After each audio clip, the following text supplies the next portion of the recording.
Welcome, everybody. Welcome. My name is Kismet. You can put a 1 in the chat to let me know everything is working, if you can see and hear me. Welcome, everybody. Tonight is a special night. We're going to have a celebration tonight of 50 years in gaming. That's how long I've been gaming, everybody. I played all of these games and thousands more as well. And tonight we're going to play this game. We're going to do a stream override of Fallout 4, and that's because in a few hours, the wonderful peeps over at Twitch, this is my Twitch partner shirt, by the way, that they gave me. I appreciate them. They are going to show me lots of love, everybody, and actually put me on the homepage of Twitch, and I greatly appreciate that. So we're going to be celebrating 50 years in gaming, everybody, 10 years in streaming, and of course, 8 years as a Twitch partner. Now, very strangely, it feels a little weird when I was starting up. I'm just streaming to Twitch today, everybody. So eventually this will be available over on YouTube afterwards, but according to my partner agreement, when I am on the homepage, I can only stream to Twitch. So I am going to follow the rules. I am not one of those people who break the rules and ask for forgiveness later. I consider it's a matter of respect to figure out the rules ahead of time. So thanks for coming in and hanging out, everybody. We're going to get some hydration going. Nothing like some good water to get you going. Now, tonight, everybody, we've got a bunch of giveaways lined up and whatnot. Oh, let me go ahead and magically pull out. You like my 3D effects? Pretty cool, right? Very cool stuff. I work very, very hard on the stream. So tonight is a special night, everybody. We have a ton of giveaways lined up. Just throw some out to you.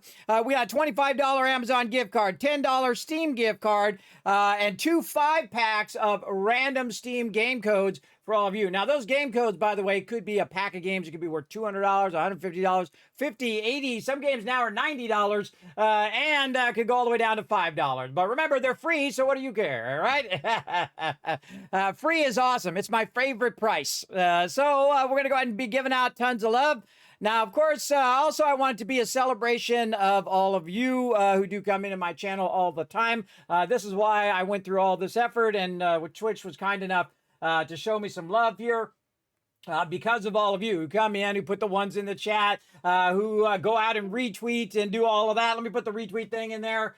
Peeps who just lurk in my channel. I've showed so much love over the last decade here in the stream is the reason why I get to do these cool things. And I never take that for granted. Ever do I take that for granted. That you guys are the reason why I get to do cool stuff. And then in return, I get to do cool stuff back for all of you and bring you a little pocket full of happiness, a little bit of joy, a little bit of fun here in the stream, because that's my job, everybody. I feel like that's more than anything that I do. That's my job, is to bring that to you here in the stream. Now, things are going to go off the rails. You should have seen before the stream. I was sitting here and I had my machine just sitting here and it was ready to go. And Windows says, hey, it's time for an update. Boom. And then updates my machine, closes out of everything I had open. It just decided, hey, screw you, Kismet. I don't care if you got stuff open. I'm just going to close that for you, and I'm going to update Microsoft. Bah!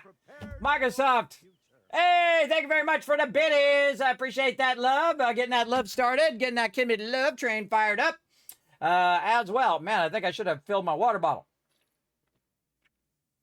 I just realized that it is getting low. I got to fill it up here. I'll take a break in a minute and fill it back up. I knew there was something I was forgetting.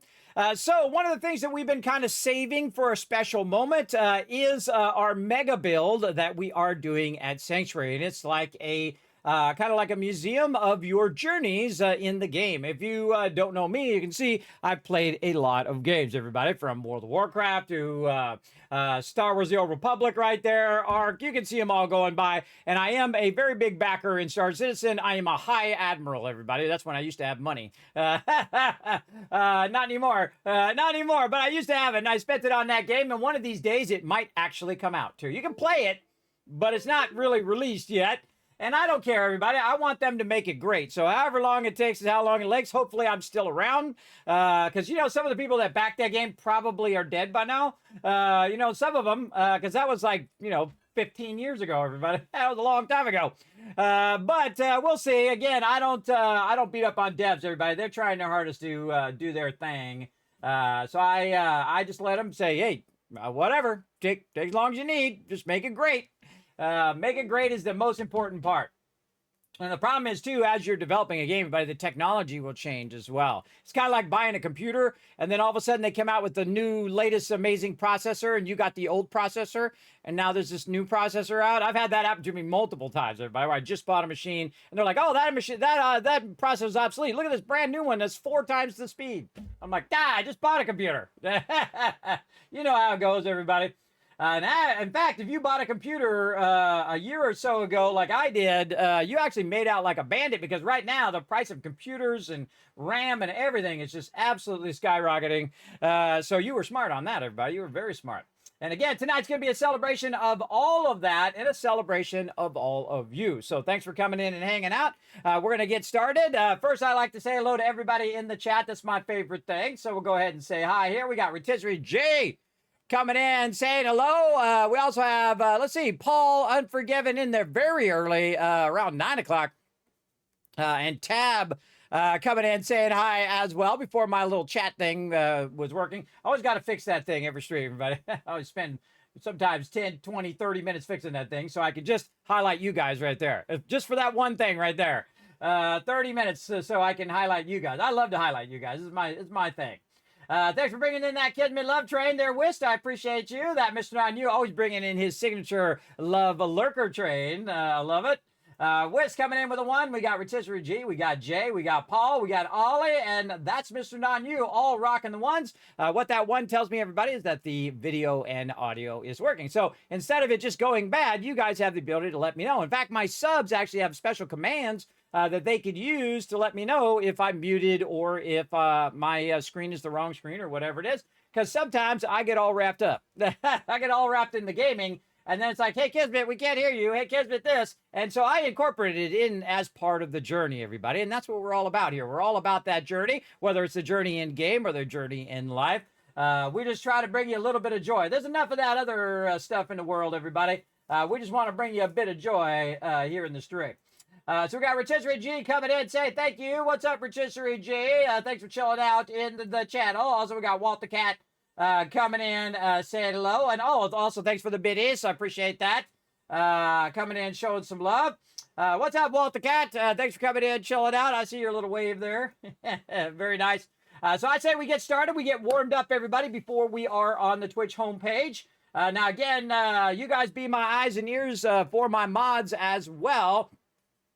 Some of my mods will be coming in to look after the stream tonight as well. And again, you guys let me know if you see anybody getting into trouble in the chat, because, you know, sometimes when you have a lot of people in the channel, some people come in and want to be a jerk. You guys just let me know by using your sub commands would get my attention. You can just go, you know, exclamation broken or exclamation squirrel and then chat. Because the best way to use the squirrel command, and I'll show you here in the chat, everybody. Squirrel, if I can spell it right. Squirrel, and then, let's see. Squirrel, and then, like, just put the word chat. And then, it will, there it goes. You can't see it, it's alerts on my other screen. But there it goes, I can see it took the command. And it will say, hey, Kismet, look in the chat. There's something going on. So you can actually do that as a sub. So you have all sorts of bonuses that you do have as subs. You have a lot of different commands that you can do to enhance the stream as we go along. Use them wisely as we go as well. Hey, Wombat in the chat says, can't wait to see my fave streamer on the front page tonight. Oh, thank you so much. Well, the reason why I get to be on the front page is because of people like you, Wombat. Thank you so much. That's why I get to do these things, everybody, because of all of you. By the way, Wombat, impressive 55 stream streak there. I see you there in the chat. I recognize peeps who show that love, for sure, for sure. I don't know about you guys, but I've been watching that Game of Thrones, the Night of the Seven Kingdoms. Oh my goodness, is that good, everybody? If you've not watched that, you definitely want to watch that, everybody. That is so incredibly good. You know, it has the horrible people like in the regular Game of Thrones, except for it has some actual decent human beings in there, which I like. And it's actually, by the way, George R.R. Martin's favorite thing he's ever written. Even more than the regular Game of Thrones and the other one, which I forget the name. I forget the name of the other one. I've watched that one too. Anybody remember what the name of that other one is? They're like, we're waiting on season 3 of that one. What the heck is that one called? It's about the Dance of the Dragons. I remember that part where the dragons fight each other. The best way to lose power. House of the Dragon. There we go. Alan's a good, he's got a good memory. Thank you. I have 1,000 kids cats for the chat too. So there we go. Yeah, so I highly recommend that one, everybody. It's on HBO. I do have HBO Max via my TV thing package that I have. I don't watch TV, but I make an exception for that show, and I make an exception for, obviously, I'm in an overseer's office, everybody. They call me Overseer Kismet or the Wasteland Tycoon. Obviously, I'm going to be watching the Fallout TV show, which is, of all the TV shows to get right, of all the ones in the world that I would pray that they would get right, that would be the one, and they have nailed it, everybody. They absolutely nailed it on that show. I am totally invested, and it's great because if you don't know about Fallout, you can easily watch the series. You don't have to know anything about it. You don't have to ever have to play the games. It's very straight shooting when it comes to the story. And then they have a lot of Easter egg stuff if you are a Fallout player. So if you've ever played all the games, like I have, I played every single one since they came out, by the way. On day one, I played every single one. I even played the Xbox beta of Fallout 76. I bought an Xbox just to play Fallout 76 in beta. That tells you how hardcore of a Fallout fan I am. Because that Xbox just sits over there, everybody. It ain't doing nothing. It's really sad. It's kind of like frowning at me all the time. It just sits over there and does nothing. I think my kids have played. I brought it downstairs for my kids as well, for them to play it a bunch of times. My daughter actually likes the PS3 or 4. What is it? PS4, because it's PS5 now. I forget what the numbers are. But she likes the. Oh man, now that game went out of my head. So this is the problem with getting older, everybody. And you got sleep problems, insomnia like me. Is your memory, it gets really bad, so you can't remember things. It's in there. I know it's in there. It's right in there, everybody.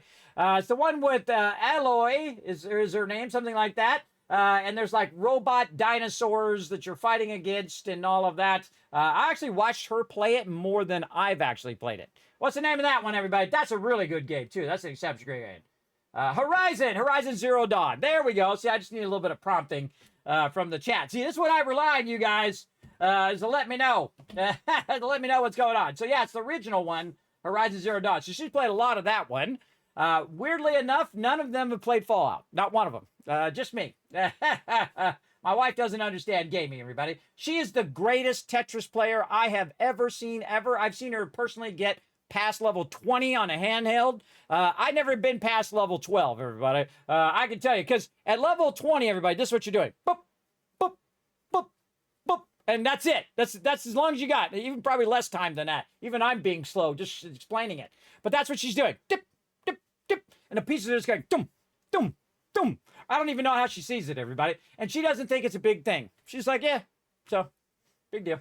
I'm like, you're like one of the best Tetris players I've ever seen ever. And I see some serious hardcore Tetris players, everybody. I mean, people who like sit and practice all day long, and they're like the greatest in the world. I think she could be up there with them, but I totally do. I totally do, but she's not into it. She's not like a gamer like the rest of us, who are way into it. That's our thing. She's got her own stuff that she's into, quilting and all that other kind of stuff. She likes to watch the TV shows, the same TV shows you've seen 100 times. She likes to watch the Hallmark Channel, which, every single one of those things are contrived and they're all the same. And you just know how 5 seconds in it, but the whole entire story of the thing. I've watched those over and over again. That's for sure.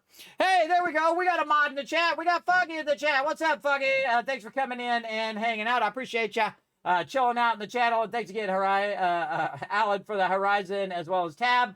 House of the Dragons is so good. Yes, it is pretty good. I think actually my favorite, even though, because I came into Game of Thrones late, everybody. I came in like season 3 or 4. Now, people kept telling me, Kismet, you need to watch it, I say, I'm busy, I have things to do. I don't typically, again, watch that much TV.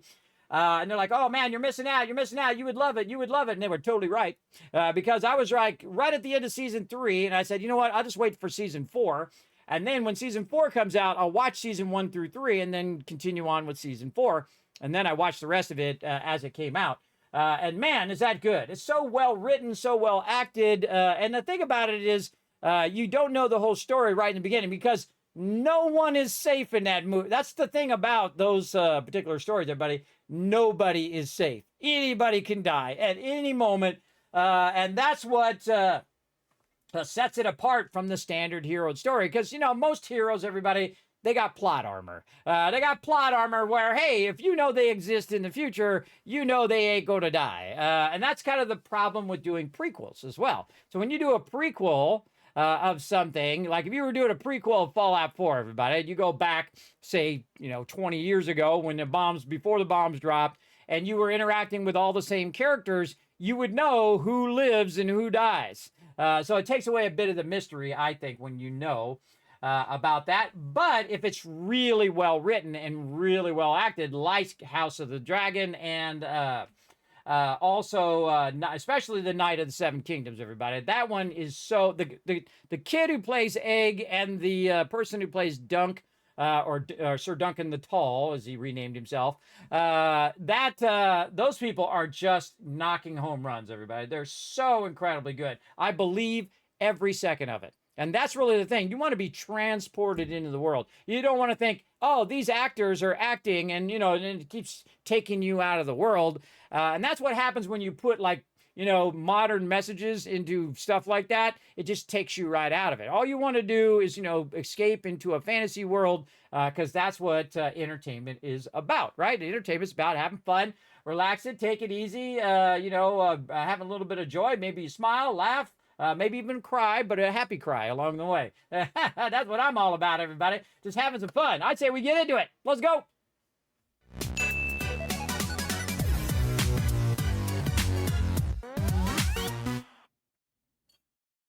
All right, already starting off to a crazy start. My earbud just flew out of my ear. All right, there we go. All right, let's catch up to where we are. Welcome to the Wasteland, everybody. Look at this beautiful shot. And, of course, this is how I make my millions, billions, and trillions. Look at it making money right there. You should hear cha-ching, cha-ching, dollar bills, dollar bills, dollar bills. And, again, everybody, I'm the oldest school gamer you're going to find. My first gaming console was the first gaming console, the Magnavox Odyssey, in the early 70s. As well as I've played Atari, Commodore, Amiga, of course, Apple, Mac, which are two separate things, by the way, two separate computers, and, of course, PCs and all of the handhelds, the Game Boy, the PSP, which was the color, Sony, basically the mini PlayStation way back in the day, and then, of course, all the consoles, the Xbox and the PlayStations and all of those, as well as the Switch, the Wii, blah, blah, blah, blah, blah, all those things. Even the Sega Genesis back in the day, everybody. I know, old school, bro. Old school. But I'm currently playing on PC right now, everybody. I got me a pretty beefy PC. It's not the biggest, baddest PC, but it's also not the worst. So we're good. We can play some games, is what I like to say. So we're over here in this particular thing. You can see it's producing purified water. This is my production area. This is where I manufacture or refine resources. Right now, you can see it's got 25,426 purified water. Now, I've made it so we can do math in the chat. So I'm going to take 25,426 times its maximum value. The value it's going to be if you have very high charisma like me, and that's 16. And if we times that right here, 25,000 times 16 is, it's too much for it to put in the chat. Hey, Suri. What's 25,426 times 16? It's too much. It can't do hundreds of thousands. It's 406,000. So it's also almost, there we go, almost 500,000 caps sitting right there in that thing. And it's still running right now. And you're like, well, Kismet, how are you making all this money? Now, here's the thing. Whether you're playing on a modded playthrough like I am this time, or if you're playing in vanilla, everybody, this is how I make my money.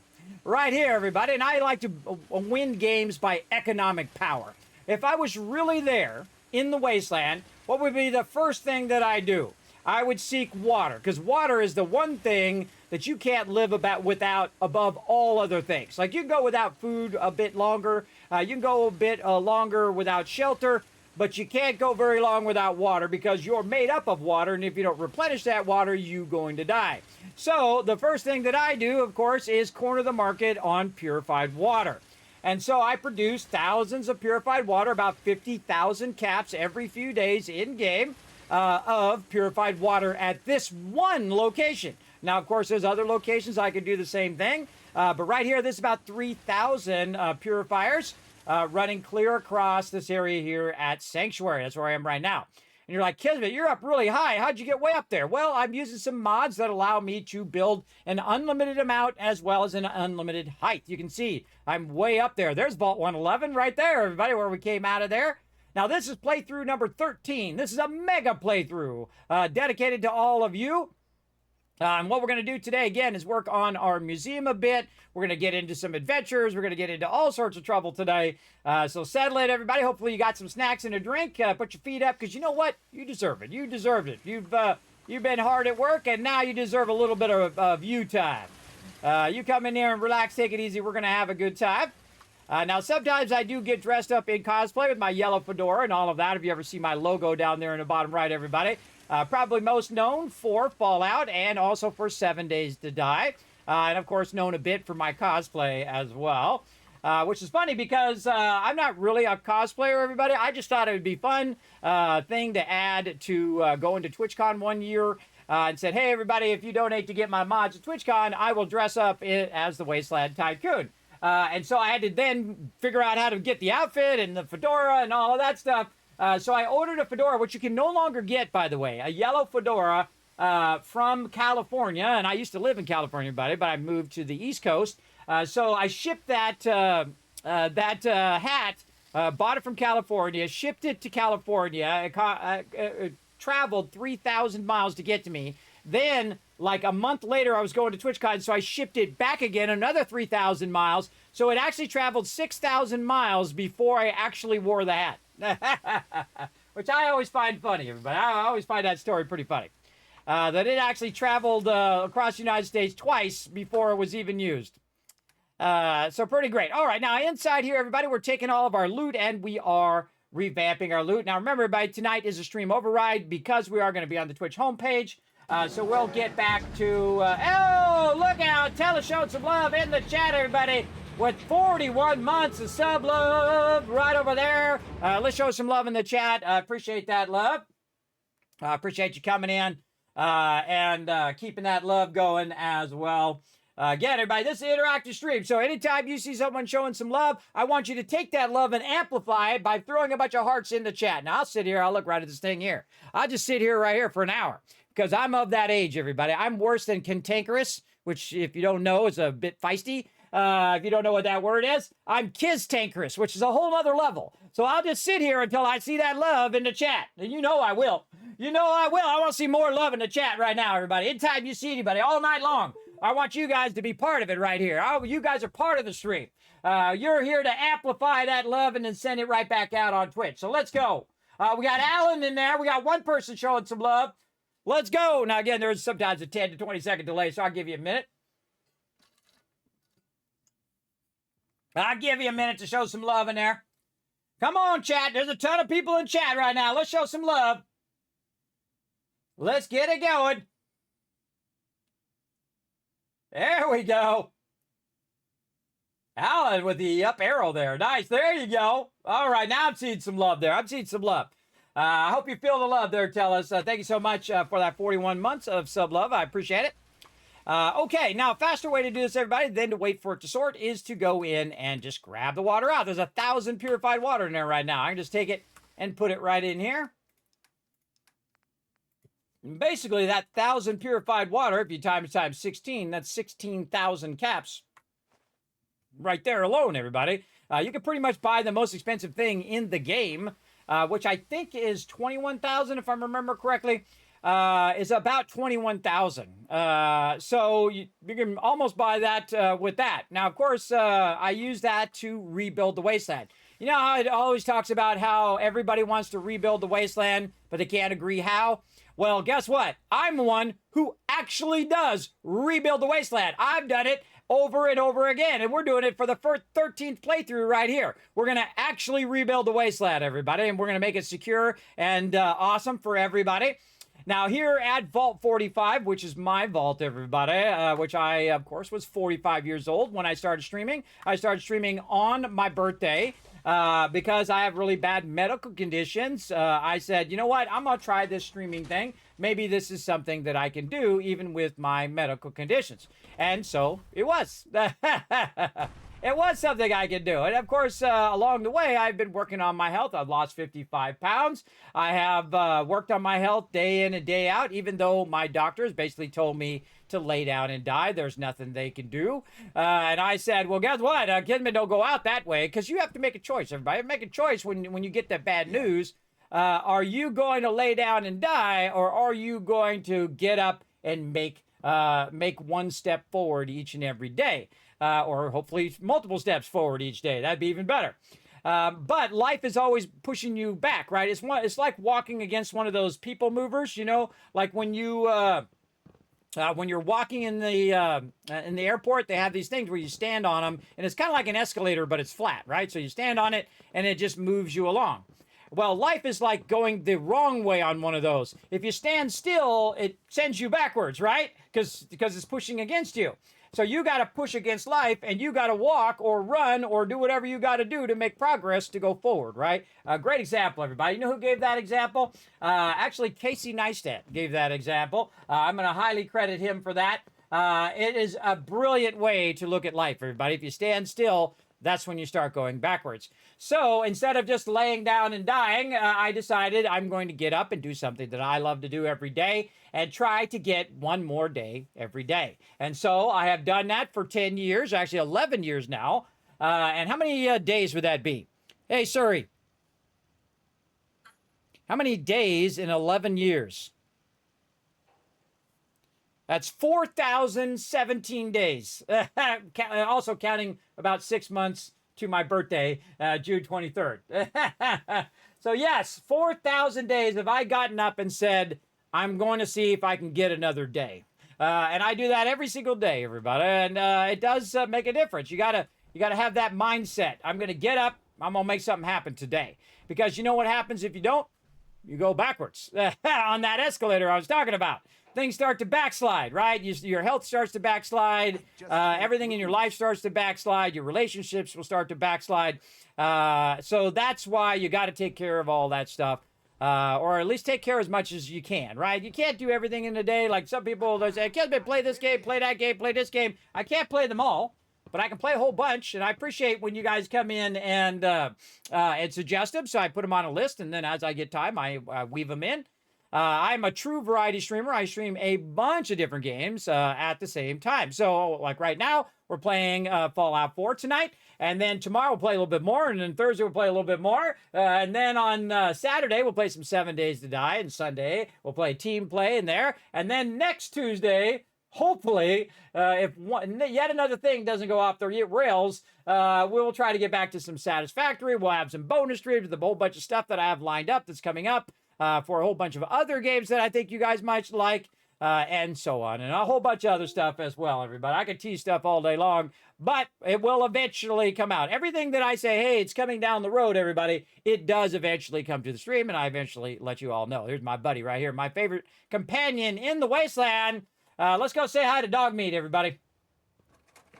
What's up, buddy? Dog Meat. How's it going? Everything okay, boy? Everything's good. Don't worry, Dog Meat. Just saying hello. Saying hello, little buddy. Now, the great thing about Dog Meat, everybody, you can be the biggest white knight or the biggest mustache-twirling evil person. He loves you all the same. That's what I like about dogs, everybody. All they want to do is just show you some love. That's it.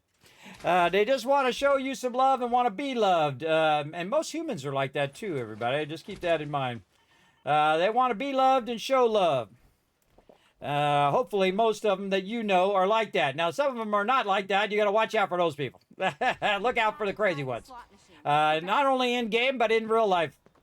And as you can see, everybody, these guys are living large. This is the most luxurious place in the wasteland. All of this provided for free by me, the Wasteland Tycoon. Right over here, including fixed things that actually pay off, everybody. Those actually pay off. I lose money on those, but that's okay. I'm making so much cash, I don't care. So all these peeps are able to get caps. They can buy their medical stuff. They can pay for all their other stuff, but they don't have to pay for any food, no lodging. They don't have to pay for that. Food, water, shelter provided by the Wasteland Tycoon. And of course, they help out around the vault as well. There you can see we've got a settler over here taking care of defense. And you'll never guess who this is. She kicks butt, everybody. She's taking a death claw on. Murphy's as good as her word, kid. No more chems, and no more sight either. We got Mama Murphy off the chems, everybody. Not easy. You got a very high charisma to get her off the chems, but now she will survive and thrive here in the wasteland. You can see she kicks butt, everybody. She really does. She got a 50 cal, too, so everybody attacks the settlement. She's going to throw it out. There we go. Look at this. All right, keep it in shape over here. Get free gym as well. Looking good. Let's go over here and see who's over here. Now, you might be going, Kismet, why is everybody red? Well, everybody's red because on my helmet, and it's one of the most amazing and OP things in Fallout 4, is the targeting HUD. The targeting HUD will let you know if there's any living threats to you anywhere around. Now, these are not necessarily threats because they're not attacking me, but if I were to shoot one of them, they'd all become threats. Now, over here is my buddy, my pal. Good at breaking things. I enjoy putting them back together. My buddy Sturgis. Now, there is a secret about Sturgis, which I am not going to reveal to you. You might have to discover it on your own. There's a lot of secrets about a lot of different NPCs. You can see I've actually gone down here and put some street lights in to light up our little cul-de-sac here and whatnot. And I've kind of built this giant vault for their safety. Now, they're way up high up here, everybody. Very hard for them to get swarmed. If they do, if all of a sudden a bunch of mobs comes in, you can just close the vault door. They're not getting in here. Now, up here, every single settler here at the Vault 45 has their very own room, everybody. But beats being living under a bridge, that's for sure, because you can go in your room and you can lock the door and feel pretty safe. Oh, that one doesn't have a door. Over here. There we go. This one can lock the door. There we go. Why do I not have a door on that one? Some reason I took the door out. All right, well, let's put a door in. What we can do is just go right in here to the Vault Tech kit. And we can say, hey, put a door in there. There we go. I don't know why that door disappeared, but there you go. All right, so they can go in their thing. I like how I picked a 1 out of 25 that didn't have a door. That's how it goes in this stream, everybody. So you have a nice, secure place that you can go into, feel safe, rest, and then be rejuvenated to help around the vault, everybody. And you can see I also have access where I can get up on the top part here. And then, of course, this part you saw me was way up here at the top. I have this way away from everybody else so they don't steal all my weapons and ammo and all that other stuff, which they do if you leave them in the workbench. So I highly recommend that you sort them out so they don't grab it. And again, you can see we have room there. And then all along here, everybody has their own individual room. I win again. He wins again. Not because it's rigged or anything. See, now, some places, like in New Vegas, everybody, they rig it so the house wins. In my case, I do the reverse. I rig it so you win, or the settlers win. I know, that's crazy. And how do I do that? Well, I do that because I have the economic power to do so. It's the best. And then, over here as well, you can see we've got more lodging over here. Oh, somebody in there. Or was in there. There we go. And then over there. Now, it's not nighttime yet, though. It's going to be nighttime here in just a bit. And they're going to end up in their beds there. They actually do use all of this. That's why I have it at a certain level. So they can go into their beds and rest, as well as go and use all the amenities, all the food and water and all of that as well. Plus, they also have a lot of defense. Right here, you can see we've got a ton of turrets. This is called the Kismet Kill Box, and what it does is it just sits up high, and if anything comes running up in here, it's going to get annihilated. You'll see it later. You'll see it later when someone is foolish enough to try to attack my settlements. I wouldn't do it. Even I wouldn't attack my settlements, everybody. It's pretty hardcore, man. There's a lot of turrets out there. So again, we have, our sleeping quarters upstairs, tons of amenities, all the best amenities over here. And then as we go down into the bottom part of the vault, just in case travelers come through, we have all of our vendors right up here as well. We can see our weapon vendor, our general vendor, so they can come in, get some resources and head out. Also have 2 bars up above, so everyone can hang out up there after the daytime. Look at Chef Phil over here. Look at him. Isn't he looking good? Thank you. It's like I can finally think straight. Well, congratulations, Chef Phil. You're looking good, too. I like the suit. There you go. We got my girl over here, my sweetheart of the wasteland, everybody, Trash Can Carla. Yes? What's up, girl? Turn her up a little bit. What you got? All right, now I have a quick mod that, if you notice, I didn't have to do that extra dialogue. I can just hit R, and it goes right to trading. Really fantastic mod. If you'd like to know all the mods and also use my settlement overseer and a whole bunch of other cool stuff like that, I'm going to go ahead and throw that link for you in the chat. I'll go ahead and show that. I'll bring that over here. I am very much into spreadsheets, everybody.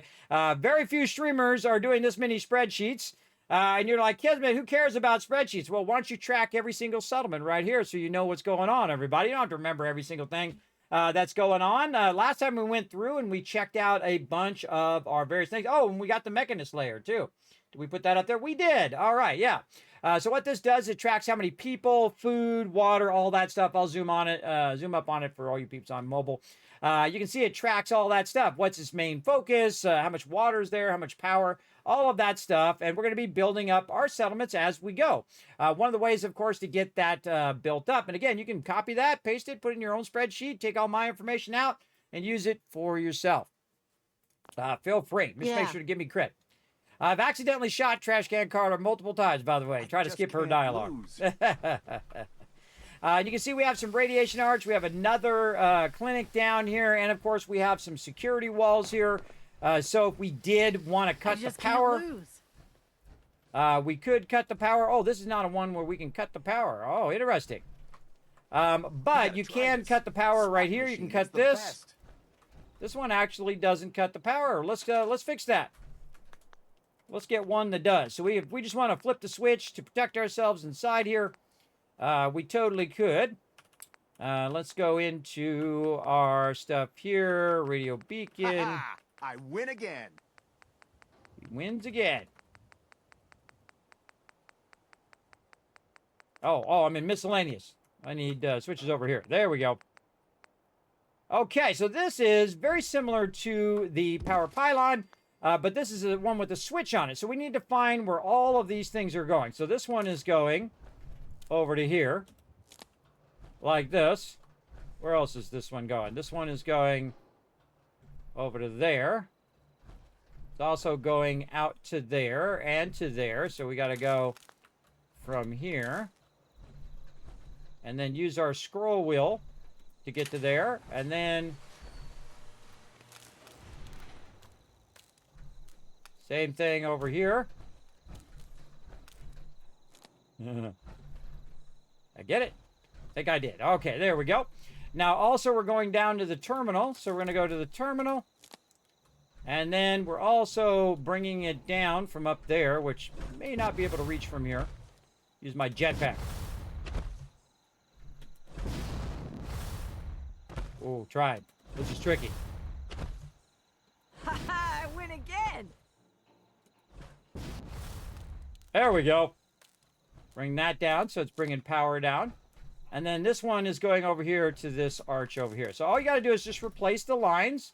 And then what we'll do is we'll just store this one in the workbench. It'll remove all those lines. Notice the door is opening back up again because this right here is an and/or logic gate.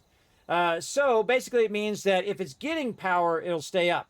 If it loses power, it'll close. So you can actually have your people do this by using the siren. Now, I've noticed in the newer version, it's kind of buggy and it doesn't work as good as it used to. But it was where when they flipped that siren, everybody, it would actually close all of these doors.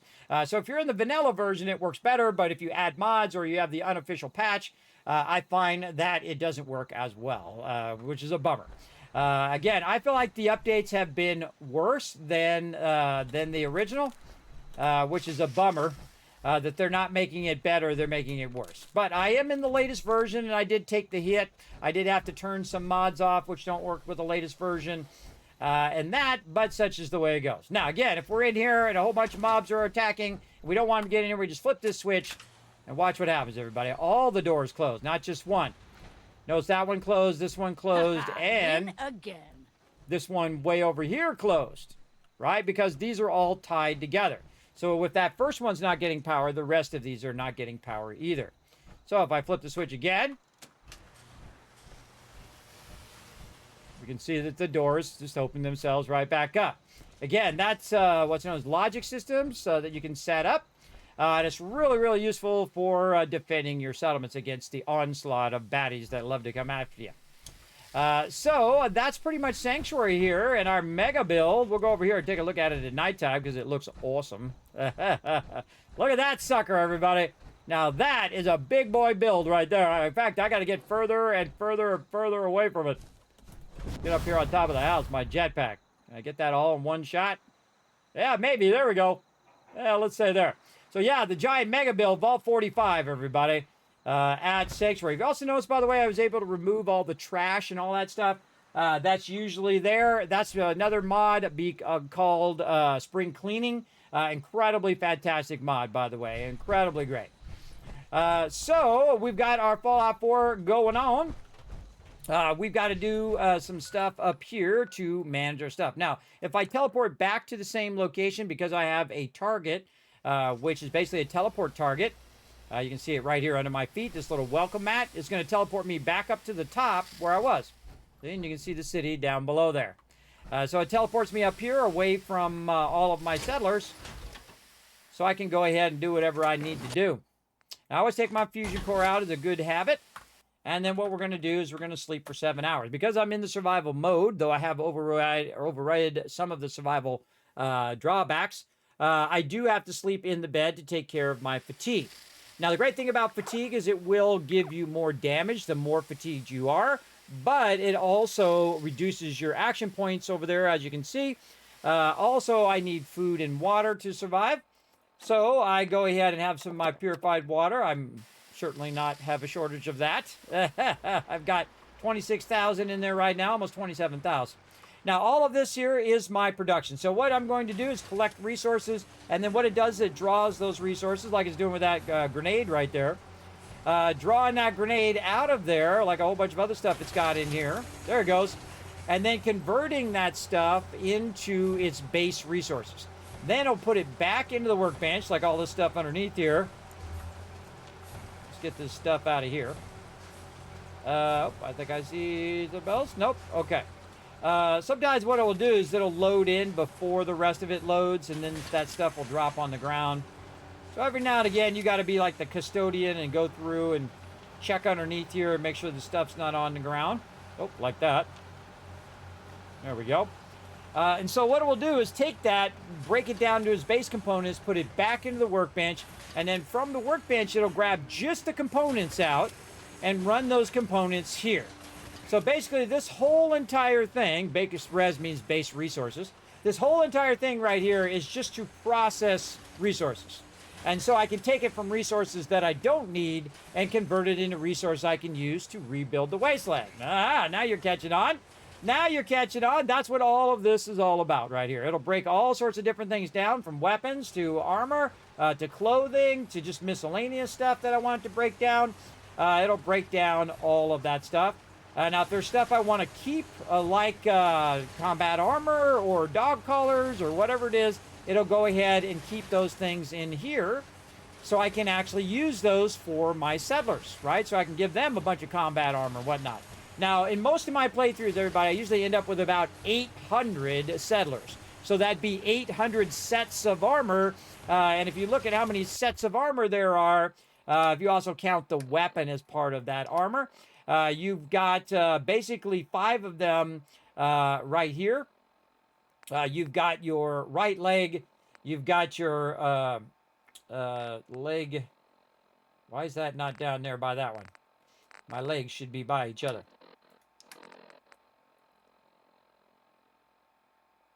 Must be an extra space in there. There's a space in there. All right, we can fix that. I must have accidentally put an extra space in there. Now, what I do to do that, everybody, is I go in the workbench here and I modify the name, right? And so, yeah, it looks like there's an extra space there. So if I do this, aha, there we go. And now you can see the legs are next to each other, because I think this is the way that the game should have been sorting. It should have sorted first by what piece of armor it is, your leg or your arm or your chest piece, and then whatever the thing is, right? Is it a leg and then a right leg? Okay, it's a leg, right leg, and then whatever it is, heavy armor, heavy combat armor, which you can see I have on. I have some legendaries on as well. Overseer's left and right arm, and my little pedal keeps going off.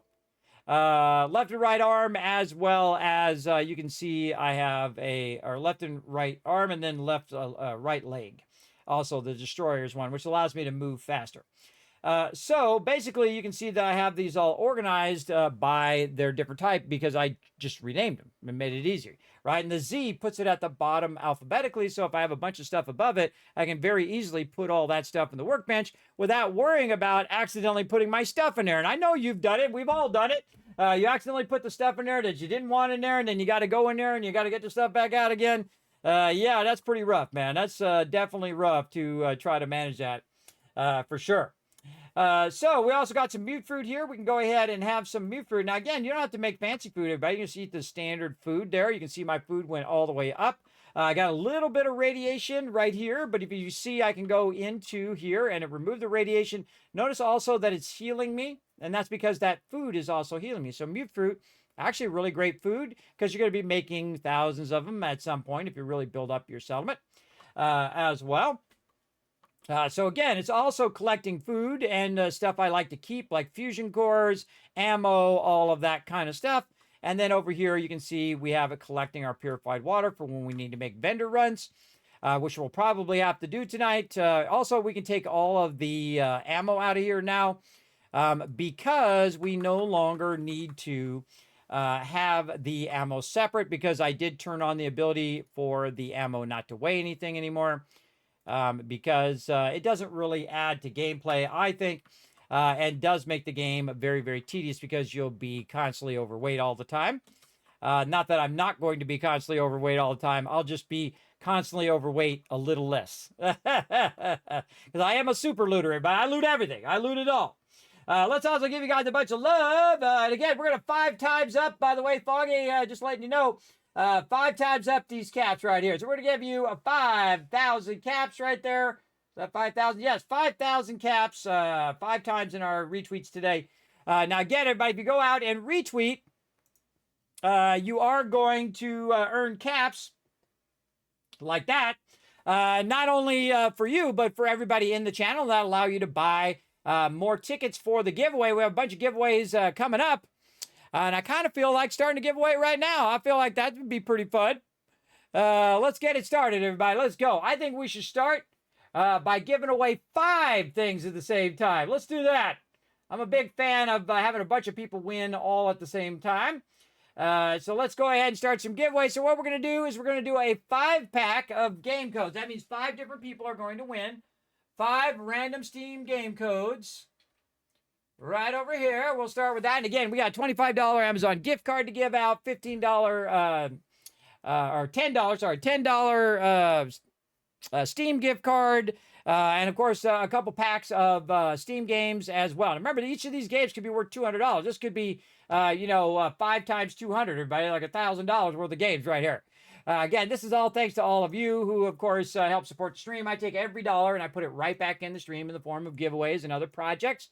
Right now, we're working on a project called the Vault Van Life Project. It's one last big project I'm working on, where we are taking a real-life van. We're going to build it out, kind of like a broadcast van, like you'd see a TV broadcast kind of van. And then we're going to drive it to locations, and we're going to broadcast from there. So we're going to go and stream live from TwitchCon, live from, Fallout Meetup or stuff like that. We're going to stream live to all of you for all of that stuff. So I hope you are going to have a good time watching that as well. Now, if you want to be part of the Vault Van Life project, you can just type !Vault Van Life. It'll let you know how in the chat. Remember, all donations, all bits go directly toward the Vault Van Life, and we got to get that bar all the way over there. Then I'm going to take you guys on the journey. I'm going to get the van, and I'm going to start to build it out. And then, of course, I will show you guys the progress as we go along. And then, of course, stream live from the van and all that other stuff as well. Weakness coming in says, I have not played any of these games. The TV show makes me want to try some, though. I think the only one I own is Fallout 3. Well, you got one of the best ones. Fallout 3, incredibly great Fallout. And, of course, Fallout New Vegas has the best story, and you actually see Fallout New Vegas in the TV show. I think that Fallout New Vegas has the best story of all the Fallouts, though I was absolutely shocked by the ending of Fallout 1, because I played it when it first came out, everybody, and I played that more than anything else. Hey, thanks for the biddies. I played that probably more than anybody else. So if you only have Fallout 3, I would definitely grab it. Now, remember, if you have like something like Twitch Prime, aka Amazon Prime, if you have Amazon Prime, that means you have Twitch Prime. And if you have Twitch Prime, that means you can get a bunch of free games up there in the upper right-hand corner. And sometimes they give away Fallouts, including Fallout 76, Fallout 4, New Vegas, 1, 2. You can play them all because you can get them as part of your Twitch Prime subscription. So pretty awesome. So you can get that as well. So you can go in and basically get free games. They had Fallout in there the other day. I don't know if they still do right now. I can take a look and see. Right there, Golden Kappa Train incoming. Whoa, what is this? Whoa! New Teamwork Tycoon! Oh, I don't know what that is. What's a Golden Kappa Train? I've never seen that before. What is a Golden Kappa Train? What is it? Oh, I see. So it unlocks different emotes.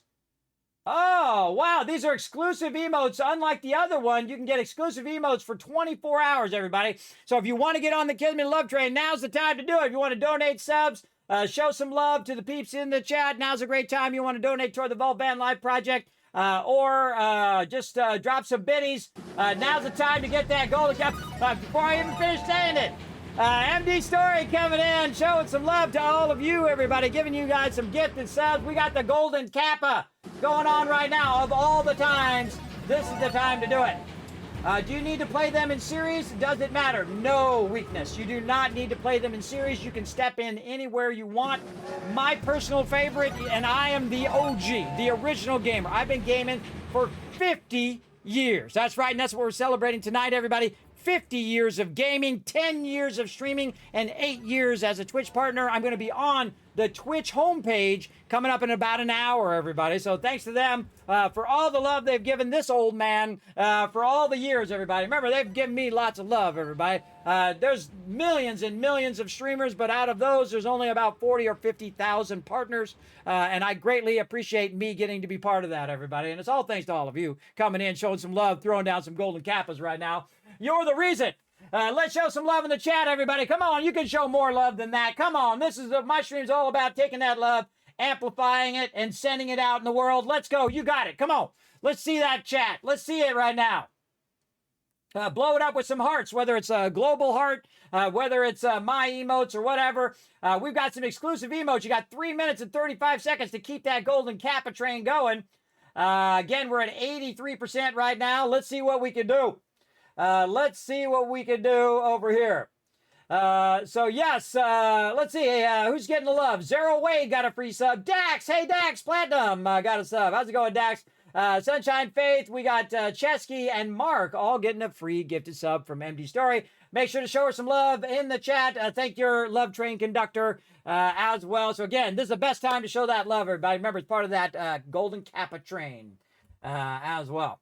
So it does reward everybody in the chat for showing the love. Uh-oh.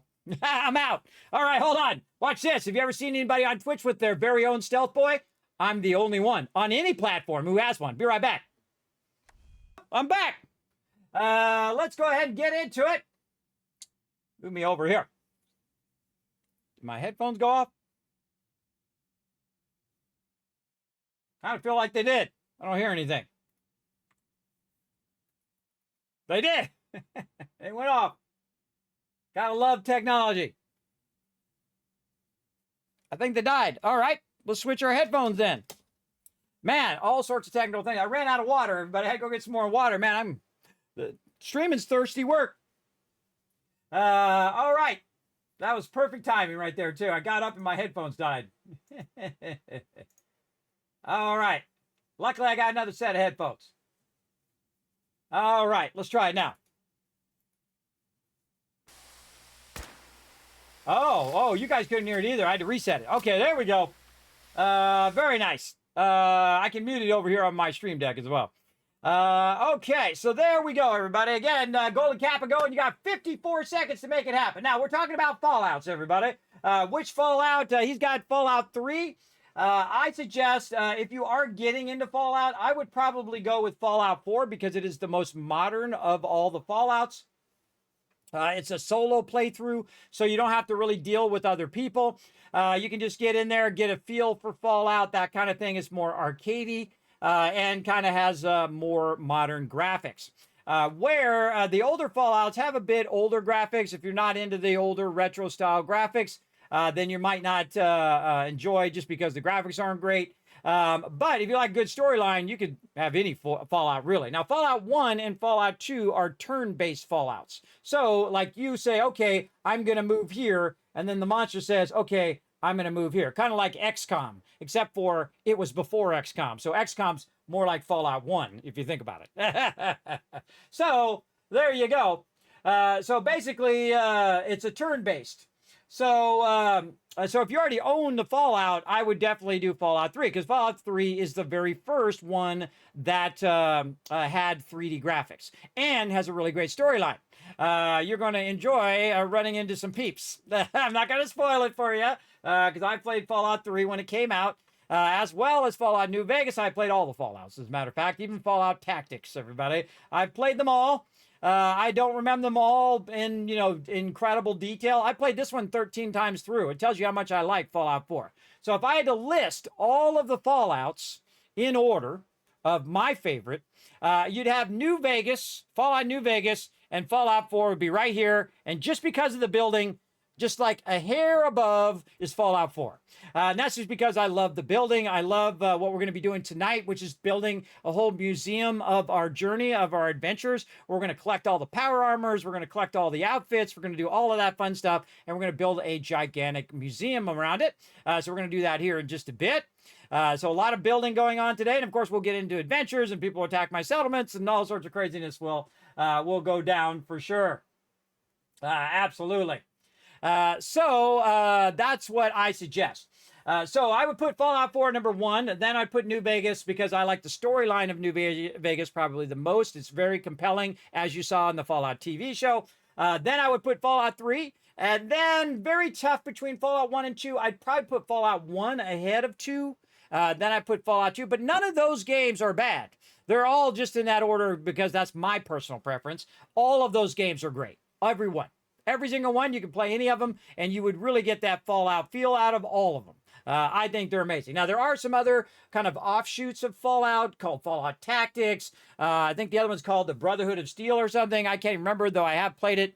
What are all the Fallout games? Let's get the full list.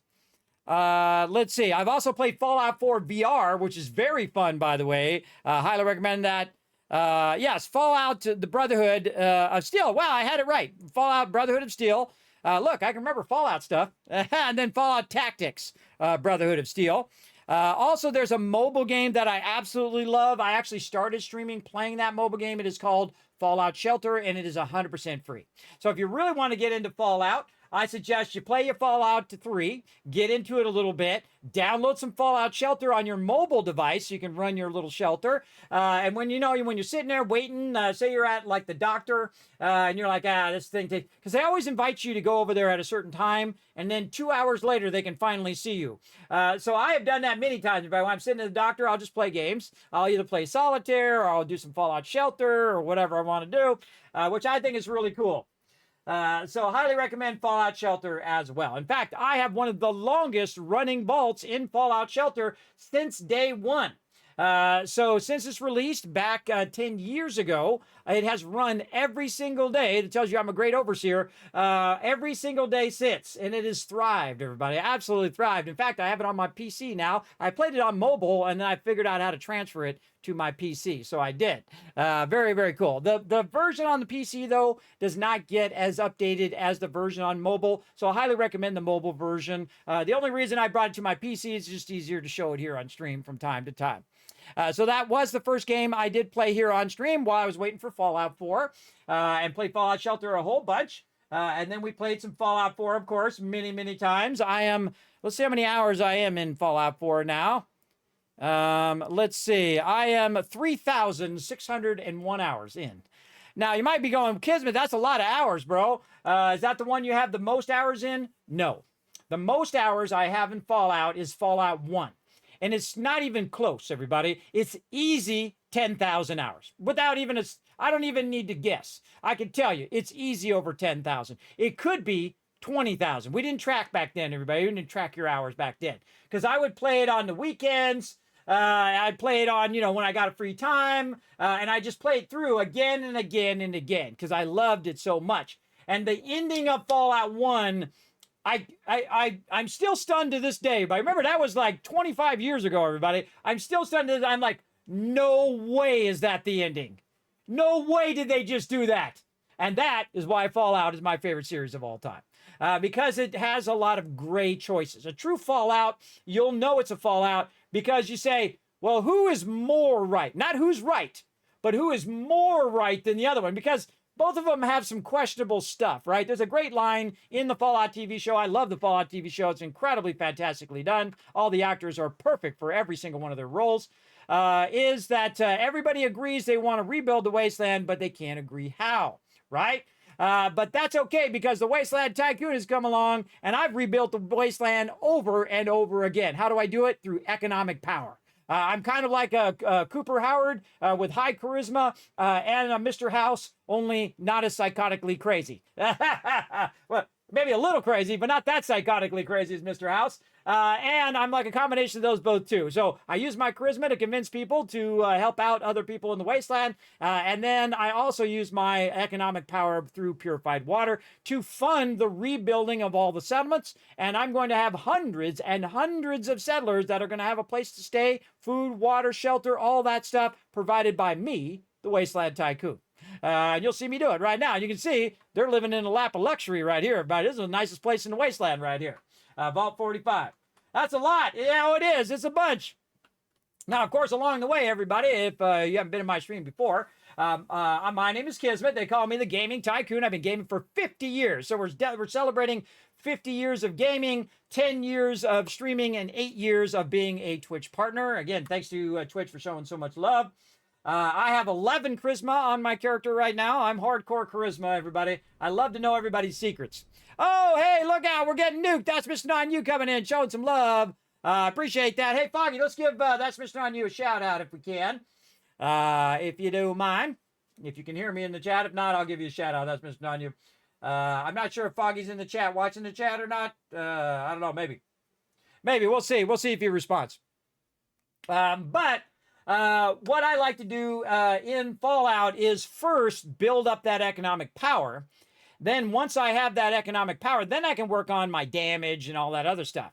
And you can see that economic power built this, built all of this. I don't play easy modes. I'm playing the hardest mode, playing the hardest way you can play, the survival mode. I played a completely pure survival mode too, where you can't save. The only way to save is to sleep in a bed. You'll die quite often, and then you'll have to start over again from whatever you did after you saved. All that'll be, you have to go back again. You can't quick travel, any of that stuff. I played it through multiple times that way. I've done every ending, as well as I've also done what's known as the happy ending, which is my favorite ending, where 3 out of the 4 factions still like you. They still will trade with you, and 1 faction really doesn't like you. Really. They really don't like you. That is for sure. All right. Looks like Foggy might have went AFK there. Let me give you a shout out over here. That's Mr. Non-You. I got you. Now, this is what we do over here, everybody. We take the love and we amplify that love. Oh, there it is. No, Foggy got it. I just didn't see it. That's my bad. Thank you, Foggy. Appreciate it. Foggy's on it. He does it right when I was about to do it. Thank you, Foggy. Foggy's my awesome mod, everybody. Make sure to show some love to my mods, everybody. They're always looking after the chat.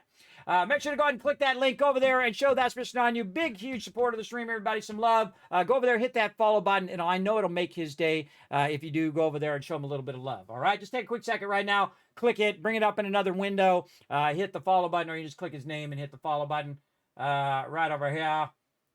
You know what? I'm going to go see if I hit the follow button. I must have hit the follow button by now, but let's go see just in case. Because sometimes I get unfollowed from people. I don't know why. I am unfollowed from you. There we go. Boom. I'm going to show you the love. So not only do I'm the type of boss, everybody, who doesn't just tell other people what to do. I roll up my sleeves and I get it done too. You'll see when we're doing like Fallout 76, or if we're playing 7 Days to Die or team games, you can see I get right in there with it, everybody. I don't believe in that type of management where you just, you sit back and you tell everybody else what to do. I say my job as a leader is to facilitate the greatness in others, not to flaunt how good I am, everybody. I feel so many people make that mistake. They think it's all about them. Same thing when you have a family, everybody. I had a funny comment on a video that I did about Best Buy. And you're like, Kismet, why'd you do a video on Best Buy? Well, the reason why I did a video on Best Buy is I wanted to play Starfield.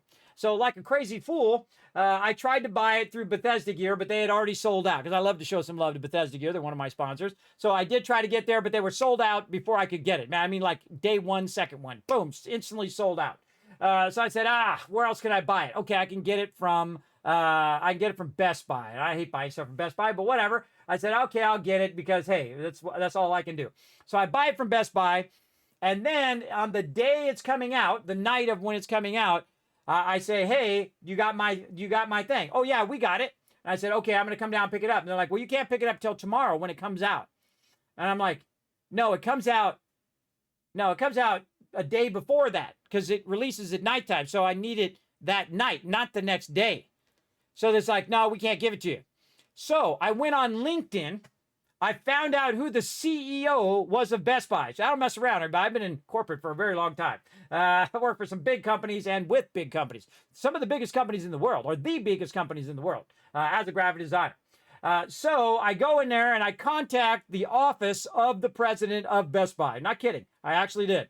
So I emailed, and then the actual CEO got back to me and said, hey, I'm going to refer you to corporate support. So I get a corporate support person who comes in. He says, oh, I love Starfield. I'm going to be playing it. I already got my thing for Xbox. I'm going to be doing it. I'm like, all right, awesome. Congrats that you already got yours, because he had the digital version. And I had the version you had to pick up, right? The $300 version with the code inside the thing. So I couldn't play it unless I had the actual thing. So I go and talk to that person, and it's like, well, let me see what I can do. I'll get back to you. Well, it was like the day before, or a couple days before. I can't remember. And then some other guy got back to me, because the guy who was going to look it up was not there that day, because he got that Starfield cold. You know how that happens right about game launches? You know what happens right when game launches are about to happen? All of a sudden people have to call in sick. I don't know what causes that, everybody. It happens quite often. I had that problem when Star Wars The Old Republic came out. I took a week off, everybody, just so we could get the guild in there. I took a week off of vacation time, by the way. I didn't pretend I was sick. So there we go. So I go in there and I try to buy it. They won't let me buy it.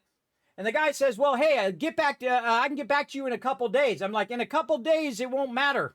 Do you not even understand what I'm telling you? I need it. This is when I need it. This is when it releases. You can see it on Bethesda's. You can call Bethesda if you need to. I can get you in touch with them. They can call you. You guys can work it out. I don't care about the semantics of how you guys work it out. All I care about is I can come down there, I can pick up my Starfield, and I can play it on day one. And so I paid $300 to not play it on day one.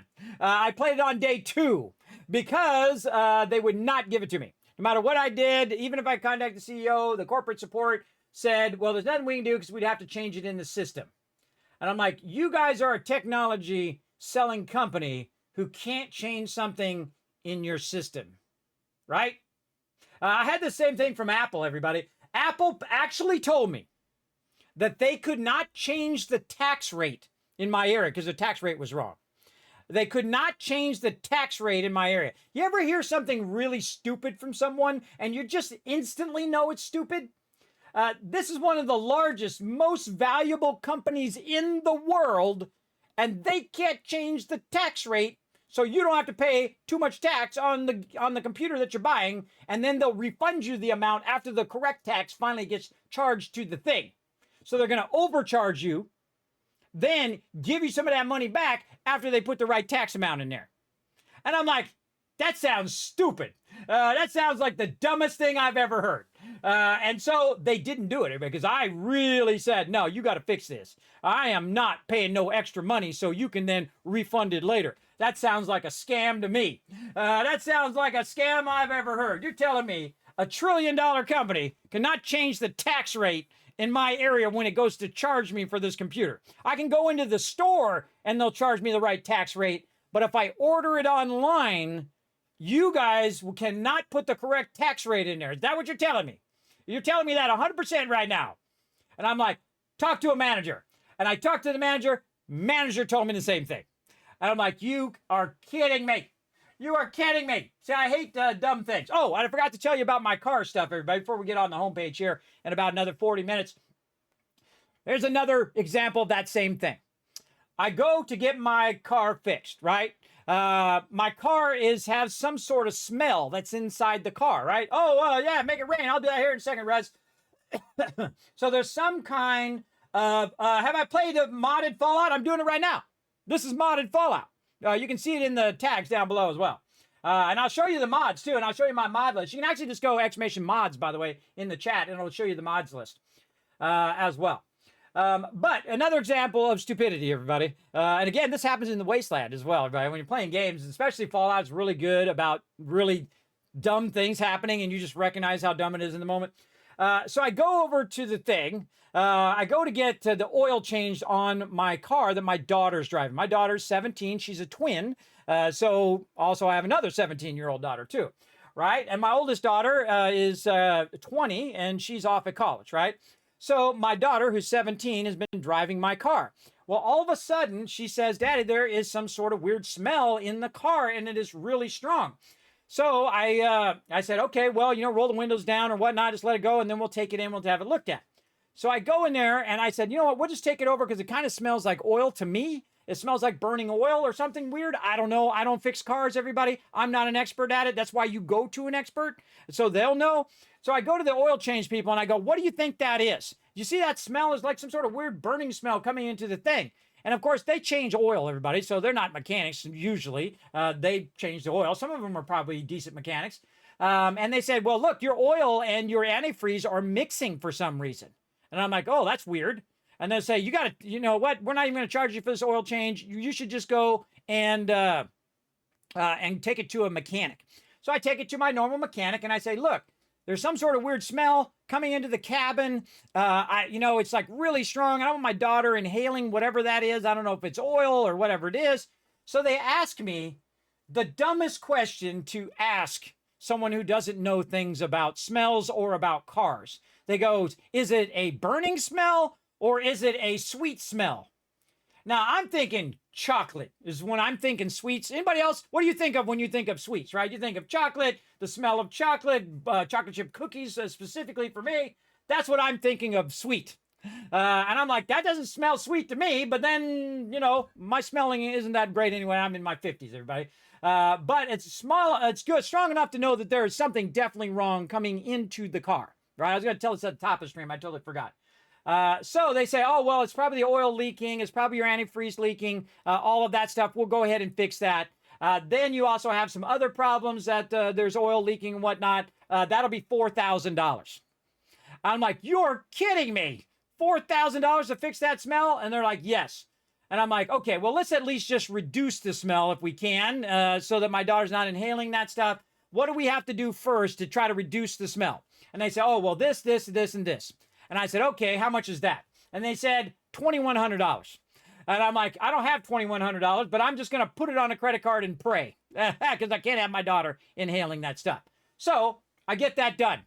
And I think, okay, well, the smell is going to go out a little bit and it will go down over time. And so my daughter's driving the car. You remember she's inhaling. She's been inhaling it for like 6 months now. And whatever that stuff is, it's getting into the cab. And again, if it's just a smell, that's one thing. But I was like, wait a minute, this smell is not going away. It's not even getting any less than what it was. In fact, it smells like it's getting stronger. Because when it's cold, everybody, you have to have the car closed up. So now you got that smell. When it's summertime, you're not running the air conditioning unit or the heater, right? So that smell's not coming into the cabin. But when you're running the air conditioner, now if you guys can guess it, you go ahead and guess it in the chat if you think you know what it is, as I'm telling this story. So what happens is if you're in the car, it's 20 degrees outside. You have the heater on so you can defrost the window. And this incredibly heavy smell is in there, right? And they say it's a sweet smell. I think it smells like a burnt smell, but it doesn't matter what the smell is. The smell has to be taken care of. Because again, my daughter's inhaling that stuff. And then of course I use the car very rarely. I have 3 cars, but I don't drive any of them. They're for my family. My oldest daughter drives one. My wife and one of my twins drives the other one. And then my other twin drives the other one. And I drive pretty much none of them, except for occasionally I might use it on a weekend when I go to the store, every couple weeks or so. So I'll use either the other car or the car that's being fixed now. So he says, okay, it should help it. You should be fine until April, whatever, when you can try to make some more cash. So my wife can make more cash, by the way. I don't make any money doing this. So my wife can make more cash, build up some cash so we can fix the rest of it, right? Well, I recognize that the smell is not going down because I had to take the car to go to the store.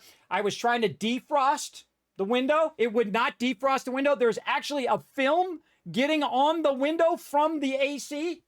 Anybody else guess it? There's a film building up that's coming out of the air conditioning and going on the window so you cannot defrost the window. Have you ever been in a car that will not defrost the front window? That's dangerous stuff. That's dangerous, scary stuff right there. So I take it in.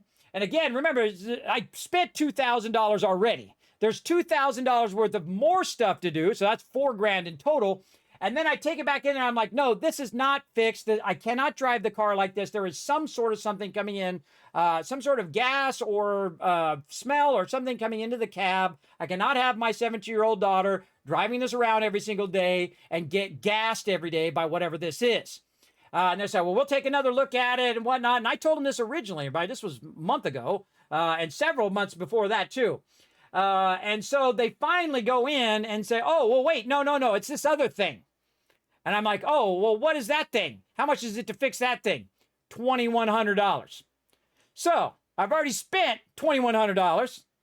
I've got $2,000 worth of other stuff I got to fix, plus another $2,100. And I'm like, you are kidding me. You are kidding me. That's how much it is. And they're like, nope, that's how much it is. And so I said, okay, tell me what it is. And I'm going to look it up and see if that is what I need fixed. And so they said it was the heater core. Now, here's the thing that strikes me as stupid, everybody.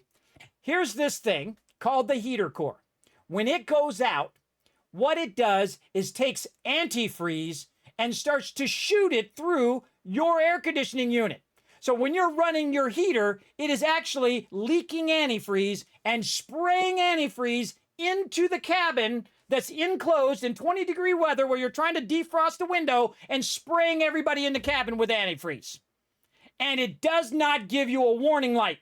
It does not tell you your heater core is not working correctly. It does not warn you. It does not say anything. Makes me want to sue the hell out of Jeep because I have a Jeep, everybody. That's what's causing that problem.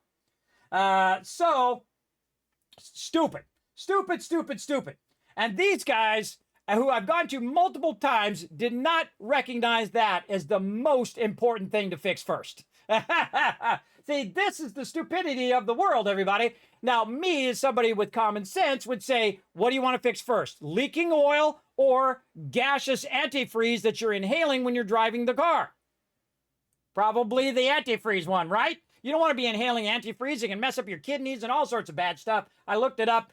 All sorts of bad stuff if you have long exposure. You got to think my daughter's been driving it every day, so she's been inhaling antifreeze. So that's what it is, a heater core. So they're fixing it right now, and I'm going to have to use every bit of what I have left on my credit cards now. So I'm going to put 200 here and 500 there and 200 there and 200 there across all of my credit cards just to get this fixed so my daughter doesn't have to inhale antifreeze every time she drives the car, because I got to have the car. I got to have it. And then I have to, not only that, I have to pay interest on that money across all of those credit cards as well. But in life, you got to just go for it, everybody. You can't just leave it like that. You can't leave it like that. The medical bills alone. Plus, also, it makes you dizzy, which I was having that problem. I'm already dizzy, but it was accelerating my dizziness when I was driving the car. It also is really bad for your respiratory system and all of that stuff. And I can't believe that that does not put a warning light up, right? That a warning light does not come up when it's spraying antifreeze into the cabin.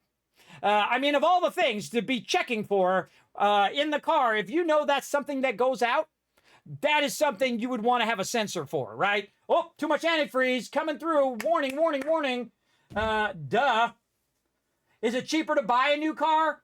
Maybe, but when you spent so much money on the car, now you're like invested, right? It's kind of like you keep paying into it, even though, and then you're like, well, do I want to lose that investment now that I made in that car and then go buy another car? You're always right there in between.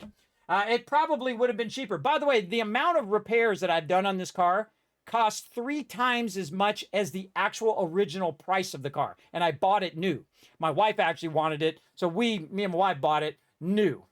And so I've actually spent 3 times the value of the car for the last 25 years to keep the car running, which is crazy. I could have bought 4 cars for the price of that. I didn't know it was going to be a POS, everybody. I didn't know. Yes, I know they should have known, but I told them about 50 times that I'm trying to get rid of the smell in the car. And then they tried to argue, no, you came in and said it was the oil and that it was burning oil or whatever. I said, no, I said there's a smell in the cabin of the car, some sort of burning smell or something like that, that I'm trying to fix. I'm like, we can go round and round, he said, she said, but I'm telling you, that's what I need fixed, and I need you to find out what it is because you're the expert and I'm not. You're the expert at fixing cars. So you go, find out what it is, tell me what it is, and that is what we will fix first. Instead of fixing all that other stuff that I fixed, which probably needs to be fixed. You know, it's leaking antifreeze, it's leaking oil, as old cars do. But I really need to fix that. Because again, the car is undrivable. You cannot drive the car if you're inhaling antifreeze. That's not good. Especially during the winter where you have to have the things up. Otherwise, it's 20 degrees in there. You got to have it up. You got to be able to defrost the window. It's a safety issue. In fact, I should call up Jeep and make them pay for it. I might do that. I might call them up and say, no, you paying for it. There we go. Not that many of my mods I'm playing on the Magnum Opus from this huge compilation of The Sims, like base building and pretty fun. Yes, I have played Sims before. What is it called? Sim Settlements. I've played it before on stream. Let me go ahead and show you my mod list. I'm a big fan of spreadsheets. Right over here. This is my settlement overseer. It runs all of the settlements. You can tell, you know, how much power, defense, beds, how your happiness is doing, all this stuff. I made this like 10 years ago, everybody. Pretty awesome. Use it every single playthrough. If you want to see all the mods, they're right there, along with links and everything like that. If you want to see the settlement overseer, I'll go ahead and throw it in the chat for you. Remember, you can copy and paste this. There's a whole bunch more down here, everybody, that are ones that I may use later. Now, this is the ultimate modded playthrough. Not like I'm going to put every single mod in there. I don't just put mods in there for a random reason. And I don't just put giant mod packs in there. What I do is I add mods that go along with the story that I'm trying to play. Right? In this case, we're playing the story of the rise of the Tycoon Empire, where we're building up a giant empire that's going to feed our expansion and feed the rebuilding of the wasteland. And so that's why I've chosen the mods that I've chosen. And then eventually we'll add more mods in there to go along with that storyline that we're producing. So that's the great thing about mods, everybody, is you can make your own storyline out of it, or you can get complete conversion mods, which are awesome. We played Fallout London before on stream. Very, very fun. And again, this has all the links to all of the mods as well, and basically tells what the mod is about, the name of the mod, what it's about, what version I'm using, and whatnot. And I just went all in. I said, you know what? I'm just going to get the latest version of Fallout, and then whatever mods work with that, we'll go with it. And so I spent hours and hours and hours fixing that so we can just use the latest versions of the mods. Along with that, and you can see I updated it on the 28th of July. So there you go. So you can check that out. Again, you can always just type exclamation mods in the chat. You can click that link. It'll take you right up there, and you can check it out. I don't know of any other streamers. I don't know of any other streamers that do it to that level. You didn't get to see that spreadsheet? Yeah, there's a bunch of tabs at the bottom down here. So if you go to this tab right here, it's called Fallout 4 Ultimate Modded Playthrough. Just look down along the tabs. They're blue for Fallout. There's a little arrow over here on the far side that you can click. Actually, I slide over there. Whee! Right behind me, right here. Right over there, there's an arrow that you can go along, and you'll see all the tabs along the bottom. They're all listed, Twitch commands, suggested games, and then, of course, the Fallout 4 playthrough. As well as you can also check out my perk order. I'm so hardcore, everybody, that I actually have all of my perks already picked. Pretty crazy, right? Pretty crazy. What they are and what order and why I chose them. And then at what level you can first get those perks, what intelligence or perception or whatever special stat you need to unlock that thing. What is a prerequisite to that? You got to get the 1-star before you get the 2-star, all that kind of stuff in there as well. So you can actually see every single thing that I've done so far in this current playthrough where I'm at. Right now, I'm at 77. I think. Let's go see. Am I at 77? Let's go see. Now, another thing, by the way, since we're talking about mods, if you want to do mods, I highly recommend that you use a launcher in Steam like this. It's called the Fallout 4 Script Extender Loader. What I did is I pressed this little button down here at the bottom called Add a Game, and I added a non-Steam game. Then I went into the Fallout 4 folder, and in there's the Fallout 4 Script Extender Loader. Some mods require you to load it via that, right? Instead of just loading the game itself. Also, if you want to prevent your game from updating, this is a great way to do it, right? You can just say, just never update my game. Just don't update it. Just keep launching it via the loader. And I have a bunch of mods that allow me, that require me to launch it via the loader. So that's what I'm doing. You'll find that in the Fallout 4 folder, the Script Extender Loader. And then, of course, you'll load all your Script Extender extensions in there as well. So there you go. There you go. So again, just look for that little tab at the bottom.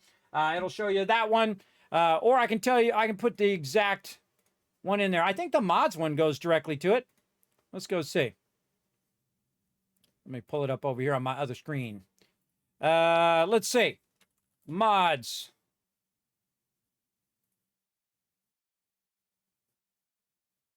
Huh.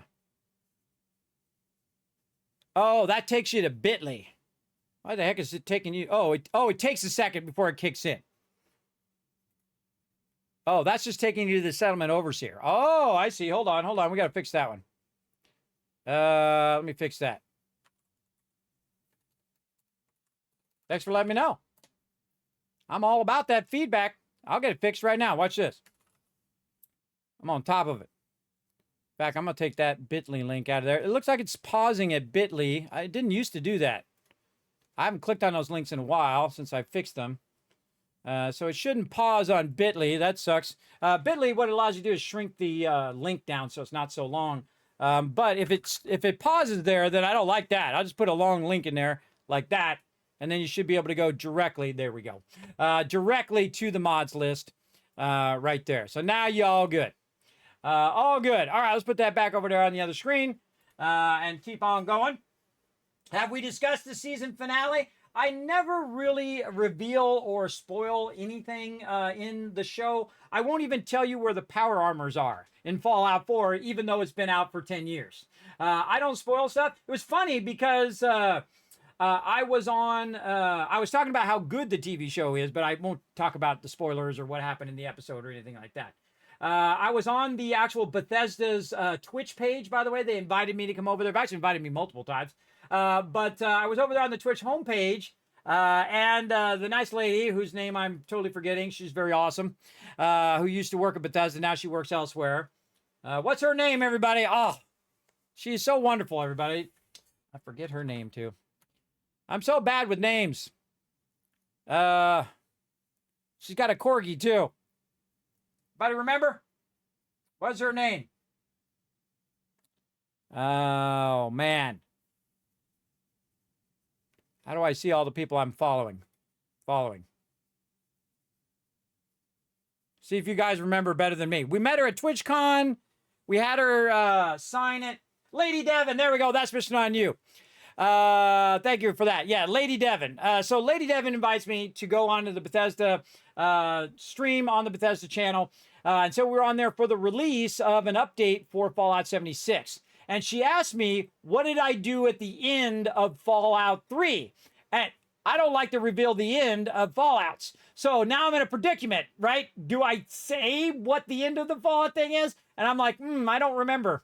I totally remember. I just said, no, I don't remember. Because I don't want to reveal what the end of Fallout is. You know, I'm that way, everybody. I don't like to reveal the end.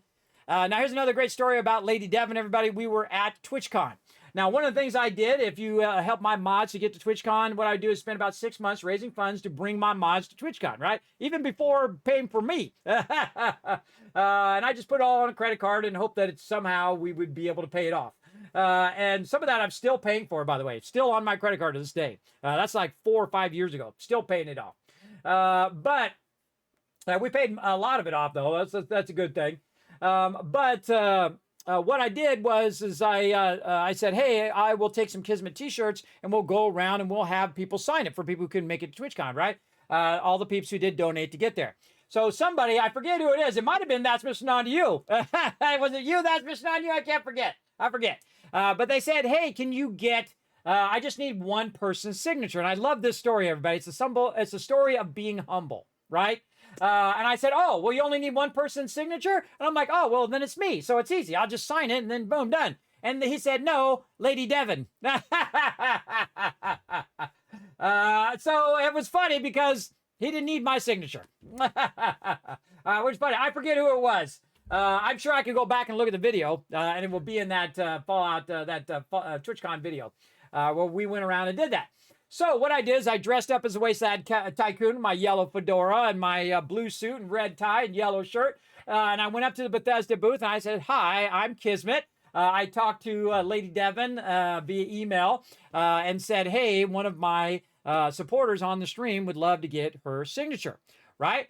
Now, of course, while I'm saying this, all of the people come out from the back. And these are all people who work at Bethesda. And they're like, whoa, we love your outfit, man. Your outfit is awesome. And they said, oh, you're a streamer? I'm saying, oh, yeah, I'm going to be on the Twitch homepage later playing Fallout 4. Like I'm going to be on here in just a bit. Everybody, in about 15 minutes, going to be on the Twitch homepage. And so I was streaming live from TwitchCon, playing Fallout 4, my favorite. And they said, well, here, have this cool backpack full of all sorts of really neat stuff. And I'm like, okay, cool. I'll give it out to the people who helped do it. So I gave out that backpack, by the way. Those are super rare, by the way. You cannot find those. You cannot buy those. Those were only given out to people who they felt were big enough streamers to get one, which is funny because they had a whole canvas bag problem with the other thing. Oh man, it's oh man, dumb things. Smart people doing dumb things, everybody. So I get this cool bag, I get all of that, and so Lady Devon shows up and she says, "Oh yeah, here, I'll sign it." So she signs it, and everyone there at the Bethesda booth signed it. Now I get super jealous. I'm like, wait, I want one of those. I said, no, it's not for me. It's for you guys. You guys are the ones who help support the stream. So I am forever jealous of the person who got that super cool one of everybody at Bethesda. And there was like 15 people there, everybody. So it was all the people who worked at Bethesda, some of the technicians, some of the peeps who were, the front-facing peeps, the community peeps, all the best peeps. Sign that sucker. And now they got a Kismet t-shirt signed with a ton of people at Bethesda. And then also we went around and we got a whole bunch of other people to sign it. My mods all signed it. I signed it. It was awesome. It was probably the most valuable shirt there, everybody. It absolutely was. You know what I should have done? He wasn't there, though. I should have got Todd Howard to sign it. Then it would have been crazy valuable. Holy mackerel. But I didn't think of it while I was there. Whenever I'm at an event like that, everybody, when I'm at TwitchCon, I'm just going from one thing to the next thing, to the next thing, to the next thing, to the next thing. I always have a bunch of stuff scheduled. that I'm doing. As my buddy Banlish find out, Banlish went to TwitchCon one year, and he was also going to be on the homepage, which is cool because we were both on the homepage at the same time, so it's pretty awesome. So basically, he's like, I don't have anywhere to stay, and I said, I don't really stay with anybody else other than my wife, everybody, not even my mods. I usually stay by myself or with my wife, but I made an exception for my bro. My buddy, my fellow Twitch streamer, Banlish, because he did want to go, and I'm like, all right, you can hang out with me. I don't know Banlish. I've never met him in real life. I only know him via the stream. So, you know, sometimes you just take a run. I don't know. It could be a crazy mass murderer. I don't know. But he's a super awesome guy. Everybody. He's a super sweet guy. Super funny. Highly recommend his stream as well. Banlish is his name here on Twitch. Show him some love as well. Let's give him a shout out as well. Foggy, if you can. Give him a shout out. Also, let me know that you can see the mod chat in Discord. Say something in there. Let me know that you can see the mod live on Discord. So I know you're there watching the chat. So basically, that whole thing was awesome. Amazing. So that's what I did. I took that backpack that they gave me and all that stuff in there. I gave it all out. Gave it all out. I get cool stuff. I only keep a very few mementos for myself, like my Vault Boy. He's so great. He always agrees with everything I say. He's like, yeah, you're right. You're completely right.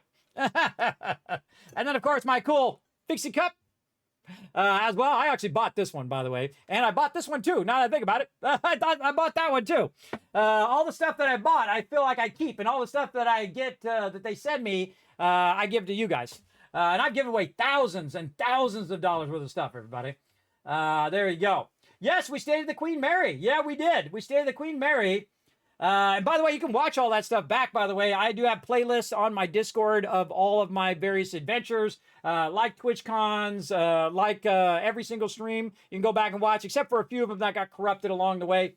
You know, OBS crashed or whatever it was. I lost a few. But most of them are on there to the tunes of thousands of videos and thousands of highlights and thousands of guides. And also a bunch of IRL stuff and all sorts of fun stuff that I've done and more coming. Highlights of the stream as well. Working on some more highlights right now. I do a lot, everybody. I work hard. I work very, very hard. All right, now I want you guys to be my eyes, and I want you to let me know the second I go live on the homepage. All right, so open up another tab and check it every now and again when you can see me on that carousel on the very front of Twitch.com. All right, you let me know. You let me know because it's coming up. I think we have about another 12 minutes. 12 minutes to go, and then we're going to go live and celebrate. So let's go. And when we go live, by the way, everybody, we're going to go ahead and do that giveaway right there. We're going to do that, let's say, about 15 after the hour. So make sure to be into the giveaway. Remember, it's open to everybody. If you don't know how to be part of the giveaways, everybody just type exclamation giveaways. It'll give you a little explainer on how to do it. Also, when I go to do the giveaway, I'll go ahead and bring it up a little bit earlier and have Saltbot come up, tell you a little bit about it as well. If you don't understand how to do it, you can also ask me about it down below in the chat. You can just say, hey, Kismet, how do I enter the giveaway?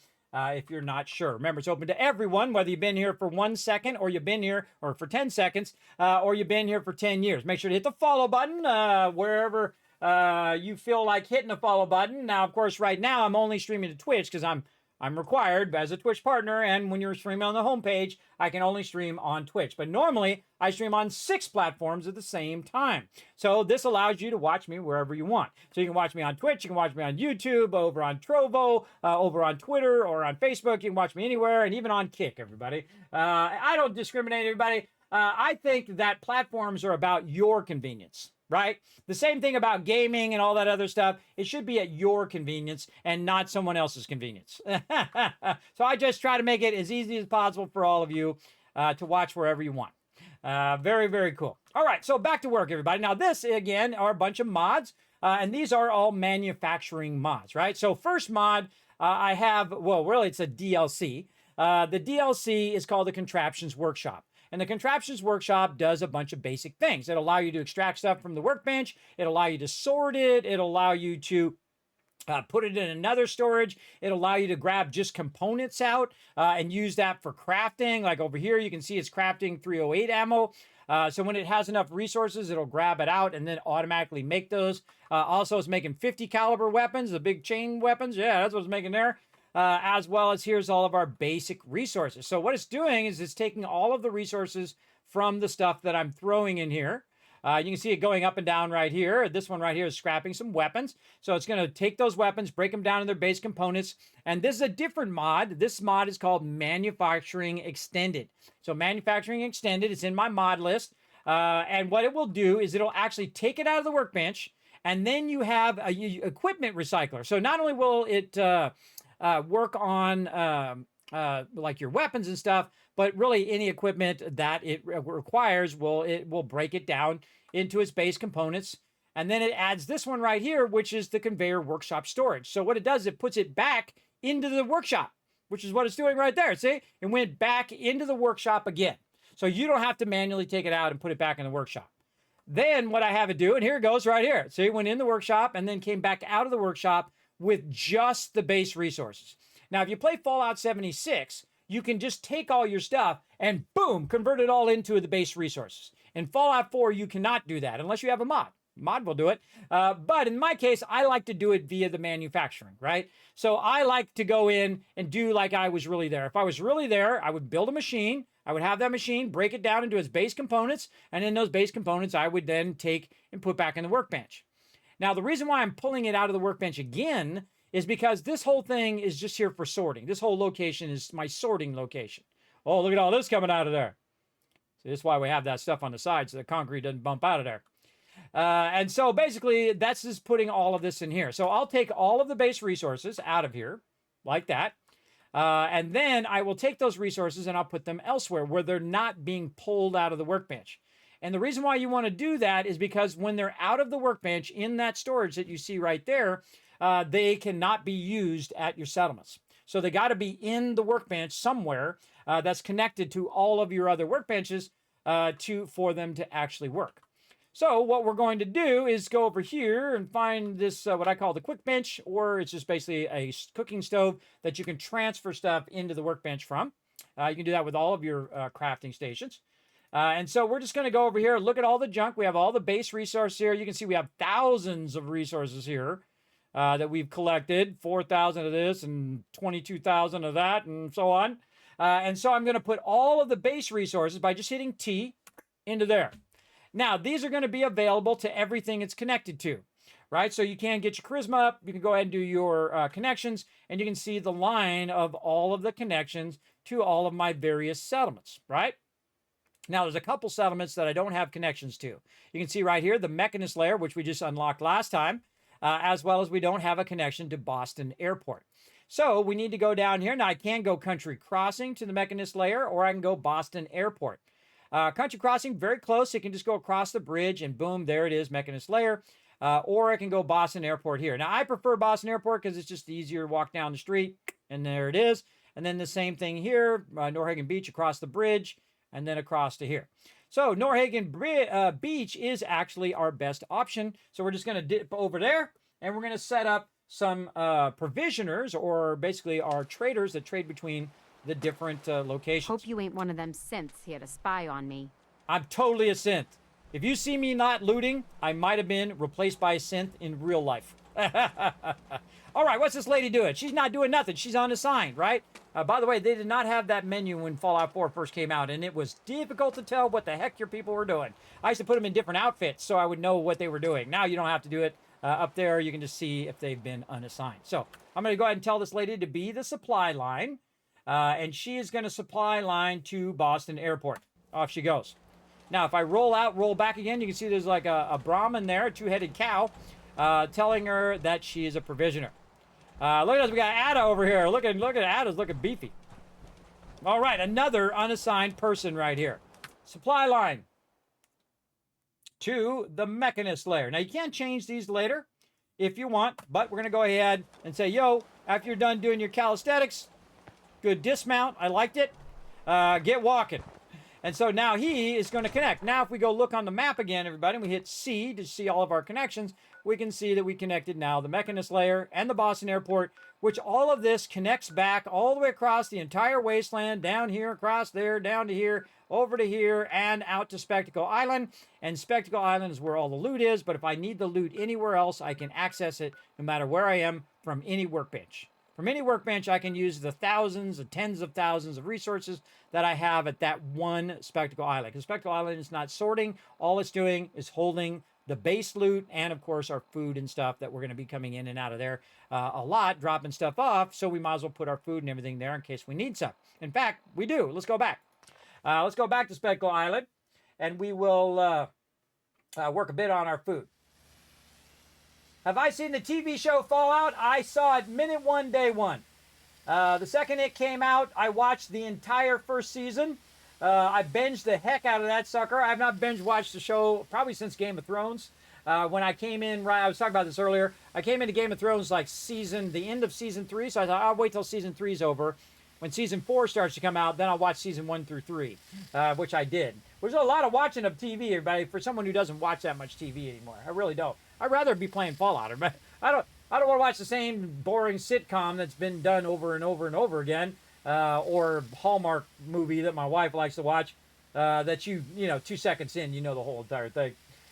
So yes, I have watched the TV show. It is an 11 out of 10. It is the greatest game adaptation show of all time. Absolutely. The actors are perfect for their roles. The writing is top notch. Absolutely awesome. It's great if you've never played a Fallout before, and it's also great if you are a Fallout fan like me. I'm the OG, the original gamer from 50 years ago. Half a century, everybody, I've been gaming. We're celebrating that tonight, by the way. Celebrating 50 years of gaming. So yeah, Foggy, again, let me know if you are in the chat. Let me know if you are in the chat in the Discord. So I know if you're there or not. So because we're about to go live on the homepage. Or any of my other mods, let me know. Let me know in the Discord. Some of my mods said they can help out, so I'll put an anyone there. What's up, brah? What's up, West? Agree, pretty damn good. Yes, yeah, for a very long time. I'm the OG gamer, the original gamer, not original gangsta, original gamer. That's what OG stands for me. There we go. Yes, all right, Foggy's in the chat. All right, awesome. Okay, 3-minute countdown, everybody. Supposedly, I'm going live on the homepage in 3 minutes. Oh, Tavern and Boathouse needs our help. All right, we're going to need to get in some action. We got to make some food first before we go help Tavern and Boathouse. Where is our cooking? I'm blind. Right over here. All right, now you got to get out your power armor and do some cooking. There we go. Is this live? Live channels we think you'll like. Yes, this is live. I am live.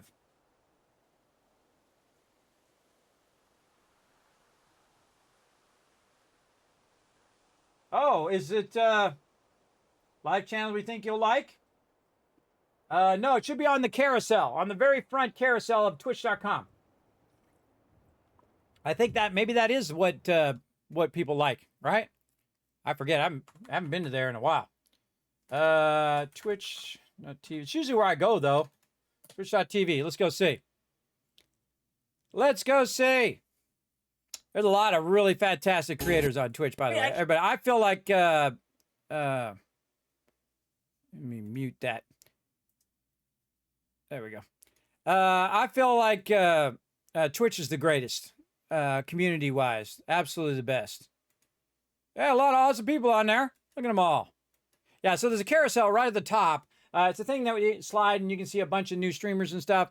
I'll go ahead and show it real quick like this. See it right there. On the main page as well. We got, see, you always got a wide variety of people. That's what I really like, everybody. You got a wide variety of people. This person's playing Roadblocks right now, which is really cool. Who else we got? We got somebody playing Super Mario Sunshine. Awesome. Soul Frame. Ooh. Spooky, going through a spooky forest right now. What else? More Roadblocks. Minecraft, having some fun. Oh, Ark Raiders. Got a DJ. More Roadblocks. A lot of Roadblocks on the homepage today. We're going to have some Fallout 4 on the homepage, hopefully in a minute. We'll see. We'll see if I show up on there, everybody. We'll check it here in just a bit. Again, I should be on there because it is the 11th, right? Yes, from 12 a.m. to 8 a.m. We'll see if I show up on there or not. I would imagine it's probably going to be a few minutes after and whatnot that they rotate the carousel. But you guys let me know if it works out or not. And if it doesn't work out, oh well. I'm of that age, everybody. I'm just here to show you guys the love. I'm at the age where I don't care about money or being the richest person in the graveyard or any of that stuff. I'm all about just having some fun, bringing you guys entertainment. You got to know what you do, everybody. You're not just playing games when you're streaming, everybody. You're entertaining people. That's what you're doing. If I can give you the biggest advice that helped me become a Twitch partner to get this far, everybody, it is one, to treat people with respect first and appreciate the people who are in your channel. To appreciate the people who got you to where you are now, that helped you along the way. Appreciate all of those people, which is why I do giveaways and all sorts of stuff here in the stream.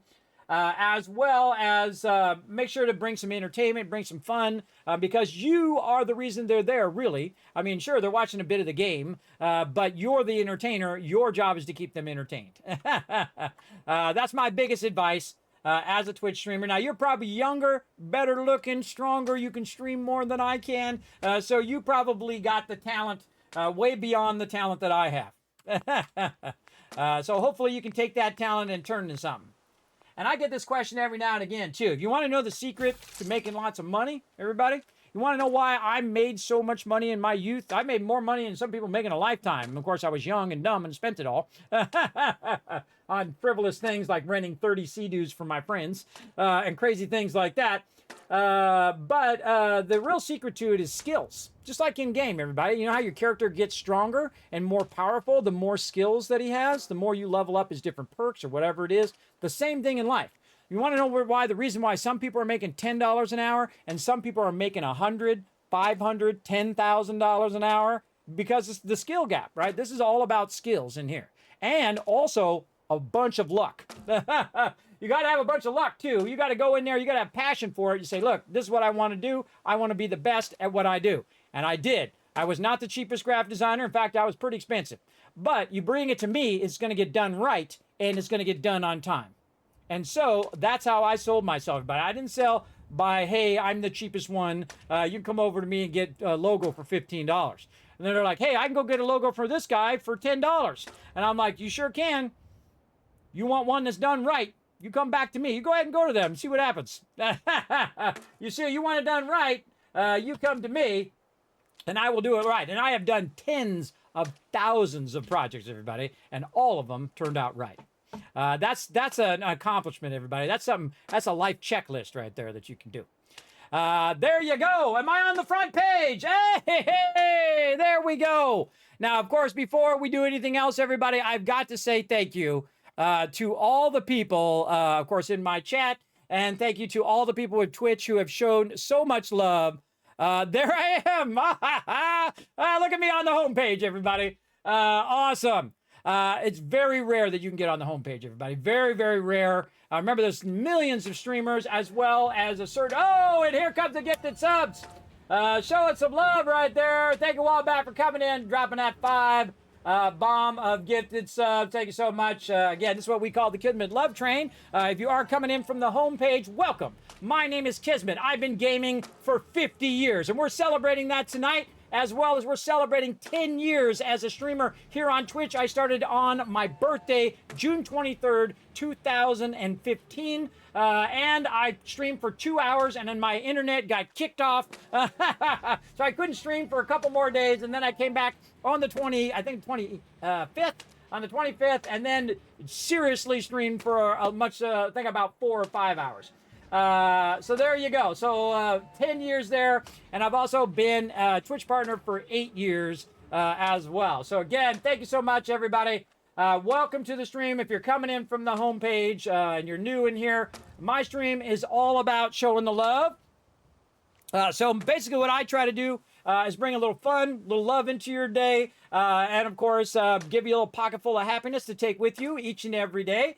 We play a lot of various games, including Fallout, 7 Days to Die. Love survival games, games with stories, games that are like racing games or building games, that kind of stuff.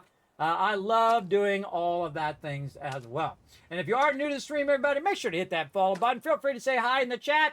You're welcome to ask some questions and whatnot in the chat, like how I got started and all that stuff, or any tips that you might want on becoming a streamer. I love doing this, everybody, because I don't make a dime doing this, by the way, everybody. I put every penny right back in the stream and have done so for 10 years to try to build it up. Everybody, try to build it up. That's what you do. And some entrepreneurs do that.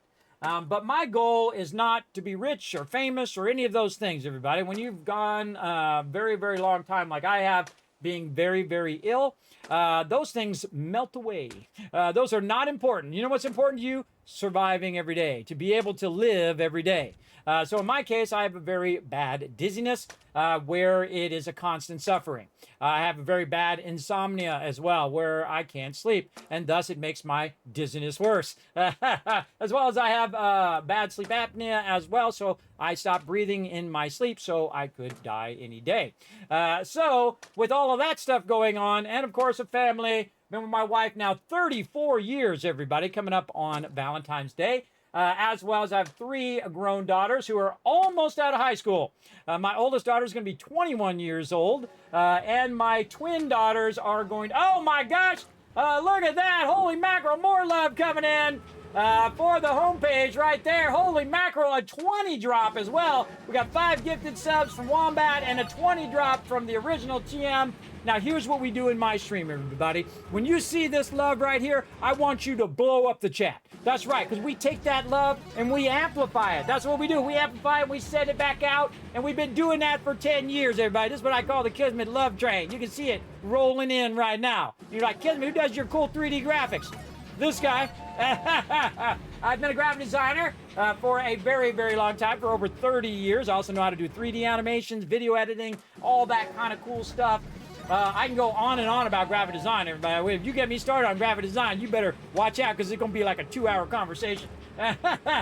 See, people are like that on things that they're so passionate about, right? If they're passionate about gaming, they're passionate about art, entertainment, music, whatever it is they're passionate about. Some people love quilting. Some people love sewing. Some people love to swim or dance or whatever it is. And that, I love to see that enthusiasm in people. And I'm that way for gaming too, everybody. So if you want to get some enthusiasm for gaming, you're in the right spot for sure. Holy mackerel. That's a lot of love. Who are we showing some love to right now? Let's see. Big Mike getting some love. Rez, hey Rez, you got a free sub. Hype getting some love. We got me getting some love as well. Not me, but me in the chat. And Dark getting some love as well. Who else? Holy mackerel, a 20 drop. Oh man, I read every name. I read every name. I let every name come up on the screen. See, I don't do little tiny alerts. I see like little tiny alerts on some streamers, everybody. It's like someone donated $500. And it's these little tiny alerts. They're like 9-point text down here in the corner. I'm the very first one to do full screen alerts, everybody. Full screen. Thanks to the awesome people at Stream Elements, by the way, who allow me to do this before anybody.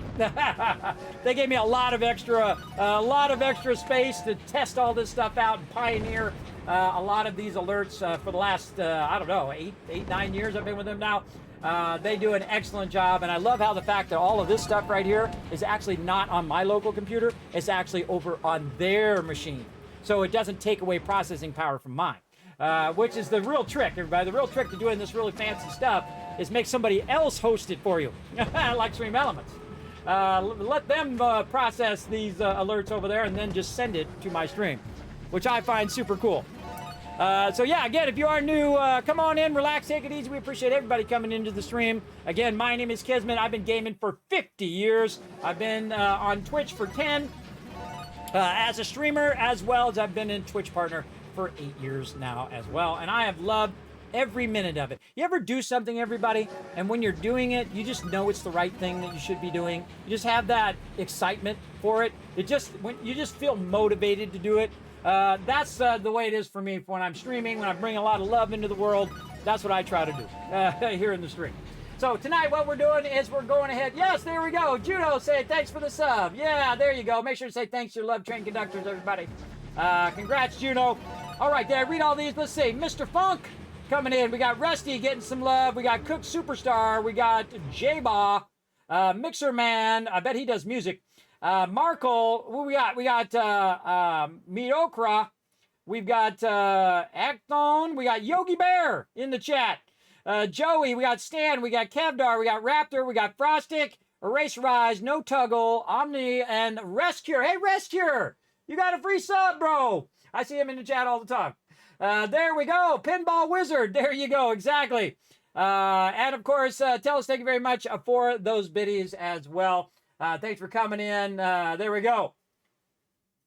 What? We're 192 follows from 30,000. Oh, we're getting there. We're getting there. So again, hit those follow buttons, everybody. We're going to try to get this stream fired up.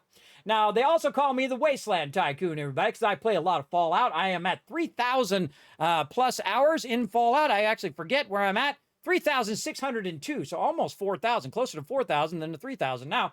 And I played through Fallout 4 13 times. I played through every Fallout that's ever been.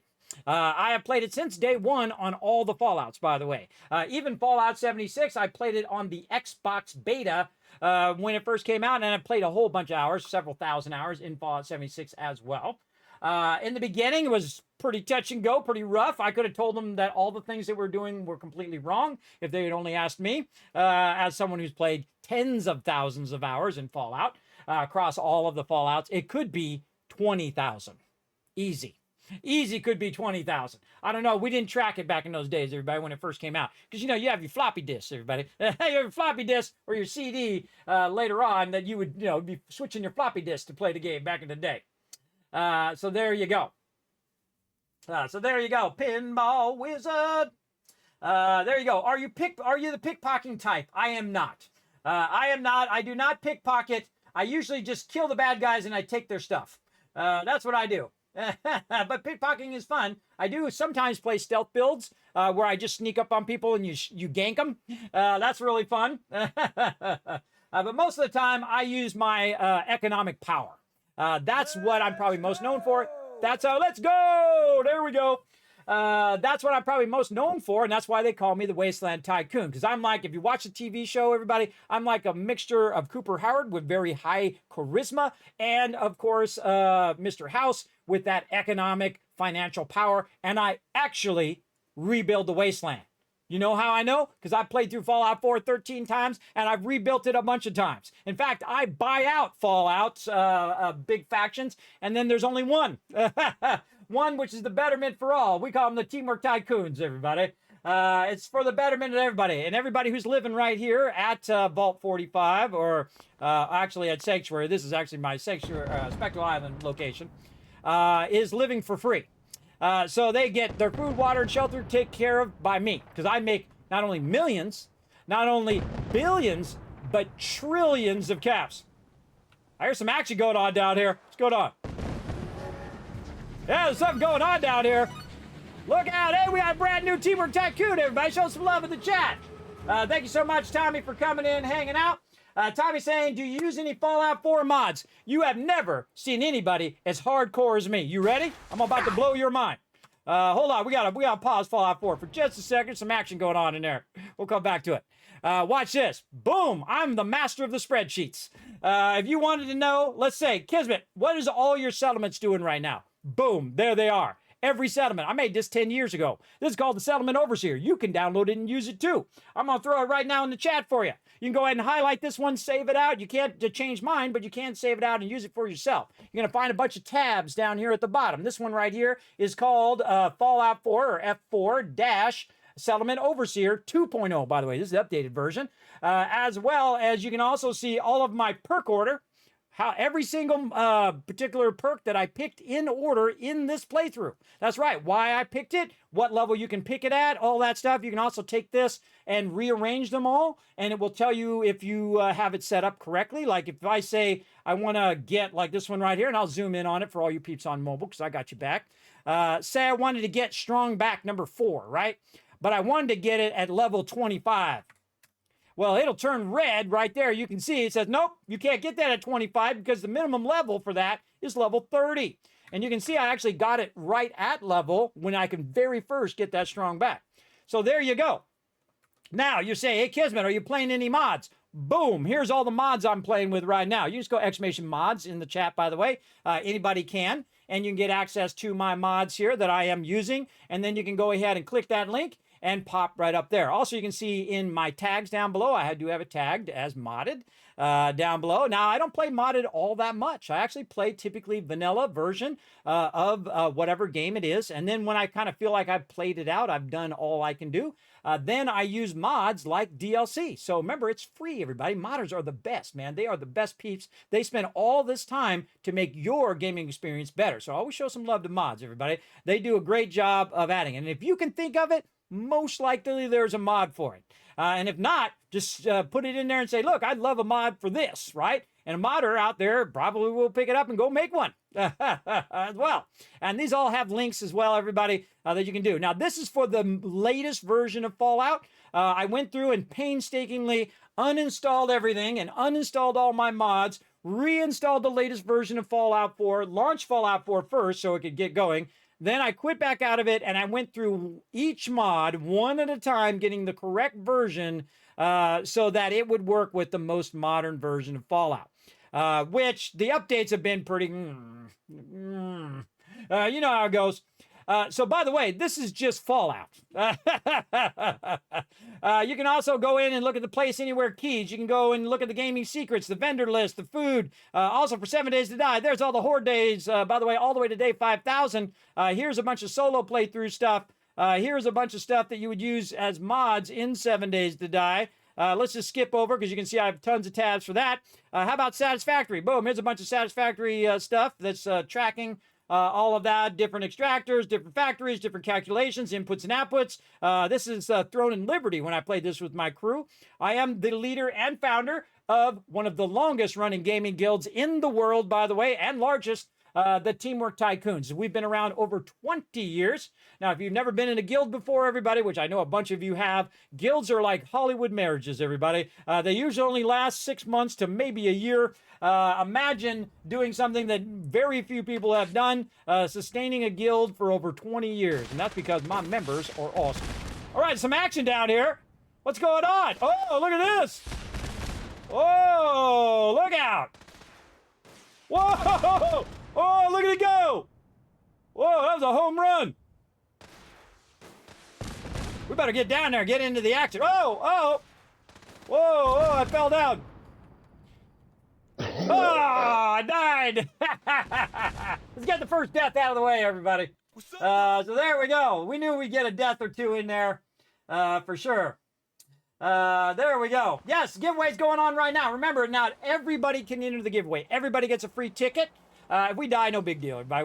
We're just having fun. We're talking about some Fallout stuff and whatnot. Ripperoonie, what are we on? 503 deaths. We have a death counter in the chat as well, everybody. So Ripperoonie. Big Mike in there saying thanks for the sub. Now again, everybody, we are on the Twitch homepage. This is on the AE version. Yes, this is the latest version of Fallout. Right over here. Let me actually go look at what the actual name of it is.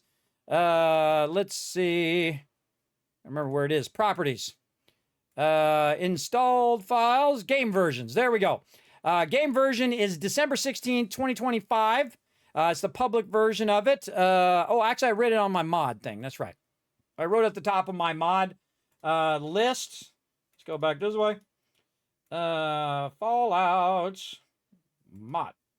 I'm using version 1.11.191.0.1. Ridiculous. Ridiculous numbering. I'm sure they have a reason for it over there. But yeah, this is the latest version of Fallout. So it is the latest version where they added the, the content creation thing, the content club or whatever it's called. What's it called, everybody? What's the club thing called? I forget. They added it to Skyrim, and now they added it to Creation Club. That's what it's called, Creation Club. Right over here. So there we go. So you can see that I have a bunch of mods already installed. Most of these mods, by the way, are installed through the mod launcher and not via the Creation Club. The only one I'm using on the Creation Club is one I really like and very cool. I'll show you. First, you can see I have a red vault suit on right over here. You can't really see it right now because I have some heavy combat armor on. But if I take my heavy combat armor off, and again, this is what's so great about modding, everybody, is that you can make it whatever you want. I can go ahead and take off my chest piece here, and you can see that the back of my thing actually represents my vault, Vault 45. I have claimed Vault 45 for me. No one else gets it. It is my vault, and I've had Vault 45 for 10 years now. When did I first claim it? I claimed it in Fallout Shelter when it came out because I turned 45 years old on my very first stream. It was on my birthday, June 23rd, 2015, everybody. My very first day, I streamed for 2 hours, and then my ISP sucks. And by the way, that was really slow internet back then. And my ISP sucks, knocked me offline for 2 days. That was some powerful streaming, everybody, if I knocked the internet out for 2 days. And then I came back a couple days later and then streamed some more. Did you buy or upgrade the anniversary edition of Fallout Kismet? No, I did not buy the latest version. I did contact them to see if they'd send me a code for it so I could review it, but they haven't got back to me, and I haven't got back to them, so we'll see. But really just want to keep going with my modded playthrough right now, everybody. So let me get my armor back on. Now, if you haven't been in my stream before, if you're coming in from the home page, thing that I like to do that's very unique to my stream, everybody, is it's called mega building, right? I have 3 levels of building. So you have your first level, which is your basic build, right? So when you start the game, you go in, you got a bunch of settlers, now you got a bunch of dependents that you have to deal with. Just like when you have a family, everybody. I have 3 daughters. I know how it goes. So you have to go in and start to put down stuff for them to survive. So you got to make sure they have water, that they have food, and that they have, of course, have shelter. So one of the things that I will do is just start with some basic stuff, right? Some sleeping bags, Taffing and Boathouse again. Did we not help Taffing and Boathouse? I think we rolled back to where we got to go help Taffing and Boathouse. What we wanted to do was build out that basic build. Then I go to what's known as a super build. A super build is where it starts making you money. Right now at Sanctuary, I'm making 50,000 caps.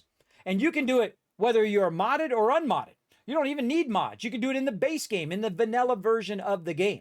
Whether you're on console, whether you're on PC, whatever it is, I can show you how to be a Wasteland Tycoon. Because I share all my gaming secrets with all of you who are in my stream. So if we go up here to Sanctuary, or actually we should go to Tavern and Boathouse first. Let's help them real quick. In fact, I don't even need to do anything. I'm going to show you the magic of the Kismet kill box. Here we go. Let's go check it out. It's got to be crazy. Come on. Oh, now Spectral Island's under attack. What? Get some! You're dead.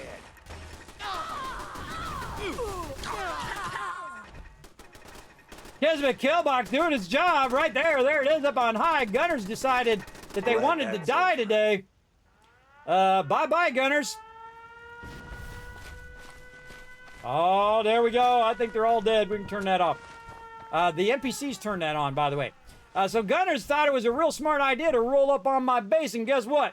Kismet Killbox up on high. Now, the Kismet Killbox is something I invented many, many years ago. In fact, I feel like Bethesda owes me maybe a little bit of royalties because they actually used in Fallout 76 the term Killbox, which I'm the very first one to do it, everybody. I'm the very first one. I'm also the first one to invent super looting, where you loot everything, at least the term for it. You loot every single thing down to the smallest cap, the smallest cigarette butt, and everything. Probably most known for that, super looting, and for the Kismet Killbox. So what you do is you just put some turrets up on high, and they have different forms of the Killbox. Sometimes you put it on your building. Sometimes you put it up on high like that. But I don't care if it's a whole swarm of Deathclaws coming up in here, everybody. They're going to get absolutely annihilated like you saw. So that's really all you need. Oh, even a legendary mob got wiped out there. We got a legendary chess piece there in Incinerate. So 30% chance to ignite melee attackers once every 20 seconds. That's a fun one. Let's go ahead and grab that. And then over here, more people who are supplying me with free loot. So I could actually play a passive playthrough if I wanted to, but I just put the turrets up. I never have to shoot them once. Never have to shoot them once. They'll just get instantly annihilated. Now, I feel like the gunners are the best one to help supply you. Now, in war, everybody, and that's what this is. This is a war between factions. That's what Fallout's all about. If you watch the TV show, you know what I'm talking about. But it's a war against factions. So what you want to do is you want to have your enemy supply you. That's how you get stronger and they get weaker. So in the case of the gunners here, they're coming in and, hey, they're just giving me a bunch of resources that I can either break down or I can utilize for my settlers to make them stronger, and thus they lose their resources, making me stronger, making them weaker. Very smart way to play any kind of game like this is, again, gunners are my favorite. Look, they brought me some combat armor. Nice, and some laser rifles, even some mute fruit. Thanks for that free stuff. Oh, somebody else over here who got absolutely annihilated. Can't even find the pieces and parts. Oh, up here. So you want to just run around and get all that free loot, everybody. And I'm going to show you how to take that loot and convert it into base resources so that you can then use those base resources to actually rebuild the wasteland. And this is what I tried to explain to Bethesda when they came out with Fallout 76. That and the way Fallout 76 is, everybody, is based on the fact that you're going to fight with each other over resources, right? You come out of Fallout 76, and then there's a big battle royale where you're PvPing each other and all of that. And I'm like, most of the Fallout community, which I know, by the way, I've been in Fallout community forever, don't want to do that. And it makes you, like, hopeful for humanity, really, that the Fallout fans are the best people in the world. At least most of them. Some of them want to watch the world burn, just like that show, or just like that song. But the thing about Fallout 76 is an amazing thing happened, everybody, where people started helping each other. That's right. They started helping each other. They see somebody new come in. Here's some stem packs. Here's a little starter weapon for you. Here's something to get you started. And they really did that in the game. And so that's what makes Fallout 76 truly special, everybody, is the community. So if you do want to try that one, sometimes they have like a free weekend for it. It's pretty cheap. You can buy it pretty cheap. Try that out as well. Now, if you go get Fallout 76, I don't get nothing out of it, everybody. I don't have any affiliate links or anything like that. You go play it if you want to play. But that's the true genius of that, was the community rise to the occasion. And it really, again, gives you hope for humanity, because we're going through some scary stuff right now that we might be in the real world Fallout soon. And so what happened is people were so kind in there that they actually added a donation box into the game.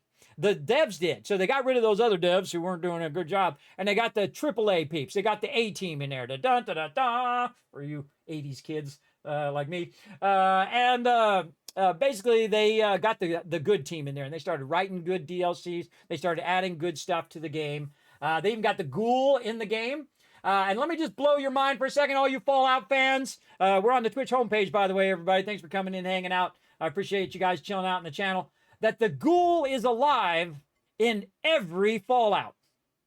Let that sink in your head. He's alive in every Fallout game. That's right. So we could have him in every game. So if they remastered Fallout 1, guess what? Ghoul's around somewhere, because Ghoul was around pre-war. And he was through every single Fallout, because Fallout 76 is actually the first Fallout. Then there's Fallout 1, which I know as Fallout because there was no Fallouts after it. It was the first one. But we call it Fallout 1 now.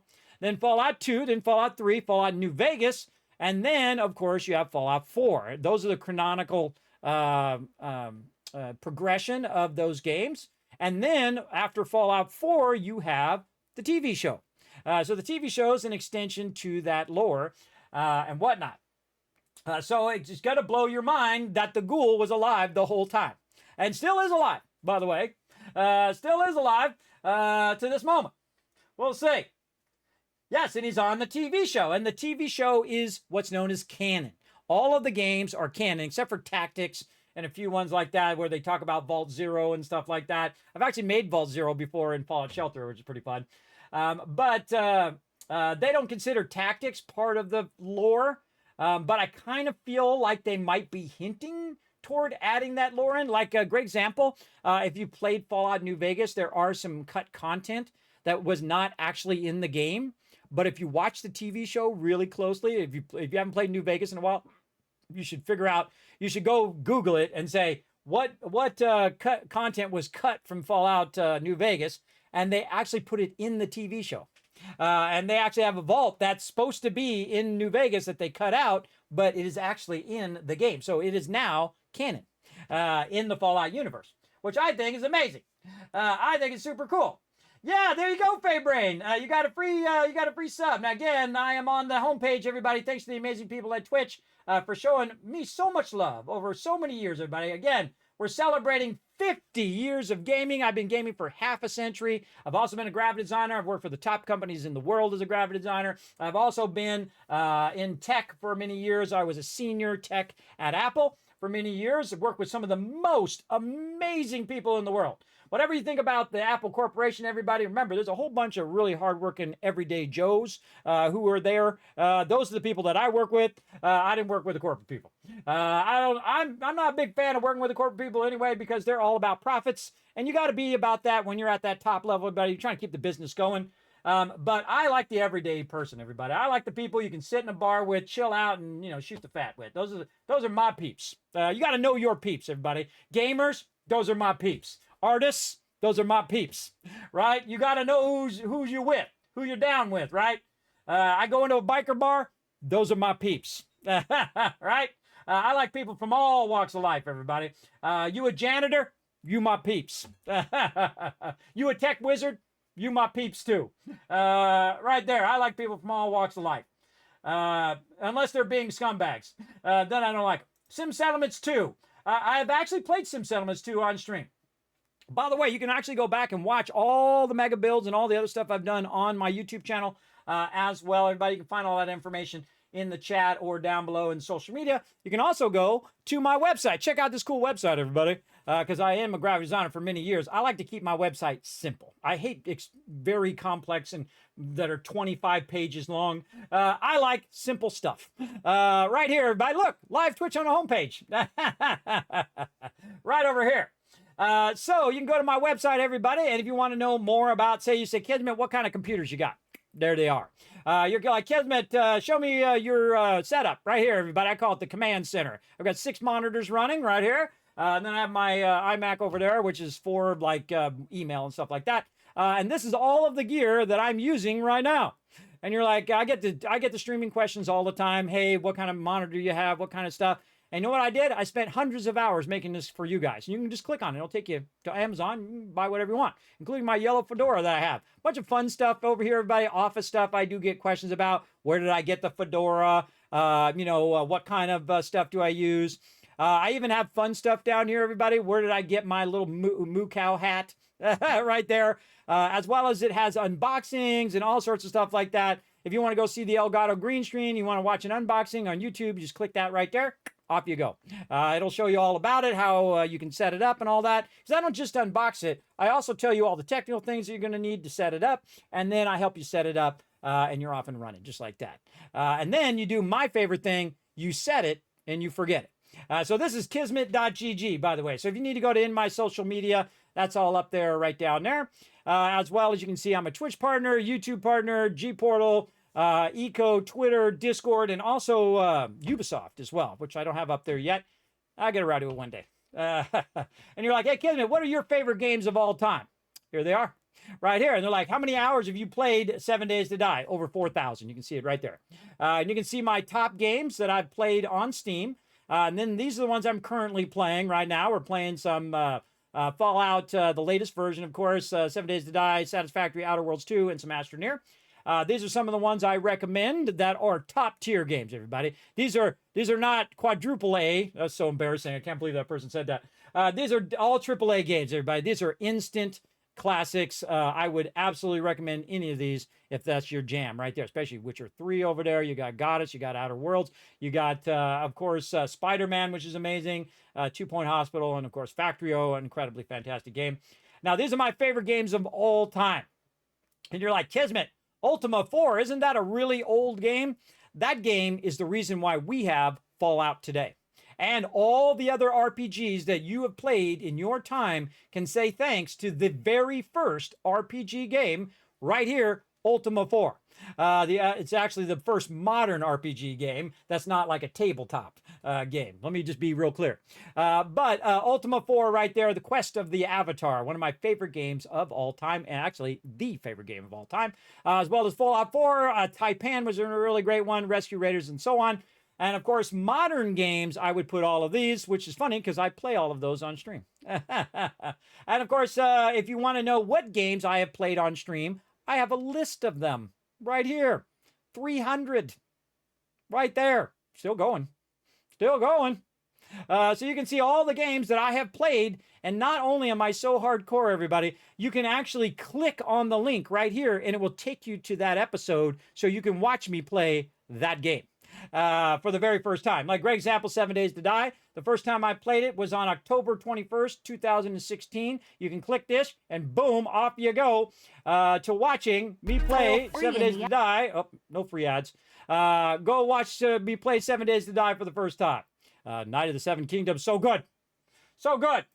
So there you go, everybody. That'll hook you up right there. Just go to kismet.gg. There's a bunch of other stuff up there, guild stuff and whatnot, that you can check out as well. If you're interested in sponsoring the channel, you can also check that out. You can contact me up there as well. So yeah, I'm hardcore, bro. So you're in the right channel. Finally, beat Fallout 4. Should I replay it or start Fallout 76? Ooh, that's a hard question right there. In fact, I'm gonna give the whole chat 1,000 Kids Cats for a super good question, right over there. You love the red highlights? Yes, the red highlights are the stuff. If you're talking about the targeting HUD. Did you buy the upgrade? No, I did not. I did not buy it. Also, I love my little highlighter thing, by the way. I love my highlighter thing so I can highlight you guys. You guys are also the star of this show, everybody. I love talking to peeps about gaming and just having a good time. Also like to make robot sentries for my settlements. It's a blast. I made snipers. Yeah, I got robot sentries in mine as well. Let's go back over here to Spectacle Island, because it's going to get attacked as well, and we'll watch them get annihilated. Then we'll catch them back up on the chat as well. Let's go. Let's see. Oh, yeah, Kismet Killbox going off. Here we go, jumping down. Oh, a legendary Mirelurk King. Ooh, they're tough. Go, bro. Now, again, we can see we got the robot out here. You probably won't believe. Uh-oh, robot's down. Kids are going to use the Overseer's Guardian.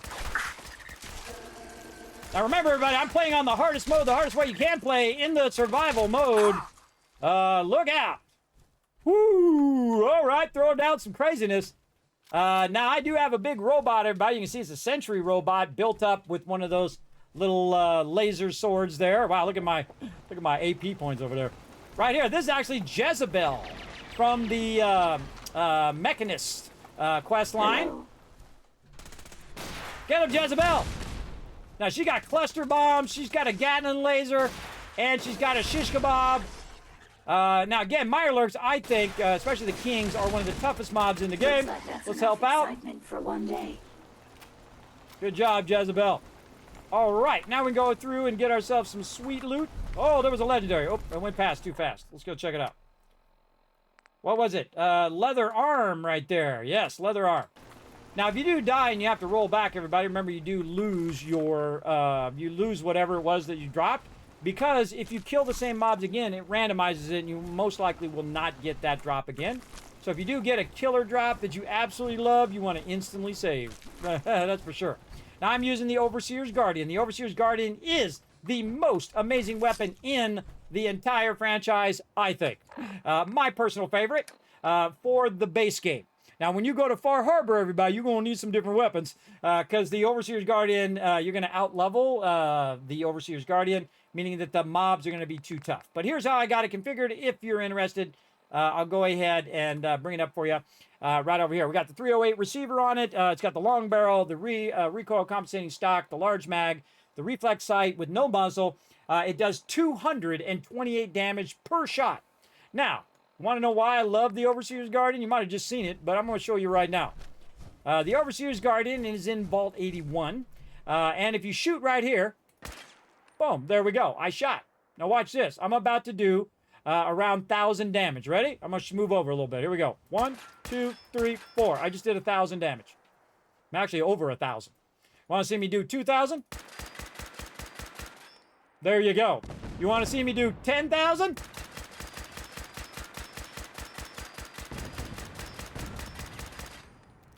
I'm going to guess that's about 10,000. Oh, wait, we got more action. Hold on.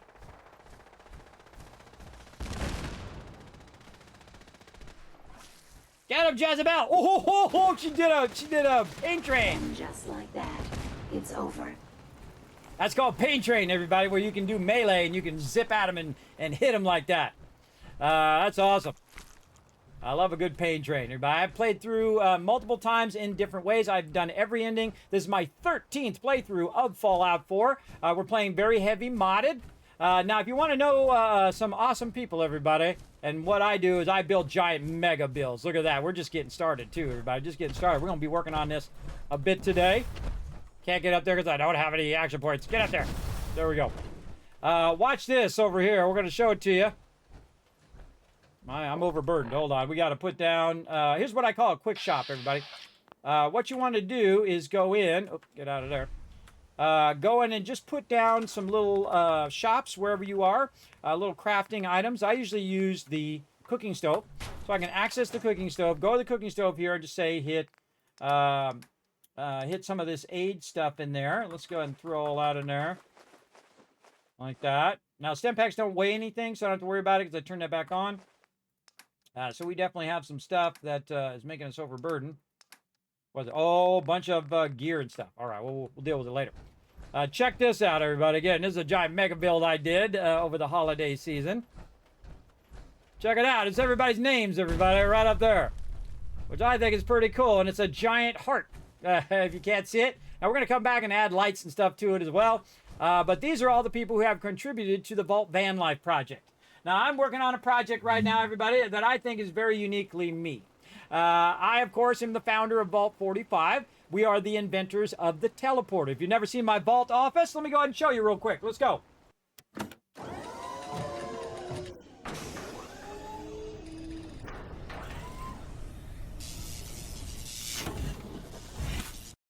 You made it in all one piece. That's good, everybody. I'm glad you didn't, your matter didn't get separated and put back together wrong. Because, sometimes that happens in Fallout. So thanks for coming in and hanging out. Watch this. Boom. You can see yourself right over there. So these are all the games that I've played on stream, and I've played so many more, everybody. I've played over 300 on the stream as well. This is my Vault office. We'll just say hi for a minute while we're waiting for everybody to come in from the homepage. Again, my name is Kismet. I've been gaming for 50 years. We're celebrating 50 years of gaming tonight. I played all of these and thousands more over the last 50 years. So now you know a gamer who's been gaming for half a century. That's right. Now you know. As well as I loved every minute of it, everybody. I've always been known as a gamer. So in my day, by the way, they said, "Oh, you're a gamer." They'd say it like that. And I said, one day, gamers will rule the world. It'll be the #1 entertainment in the world. You'll see. Because that's why they call me Kismet, everybody. And guess what's going on right now, everybody? Gaming, #1 entertainment in the world. So be a proud gamer, everybody. I have always been. Always been. Love what you love to do. Don't let anybody tell you what to do. Don't take their negativity. Set it right here. Don't set it in some negativity backpack. Watch this. Watch how good this feels. Throw it off. See, when you get to a certain age, everybody, you don't care what anybody else thinks. You're just trying to do what you love to do, right? You're trying to go out there, have some fun, do what you want to do with the limited time you have left in your life. And believe me, you got a limited amount of time. Could be 10 years, 50 years, 100 years, but you only got so much of it. You only got so many minutes that you got to do what you want to do. Now, we're about to do a giveaway as well, so we're going to go ahead and start that up here in a second. I'm going to let everybody know how to be part of it first before we do that. And catch up on the chat first. Let's do that. Have we seen what they call synth component in the TV show, or is it something else? I thought they were going to reveal it with the Brotherhood. There's a part in the Brotherhood where there's a certain person that shows up uninvited. So I'll give you a little hint, but I won't tell you who it is. So a little uninvited person who showed up when they weren't supposed to. And I could have sworn that person was going to be a synth, everybody. 100% thought it was going to be a synth. I was calling in. I was like, oh, synth for sure, bro. Synth for sure. I can just spot them, everybody. I can spot a synth from a mile away. So yes, but they have not confirmed synths yet.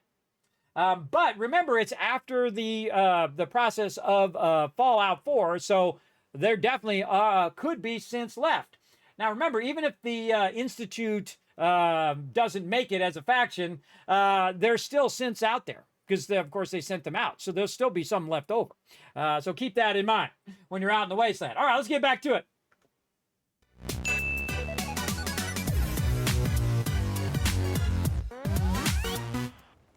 All right, look at this awesome shot, everybody. Again, I build giant mega builds, not no little tiny baby builds. This ain't your mama builds up in here. I build some big stuff. If you like that kind of stuff, if you like a little bit of love, positivity, and a little pocket full of happiness in your day, everybody, you hit the follow button. That's what you do. Because that's what I do. That's my job. Bring that love to you guys to the chat. Thanks for coming in and hanging out. Oh, more action. What's going on? Oh, I just hear the guy rolling over there. He's rolling around. For sure, for sure. So there we go. Subnautica gave you too much anxiety. Subnautica is one of the greatest games of all time. If you haven't played in a while, Faye Brain, I suggest to go back and play the latest version because they did the brilliant thing. And I think this is what they should do with Fallout 4. I think they should take all the innovations of Fallout 76, and there are a lot, by the way. If you've not played Fallout 76, they have done a massive amount of improvements to Fallout 4 and a whole bunch of systems that make it better, especially AoE looting, which is really good. You can get a mod for that as well. That'll help you with AoE looting and all that. But it happens to crash on mine. But there we go. So basically, I would think it'd be awesome to do what Subnautica did and take all the features of Subnautica 2 and roll them back into Subnautica 1, which they did, which was brilliant, everybody. Made me want to go back and play Subnautica 1 again, and I did, and I played all the way through. Very, very fun. And then that's what I think they should do with Fallout 4. They should have a like enhanced version or something like that, where they take all the cool stuff from Fallout 76 and roll it back. Like the ability right now to just go in my inventory and say, hey, I want to rename this stuff. I want to scrap this stuff. I do want to do all that stuff, which you can do. You can go in and actually do that in there. You can rename stuff right in the Pip-Boy. You don't have to go out of the Pip-Boy to rename it. And again, I have thousands of hours in Fallout 76. Played it since day one. I've never really stopped playing it. I take breaks from it, but I haven't like stopped playing it like I'm never going to play it again. I'm just doing mega playthroughs of other stuff right now, which is a lot to do. All right, let's dip back up to the top here of Spectacle Island. So I highly recommend Subnautica again. If you haven't played the latest version, it is awesome. I'm really bummed that they're having some sort of like childish back and forth over there, screwing up Subnautica 3, because we could probably have Subnautica 3 right now and be playing it if they weren't being a bunch of babies over there, a bunch of corporate babies. You know, doing that schoolyard stuff. I hate that kind of drama, everybody. I'm not a drama channel, everybody. You're not going to see me talk about other streamers or talk, unless it's something positive, usually, or talk about the drama or talk about this, that. I might throw some stuff in there for you guys to watch out. But mostly I try to stay away from drama. I call them drama streamers, everybody. Everybody's always talking about everybody else and the drama with everybody else and the drama with this person and that person and whatnot. Sure, it gets the views, but you're also using other people's content in your content. I am of the old school way, everybody. I feel like that's really disrespectful if you don't have their permission. I'm of the old school way.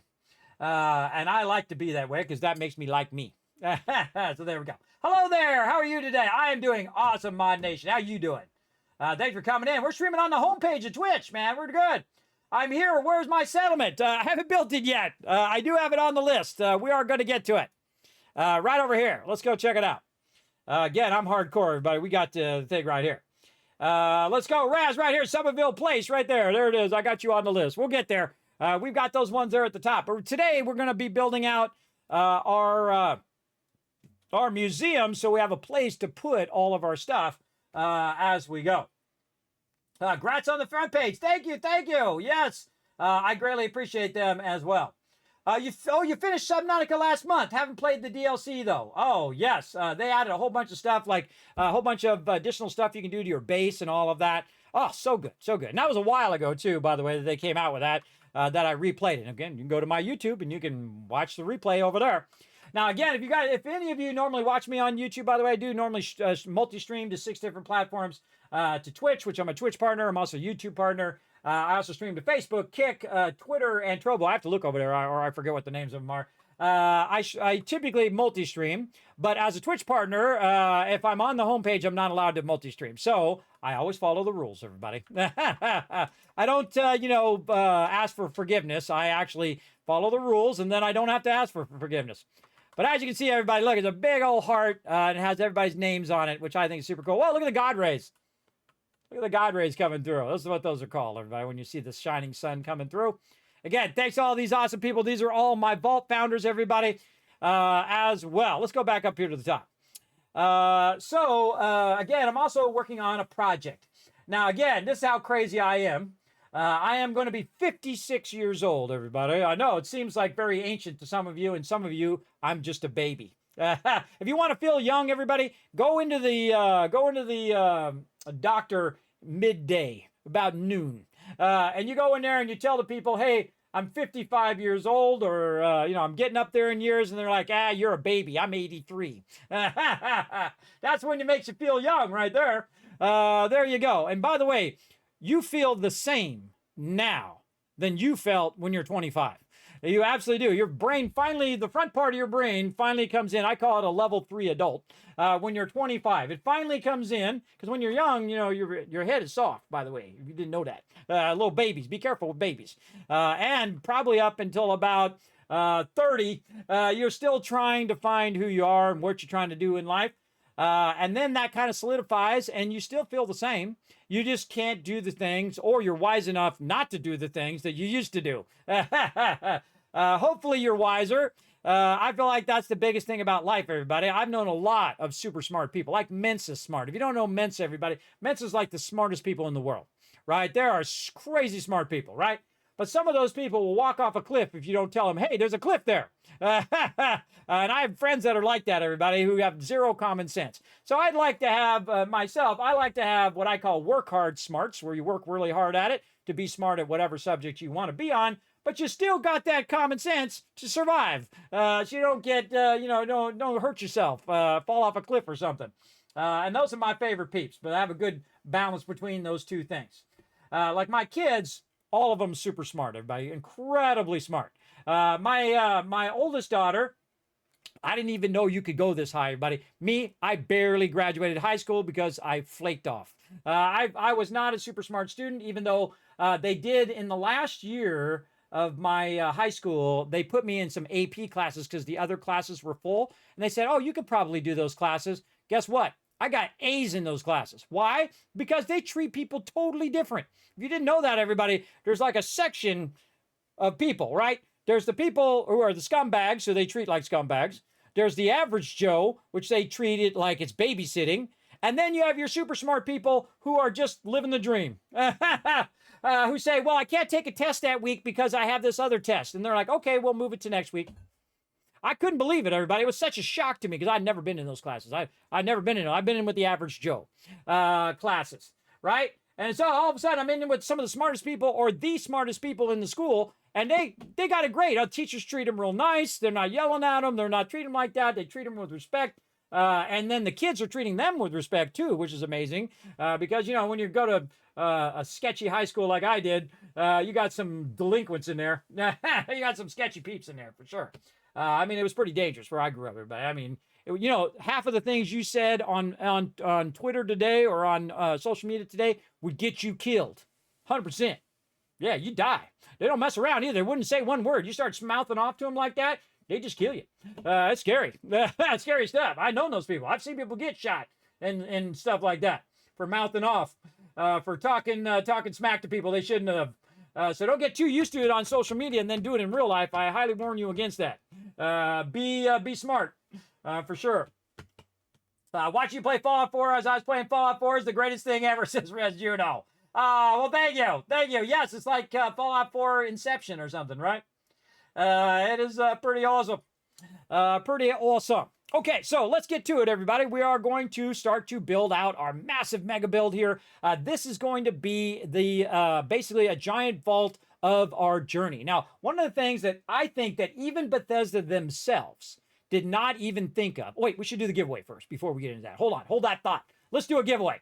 All right, so I'm going to have my buddy Saltbot come up and explain a bit about the giveaways first. It helps my voice, everybody. I have lost my voice multiple times on stream. Let's go ahead and have Saltbot tell you how to enter the giveaways, give you a few minutes to enter the giveaways. Then I'm going to give away 5 random Steam game codes. If you don't know, everybody, I give away tons of loot all year long.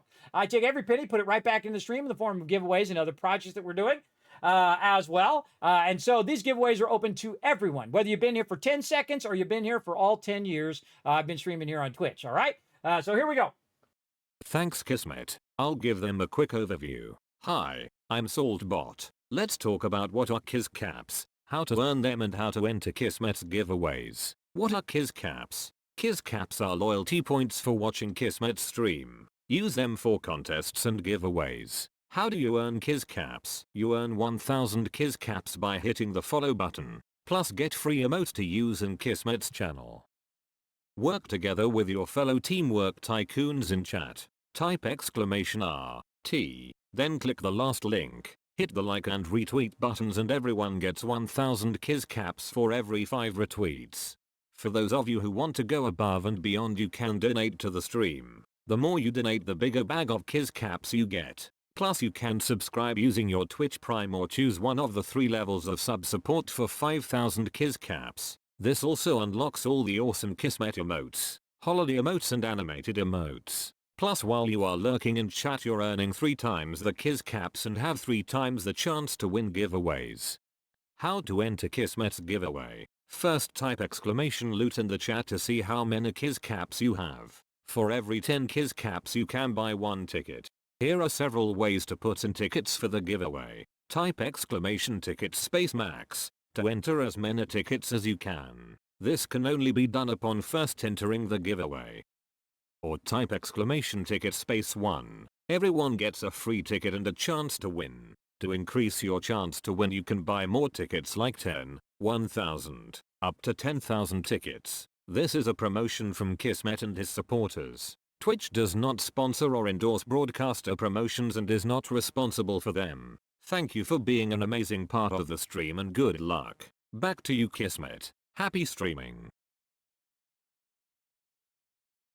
Came up with that character, by the way, when I lost my voice on stream many years ago. You can actually go see it in my VODs on YouTube. Of me losing my voice, and instead of not streaming, I came on stream and I used the little text thing and I would type out what I wanted Saltbot to say, and then he would say it, and that's how characters are born, everybody. So he shows up every now and again to help me save my voice, because I literally do hundreds of giveaways every single year. And so what do we got tonight? We've got a 5-pack of games. Now, each of these games, and 5 people are going to win right now. So you have a chance. If only 5 people enter, 5 people win.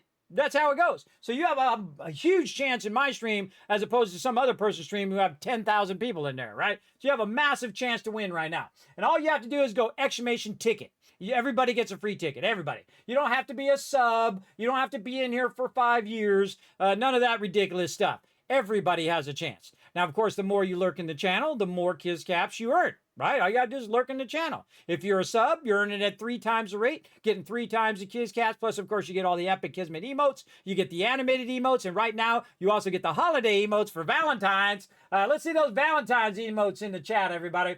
You can also just go !ticket max and just put in all the tickets. You can do it the first time you enter the giveaway. Now, if you've already put 10 tickets in and then you try to do ticket max, it doesn't work. So you can just go ahead and do that as well.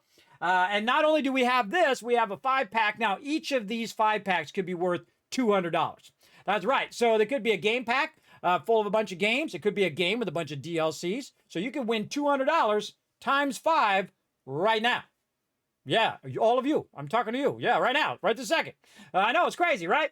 And then we have another 5-pack coming up as well. We also have a $25 Amazon gift card and a $10 Steam gift card. Why am I doing that? Because I appreciate and love all of you coming into my stream. We're showing some love for Valentine's Day, which is coming up. My 34th anniversary with my wife, by the way, everybody. I went out on my first date with my wife, Valentine's Day, 34 years ago on Valentine's Day. And I can tell you that was one of the scariest things I've ever done in my life, everybody, is ask my wife out on a date. I dropped off my friends because I'm always like the chauffeur for my friends because they didn't have enough money for cars apparently, and I used to drive them around all the time. And then so a friend of mine, his girlfriend met my wife on the bus. And they said, hey, you want to go to the movies with us? So they were hooking me up. I didn't even realize it. I'm so out of it, everybody. I'm so out of it because at that time, I had a bunch of crazy girlfriends that said, okay, that's enough crazy girlfriends for me. I got to focus on my career. I got to focus on being a graphic designer and being the best graphic designer in the world. And then you know how it goes, everybody. The second you stop looking for something, that's when the lightning strikes. Right there, bam! Struck me like lightning, everybody. First time I saw her, I was like, oh man, she's beautiful. Holy mackerel. And overall awesome. She's also a graphic designer. She has actually a bachelor's degree in graphic design, by the way. Never really used it though. I used my graphic design. I went out in the world and became the top of what I do. Because you got to have passion for it, everybody. If you don't have passion for it, then it won't hold you through the tough times. You got to have passion for what you do. That's for sure. Tough times are abound everywhere. I'm going to go spend $2,000 on my car, everybody. I tell you, it's rough times. And I'm barely going to have enough, too. I'm going to have to put it like on a credit card. Say, okay, put $300 on this credit card, put $200 on this credit card, put $300 on that credit card. I got to do that, where you spread it across all the credit cards so that you can have a car. I used to remember that when I was young, too, everybody, that I would go get change out of the couch or out of my car, and I would get change. I had an old beat up car, but it was like $8,000 car back then, which was not worth much in those days. But it was like a beat up old car. It was a 4-door car. And I would take the change out of there, and it used to cost 75 cents for a gallon. And I'd take that change and I'd, put it in the thing, or I would give it to the attendant, and I would get 75 cents worth of gas, which was 1 gallon of gas, so I could get to work. And then make money to get more gas, and then make the payment on my car, and so on. You know how it goes. You all know what it's like, I'm sure. For sure. Guess what I love, everyone? Guess what I love each and every one of you. Not in a weird way, though. Yeah, me too. I appreciate everybody. I love everybody, but I'm married, so I get that every now and again. Some people are in there come in and they go, "Hey, how you doing, Kismet?" I'm like, sorry, I'm married, bro. Hey, love who you want to love. It's not my job to tell you who to be. I don't care where you come from. I don't care what you look like. I don't care if you're tall or skinny or fat or anything, male, female, anywhere in between. I don't care about all that, everybody. The only thing I care about is how you treat people. If you treat people well, come on in, relax, take it easy. We're going to have a good time. And we don't have to agree. We don't have to agree on whether if you like Fallout and I like this Fallout and you like that Fallout. That's okay. We can disagree. There was a time in the world, everybody, where you could be friends with people that you disagree with. I know, it's a crazy thought nowadays. It's a crazy thought. I disagree with people all the time. Doesn't mean I don't like them. It's okay to disagree. See, that's how humans truly evolve, everybody, when you can work together. You should see us on Saturday, everybody. You should come back on Saturday. All of you, come back on Saturday, 10 p.m. Eastern Standard Time. I have one of the greatest teams, one of the longest running gaming guilds. Again, I mentioned earlier, the Teamwork Tycoons. We work together in 7 Days to Die, and we next level gameplay, everybody. You won't see it anywhere else. We next level gameplay. We build massive mega builds and survive because we work together. I know, even if we disagree on the methods, we still say, look, you get this, you take this, you're the person who's in charge of that, you're in charge of that, and I let people choose, everybody. The greatest thing you can do as a leader, and I've been the manager everywhere I've ever worked. In fact, I'm in charge of this too, and I'm in charge of my team. I've been the manager, I've been the person in charge everywhere I've worked pretty much. And the one thing I have learned about being in charge is it's not about you. Whether you're in charge of your family or whether you're in charge of a business or if you're in charge of other people, your job as the leader is to facilitate the greatness of your team, of your crew, if you're doing it right. If you're doing it wrong, it's all about you. When your kids are asking you for help or whatever, you always make it about you all the time. I know a lot of people who do that, everybody, who make it all about them. You're talking to them about a problem that you have or whatever. Put a 1 in the chat if you know those people. If you know those people who always turn it around and make it about them, even though you're not talking about them at all, but they always turn it around and make it about them. You know what I mean? Oh, man. Those people are the toughest people to talk to, I tell you. I no, I love cats and dogs. Me too. I think that again, one of the things I say all the time is I don't care where you come from, I don't care what you look like, and I care about how you treat animals. Animals is a big red flag, everybody. If you see people mistreating animals, big red flag for all you ladies too. Watch out, watch out. That's a huge red flag. Look at all those ones in the chat. Holy moly, you guys know what I'm talking about. Yeah, that's a huge red flag. Holy mackerel. Now, if somebody has some trauma, everybody, that's different, right? If they got bit by a dog or a cat or whatever, and they had some trauma or they got scratched or whatever, okay, maybe. But animals just want to be loved and just want to love you. That's it. And I think humans should follow that example. Especially my buddy Dogmeat in Fallout, everybody. He doesn't care if you're the biggest, jerk in the wasteland or if you're the biggest white knight in the wasteland. He don't care. He loves you all the same. That's what's so awesome. Because if you never notice, everybody, all the other companions, they have a companion meter, basically, whether they like you or they dislike you, right? It's an affection system with them. But Dogmeat doesn't have that. Dogmeat loves you every minute of every day. And that's why I love Dogmeat. He's my favorite companion in all of the Fallouts. Absolutely. And by the way, I think Dogmeat is the star of the TV show. That's just me. And I can tell you that I physically got angry when the ghoul hurt Dogmeat. I don't know. Anybody else? Put a 2 in the chat. Put a 2 in the chat if you physically got angry when the dog got shot. Sorry, little spoiler. Little spoiler for season 1.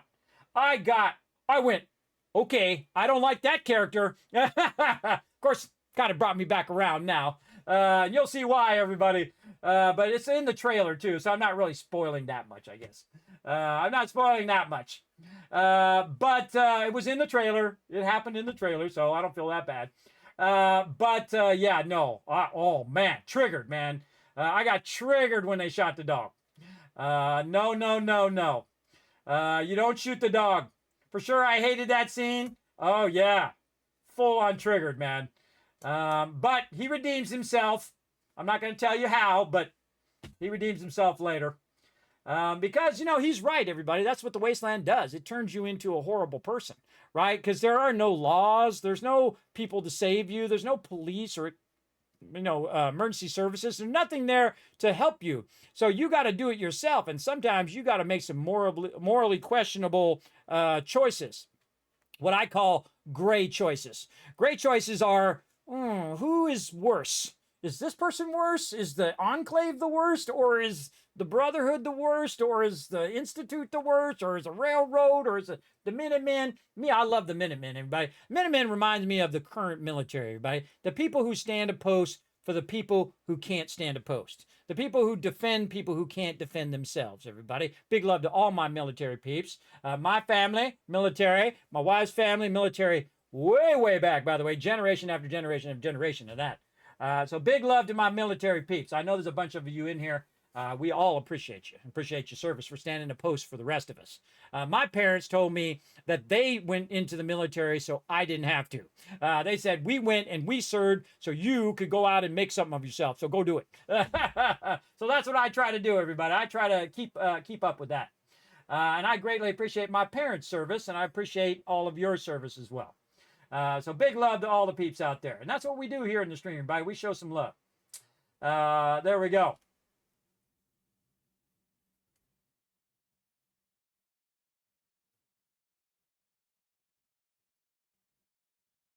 I don't know what to talk about, that scrap of paper thing. Seems like a puzzle. I'm too old for puzzles. I always want to say that we have to be their voice in life. I think so. Got to look after your pets and your friends. And again, everybody, I treat pets as part of the family. Like when I had Sparkle Dog, who passed away at age 13. But she lived a long life. The most loved dog ever, everybody. I mean, she lived the good life. Always loved, the center of attention. Every single person would pet her and show how much love as well. My sound's still working. Yeah, there we go. And so on. And so Sparkle was part of the family. That's how I introduced Sparkle when I gave her to my daughter, my oldest daughter. She was 5 years old at the time. I said, this is Sparkle, and Sparkle, well, I actually said, this is our dog, because we didn't give her a name yet. This is our dog, and the dog is part of our family. And so what do you want to name the dog? My wife wanted to name the dog. And relatives wanted to name the dog. I said, no, it's her dog. I'm the one giving her the dog. She gets to choose the name of the dog. And she named it Sparkle Nose, because her nose sparkled, because, you know, dog's nose are wet. Perfect name for that dog, by the way. An absolute amazing name for a dog. So we called her Sparkle for short. She's really fun to say, Sparkle, Sparkle, Sparkle. A wonderful dog. And she's actually still a character here. Let's see Sparkle Dog in the chat, everybody. Right now, she is Sparkle Dog the Cupid right now, because my emotes change throughout the year. Different themes and whatnot for Valentine's Day. Oh, yeah, Tabs put it in the chat there. Yeah, there you go. Sparkle Dog as Cupid right now. So she lives on in the memory here of the stream as our emotes, and she comes up and talks from time to time too. She was a corgi. So again, I have no problem with people who lived a good life, everybody, no matter what year they pass on. It's always sad when people die, but if they lived a good life, that's the important part, everybody. Live the best life you can. And, you know, some people, you got it rough. You got it struggling. Man, I can tell you I'm struggling. I can tell you I have it rough. I live in a constant suffering, everybody. I have really bad medical conditions. But I can sit and whine about it and complain about it and say, oh, woe is me, or I can get up and I can do something about it, right? That's the really thing. That's the thing. You got to get up and get motivated to do it. And there's a lot of days where you just want to just stay in the bed, everybody. And I've stayed in the bed those days. Sometimes, most of the times I try to get myself up and out of the bed, though, where it's just difficult to even walk and move around and do anything. And it's really a constant suffering when you're always dizzy or always ill, you can't sleep. All of those things are really, really rough. And I know a lot of you have really rough issues as well. You've told me in the stream many times before. And it just takes, you know, a little bit of kindness from other people. That's all it does. Take a little bit of kindness to keep you going. That's it. It doesn't have to be, you know, big gestures. No one has to buy you a jet or something crazy like that. They just got to come in and say, you know what? I've been through that. I know what that's like. I'm sorry you feel that way. Or even if they haven't been through it, they're sorry you're going through it like that, right? Now, also, I've been looking after my health, though. I have lost 55 pounds, everybody, which is pretty amazing. Because not like I was eating a lot of food, everybody. It's just like all of a sudden you gain 2 pounds, 3 pounds. And then, of course, over a certain span of decades, everybody, that stuff just adds up to 100 pounds. And you're like, Kismet, why didn't you lose that weight along the way? Because I was busy working, working all the time. Trying to keep the family fed. You know what it's like. Keep yourself fed. Try to keep the lights on. Try to, you know, finance all that stuff that your kids want to do.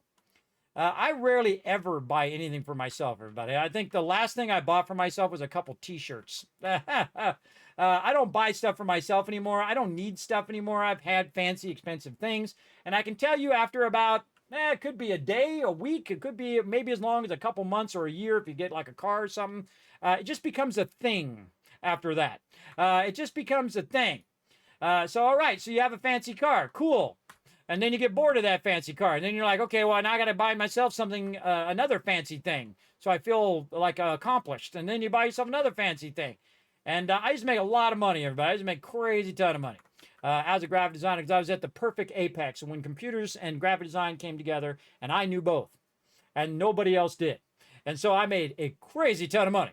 And I spent all that money because I was a young, foolish kid. And I bought fancy things, and I bought expensive suits, and I went out and I did all of that, and I played the game, everybody, as they say, right? I'm organizing all my armor while I'm talking to you guys. And I played the game, and I can tell you after playing that game, it was a complete and utter waste of my time. I feel like if you're putting yourself above other people, you're actually sinking below them. If you say, oh, I'm better than this guy who's a janitor, that's not going to work out. That's just saying, look, I'm a horrible person. Hey, look at me. I'm a horrible person who doesn't care about anybody else but myself. Yeah, hey, that's me. Yeah, that's what you're saying when you're saying that kind of stuff, everybody. And I know those people, everybody. Those are the people that you think they're on your side, and then the second you walk away, they're talking about you behind your back. Those are those people. They're talking about you behind your back. They're doing all sorts of shady stuff. You know how it goes. You know, you've met those people. I'm sure you have. And if you haven't, watch out. They're out there. They're out there looking to mess with you. Okay, so we've got our various armor here. Now, I would say that these ones we want to separate a little bit. Now, what we're doing, everybody, is we're building a massive mega museum here of all of the different outfits and whatnot. So we're collecting them along the way. Now, over here, of course, we've got the Mechanist, which we just put in here. We just got that last time. We, of course, got, his face. What's his face? Forget his name now. We have the outfit from the Vault-Tec rep. There we go. It's in there. Kellogg, that's his name. I'm trying to recall their names. We've got Kate and Piper. That's Piper there. Kate's outfit. We got Sturgis' outfit. We've got my buddy Preston. Not everybody likes Preston, everybody. And I'm going to tell you something that might make you like Preston a little bit more. It's not his fault. It's not Preston's fault that he keeps telling you about settlements all the time. And you can't get away from him fast enough before he gives you that settlement quest. Because what they should have done, how they should have programmed it was, hey, there's another settlement that needs your help. And then it comes up and says, do you want this quest? And you say, nah, not right now, Preston. I'm level 3. I can't do that quest. And you can say no. It would have been a huge difference, everybody. So it's not Preston's fault that he's programmed that way. Plus, he's also looking out for the small guy, and I appreciate that. I appreciate that. Also, look at this. We got some Vault suits right here. Vault 88. One of these actually is a legendary, by the way. And then Vault 114. I'm currently rocking Vault 45. You can actually make your own Vault suit. You can get in the Creation Club. You can change the numbers on the back of the Vault suit, which I think is super cool. Super cool, Rooney. We've got some more Vault suits over here. Some unlabeled Vault suits. We also got the Postman over here, if you've seen that movie. I actually like that movie, but some people pan that movie. I thought it was okay. I mean, it's no Oscar winner, but, it is for what it is. If you like that kind of post-apocalyptic Mad Max style movie, for sure. Probably not on the level of Mad Max, but something like that. Now, these are all unique outfits over here. So what we're doing is we're sorting our outfits. So unique outfits over here, full outfits. Then we have armor outfits as well. Then over here, I think this is the Children of Adam. I think they have different levels of Children of Adam. This is helmet, cage. This is spike armor. Yeah, these are all unique armors. So we'll take our vault stuff and we'll put that together. So what we're doing is we're organizing our main things. You can also see we got a bunch of power armors back here. We're going to organize all of that. And then what we're going to do is we're going to start a museum that goes to our journey, right? Basically, this is, like I was saying earlier, I don't think that even Bethesda thought this through, everybody, how amazing this was. What a genius, stroke of genius this is for people who like to build. Now, you don't have to do any of this. You don't have to do any of this building. You can just play the game, run through the storyline, you're good. You're going to get distracted by a whole bunch of BS side quests, though. I like all the side quests, everybody. I'm a big fan. There's only one quest in the entire franchise that I don't like. Only one. It's in Fallout 76, where you're trying to help that dumb robot. Who's like a raider. I hate that quest. And you gotta, that quest really has to suck if I don't like it. Because there's a lot of sucky quests that I'm perfectly okay with. Oh, well, let's put some legendaries away. As you can see, I've got a bunch of legendaries here as well. I'm gonna go ahead and put those away. Now, if you do have a comment or question, feel free to throw it in the chat, everybody. Feel free to throw it in there. I'm gonna put these legendaries away, and we're gonna actually do the giveaway here because I do get distracted, and then we forget to do the giveaways, and I gotta do them all at the same time. Here we go, everybody. Here we go. Giveaway in 3, 2, 1. Boom. You're the winner over here. Oh, or not. Close the giveaway. There we go. You're the winner. Boom. And you're the winner. Number 2, number 3, number 4, and number 5. 5 winners all at the same time. Must be present to win. You've got exactly 2 minutes to say something in the chat. Right over here, we're going to start our giveaway timer. Now, here's the thing. If they don't say that I am here, then you guys have a second chance to win. I know, pretty cool, right? So you must be present to win. Now, the peeps who won right now are Call Me Ollie, Zum Zum, Toxic Tech, Mr. Peanut, Notre Dame Guy, and Tab 750. Now, here's another way to earn Kizcaps, everybody. What you do is you be a good sport. So what you do right now is you put some GGs in the chat. Come on, let me see them. Let me see them scrolling up in there. Let me see those GGs in the chat. Be a good sport, everybody. If you're a good sport, I'm going to give you a whole bunch more Kiz Caps for the next giveaway I'm about to start right after we finish this one. That's right. And we got some big stuff on the line, everybody. We got 5 more packs of games, which means we're going to have 5 more winners. We're also got a $25 Amazon gift card and a $10 Steam gift card. So you can go out there and buy yourself some sweet loot. Buy yourself some stuff with it. Again, I'm showing you guys some love for Valentine's Day, for all the love and support over the last 10 years as well. 10 years as streaming, and of course 8 years as a Twitch partner, and 50 years of gaming. A very long time, that's for sure. All right, let's go ahead and see if they're in the chat. Now, I wrote them down over here. Call me Ollie. Are you in the chat? There he is. All right, that's a confirmed win. We will count that as a win. Zum Zum. Zum Zum says, I am here. You are correct. You are here, and you are a winner. Toxic Tech, are you in the chat? Oh, Toxic Tech. Oh, there he is. I am here. All right, you're up at the top there. I see you. Confirmed win. Mr. Peanut, are you in the chat? Uh-oh. Uh-oh, where's he at? Oh, I am here. There he is. I see him, Mr. Peanut. He's a winner. All right, Notre Dame guy, are you in the chat? He is here. All right, there he is. And, of course, the wonderful Tab. Tab, are you in the chat? There is 6 names. Is there 6 names? 1, 2, 3, 4, 5, 6. You know what? Here's the thing. When I screw up, you guys win. All 6 of you. There you go. I'll make it 6 people win instead of 5. There we go. When I screw up in stream, everybody, you guys get the benefit. I never take it back, ever. I never take it back. I must have pressed it once too many times, and that's okay. All 6 of you are winners. That's a confirmed win, everybody. Let's show them lots of love in the chat. Again, throw those GGs in there. That is a confirmed, finished giveaway. Now, here's what you do, everybody, if you just won the giveaway. What I'm going to do is I'm going to say hiya in the chat over here. I'm going to say hiya in the chat. Blame Saltbot. I like that. I'm going to say hiya in the chat. Now, the people who won, let me list their names again so I get them right. Call Me Ollie, Zum Zum, Toxic Tech, Mr. Peanut, Notre Dame Guy, and Tab. You're right, that's 6 peeps. Go ahead and whisper me right now on Twitch and say, Kismet, I won the 5-person random Steam code giveaway or something to that effect. Now, I assume if you don't whisper me right now that you don't want it, and I'll give it away to somebody else. All right? So go ahead and get that going. Now, I think we should go ahead and get this Steam gift card fired up. I think that's what we should do. Let's go ahead and get this going on. I do a lot of giveaways, everybody, throughout the entire year. So make sure to hit that follow button so you can be part of the giveaways as well. Let me go ahead and set this up. I got to press some buttons and flip some switches, or flip some buttons and press some switches, depending on how you look at it.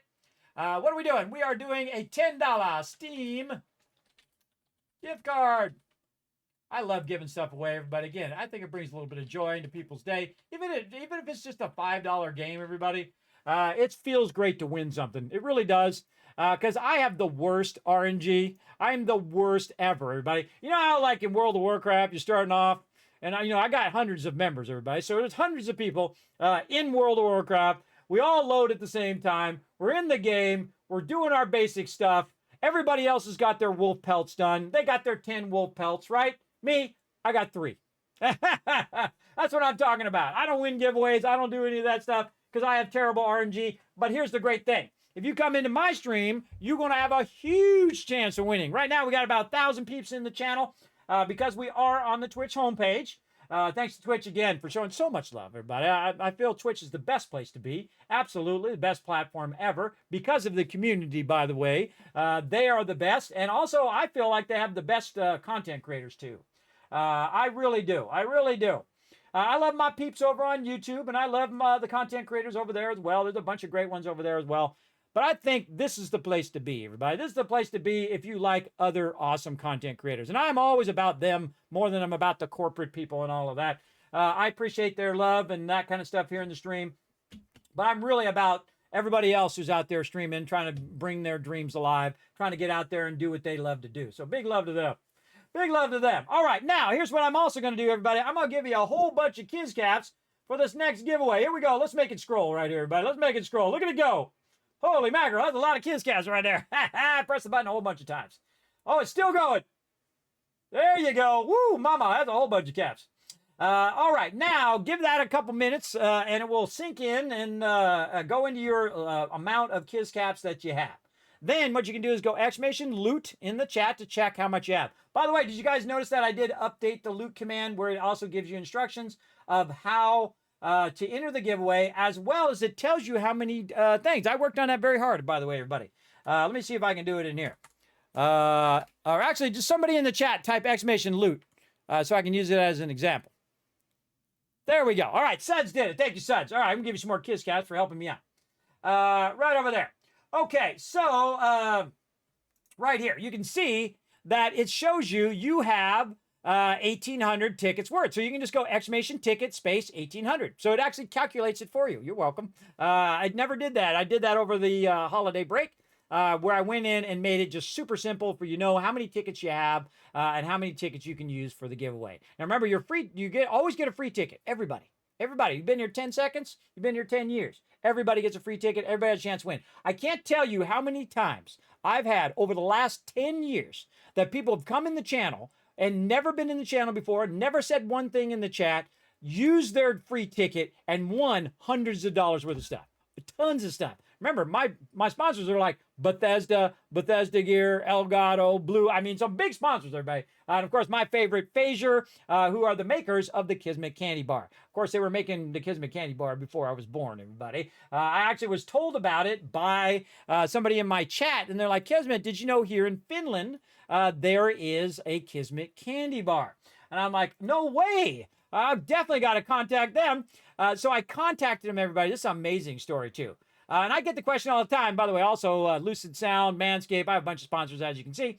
But Phasure here did this amazing thing, everybody. Now, they don't know me. I'm just some random streamer out here, everybody. And so I contacted him and said, hey, my name is Kismet.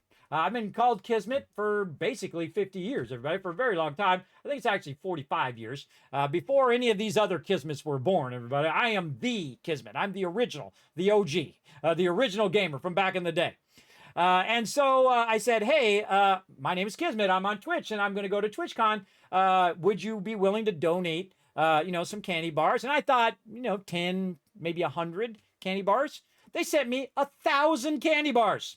I'm not kidding. They sent me 1,000 of them, just sight unseen. Say, Kismet, oh, yeah, no, we looked up your stream. It's great. Hey, boom, here you go, 1,000 candy bars. So now these candy bars are like $4 candy bars, by the way. So that's $4,000 they gave me to give out to all of you. And I gave out every single one at TwitchCon. It was awesome. So I go around and I say, hey, you want a free candy bar? They say nothing's free. This is free. Here you go. So I went around and I gave it around to everybody. I sent it to all my supporters as well here on the stream. Help my mods get to TwitchCon. And you know what they did the next year? They sent me another 1,000. And we gave them all away at TwitchCon again. And you know what happened the next year? They sent me another 1,000. And I gave them all away again at TwitchCon. I mean, that's pretty awesome. That's pretty awesome. Now, also, right here. Now, again, this is just because I tried. Now, I've been turned down many times, everybody. I've been trying to be an Elgato partner for a very long time. I'd love to be Elgato. I love Elgato's gear, everybody. This, just set it and forget it. My favorite. You just set it up. Like my microphone I got over here. You can't see it. It's off stream, but it's right there. There it is. It's a Wave 3. It's awesome. Best microphone ever. I've asked them many times, hey, can I be a partner? They say, okay, go ahead and apply. They never get back to me. They never partner me. But they have sponsored the stream before, though. They sent me a green screen. They sent me, what was the other thing they sent me? They sent me a capture card. And I did an unboxing on it, and I did all of that. I feel like they do not get enough love. They are crushing it, everybody. They have some of the best products in the world. Absolutely awesome. Now, do I have an affiliate link that I'm going to make any money with? No. I'm just telling you they're awesome. And I appreciate them sponsoring the channel to whatever level that they can. You got to have a sense of appreciation for people who do kind things, everybody. Now, speaking of kind things, this is my favorite dessert in the world. It is called a pizookie. A pizookie is the greatest, amazing thing that you will ever have. Right here. Can I click it? There it is. This is the pizookie. Ooh, and they got a Valentine's Day pizookie. Look out. This is basically a cookie that they put ice cream on the top. Now, you wouldn't think that was too awesome because you're like, I could have ice cream, I can have a cookie. but the cookie is cooked warm. So it's warm, and they put the ice cream on there, the ice cream starts to melt, the cookie's nice and, soft, and so you put the ice cream and the cookie together. I'm making you hungry, ain't I? I know I'm making myself, my stomach is growling right now. My stomach is full on growling. So I go to BJ's restaurant. Now, remember, I'm just some random streamer, everybody. Normally I have between 50 and a couple of hundred people on my channel, maybe on the high side. Again, right now we're on the homepage, so we have about 1,000 peeps.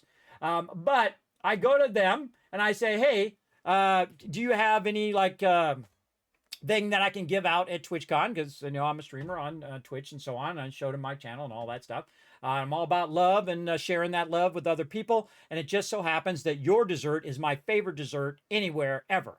I love the Pizookie. It is my favorite dessert. It's chocolate chip cookie with vanilla ice cream on the top. It is to live and die for, everybody. It is awesome. In fact, every time I go to BJ's restaurant and brew house, I get 2 of them. I get one for now, one for later. You know what I'm talking about? Put a 1 in the chat if you know what I'm talking about.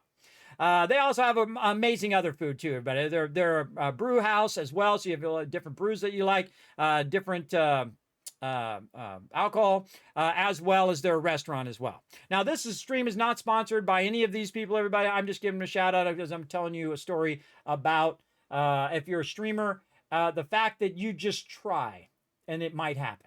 It may not happen, so you got to be ready for that too, like with becoming an Elgato partner. I never became an Elgato partner, still not an Elgato partner. I would still love to be an Elgato partner. It'd be awesome because I love their products.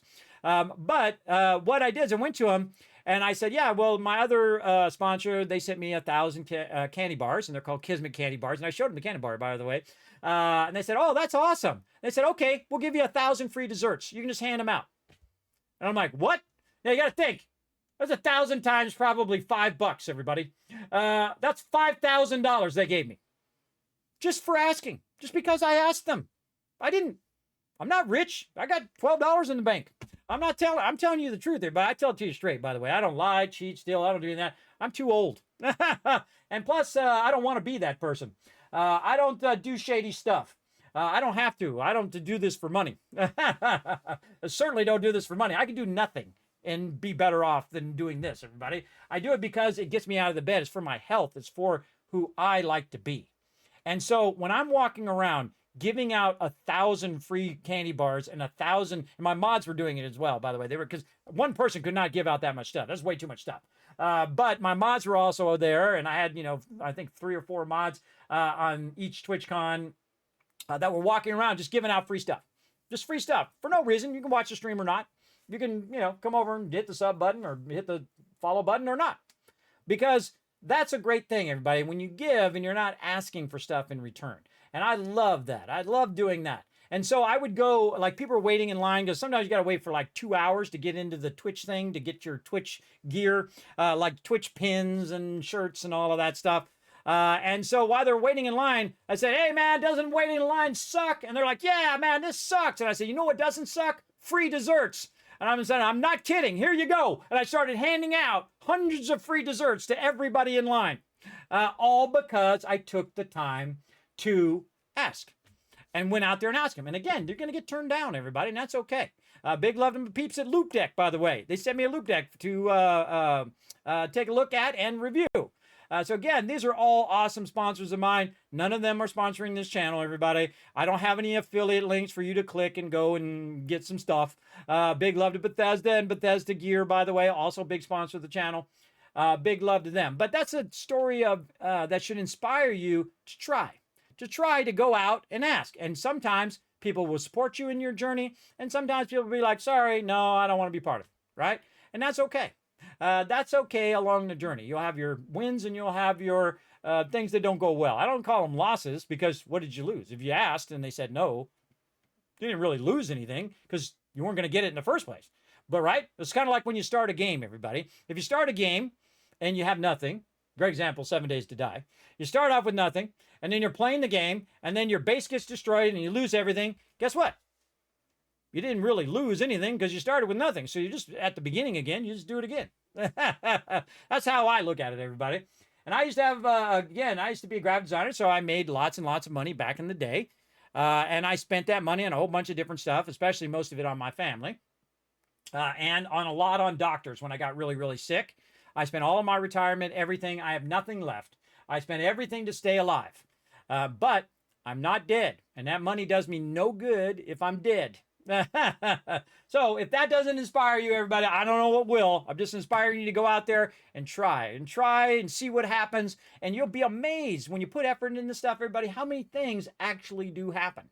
I got featured on the Bethesda page. They invited me to be on their Twitch page. As well as when I was at TwitchCon one year, they put me up on their Twitter. They're like, oh, this guy's got this cool outfit, man, and put me up on their Twitter, which I thought was really cool as well. All because I just came in there and just did what I love to do. That passion will take you places, everybody. It really will. And the main thing I'm working on right now, my one last wish in life, everybody, is to do this vault van. And you're like, Kismet, what is a vault van? What is vault van life? Because I get that question all the time as well. Well, it's this crazy notion, and I'm an old guy, so I still have hopes and dreams, even at my age. I have one last dream, everybody, and that is to build out this vault van. I'm going to go ahead and find it over here in my Discord so I can bring it up for you guys. Where is it? Vault Van Life Forums, right over here. All right, so this is a project I'm working on, and I call it the Vault Van Life Project.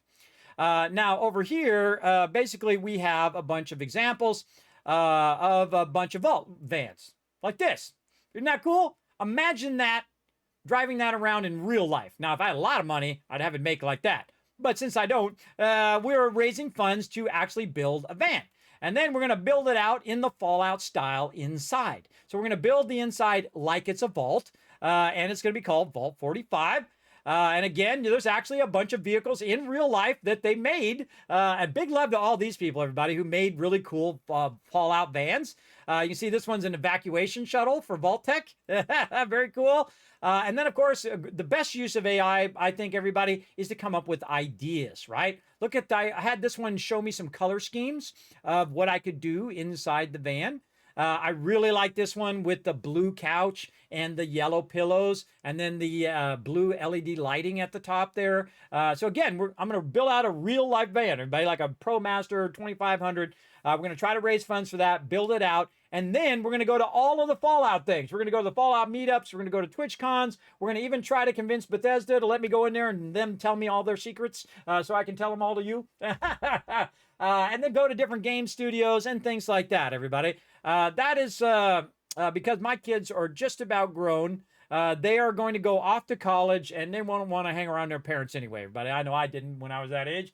I was too busy trying to, earn a living. And that's what happens about that age, is that you're trying to, make your life happen. You're trying to figure out what you want, and you're trying to make your life happen. So I think that's really cool use of AI here. So I just told it, hey, make me the interior of a van in the form of Fallout. And it did, which is really cool. I like this thing on the roof over here as well. Now, if you have some suggestions, I'm also going to put the actual panel from Fallout. By the way, it was on a bus stop. I saw it. It was an advertisement for the TV show. They had the actual vault panel on the bus stop. Oh, man. Oh, man, I want that so bad. Now, in my youth, I used to hang around with a bunch of delinquents who probably would have stole that. I wouldn't have stole it because I didn't want to get arrested. But I have seen my friends steal way too many signs to know that they would have totally stole that, everybody. Me, I want to have it made. And then the actual, I'm going to have it wirelessly set up. When I press that button, it opens the slide door. I think that would be cool. What do you guys think in the chat? Let me know in the chat. Again, if you have some ideas for the van and you want to post them, you can go into the Discord. I'll throw all those links in the chat for you to go ahead and follow those links. It'll take a second to come up there, hopefully. Come on, Stream Deck. You got this. I believe in you, bro. No, not today. Maybe not.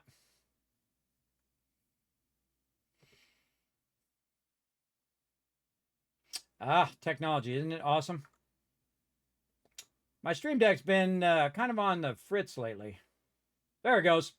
It has like a delay. So like I press the button, I got to wait like 3 or 5 minutes and it will go.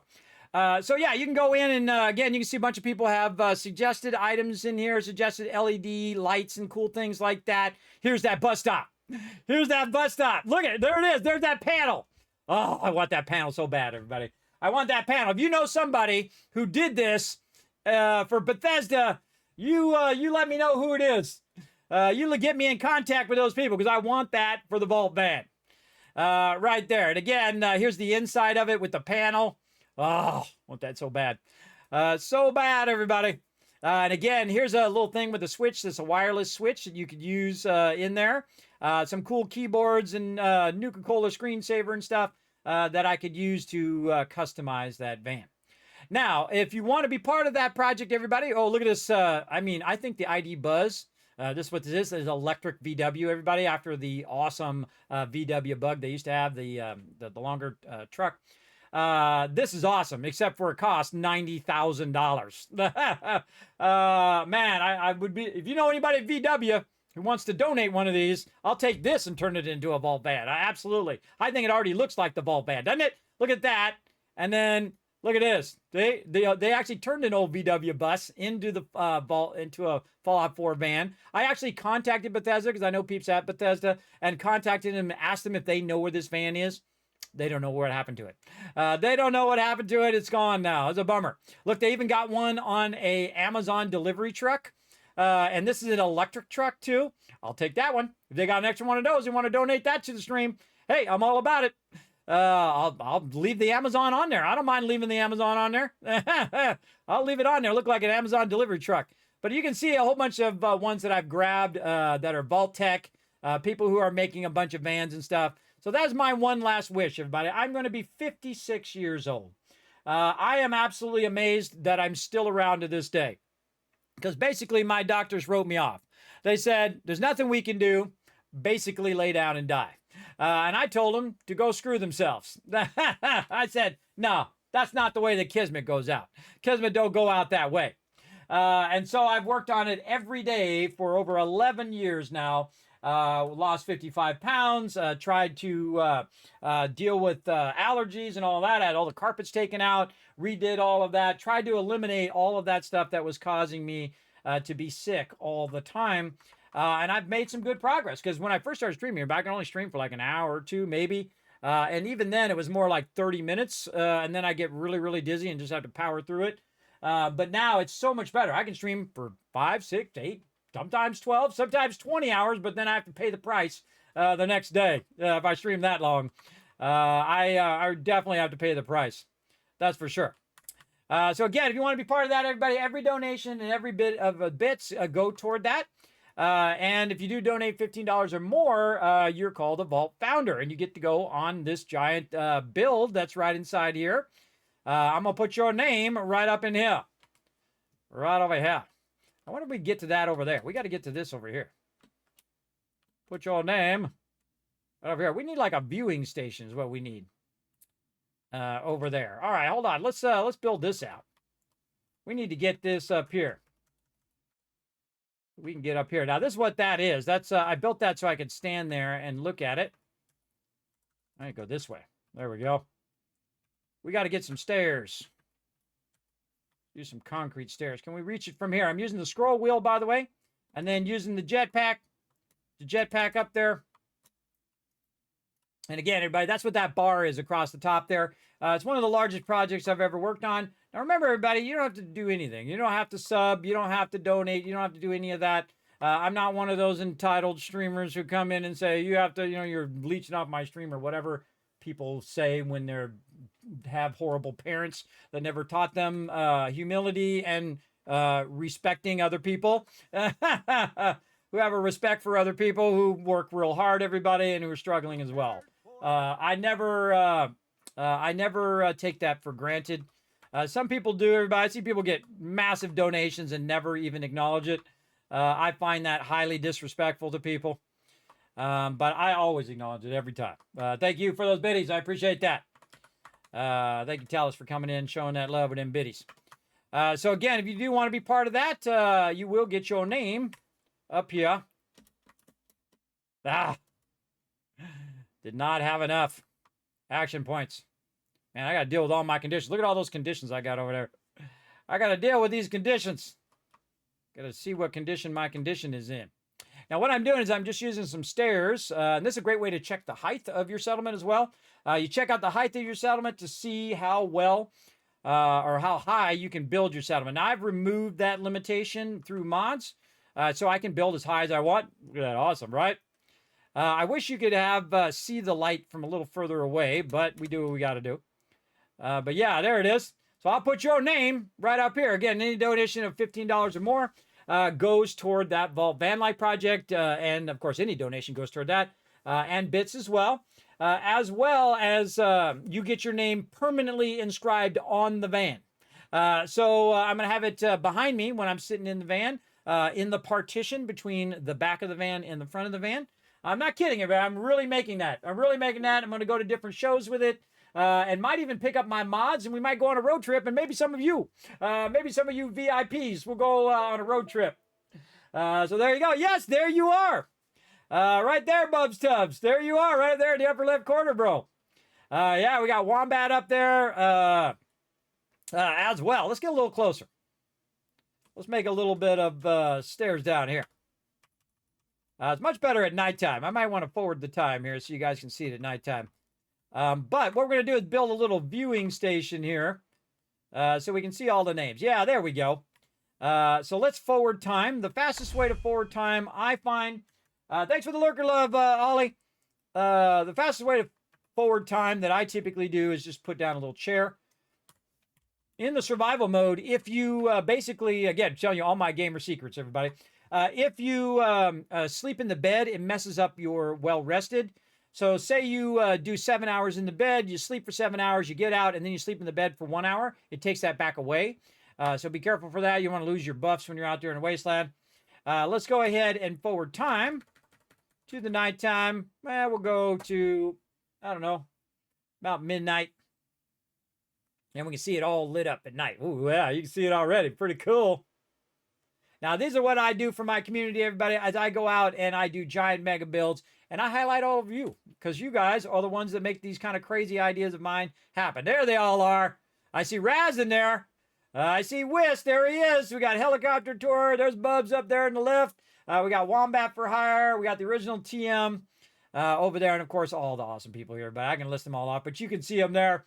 There they are, a giant heart that I made for all of you. And we got some spaces left, everybody. Again, $15 donation or more goes toward that project. And again, we're going to buy the van and then we're going to build it out. And of course, we'll take you guys on the journey, sharing all of that stuff with you. But remember that my stream is always free. Always free to come in. If you want to be part of it, awesome. And if not, also awesome. You come in, lurk, have a good time. Relax in the stream. If you can't afford it, that's perfectly okay. I do have people come in and say, Kismet, I love your stream, but I can't afford to donate. Never worry about it. Never worry about it. This is not, again, not required. I'm not going to call you out if you don't donate or if you don't talk in the chat or something like that. I feel like that's highly disrespectful to people. I'm not of that generation, everybody. I'm not an entitled generation. In fact, my generation is the feral generation. You want to know how we survived, everybody? There's the kitchen if you get hungry. You like clean clothes? There's a washer dryer. Oh, by the way, you also got some chores to do. Also, if you want to, if you want to survive, you better learn to survive on your own or you're going to die. My parents were not wealthy, everybody. They struggled, especially when I was young. They don't coddle us in those days, everybody. Most of the time, most parents, my parents mostly knew where I was. But most parents had no idea where their kids were. They had no idea. In fact, you know how bad it was? It would come on TV and it would say, it's 10 o'clock at night. Do you know where your kids are? Most of those parents had no idea. We were running wild in the streets, everybody. Absolutely running wild in the streets.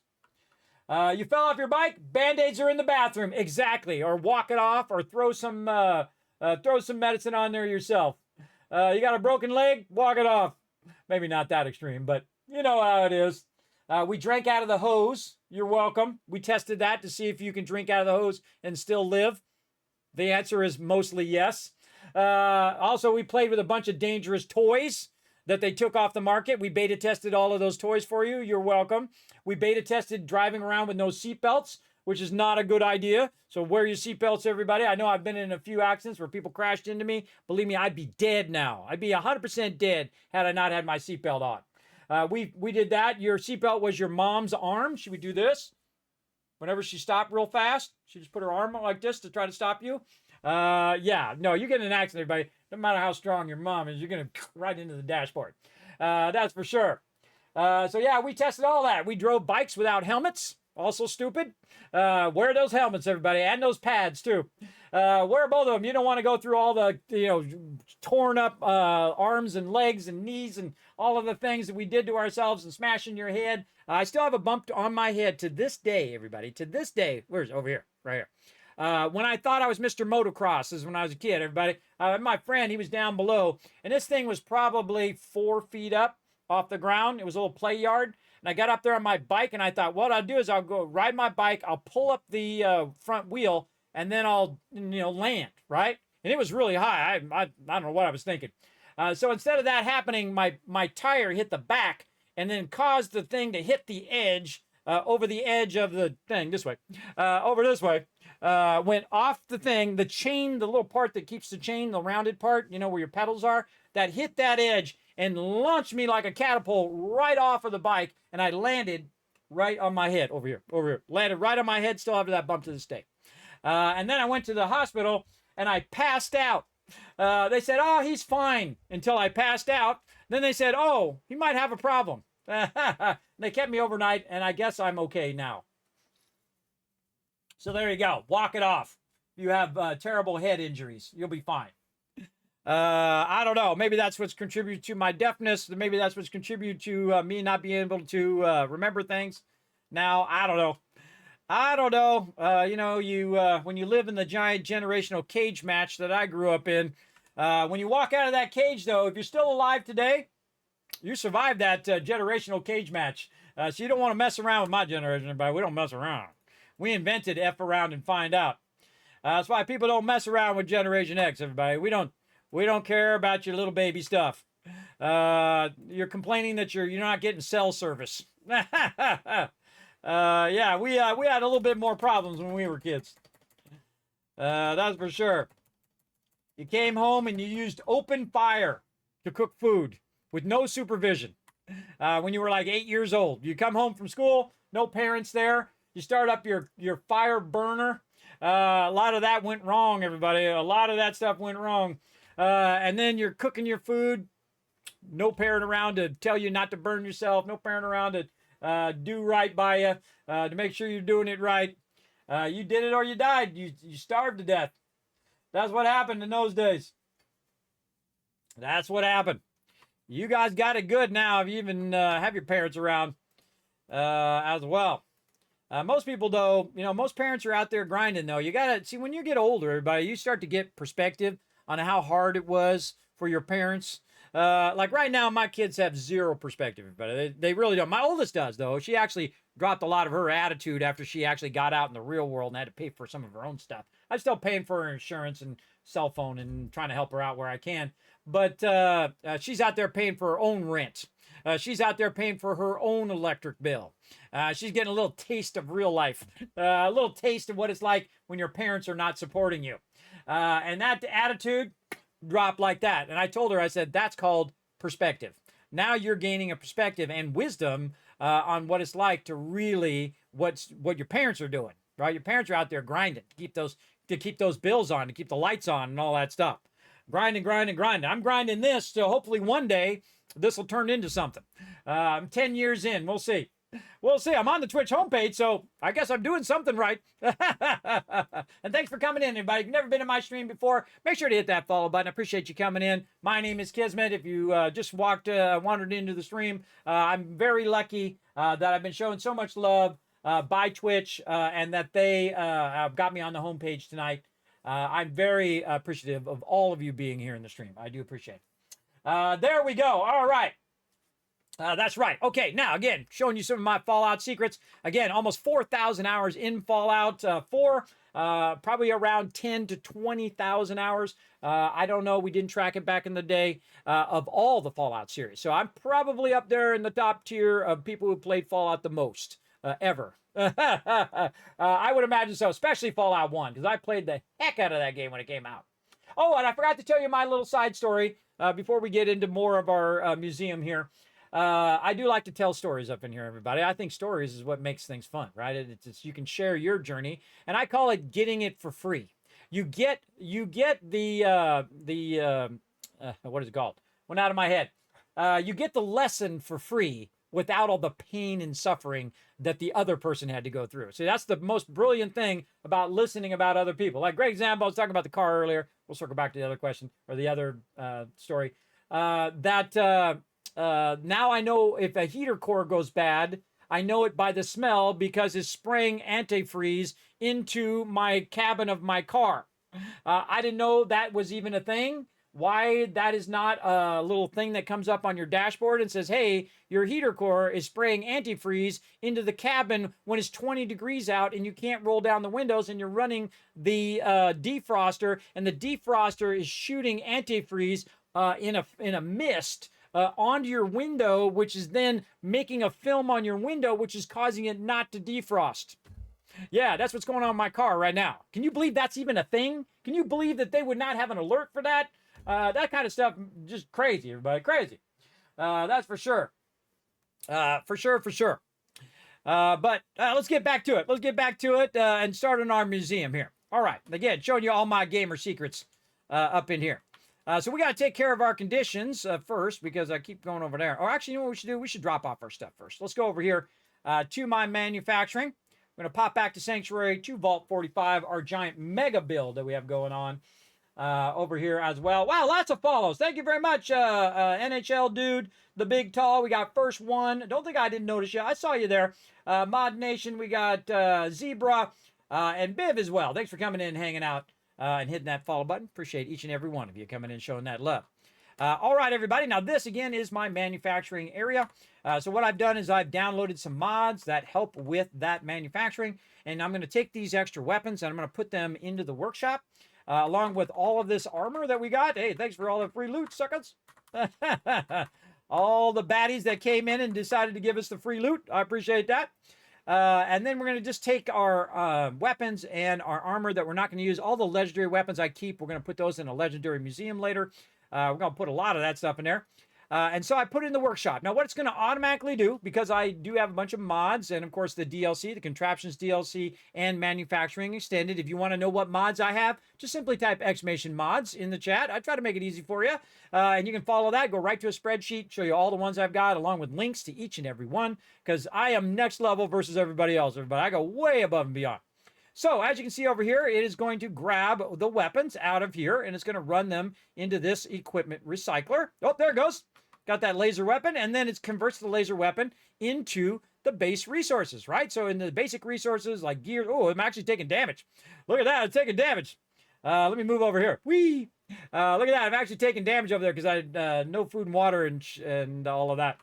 But there you go. See, it's converting all those weapons into raw resources, which I can use to rebuild the wasteland. I'm one of the very few people who actually do rebuild the wasteland. I know. Let that sink in. Let that sink in. How many people have you watched play Fallout who actually rebuild the wasteland? Very few. Very few. Some people want to watch the world burn, so that's what they do. Some people just finish the storyline and they're good. But me, in this mega build and mega run, we're going to rebuild the entire wasteland as best we can. All right, we got to have some antibiotics as well. I can see we've got some conditions because we are in the hardest mode, playing the hardest way you can play, the survival mode. Also, if you're wondering why I am so incredibly wealthy in this game, I literally make trillions. Oh, there's a good one for you. For those who are new in my stream, just give a little sample of my stream's all about. Right over here, everybody. Now, this is how old school of a gamer. Again, been gaming for 50 years. We're celebrating that tonight as well. Let's see if we can find it right here. Now, I didn't even know what this amount was back in this day. Boom, here we go, everybody. This is a Polaroid camera, if you remember those old Polaroid camera. of me playing the game on this very day. I played the game until the very day I was playing it, which is January 15th of 1986. It's one of my favorite games of all time, called Taipan. It's a trading game. So you buy like opium, arms, silk, general, and you'll buy so much of it. You see I have 76,000 opium right there, and you take it on your ship and you go to somewhere else and you sell it, right? So you buy it for low, sell it for high. Pretty easy, right? Well, if you happen to notice how much money I have in the bank, didn't cheat, no shortcutting, no none of that. Actually played the game in 1986 and made $2.5 trillion in the game. Now, we didn't even hear of trillion back in those days. There were no trillion-dollar companies. There were no trillion-dollar nothing. Don't even think the government was $1 trillion. Maybe it was, I don't know. But I never heard of the term before. And so in that one last trade that I did, I made 2.5 trillion. And then that was the day that I was playing. I said, okay, I'm going to stop on the day I traded, and I quit trading on that day. That was my greatest playthrough of Taipan ever, everybody. So when you guys, before you were born, Kismet was playing games and making trillions of bucks. Not all of you, but most of you. I was out crushing games back in the day. You played that years ago? Yes, Taipan is one of my favorite games. By the way, you can play for free. That's right. You can go on to kismet.gg and follow that link. Let me pull it up for you here. Right over here under Top Games. Go to kismet.gg, you click on Top Games at the bottom, at the top. Then you scroll down, and there's actually a version of it. You can play it online right there. It's pretty cool. You just play it online, and then you put in the name of your firm, and then you play the game. It's pretty awesome. Remember everybody, back in these days when we played these games, they were on cassette tape, not on floppy disks. They were on cassette tape. Because cassette tapes are basically floppy disks, if you didn't know that. Inside the floppy disk is a floppy round disk. Not until later when they did CDs or hard drives where they actually used metal and stuff like that instead of using that tape-like substance. So it was like, just think of it like a cassette tape record. That's basically what it was. If you open up a floppy disk, everybody, you'll see. There's like a little floppy metal thing in there. That's kind of like a record in there. If you've never opened it up, it's actually kind of fun to go back and check out all that retro stuff. Very, very fun. I remember a boot loading up on my Apple IIe. Yep, that was actually on the Apple II, before the Apple IIe. Just to really throw you some stuff way back in the day. That was before the E there. Pretty awesome. Hey, what's up, Bruni? And thanks for coming in. All right, let's get back to it, everybody, again. Making about 50 grand right now. Remember, you can do this. These are water purifiers down here. If you're on console, if you're on PC, wherever you're playing, if you're playing on, handheld, Stream Deck, whatever, you can play yourself some Fallout 4 and you can be a trillionaire in game because you can just put down some purified water. And what I do is what I call compounding, right? Just like compound interest. If you take, say, $1,000 and you put it in the bank, by the way, everybody, you put it in a retirement thing. Oh, I am starving. I'm starving to death. Let's go ahead and see what we got. Let's have some cooked meat. Go on a stick. That's some rad roach. Character starving to death. Wouldn't be anything new, really. So there we go. And then maybe a little bit of water here, too, because he's thirsty.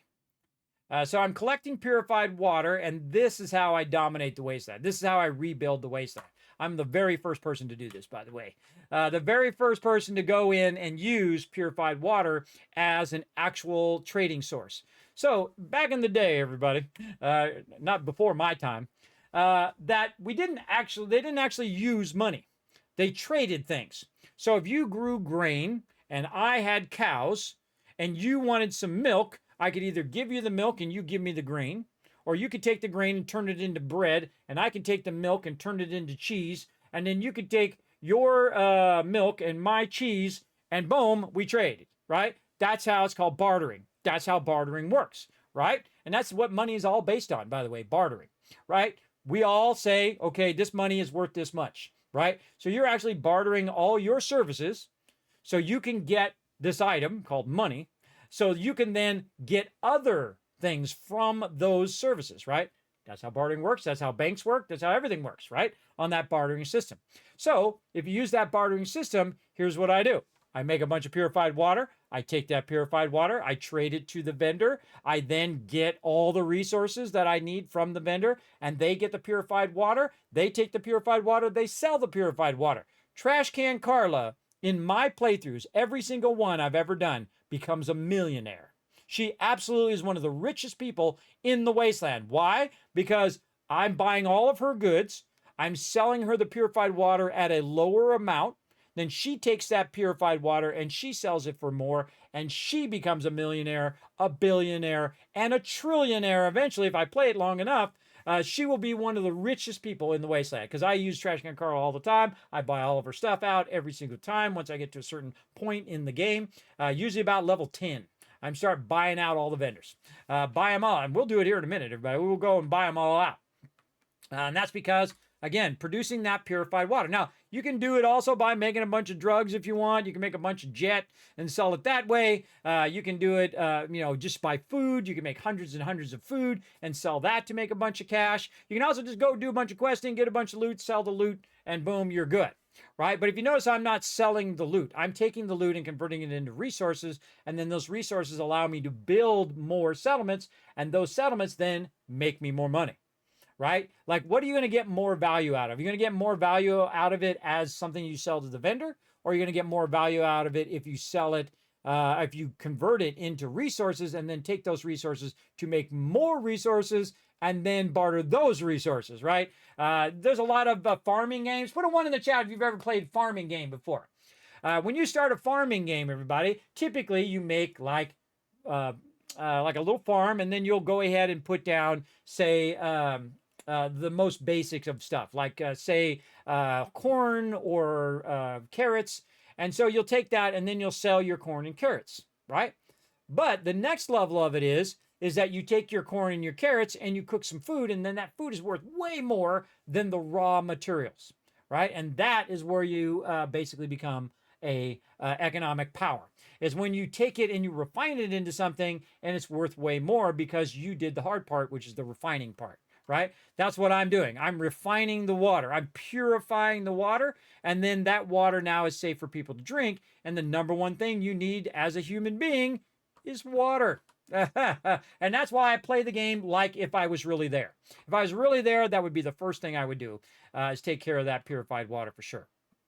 All right. Is there anybody else who needed some help? I forgot. I think somebody else needed some help here. We better check. Nope. Nobody else needed any help. All right, just checking to see if another settlement needed our help. All right, let's go ahead and drink a bunch of this water. I'm severely dehydrated. There we go. Getting my stuff back up because we've been chatting. In the survival mode, by the way, I have re-enabled the quick travel.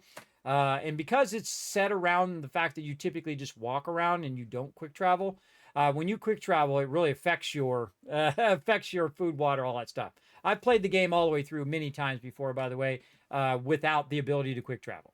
If you've never played the game that way, it is very hard. Make sure you leave lots of room and time for walking around wherever you're going. And that's one of my favorite things in the game, by the way. Antibiotics, there we go. That's one of my favorite things in the game, is that when you just put your feet on the ground and start walking. If you don't know what to do in Fallout 4, you say, Kismet, I've done it all. Put your feet down, start walking. I'm in, again, my 13th playthrough, almost 4,000 hours in the game, and I see new stuff every single time I play through. New stuff every time. That's a great game. That's what makes the game great, is that you can play through that many times and still find new stuff. All right, speaking of new stuff we need to do, or stuff we need to work on, let's go into the workshop here. Let's get this 1,700 purified water, put it right here with our stack of 30,000. Hey, sorry, what's 30,000 times 16? That's nearly 500,000 caps. You know how Thaddeus in the TV show, he's got a lot of caps? He ain't got that many caps. He ain't got 500,000 caps. You guys know what I'm talking about if you watched the last episode. It's pretty good. Pretty good. Again, I'm not spoiling nothing, everybody. People who know will know. People who don't know can watch the show and still enjoy it. All right, let's go ahead and also, let's see, we put down all of that over here, right? Yeah. And so we got some legendaries we need to put away. Let's go put these legendaries away, see if we can actually make a dent on this mega build that we're doing.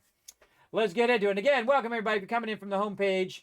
I'm very, very lucky here, everybody. Very blessed in the fact that Twitch was kind enough to put me on the homepage for my celebration of 50 years in gaming, 10 years and streaming. I streamed the very first time on my birthday, 2015, June 23rd. And I've enjoyed every second of it. Every second of this crazy journey I've been on. Of course, brought to you by all you awesome people in the chat. Again, this is all about you guys tonight, everybody. I'm showing you guys the love. I'm doing tons of giveaways. And of course, showing you some of my gaming secrets on how to be a wasteland tycoon like me and just absolutely dominate any game, not just this game. Any game, you could dominate it the same way. Oh, look out. We got some prime sub love coming in, everybody. Look at that. We got a brand new Teamwork Tycoon bringing in that Kismet love train. Let's show some love. Look at these. See, look at these full-size alerts, everybody. I don't use little baby alerts. I see them all the time, everybody. Little baby alerts in like 6-point text down here. You sub to the channel, everybody. You got little baby alerts. What's up with that? What's up with that? Let's really show the love. There we go. Thank you for using your prime here on the stream. I appreciate it there, Cyber Mentor. Again, this is an interactive stream, everybody. When you see somebody show that love, that means that person said, all right, I like this Kismet guy. I'm going to go ahead and throw my prime sub love on him. They took that extra minute. Now, I want you to take an extra minute to throw a bunch of hearts and love in the chat right now. Let's go. Come on, throw it in there. Now, I'm of the age, everybody, that I will sit here and we'll just stare at this until I see some love in the chat. I'm that guy. I'm that dude. Let's go. Let's show some love in there.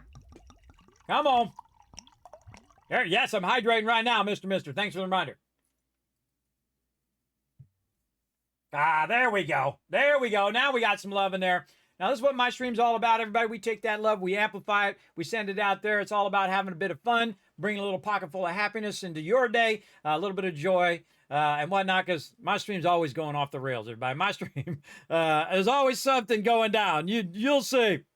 And again, I play a variety of different games. So if you're not into Fallout, we also play 7 Days to Die. We play Satisfactory, building games, whatnot. And then also I show off a bunch of games. I call it Learn to Play, where we play for about an hour. We check it out, like the latest thing, whatever the latest games are. We'll go in and we'll check them out. And you never know, you might find your next favorite game here on the stream. So make sure to hit the follow button because you never know. You never know. There we go. Peruna in the chat just says, Kismet, I'm glad you're still streaming, friend. You and me, we're the OG. You know it, Peruna. 10 years. 10 years, still going. I'm just happy to be alive, Peruna. I just try to get one more day every day. And I've been doing that for over 11 years. Just trying to get one more. And I'm having a good day today, too. Especially when you're having a good day, everybody. When you're just having lots of fun. Yeah, go exclamation followage in the chat there, Peruna. You can see how long you've actually been following the channel. I've added a whole bunch of really killer commands for all of you. By the way, you can find them down in the panels down below there. If you go to the chat section and you scroll down, there's a bunch of panels down there, which will show you all the chat commands and all that kind of cool stuff that you can use. That's for everybody, by the way. There's a whole bunch of everybody commands. There's sub commands down there. All sorts of fun stuff for you guys to enjoy. Okay, so we're going over here, and we were working up this side over here so we can kind of figure out where we want. Oh, look out. We got an incoming love right there. There we go. Oh, it's a rare treasure train this time. Oh, look out, everybody. We got a treasure train going right now. Now, if you don't know what that is, everybody, that means you got 4 minutes and 40 seconds right now. And remember, you're getting 35% off on gifted subs. So you can go ahead and check that out. It's at level 2 as well.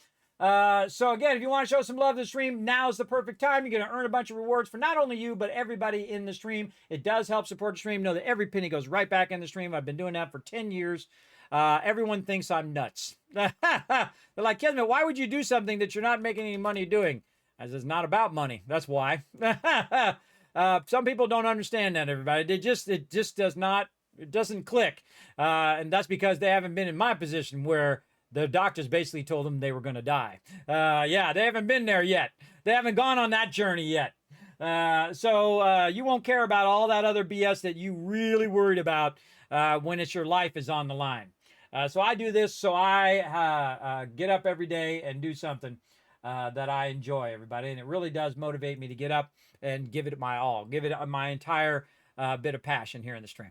All right, as you can see, we have this big thing here. Now, we want to build around this. And so we are going to actually build the museum around this particular heart here.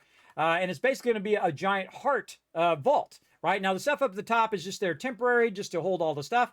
But what we want to do is start to build the backside of this. And so we're going to go down here. Boom. There we go. I'm going to turn the sound back on.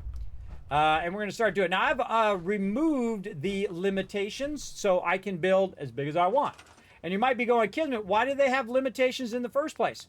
Well, what will happen, and you just know this about people, everybody, is that people will go in, they'll build this big giant thing, and then it won't run because their computer is not up to the task. And then they'll complain about it to Bethesda. They'll say, hey, yeah, it doesn't run. I only built 5,000 things in there, and I don't know why it doesn't run. You know, there's just too many of those people in the world. Everybody, they ruin it for the rest of us. But again, that's why they have a limit on there, because they are trying to make it hit certain targets for people to be able to run it on their machine. But if you have a beefy machine, especially 10 years later, everybody, you're going to have a pretty decent machine if you bought one recently.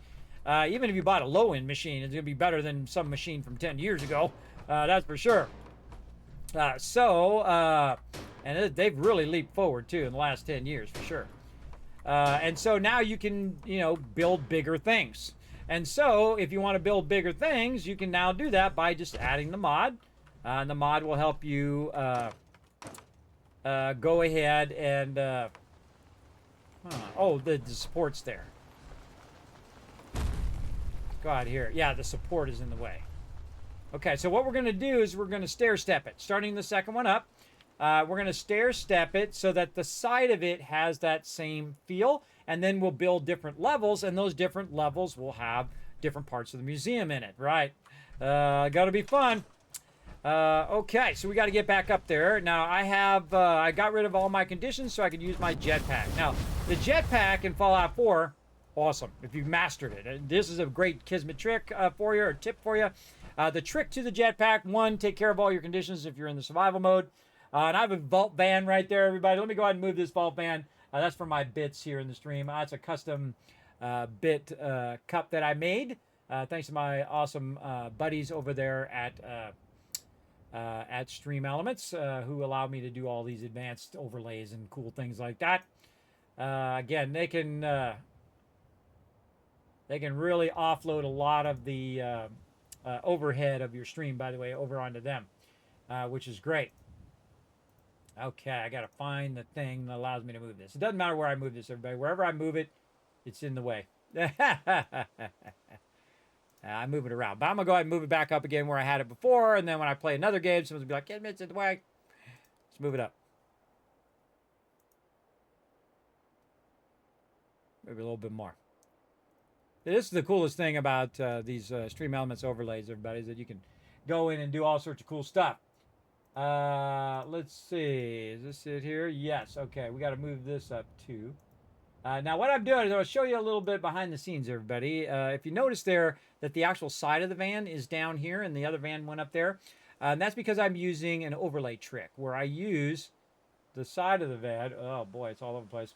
I'm using the side of the van as an overlay over the top of the actual bit cup.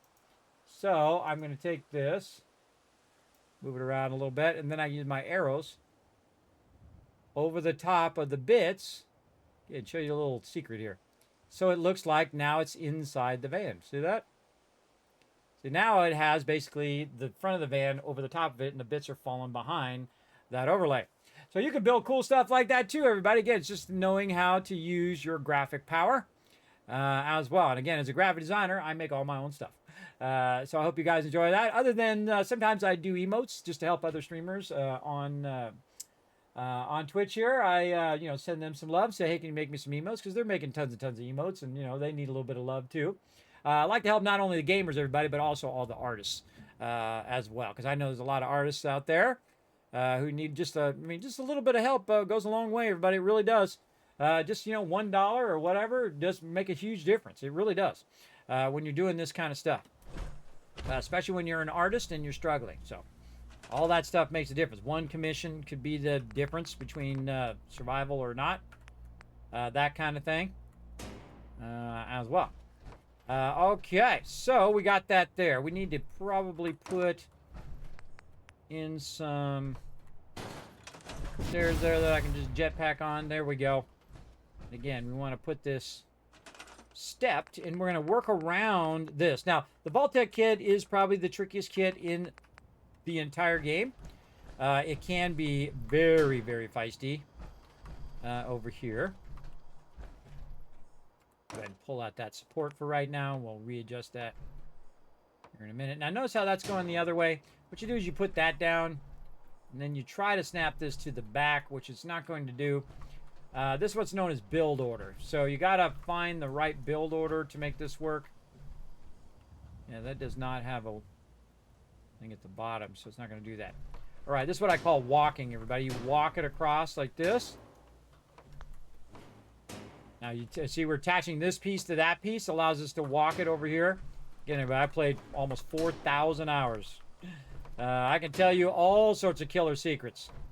And there we go. So again, instead of relying on trying to get it over there and attach that there, what I did is I attached it on that side, and then I walked it all the way down, meaning I attached a bunch of pieces so it eventually ended up where I wanted it to be, which is really awesome. And I want it to snap, so I'm using the built-in system to have it snap. Now, one of the things that I like to do, you can see it's kind of dark right now, is to think of you guys watching the stream, right? So you're watching the stream, you're like, Kismet, it's a little dark. Can't quite see what's going on there. So what we're going to do is forward time, if I get my fingers to cooperate here. We're going to go in and we're going to get some, get a chair, and then we'll just forward time so we can see what we're doing. All right, 9 p.m. So if we went 12 hours, that would be 9 a.m. And it's actually almost 10 o'clock, so it'd be, we'll just round it up to 10.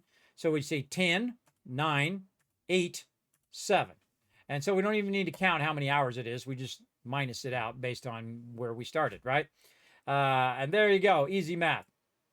So we're just going to forward time like that. There we go. Now you guys can watch me build in the day. I know someone actually considerates, who is considerate to the people in the chat. Crazy, right? Did you type exclamation followage, Peruda? Did not come up. Highly recommend getting it going on. Getting it going on big time. And again, everybody, that rare thing is going on right now where you can get, you can donate subs and also earn rewards for the chat. I forgot what the name of that thing is called. It went right out of my head because I'm old. But yeah, you can help support the stream as well, everybody. Again, we're almost there. Just keep hitting that follow button, everybody. We're almost at 30,000 followers. We might hit it tonight. We'll see. If you guys hit that follow button, we might just hit it. Let's see who's showing some love at that follow button. We got Cyber Mentor with the follow. We got Just This. We got I Am Mo, Modest Devil, and The Reaper. Thank you for coming in and showing that love. Appreciate all the follows. That is for sure. Okay, so we got that. We're doing the Vault-Tec kit here. Let's go in. Let's get this atrium going. Okay, let's see if we can get one to snap up here. Now, normally you can snap it like this, using the scroll wheel, by the way, and then attempt to snap it on the other side. If I take the wall out, it would probably snap a little easier. Let's go ahead and keep putting our ladders in.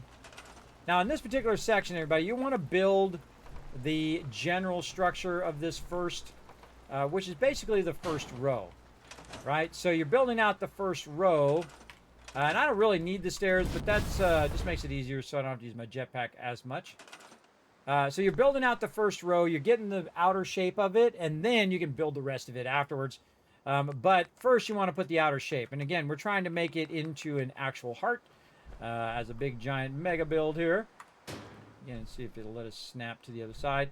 Here's another way of walking, by the way. See, I can do there, and then I can do here, and then I can do there. Right? So, and then just take these back out, store them back in the workbench. And you can see I actually walked it into position. I mean, if you only learn one thing in my stream, everybody, the ability to put stuff exactly where you want it. That's a powerful, powerful thing. Again, just like working around the system, right? Mastering how to work around it. Again, we're just going to go across here. walking this all the way to the other side. Underneath, see if we can get it to snap. Scroll wheel out a little bit. See as it goes away from you. There we go. And all the way to there. Now, most of these ones here in the center, I'll probably get rid of. Let's go ahead and do this again. Now, we're just going to do the same thing we did. I'm going to speed up a little bit. I think you guys got the gist of it now. And we're just going to walk these corners. Come on, there we go.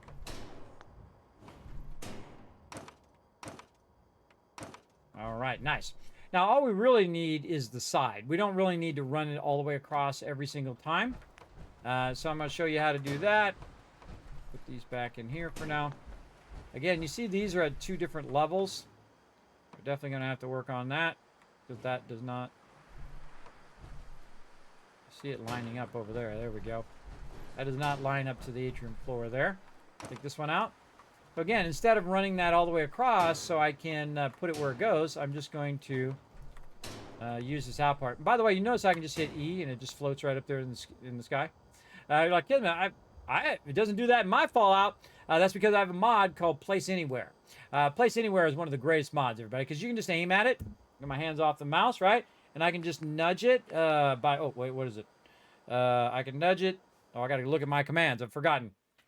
Right, of course, it always goes out of my head right when I need it. That's the problem with sleep apnea, everybody. Really doesn't help. Okay, how can we move? 2 and 8. Okay, so number pad 2 and 8. So we aim at it and we go 8. You can see I can move it up. I'm nudging it up, down, and you can even adjust the increments to be even more precise or be less precise. So you can go a lot faster. So I can nudge it in position, but what I really want to do is have it snap so it lines up to everything else. So the snapping is the base game, the base snapping. And then, of course, you can take it to a whole nother level by using that Place Anywhere. I think it's actually called something different on console than it is on PC. Let's see. It's like Place Anywhere, Place Everywhere, or something like that. What is the name of it? Looking up my mod list here.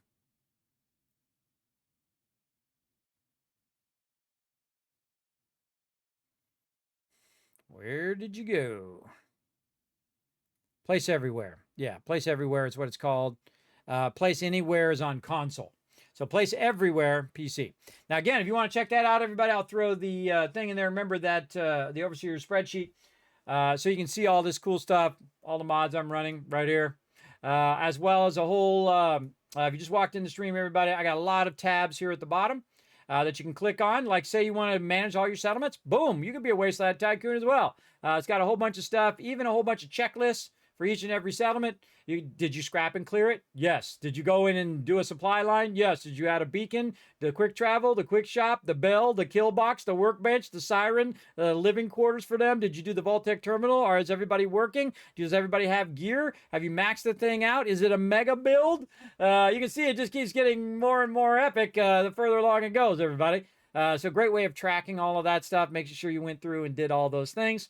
As well as you can very easily track how well, and really all these stats here, everybody, is really for one reason. And it's really for your happiness, right? The higher the happiness, the more efficient everybody is, the better that they work and produce things. The lower it is, the higher chance you might actually lose the settlement. I've never lost a settlement in 3,600 hours. Because I look after my settlement, everybody. If you're getting like 80% happiness, you're doing really good. I've also explained many times here on stream how to get 100% happiness. So if you want to know that, just let me know. I'll be happy to show you how to get 100% happiness in the game for sure. Okay, so there we go. That's an achievement, by the way. Getting that 100% happiness. Okay, now, instead of just doing that all the way across, we can jetpack up to the next one. And this one's actually straight up above. So that one actually works right there. Nice. By the way, you can also put a wall in and use a wall. See where our walls are here. Right here, underneath this one. We can get it to do what we want it to do. Get over here a little bit so we can see. You can try to snap the wall. on this one down here. There we had it. Very feisty, the system in here. Snap it down there, and then just snap this. Or it'll let you snap it. Come on, you. Nope. There it is. That it? Nope. Not it. Yeah, it's too busy trying to snap it to that other thing. Plus, I have some other stuff here in the way. Let's take these ladders out of the way. They are blocking our ability to get that to work. Okay. Let's get it going. And again, I can do that. Try to snap it to that or bring it around. Let's go ahead and bring it around like we did before. I would take this one out first because that one's in the front.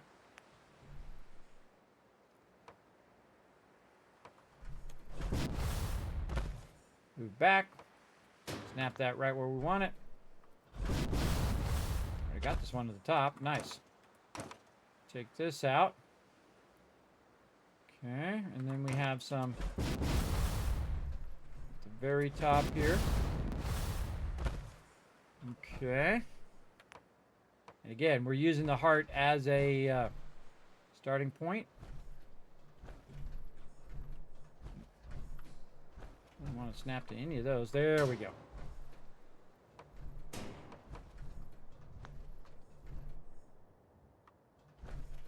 It's very tricky to get those pieces.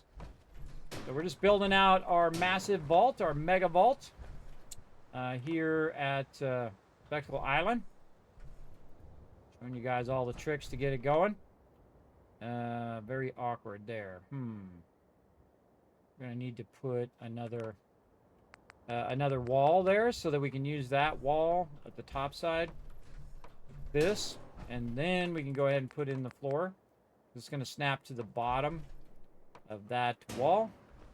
And you can walk it either side. No, I don't have to go that side. I can walk it this side. Then take this out. Leave that. Put that against this. And then take this and this out. And there we go. Now we got that top part. Jetpack up there. They also have like mods where you can be like Superman, fly and just fly the whole time. I put that one in before. It's really fun, everybody. I highly recommend that one as well. There you go. You saw me as you hit the button. Oh, well, thank you. Appreciate it. Maxima, also, thank you very much for the follow. And Bob Gaming, thanks for coming and hanging out. All right, let's go ahead and keep it going. Showing you some great techniques on building. And we're going to go ahead and take this out here and see how we're doing here. All right, so this one is down there, and then it's curving back to the top here. So we'll want to get in here and work this a bit. We can just go ahead and work this one backwards. So there, and I'll take this one out. All right.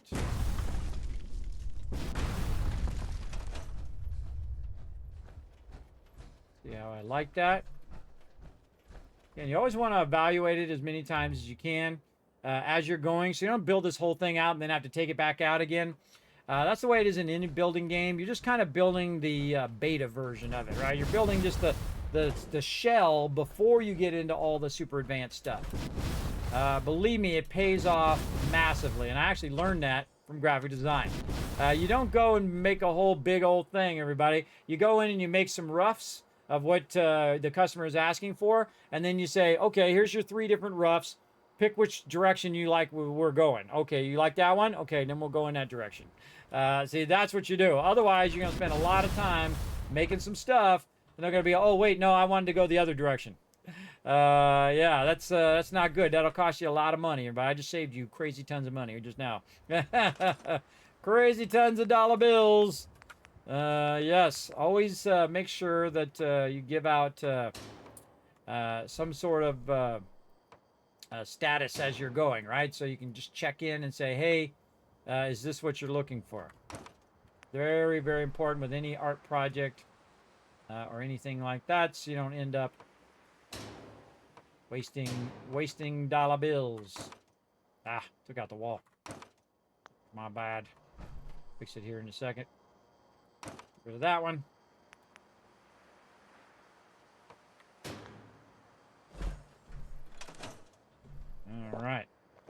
some more water.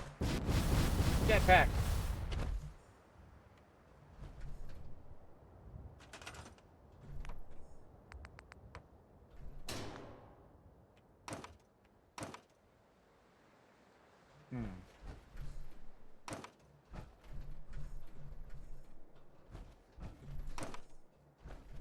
Want that to go right there. Okay.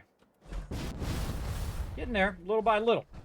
Now what we're going to do is just bridge this here. Like this. And then we don't have to put that extra one on the top because we already have the level. We already know what it wants to be. And then I'm just hitting tab to put it back into the workbench.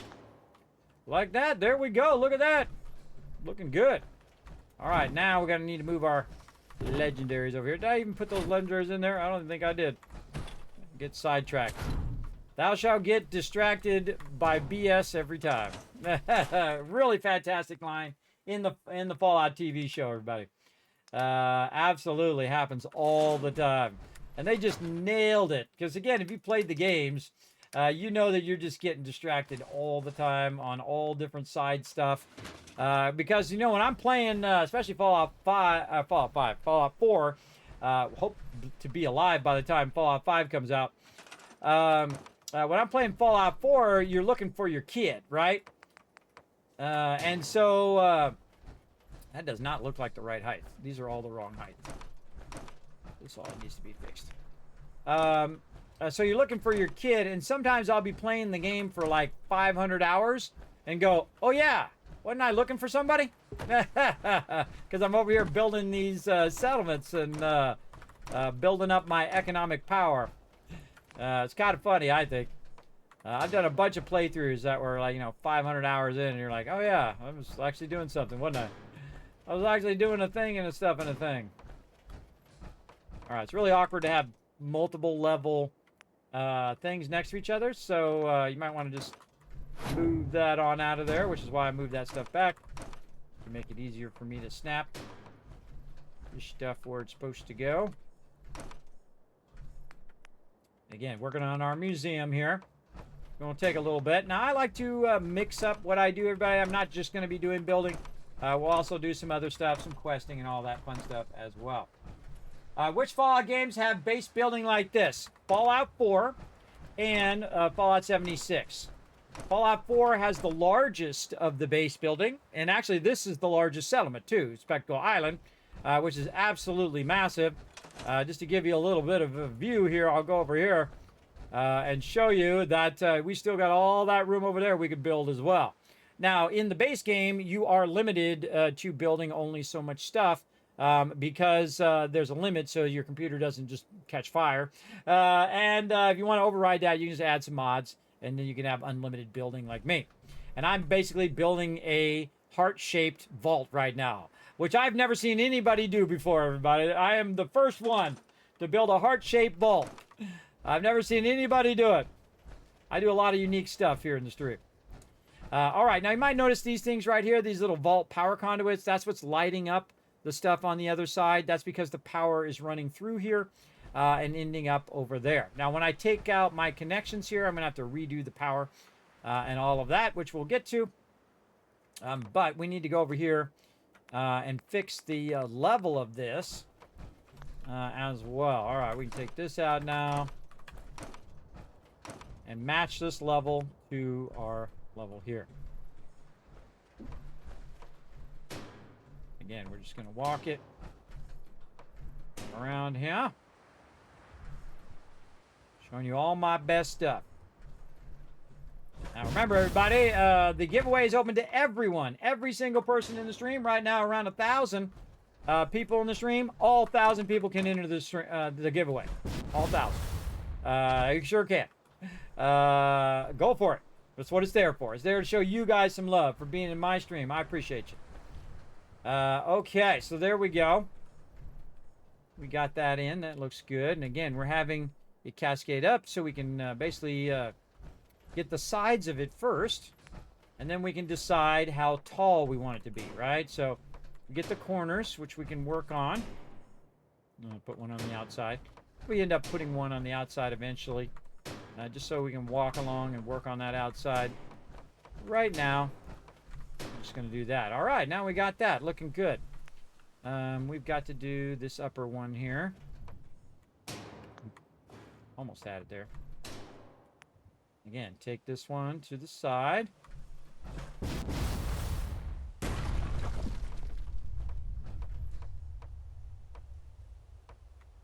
walk it around the back. And there we go. Look at this beautiful view of downtown Boston here, everybody. Beautiful. Look at the Pridwin over there. I love the fact that in the Fallout TV show, you see some of those. Very cool. Very, very cool, for sure. And they just absolutely nailed the Fallout TV show, everybody. Again, as a massive fan of Fallout, I'm glad of the one series they got right. The best game adaptation, I think, of all time. Of course, I am a little biased to Fallout, but I've watched those other ones, and they suck. I've watched those other game adaptations. I don't know what they were thinking. Not only did they not make a great story, I'm not going to mention them which ones they are. They didn't even like service the fans, right?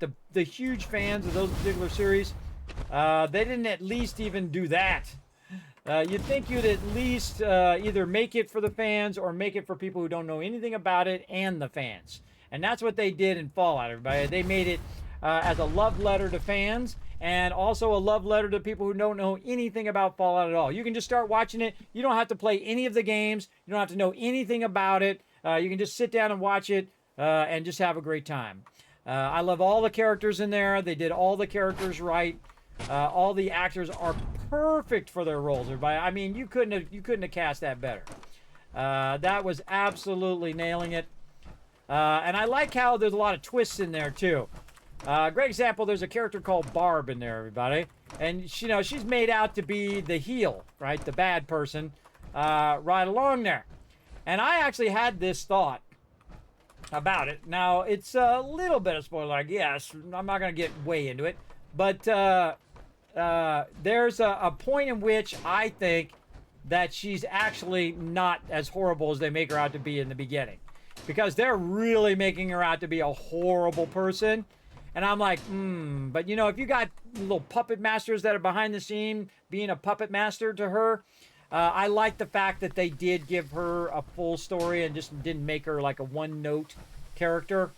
And that's what makes the show great, everybody. They're not just one-note characters. They're in there developing the characters, developing each one, their motivations, their backgrounds, all of that kind of stuff. And that's what makes a great series. If you just, try to do a cash grab, the peeps are going to know. I did try to land on that one, but I totally failed. No problem.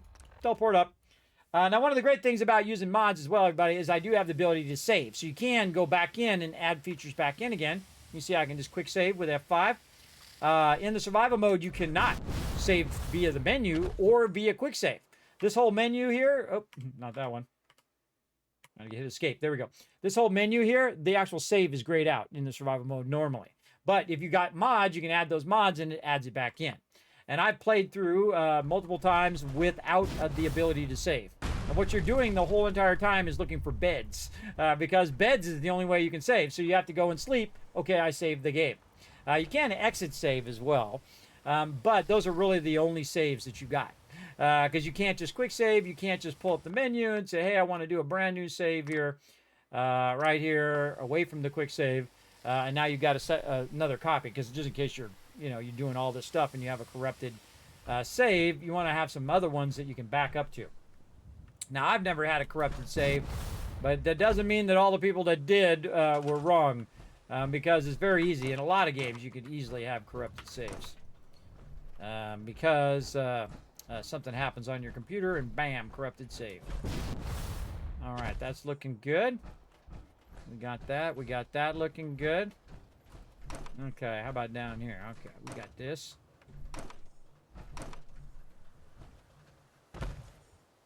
Okay, so we got that squared away. Looks good. Now, again, if you notice, I took this one out right here. But because I have this one, these are kind of like placeholders now.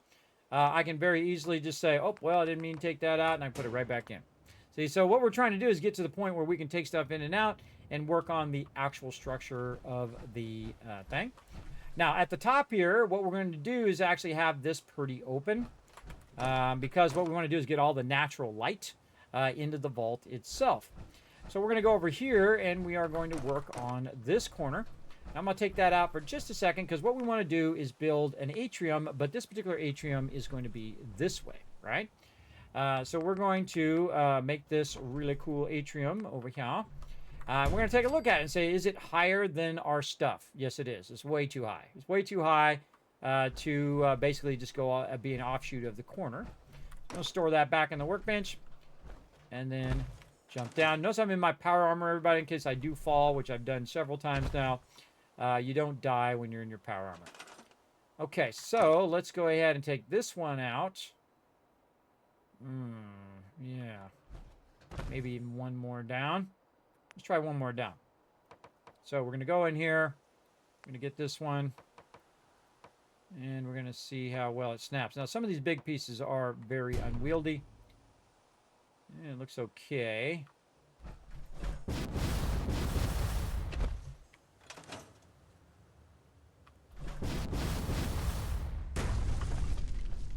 Using my jetpack to get back up here to the top. What do they need in this game, everybody? Ladders. I'm a big fan of ladders versus stairs. Stairs take a long time to go upstairs. Ladders, just go right up the ladder and you're good. Now, they have ladders, but the ladders are more like stairs. If you know what I mean. So, if you got this ladder, there's a ladder in here, over here. Okay. But they're at an angle. They're not straight up and down. I'm sure there's a mod for that, though. All right, how we looking? Oh, that was pretty close. Looks like one more down. One more down from there.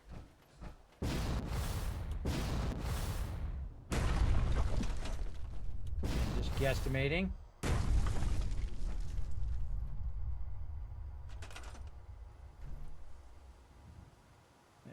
Down here. I'm just checking the height so I can match up the height to the height of this. I can grab it here. There we go.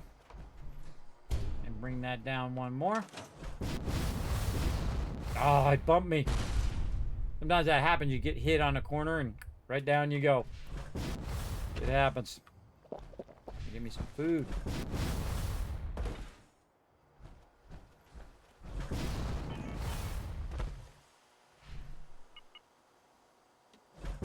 Trick to the jetpack, tapping it. Tap, tap, tap, not holding it down. Holding it down, not good. You're just going to burn up all your action points pretty quickly.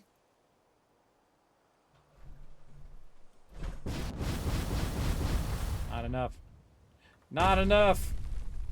Gonna need to get some food. Or, even easier, we can just teleport. How about that? There we go. Why stairs of jetpack? Because the jetpack runs out really fast. That's why. It's not like an endless jetpack where you can do it. I'm sure there's a mod for that, though. You can just get an endless jetpack. But it'll run out by the time you get up there, like you just saw. So I only had so much action points, and it burns up your action points as you go. If you actually play Fallout 76, everybody, there is a thing. I think it's a coffee. That you can get, a little coffee maker that you can put in your base. And then when you use that coffee, it basically allows you to use like 3 of them. And you can jetpack like crazy, everybody. Also, it boosts your AP points. And it actually regens while you're running and while you're moving. A lot of times your perk points, like your regenerative perk points over here. Like we go to the perk chart and we look right here, Action Boy. A lot of these action boys and perks like that only work when you're standing still. So if you want to get that 75% regen, you stand still and you wait for it. But in Fallout 76, you can get that coffee, and then boom, it's regenerating your AP points like crazy. And there's a lot of other stats you can use for storing your AP points, storing up your criticals, all that kind of cool stuff. But we got to get over here and try to find out where I did my cooking stove. And we got to roast up some more stuff. And we got a lot of stuff we can cook. We got tons and tons. I got 50 mole rat meats. Tons of it. We're making some mole rat chunks, by the way. I don't even look at what it's for. Look, that's funny. That's a Kismet moment right there. Plus 5 AP for 15 minutes. That's funny. Happened to be the very thing I was talking about. All right. We're going to eat a bunch of that to get our action points up so our jetpack is not running out. There we go. See, look at our action points going way up. Then if we have any radiation, we can dip that. We can go ahead and sleep for an hour and see if that takes away our fatigue. Still tired. All right. Let's just go ahead and flip over to the next day. What I'm going to do is just go 24 hours. And then when it gets to be close to the next day, you can just hit tab to cancel. So you don't have to actually know the exact hours. You don't have to figure out the math. You just let it go. And then when it gets right about 7 a.m., in this case, it's going to be like 6 a.m., I'm going to go ahead and get out of there. And you can see the sun is rising. Very, very cool. Look at the sunrise. Very cool. Then some water, and now our AP points are full. Good time to save. And then we'll find out what I did with my power armor here. And that's going to allow me to do the jetpack a bit more. I thought Tony Hawk was playing Fallout. Hey, Moonbase. Hey, do exclamation Tony Hawk in the chat, somebody. We got another one. I just added a Tony Hawk meter. I should have done it 10 years ago because I get Tony Hawk all the time. In fact, I was at TwitchCon one year. Tony Hawk was there. And I tried to get a picture with him so that when you guys say Tony Hawk, it would pop up the picture of me with Tony Hawk. But he was too busy standing around by some wall. And I said, okay, I'm not that interested in getting in. I don't care. See, I'm not like one of the people that have to get like a selfie with people, everybody. I don't have to go in and interrupt their lunch or their dinner or whatever and go in and like interrupt them so I can get a selfie with them so I can prove that I met so-and-so person. I know it right in here. I take that picture right here, everybody. It's called memories. You have memories right there. There we go, Tony Hawk. We're up to 3 now since I started that. If you want to have a good laugh, by the way, I can go ahead and throw a funny video in there for you where I talk about being a streamer, but also I mention about people calling me Tony Hawk and those other people, which I can't remember. When I grew up, everybody, Tony Hawk is actually 1 year older than me. So I look like Tony Hawk, right? Now, if he was younger than me, then he would look like me. So there you go. That's how that looks. Now, Tony Hawk's still out there doing what he loves to do. I'm going to keep doing what I love to do. I say do it as long as you can, everybody. Enjoy the journey. That's what we're doing right now. We're building ourselves a giant museum for all of our gear. Oh, I didn't need to get out of there. For all of our gear. So what we're doing is we're just setting up the edges of it first. We're doing the kind of scaffolding, the foundation of the base. That's what you want to start with until you get like a vibe or a feel for it. What we're trying to do is bring this up toward the top here and align it up here at the top so we can create a... actually, it went down by 1. Need to go back up by 1. Totally missed it again. Nice. At least we have more AP now, too. Also, in this particular power armor, by the way, when I'm running, it actually makes my AP points regen faster. And when I stop, my Action Boy helps out as well. Again, just tap it, tap it in. Okay, we gotta go up by 1. Down by 1, up by 1, make up your mind. Because this needs to line up to that, which will make it line up to the top of the whole thing. Okay, so let's make this easy on ourselves by getting the Vault-Tec kit here. And we're gonna go ahead and make a line here. Right there. Okay, and then we're going to try to snap it up here.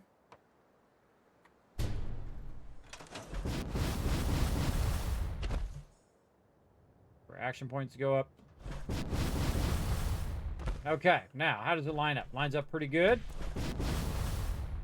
I want it to be right at the top of the thing. Now, here's the thing. I can't put it out there because that's beyond where it is, but if we look where it can line up right along here on the inside of the heart, the outer parts, I can make those like terraces and make those places where they can hang out right on the outside of the heart. And then the center part of the heart is the actual part of the vault, right?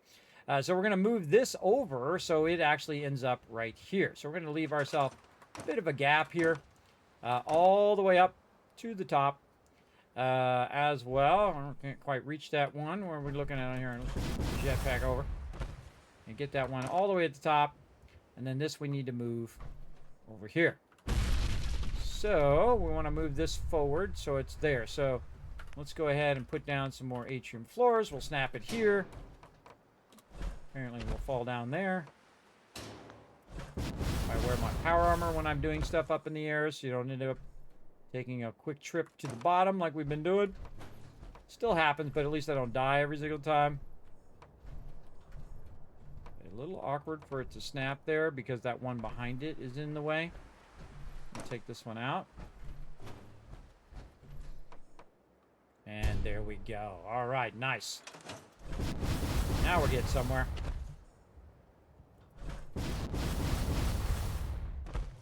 And that noise is me just tapping it. Tap, tap, tap. All right, that looking good, good. Okay. Yeah, I got that lined up nice. Now we want to do the same thing on the other side. Now that we know what level it is, makes it a whole lot easier. Again, once you have one down and you're doing a mirror of that on the other side, basically making it symmetrical, you can just walk this across. This will be the foundational area of this part. Okay, and then we want to find the equivalent part over here. How far in is that? I've already forgot.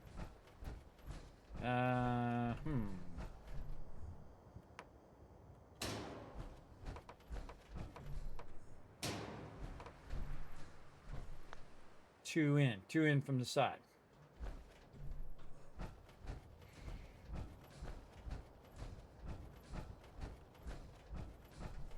Okay, so we're gonna go here, we're gonna go there.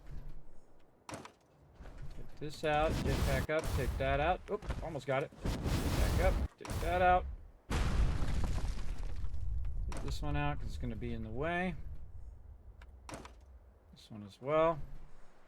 All right, let's see if we can get the atrium in here. Now this atrium's got to go the other way, like this. Oh, I didn't bring it out enough. Again, we'll walk it all the way to here, and then work our magic. Using the one that's going the opposite direction. Trying to get the bottom of it. Now, if stuff's being awkward, everybody, just put it down and then grab it from the bottom. Like this. Really going to help you a lot. So you can try to get it aligned a little better. The snapping in this game, marginally okay. I'm really just trying to get the bottom part to snap.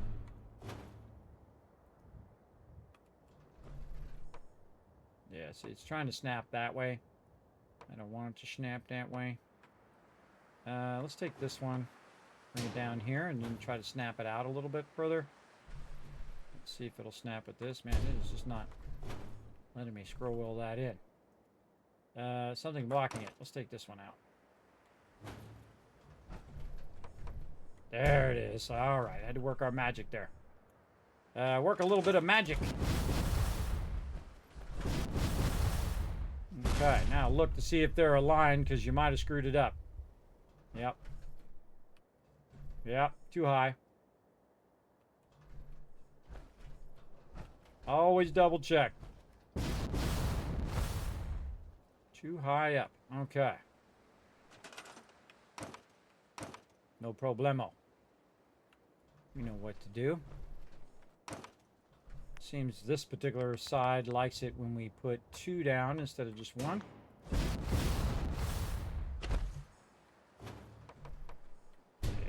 Go. That was way easier. Way easier. Same level? Yes. Angled? Yes. Good. Okay. All good there. All good. Nice.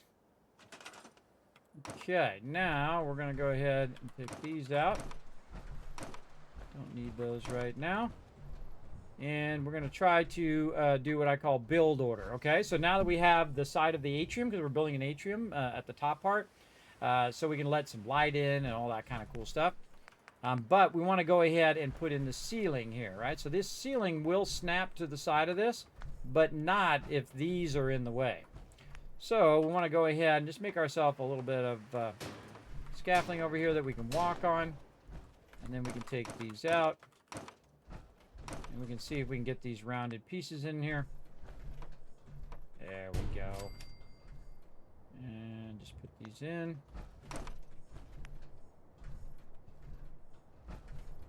Sometimes it'll snap, and sometimes it don't like it.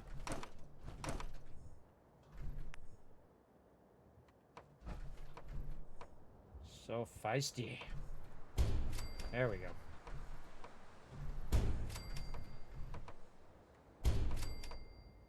Now, I wish one of these had a door on it. That would be super useful. Yeah, there's our atrium. Now, again, you have also atrium ends that you can just do, and then the whole bottom part you can build a custom length if you want. For me, I'm going to actually use these little side things for different levels, and you can see that we have one half of the atrium built. Now, we still got a whole bunch of stuff in the way that we need to move on out of here.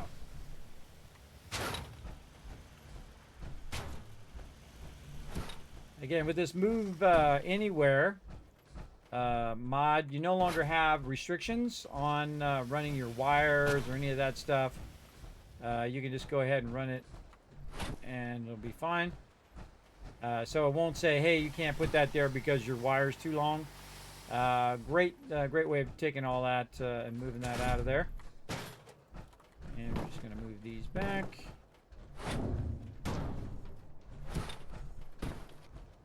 This one's armor. All right, moving that back so I can work these floors here. Move our teleport back. All right, looking good. Okay, now again, same thing, but of course on the other end, we're going to take this out, and we're going to try to use the reverse one here, and usually does pretty good job of trying to snap it. Now, if you have a bunch of floors in the way, it's going to try to snap to that first.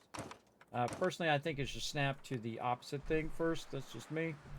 But if we move those out of the way, we can just go ahead and snap it from the top and work way back down. Way easier way of doing it. More stuff we got to move. Doesn't matter where you put this stuff, everybody. Wherever you put it is where you're going to be building. It's the law of building. Always going to be in the way. All right. Again, we want to move this. Teleport in. And there we go. Oh, it's actually warning me right now that there's a new Fallout TV episode. Which there's not. There's not. I gotta actually turn that alarm off now because we're done with season 2. Let me turn that alarm off. Because I don't like to miss me an episode of Fallout, everybody. Because they were having to come out at the end. Hey, another Tony Hawk. Somebody put exclamation Tony Hawk in the chat. What's up, Twisty? Been getting that for the last 10 years. Welcome, everybody. If you're coming in the stream, my name is Kismet. Let's talk for a second. Hold on. Let's go to my office.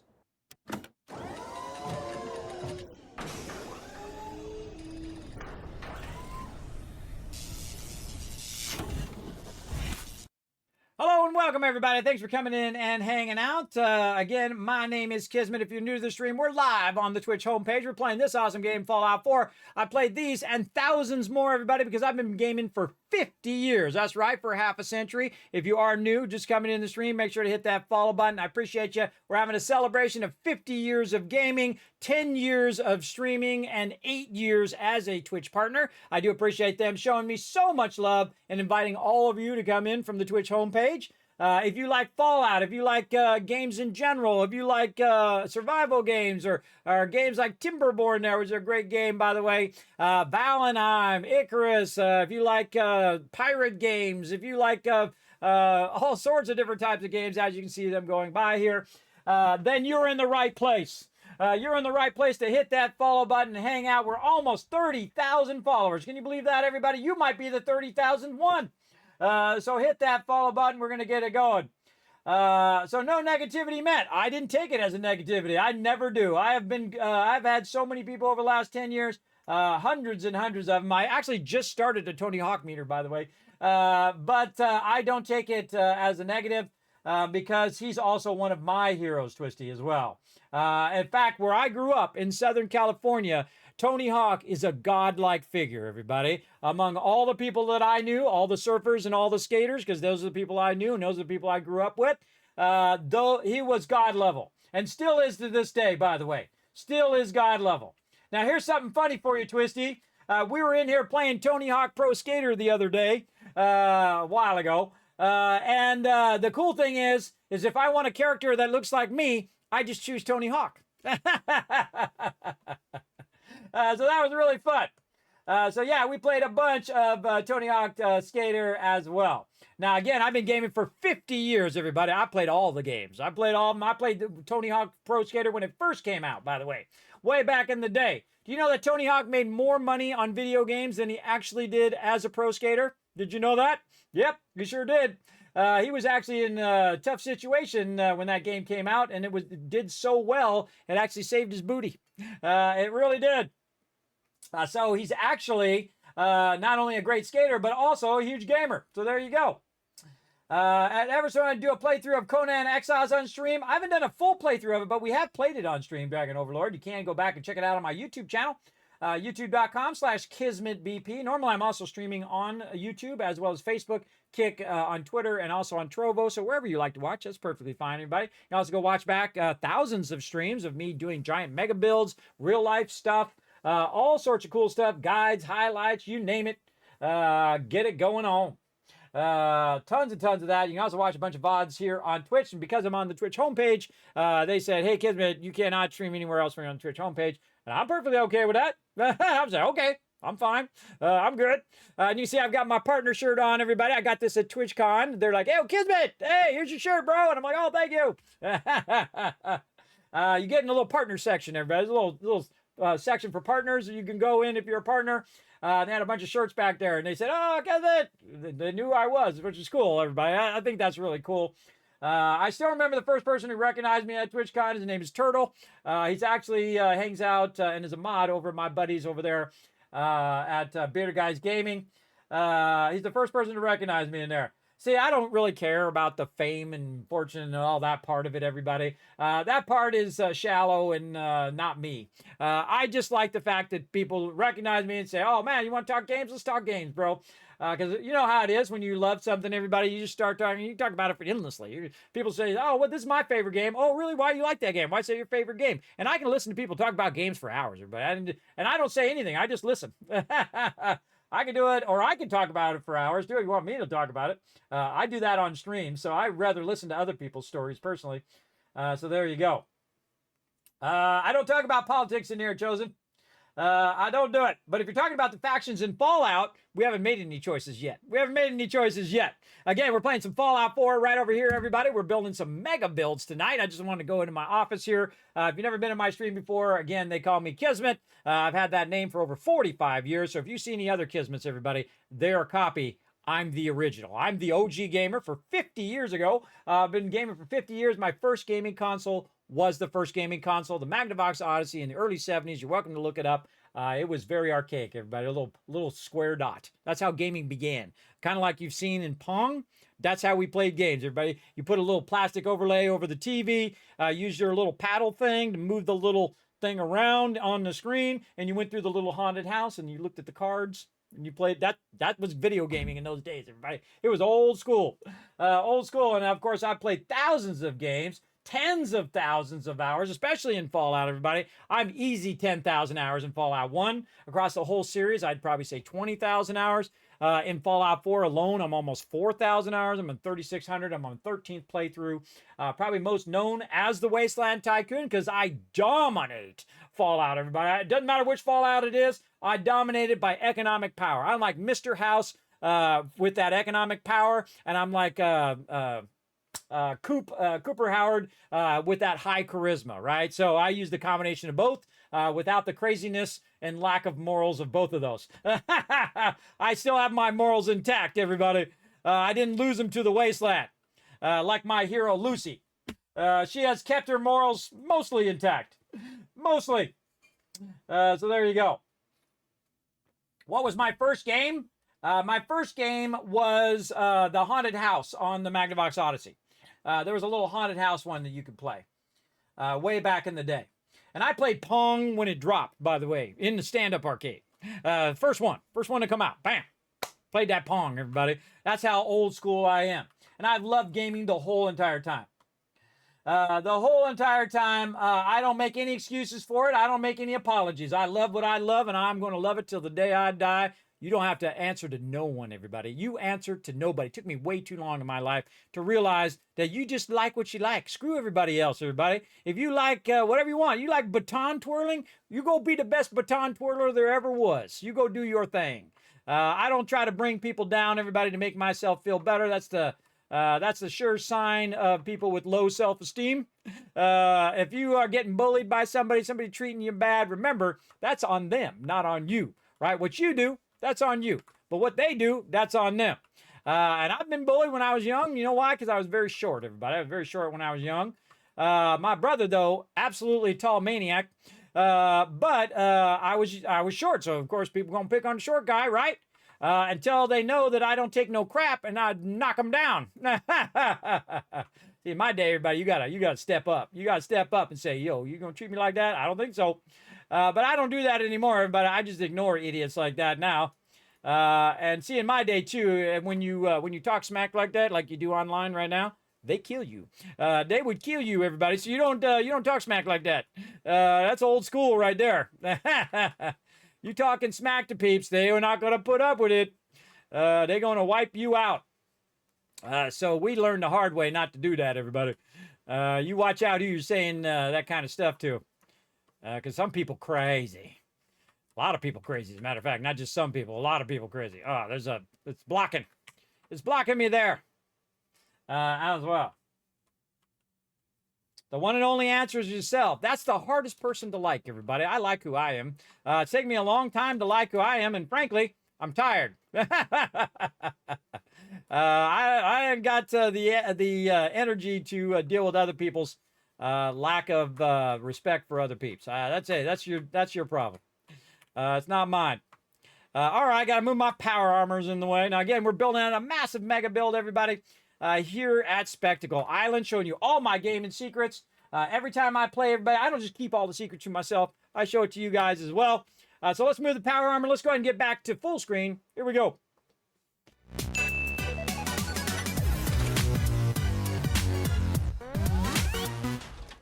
Sometimes I just like to hang out in my vault office. If you don't know what that is, everybody, that's an overseer's office. I've had that in the stream forever. I used to have a really small one that I used to sit in. If you go watch my very old streams, that just me with this very tiny Vault-Tec desk way back in the day. And then, of course, I made a 3D animation for it with all the, most of the games that I've played here on stream in the background, just to make a cool little thing that, we can talk about. Happy 10-year stream anniversary, Kismet. Thank you, Devlight. Thank you very much for the 500 biddies. I appreciate you coming in. How you doing tonight? I'm having a great time. We're on the Twitch homepage. Again, thanks to the amazing, amazing love from all the peeps at Twitch, everybody, for this old man. I'm getting up there, everybody. I'm going to be 56 this year. And frankly, I'm just amazed I'm still around. I'm still waiting for Fallout 5, though. I hope they come out with Fallout 5 before I croak. That would be nice. There is something definitely blocking us from snapping that in there. What is blocking the snap? Something is blocking that snap somewhere, and we got to find it. There it goes. I had to get on this side to get it. There we go. Oh, I'm not even in any... whoa, that scared me for a second. I'm not even in any power armor, but I could have went... Woo! We're way up here. We're way up here. Now, normally, by the way, if you don't remove the height limit, you can't build up this high. But I've removed that height limit, just trying to get the atrium in right here. Showing you some great tricks on how to build these giant mega builds as well. There we go. Okay, we got that. We got that looking good. Now we got to do is the easy part. Just get down here and fill this in. Let's go.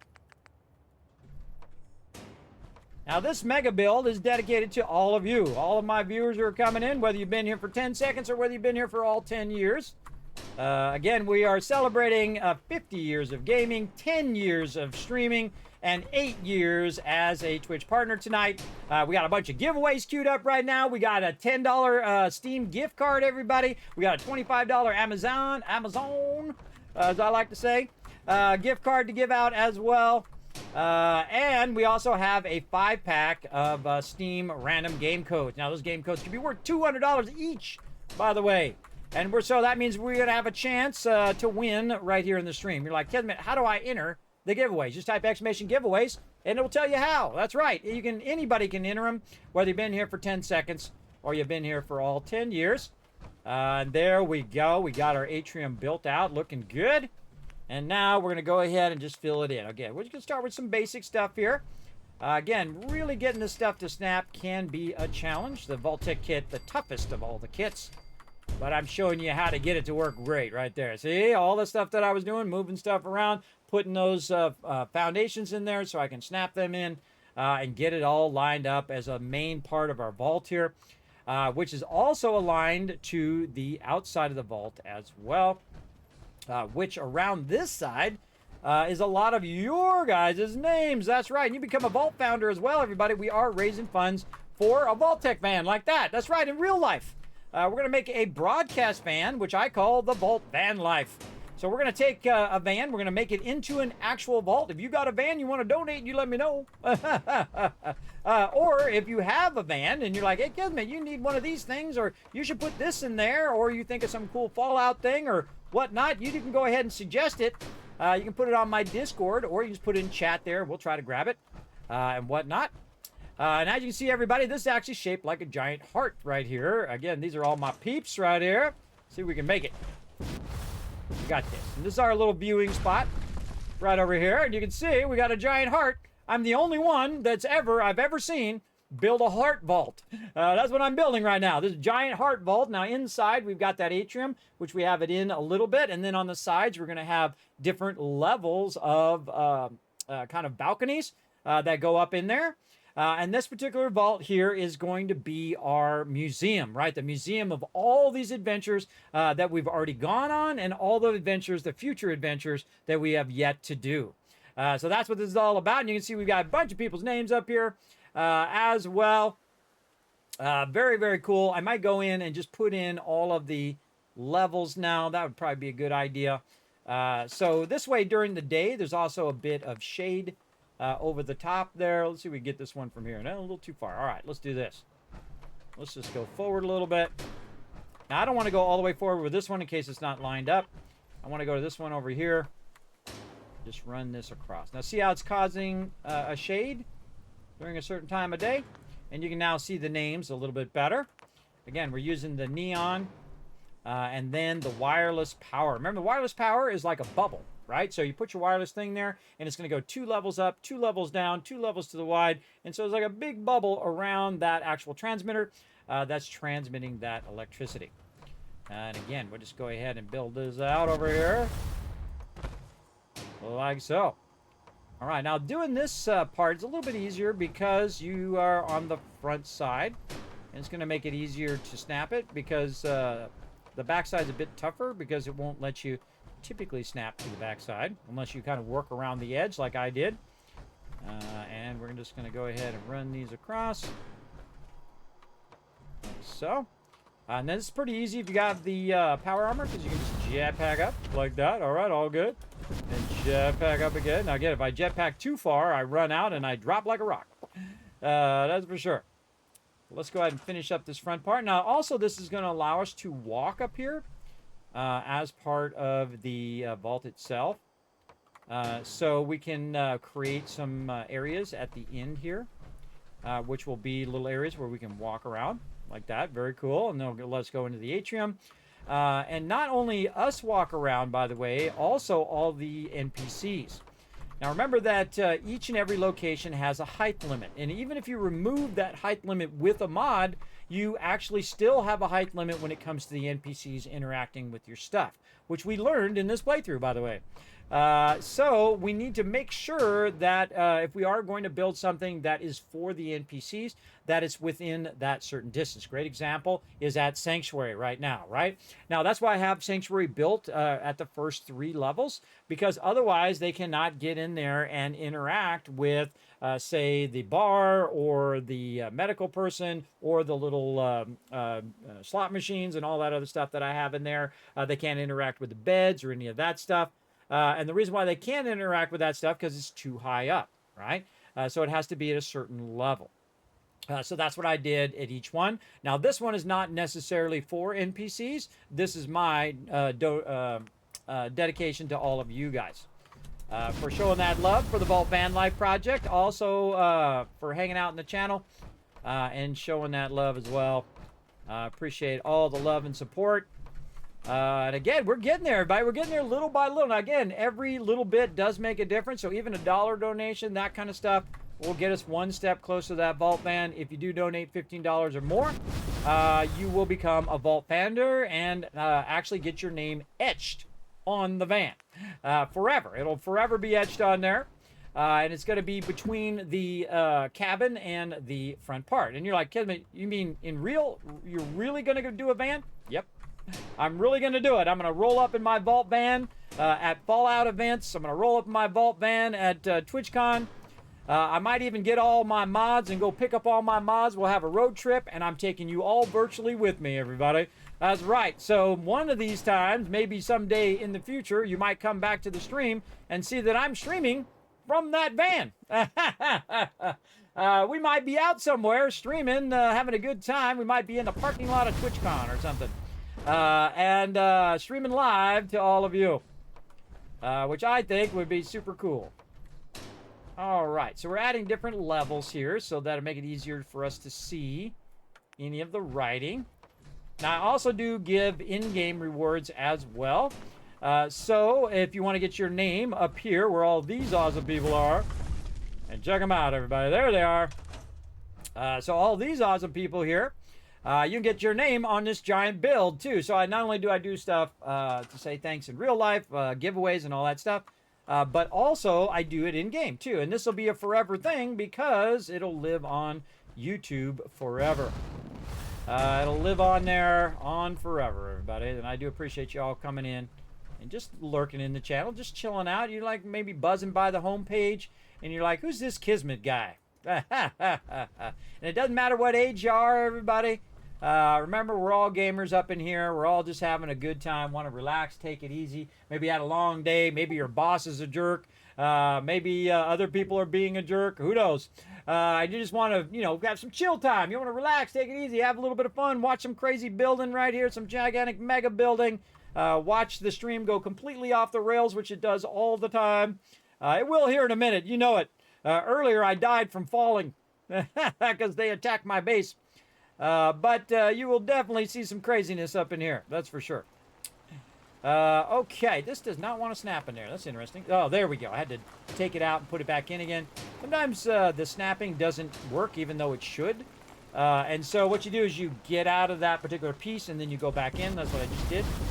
So I can get that working. And then here we go again. Try it again. Up on these here. Yeah, see, these are doing that same thing. So let's go this one way out here. We'll go out of there. We'll go back in. We'll see if it'll snap. And it does not want to snap on that one. Now, it should snap. Just snapped on the one below. Let's just keep looking for a place to snap here. Now, there might be one that's coming through from the other side. See the one coming through from the other side? This is all about build order. You can go in and take this out and re-add it back in. But here's what I'm going to do. I'm going to take out the floor right there around the corner. And then I'm going to put this one in. And that's going to allow me to actually put them both in. Because I built this outside one first. And then I do the inside one. Because I'm going to walk it around that corner. I'll show you right here. We're going to walk this one around the corner. First we're going to put it over there apparently. Sometimes he gets a mind of his own.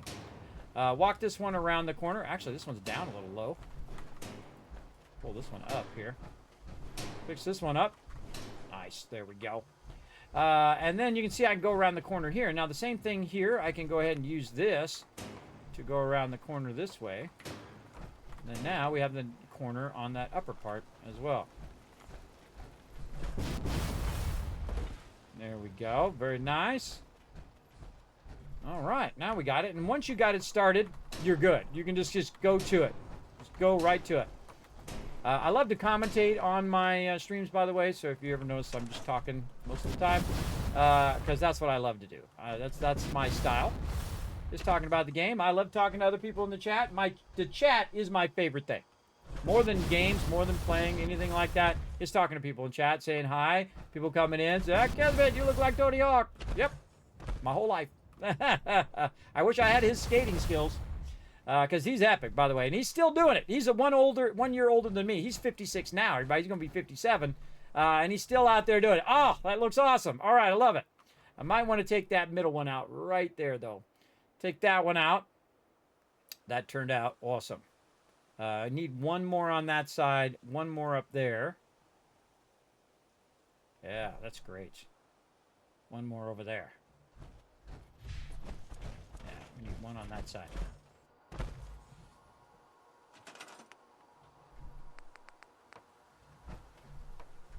Oh, there we go. Yeah, that's why we have this kind of viewing board here, or viewing section. We'll build something fancy out here so that we can view all the names as well. Again, best seen at nighttime, obviously. But we're just trying to fill this in so that this side over here will have a bit of shade during the daytime. And then also have this kind of effect. Ooh. So I did a little soft landing there. It's because I held the jetpack down, and it creates a little soft landing when you get there. I'll just walk my way up. Again, you don't have enough jetpack to jetpack this high up. You gotta get up here and then use jetpack. There we go. Okay, one in the center there, one over there to the right. Definitely a good time to save. Just thought of that, everybody. Like, whoa, I haven't saved in a while. We'll be doing that again. Ron and Scar, thank you very much for the follow. Appreciate that. DevLight again with the 500. I can't remember who I called out, so I'm going to call out a few peeps again. Solus, thank you very much. Bab, thanks for coming in. Maximum and the Reaper, I think I already called out, but I'll call you out again. Thanks very much for those follows. Don't forget to hit that follow button, everybody. Really does make a huge difference here in the stream. We're trying to hit 30,000 followers. We're so close. You could be number 30,000. You never know. You never know. Hit that follow button. Show some love. I appreciate it. It's totally free. All right. Right in here. And again, if you have any build questions, you have any questions about Fallout, the Fallout TV show, anything like that, feel free to go ahead and ask in the chat. I love talking games. I love talking to the chat. Again, if there was no chat, by the way, I wouldn't be doing this at all. If there was no you, I wouldn't do it. If you notice, by the way, I'm more of a streamer than a YouTuber. YouTubers like when you make a video and then you send it out there and then people watch your video. Where this is way more interactive. I like to play games and then people come in and say, "Hey, Kismet, how you doing?" I'm like, "I'm doing good. How you doing?" That kind of thing. I'm old school in that way, everybody. When we used to go outside when I was young. We used to go outside. We used to play. We used to hang around with the peeps from the neighborhood. You didn't like them all, but you could stand at least enough to go outside and have some fun. There you go. That's old school right there. We didn't have no cell phones. We did have computers eventually in the late 70s into the 90s. So 70s, 80s, and then 90s. But we spent most of our time outside as kids. I mean, I'd be outside when the sun came up to the sun went down. We'd be out riding bikes. We'd be making ramps. We'd be playing in the hose. We'd be drinking out of the hose as well. We used to when we were young. Who knows how bad that was for us? Who knows? We'll find out. And so on. That's what we were doing all the time. That's what we did to have fun. And then every now and again, we play a game inside for a little while, for 30 minutes or so, or an hour. And then we go outside. Back outside we went. And had a great time doing it. Absolutely. Absolutely had a great time. All right, yeah, it's right around the corner there. So these ones here are really good for going around the corner because of the way that the shape is. So these are good for getting around there. And then this one, we can go back here. Maybe not. Maybe I'll leave that open. Again, I'm thinking about the shape from the front side. Now, all this other stuff is just temporary, but you'll see me take all that out once we got this down the road here. All right, now here's our atrium in here. Now, if you noticed on this side that it is open, and this actually is open on this side. It's just happened to be I built the walls there. And now, since we have wireless power, we can also put in some lighting. Now's a good time to do a little bit of lighting.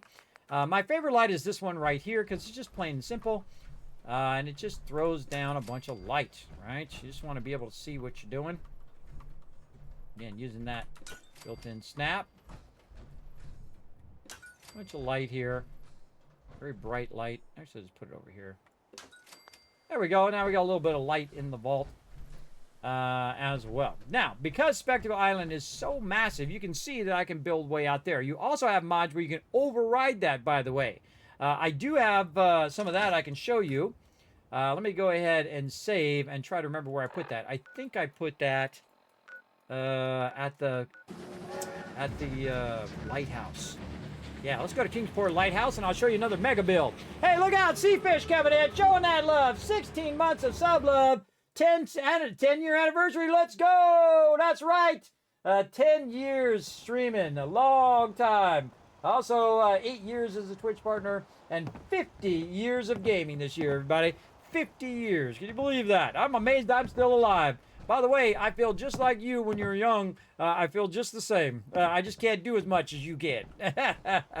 There you go. Now look at this, everybody. This is a mega build. This is the Kingsport founder, is Rotisserie G. Look at this massive mega build here. This is the sniper station. I built it around the Kingsport Lighthouse, which is very, very fun to do. Very difficult, but very, very fun.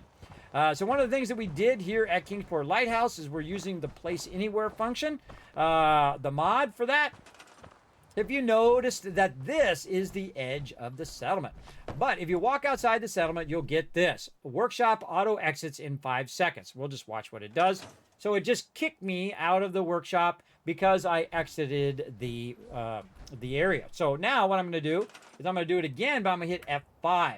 Now you can see it says workshop timeout, and that's a mod. That's the place anywhere mod that's going to override that function so I can go ahead and walk out of the settlement while still in build mode. Now, can I go in and build a bed right here? I sure can't. How about over here? Build a bed. And you're like, well, Kismet, how is that useful? Ah, that's a good question. Let's go over here and build the bed in the settlement. And then let's pick up the bed and walk it outside of the settlement and put it down. By the way, we can also take it and store it if we don't want it to be there, but that is how I put the Kismet kill box out here. I made the Kismet kill box inside the settlement, and, well, look at that shot. Oh, man, that is awesome. And then walked it out. Now, what that means, everybody, is that you can go to any settlement, build yourself a kill box or whatever you want to build, and pick it up and put it anywhere in the wasteland. Anywhere you want it to go. So you know I'm going to put this at everywhere there's a conflict. I'm going to put a bunch of turrets everywhere and let those turrets defend the wasteland. So I can basically make it wherever I want in the wasteland and protect the entire wasteland with my economic power, right? So if a bunch of raiders come up and they're trying to raid a town, Kismet kill box be right there, even though it's not a settlement. Boom, those raiders are toast.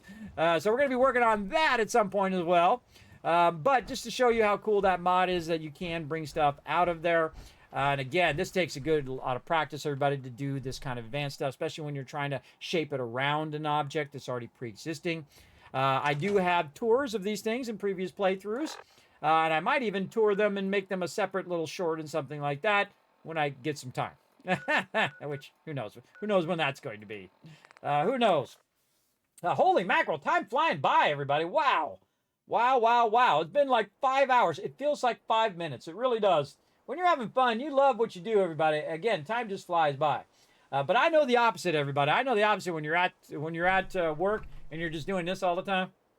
Checking your watch. You go, God, is this day ever going to end? I know those days too, everybody.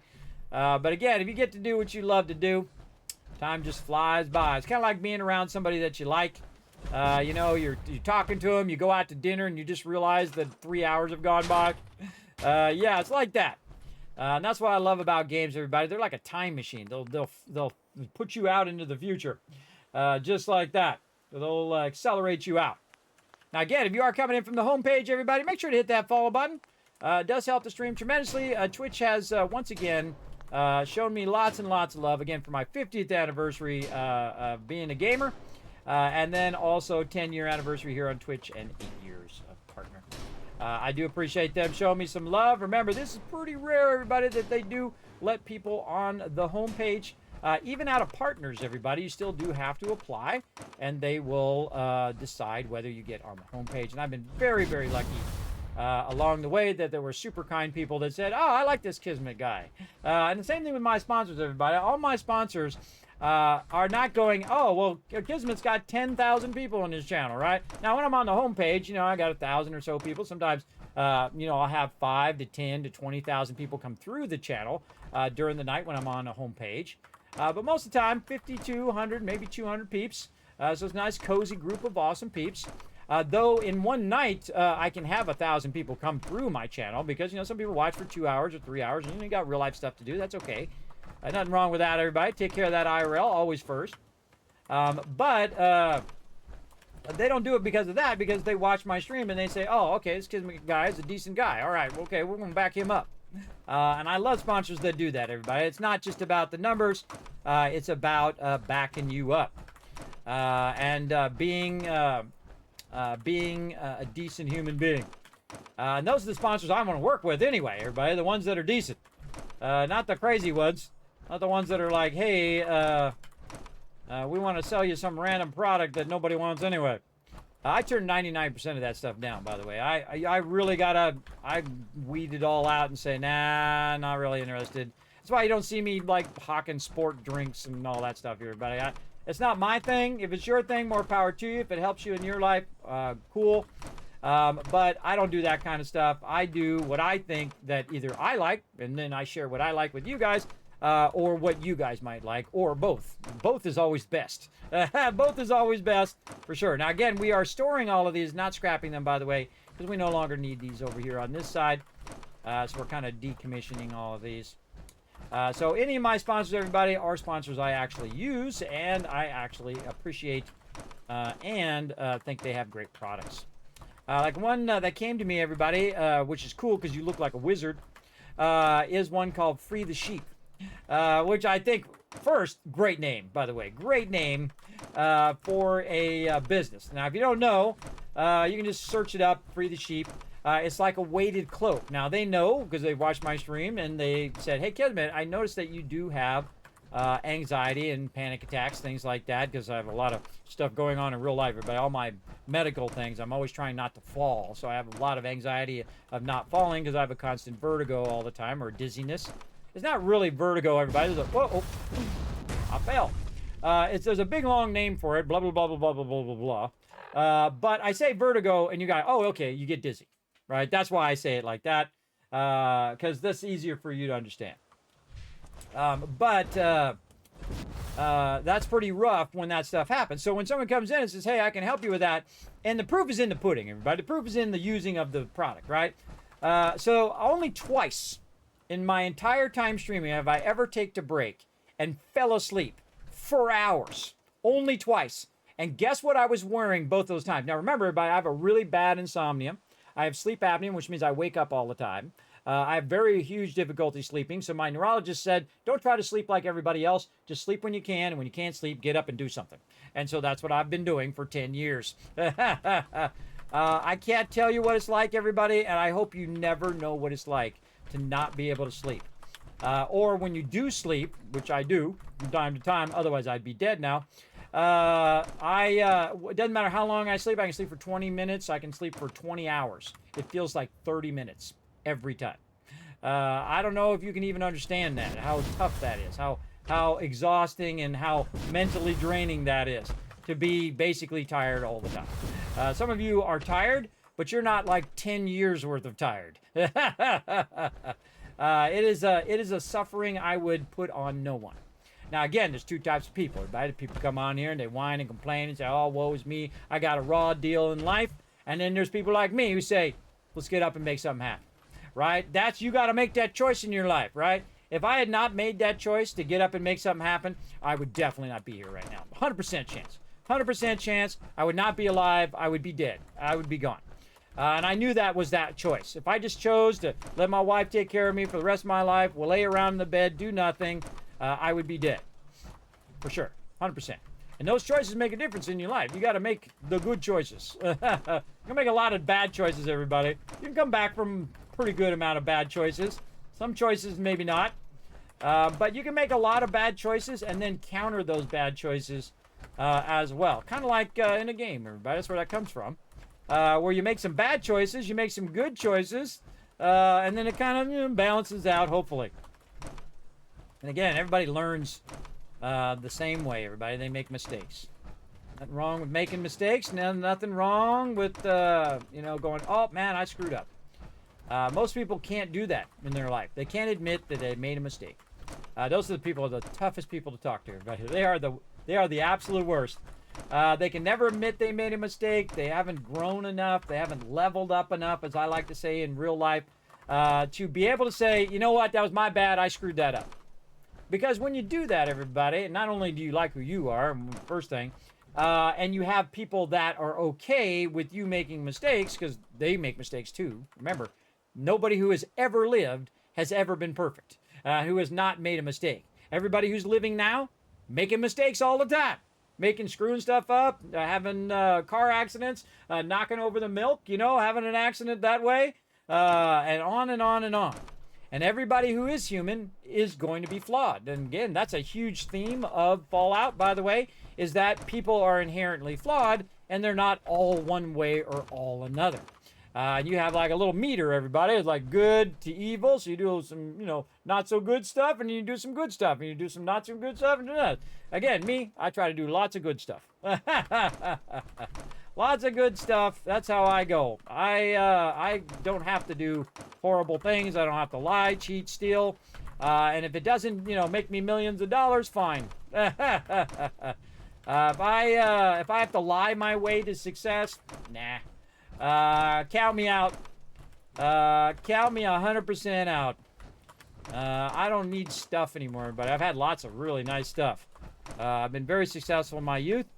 As a graphic designer, I had all the fancy things that you would think you would need, cars and clothes and so on and so forth.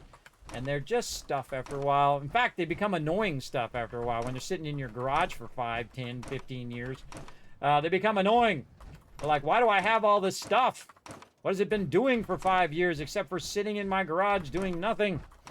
My wife is the... you think I'm bad in game, everybody. My wife's a huge pack rat. She will not get rid of stuff. And if she does get rid of the stuff, she goes and gets more stuff to replace the stuff that she just got rid of. My garage, by the way, since I moved here 20 years ago, over 20 years now, because we moved here a couple years before we had my daughter, oldest daughter, so let's say 25 years ago, we moved here and my wife filled up the garage with her stuff, and it has been filled wall to wall, floor to ceiling every day since. Every day. I've never parked my garage in the garage ever. Not once. I hope so one day, if I move, I'm going to take everything out of the garage, park my car in there, pull the car out, and then leave. Just the one time. That's all I need, everybody. The one time there. All right. So now we've got this kind of taken out all these extra ones, and we stored them so we can reuse them, right? So we stored them in there. We got 307 of them. That ought to get us going. Right over here. Let's get down here. Now watch this. If we pull this back a little bit, we try to aim it down here. We can try to get it forward wheel and whatnot. We just try to get it at an angle and try to find that perfect angle, and then we can put it down like that. But better idea is just to remove these ones that are in the way. Be way easier. But I'm going to just show you can still do it even if you're not, even if you don't take those out. You got to find that perfect angle like this. You got to move your character around a little bit. Usually it's about the middle right here. Kind of a little offset from the middle. Like this. Again, this helps you learn how to snap.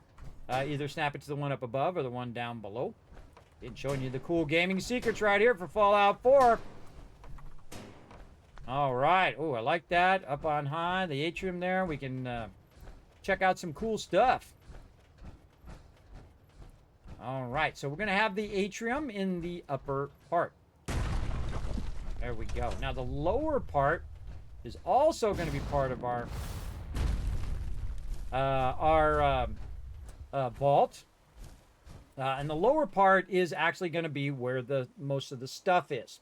Right now, I'm not going to have any NPCs here for right now, but I do want to have them so they can interact with that stuff at that level. So we need to kind of think about how we want to do that. Now I want it to be very, with a lot of light. I want it to be very airy and nice for peeps to use. So let's get all this stuff out of here. And we'll redo all of this real quick. Look at this easy mode, everybody. Easy mode. Easy mode stuff. Again, I hope you guys are enjoying the stream. Let me know. Put a 1 in the chat. Let me know if you guys are enjoying the stream. Again, if you have any questions or comments, feel free to throw them in the chat. This is a very interactive stream. I do love talking to peeps in the chat. Okay, very nice. And again, how far are we? 2 up? 2 up there. Okay. Now, this is actually going to be the entryway of the main vault here. So we're going to put the entryway on the back. And the reason why I'm going to put the entryway on the back is because we know where the mobs spawn. We know the mobs spawn on that side. Notice the house isn't there, by the way. We took all that down using mods. Then they also spawn down here on this side. And then they also spawn over here. Notice, by the way, that I built all around this. So perfectly built around that, by the way. And then they also spawn down on this side over here. And you can see I removed all the trees and all the debris. In fact, I went in and actually removed all the leaves and rocks and all the little stuff as well using a awesome mod called Spring Cleaning, where you can actually go in and, you know, that stuff that's hanging from the house that you really want to just clear? You can clear it now. So very cool. Very cool. Why they did not add that actually into the base game, I have no idea. There is a bunch of stuff about the development of Fallout 4, and they actually almost didn't put the building in, everybody. Not only would I think that Fallout 4 would not have been the massive success that it was without the building, I think that it also would have killed Fallout 76, because Fallout 76 is pretty much survived on the people like me who are builders. Those are the people who stayed in the game and, of course, then built up an awesome community in there by saying, hey, here you go, here's some stuff to get you started. So everyone who plays the game, a bunch of people go and show them some love. And again, those are the true vault dwellers, everybody, the people who go out and help other people, which I really like. Those are my favorite vault dwellers who are out there showing the love. Now, right here, everybody, we have our super reactor that's currently connecting and then making its way through here all the way up the wall. And that's what's lighting up all of this right here. And again, our very first donator here toward the Vault Van Life Project, Brando, as well as Dragon Wolf, Rotisserie G, and Tellus. Thank you so much for getting the Vault Van Life started. Again, we are working our way across, everybody. If you do want to show some love to the stream, now's a great time to show some love. If you've been enjoying the stream, you laughed, you cried along the way. You had a little fun. You smiled along the way when someone called me Tony Hawk. There you go. I got to stretch those legs, huh? Is that like POTS? I don't know what that is. You're dizzy when you're up. I'm dizzy all the time. I'm dizzy every minute of every day. It never stops. It's like being on a merry-go-round that never ends. You know how when you spin yourself around, everybody, and you have that uneven feeling, like when you're walking, you feel like you're going to fall? That's me every minute of every day for 11 years. It may be even hard for you to fathom that, everybody, what that would be like to be dizzy and uneven on your feet every single day. And you have to adapt. That's what human beings do, everybody. They adapt to the situation. So, adapt or die, bro. And so, I did the adapt part. So now, I went to physical therapy, by the way, who showed me a lot of tricks, because apparently I'm not the only one, everybody. There are other people out there who have the same kind of conditions as me. They told me, you know, when you're walking, make sure to be focused on a single object. Like if I'm going to go out the front door, everybody, I'm not watching the side. See, I don't even like doing this. Everybody makes me dizzy when I do that. But I look at the doorknob. I walk toward the doorknob. I grab the doorknob. I turn the doorknob. I open the door. Right? It helps me so I don't fall. Because I always feel like I'm falling, so I don't know when I'm falling. See, that is very difficult. Even when I'm sitting, right now, even when I'm sitting, I get dizzy. But here's the cool thing, everybody. Not only was it a problem in my inner ear, that's what's causing my dizziness, and I took some allergy, or not allergy medicine, it's for, what is it, sinus infections. So I remember, like it was yesterday, but I started taking that medicine for sinus infections. It started making me dizzy, and then I stopped taking it, and the dizziness never went away. Ever. It's never gone away.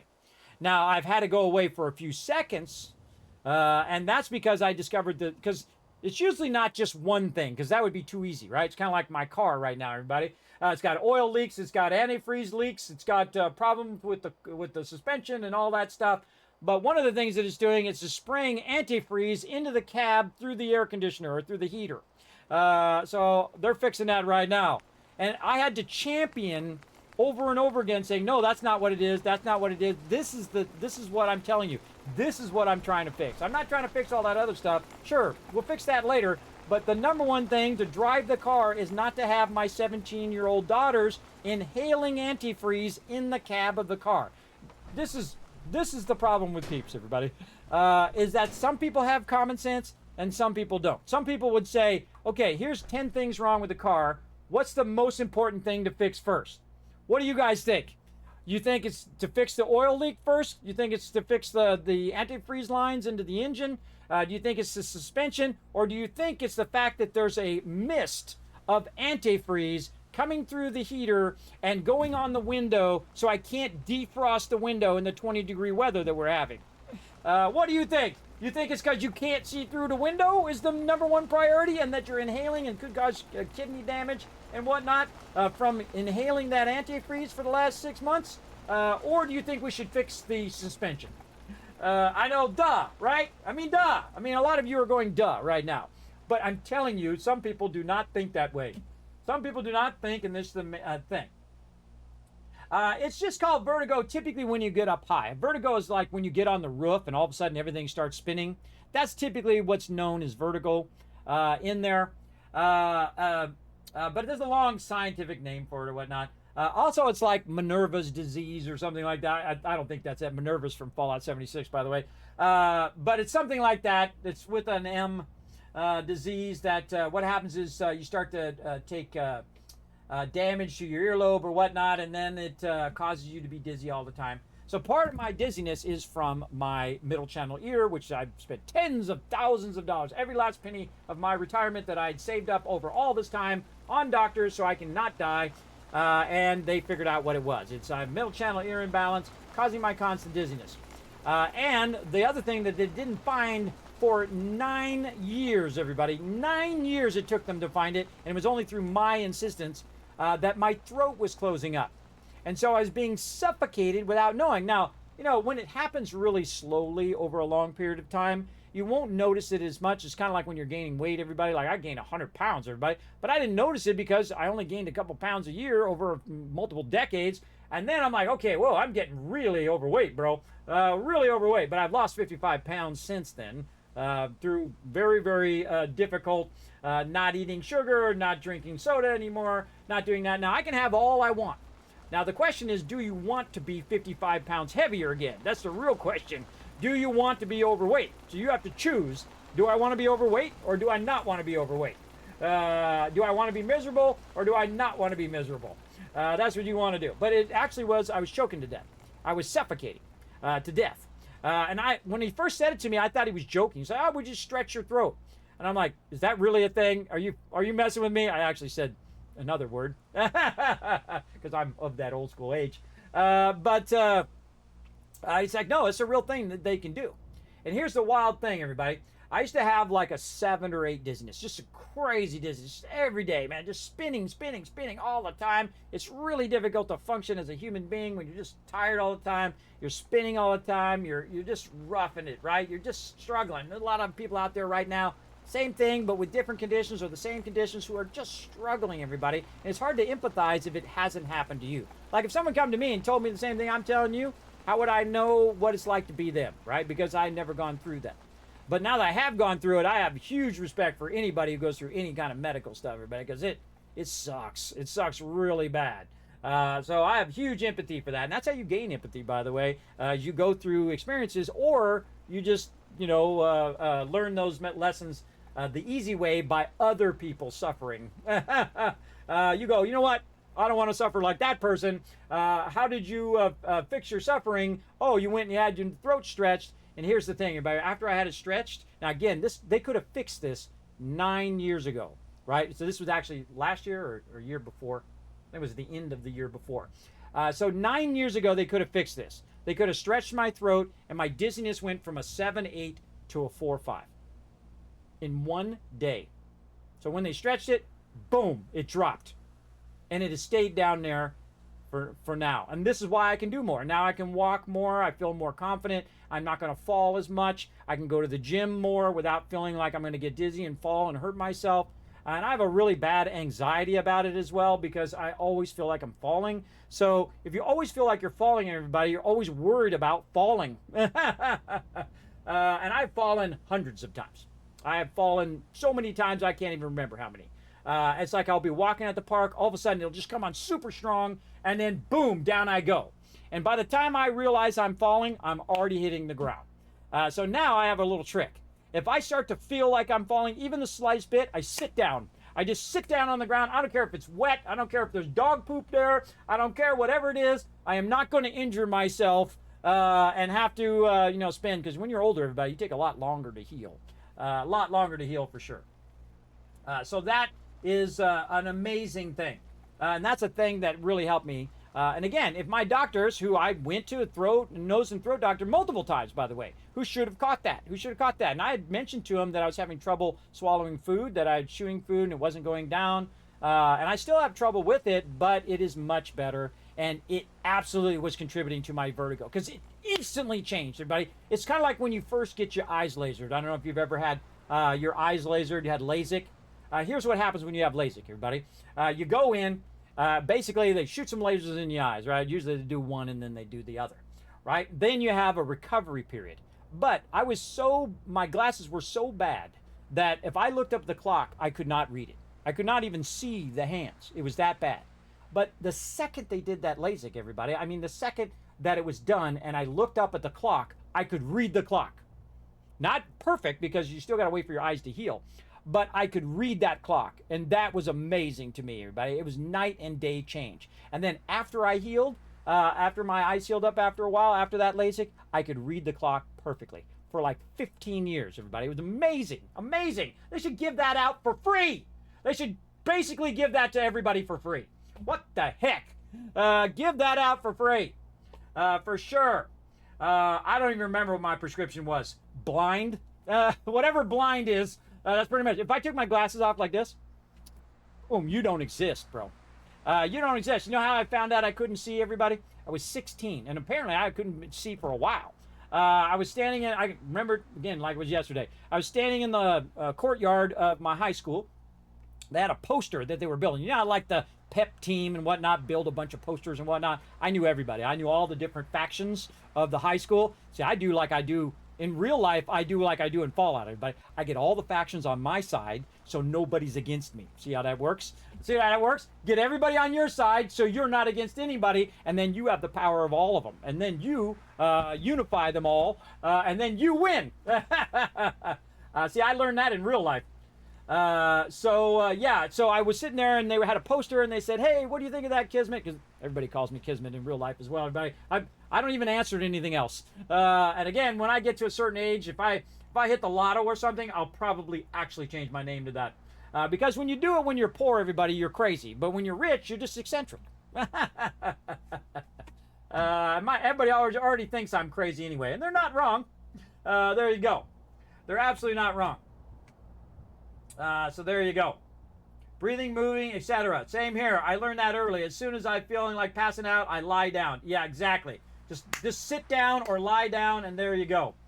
So now the problem when you hit 45, everybody, so a little foreshadowing for you if you're not 45 yet, not only are you blind, but you're blind close up and far away. So now you need 2 sets of glasses, or you can get bifocals. I don't really like bifocals, so these are my close-up glasses, and they're actually inspired by Fallout. They're inspired by these glasses, which I'm going to blow your mind. Everybody watch as I take them right out of the game. You ready? Hold on. Let me really blow your mind here. Let me blow your mind. It took me like 6 months to find these, by the way. They are very hard to find. See my dude right there? He's got the fashionable glasses on. Watch this.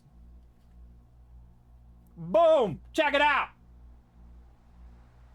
I actually have the real fashionable glasses. Not that Kurt Cobain oval glasses. These are the round glasses, everybody. These are what's known as Prince Grace glasses, by the way, if you're ever looking for them. I bought these. They were $5. And you're like, oh, that's a pretty good deal. Except for I can only find them in Australia, and I shipped them to me. They cost me $50 to ship it. That's how hardcore of a Fallout fan. So that's why I got the white rims on these particular glasses. I typically don't get the rims or anything. I usually get the lightest thing possible because they rub you on the back of the ear. If you know something that'll help you with the back of the ear here, I mean, I've got them adjusted several times. They do rub on the back of my ear, which I don't really like. But these are inspired by the fashionable glasses in Fallout. So there you go, a little trivia for you. Oh, they recommend you getting LASIK? Again, make sure that you tell him to do the best one he's ever done. They say, I want this one to be, I told that doctor, I've told the doctor many times, I said, I want this one to be, when I had my gallbladder taken out, I said, I want this to be the best one you've ever done. And he's like, I'll try. Because, nobody ever asks for the best one. They just say, okay, do what you got to do. Me, I always ask for the best one every time. A great example? Let me show you a little life hack, a little trick. When you go into a hotel, all right, and they put you on the first floor, you say, you got anything up higher? Have you ever done that? Put a 1 in the chat, everybody. I want to see how many people have actually done that, who actually asked for a different hotel room. Because the ones up higher are nicer. They are. And by the way, they cost just as much as the ones on the first floor. They sure do. Me, I don't like to be on the first floor. I go in and I say, hey, do you got anything nicer? Now here is a really extreme example of that. Now me, I love the Marriott, everybody. The Marriott, I think, is one of the coolest restaurant chain or motel or hotel chains in the world. My favorite Marriott is in Kauai. Kauai is an island in Hawaii. Hawaii is a group of islands, and Kauai is the one way at the end. Very rural, beautiful, and one of the biggest and most amazing hotels you have ever seen. In fact, it has a circular pool in it that's probably the size of your block. It is huge. It is absolutely massive and beautiful because it's just right there on the ocean and whatnot. So when I was young and I had some dollar bills and I decided to marry my wife in 1999, I decided we were going to go to Kauai so she could go to my favorite place in the world, right? So we honeymooned in Hawaii. And when it was cheap back then, by the way, way cheaper than it is now. Holy mackerel, super expensive now. Back in those days, it was still expensive for those days, but it wasn't as crazy expensive as it is now. But we stayed there, and I went in before we got our hotel, and I said, hey, do you have anything up higher? Like I always do, because I learned that from a friend of mine. And they said, well, we don't have anything up higher where you're at, but we do have the vice presidential and the presidential suite. And I'm like, that's funny. That's funny, because I'm staying there for like a week, everybody. You know how much the vice presidential cost back in 1999? $14,000 a night. The presidential one cost $25,000 every single night. And I'm going to be there for 7 days. I mean, I had a lot of money, everybody, but not that much money. That's some way beyond Kismet money right there. That's like Kismet working for 10 years so I can stay 1 week in that hotel. I mean, I made some money. That's for sure. I mean, I was making some good money for my day, everybody, especially being some 20-year-old kid. Of course, I was 29 at that time. So making some good money, but still, no, never, no. I said, nah. And I'm like, how much is that? And they're like, oh, it's $14,000 and the president's is $25,000. I'm like, nah, I can't afford that. I'm not here. I'm here on my honeymoon. I'm going to be here for a whole week. That's way beyond the price of it. And they say, you pick one and we'll give it to you for free. We'll give you a free upgrade. I'm not kidding. And so we went and looked at the presidential, which was set way back in the thing. And was up on the top. It was 3 levels. It was awesome. I should have at least let them show me the inside of it. I should have went in and took pictures of the inside of it. I don't know why I didn't think of that at the time. But I was so shocked that they said that, everybody. I was so shocked. And I said, well, where's the vice presidential one? And they go, oh, it's right here on the beach. And you have a terrace and you can get up on top and you can look at the beach and look at all of that. And I'm like, oh, that's the one we want. We want the one that's right on the beach so you can get out and sit in a little lounge chair at the top. It's at the top level of the hotel, but it's like 10 levels up or 5 levels up. I can't remember how tall it is. But it was at the very top. And you knew it was different because when you walked down the hallway, because they did give it to me. I'm not kidding. They actually gave it to me for the same price as getting it in because the whole hotel was full. And because it was our honeymoon. And so I walked down the hall and you see it turn to marble. And you go inside and it's bigger than my freaking house, everybody. It is huge in there. It is absolutely huge. It is like a whole house in there. You got the big, gigantic jacuzzi tub. You got the double sink with double towels and double everything. I mean, it was like almost like it was set up where you have like your people who help you, like your attendants or your people who would help you, assistants, who would come in there and who could stay with you as well, because you had different rooms and a bunch of that living room and whatnot. It was the most insane thing I've ever seen, and I would have never stayed there ever. I never would have stayed there ever had they not do that, everybody. So basically, they gave me, like, let's just round it down to 10,000, right? So that was $70,000 they gave me, basically. But it does not really cost them anything because it was going to be empty anyway. Now they can sell my other hotel room for a week. So they actually make money by moving me up there, right? So in their end, it's great. But for me, I would have never stayed in that, everybody. Even if I did have that kind of money, everybody, I feel it's a huge waste of money. I mean, you could have bought a house in those days. You could have definitely bought a house, for sure. That's a lot, right? Yeah, so that was just because I asked. And like I was talking about earlier, everybody, when I gave out that 1,000 Kismet candy bars and I gave out that 1,000 desserts, it's because I asked. You'd be amazed how many things happen because you asked, right? Great example, Steve Jobs. He just asked for stuff, and people would give it to him. That's what he did when he was young. He's like, hey, can I get some of these components? Can I get this? Can I get that? He just asked for it, and he got it. Again, this is one of the things in the world, everybody. Just ask, and sometimes you're going to get turned down. That's just the way it's going to be. No, not going to happen. But sometimes you'll be surprised. You'll be surprised how many things could happen if you just ask. And again, we got to be willing to also say, well, there you go. Who is this dude, says Thug. I am Kismet, the Wasteland Tycoon. I've been gaming for 50 years. We're celebrating 50 years of gaming, everybody. 10 years of streaming and 8 years of being a Twitch partner. Got my Twitch partner shirt on from TwitchCon many, many years ago. Thanks very much for being here. I appreciate you. How you doing, Thug, about it? Hopefully you're doing a good job. Yes, I'm on the homepage there showing me so much love for being an old man. Can you have a house, please? I'd give you one. If this stream gets big enough, I'm going to be giving out computers and houses and stuff all day long. But right now, all I can do is give you a $10 Steam gift card right here. Open to everybody, by the way. You can just go exclamation ticket into that giveaway. You get a $10 Steam gift card, and you're on your way to that house.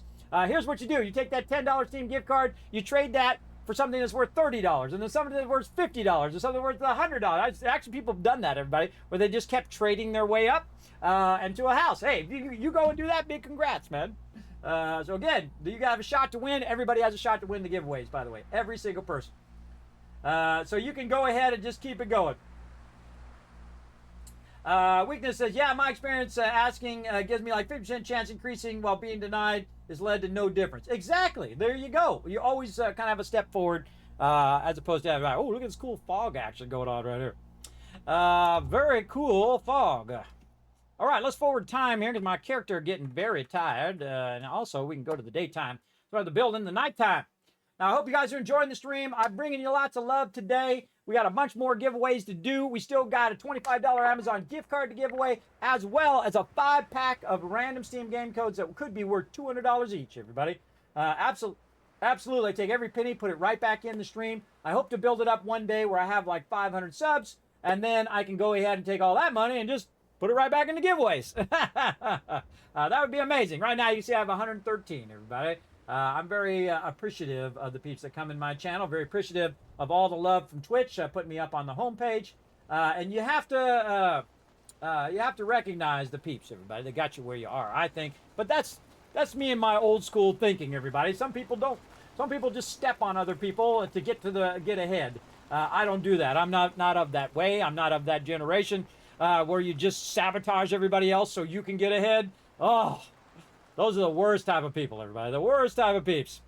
I am not that guy. And nor will I ever be that guy. For sure. All right, so let's go ahead and get our entrance in here. Let's go. And again, I'm showing you some of the trickiest stuff in Fallout 4 here. Doing some mega building. Showing you how to get all these darn pieces to work here in the Vault Tick kit.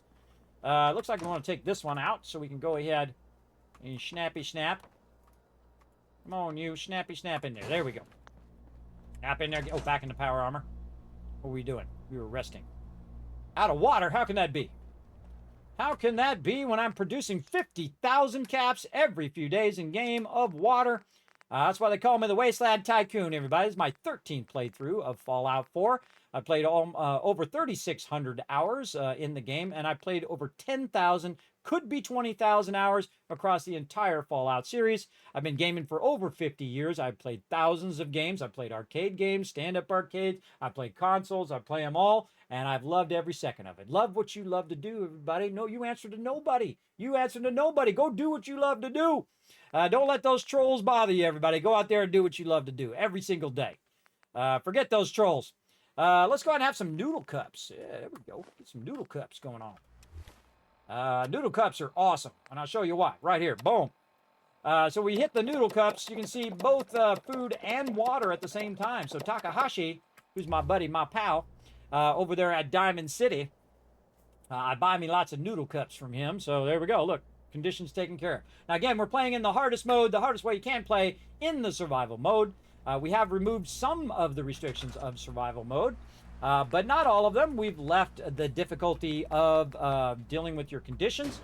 We've left the difficulty of the mobs because you will get a lot more legendary mobs in the survival mode.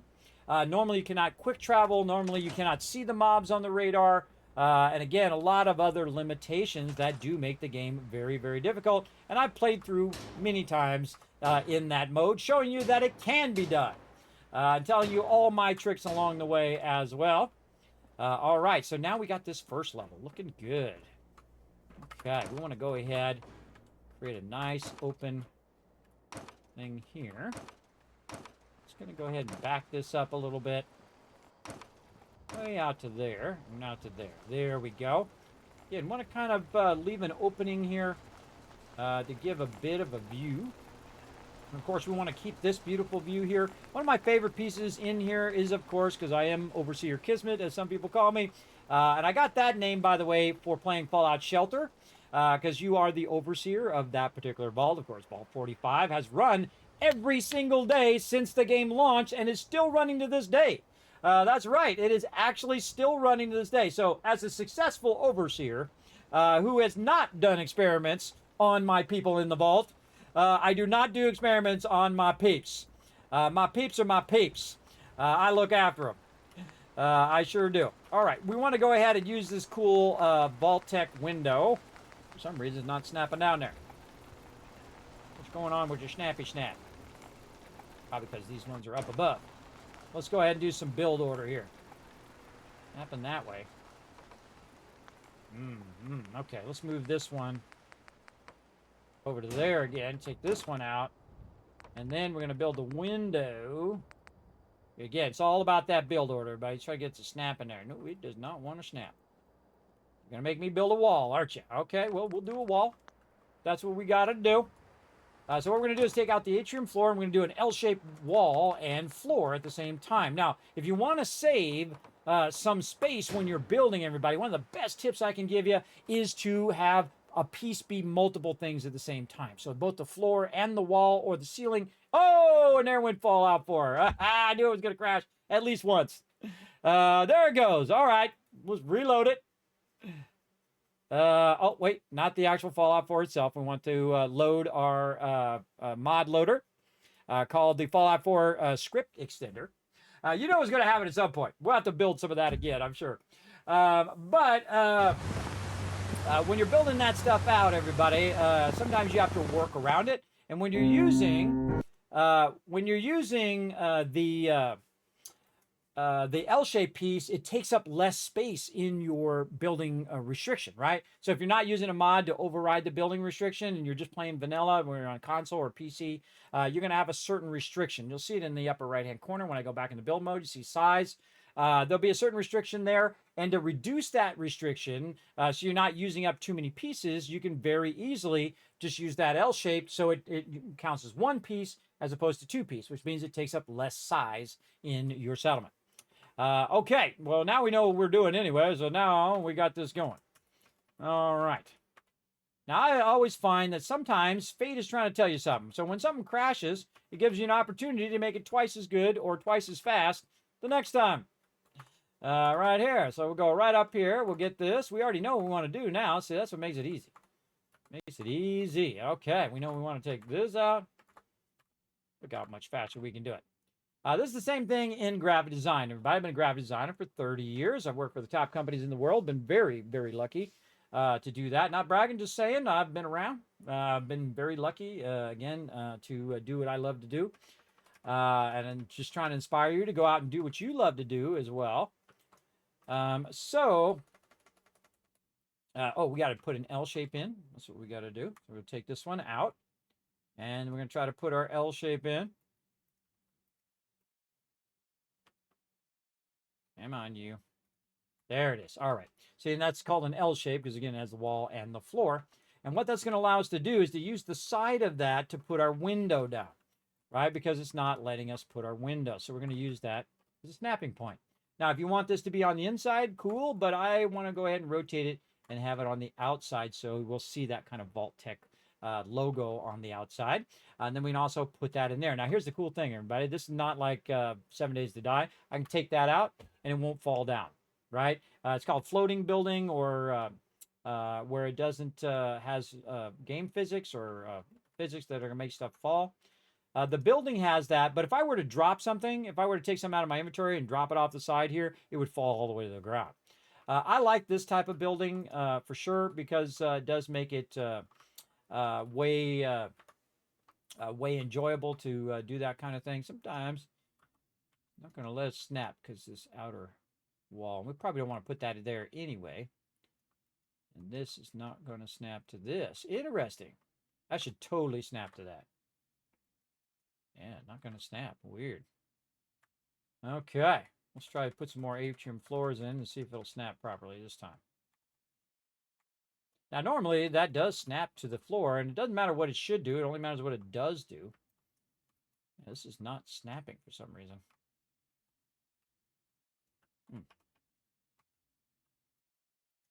Very odd. Very odd that that is not snapping as it should. Put it down on the ground. Oh, I'm not even in my power armor. Glad I didn't fall too far. I didn't even notice. I didn't even notice I got out of my power armor. First person. There we go. Oh, I can't go that way. Can't go this way. Run, Forrest, run! Get in the power armor. You notice also I turn the sound off sometimes, everybody, because it's just like wind noise going the whole time. We're just trying to build. It's pretty awesome. Sorry, I sidetracked us. We forgot we were in the apocalyptic times. I know, right? We might have Fallout for real. So, hey, you know, if Fallout for real happens, you know who the Vault Overseer would be. You know who a good Vault Overseer would be? The one who's lasted for 10 years. That's right. My Vault's still thriving.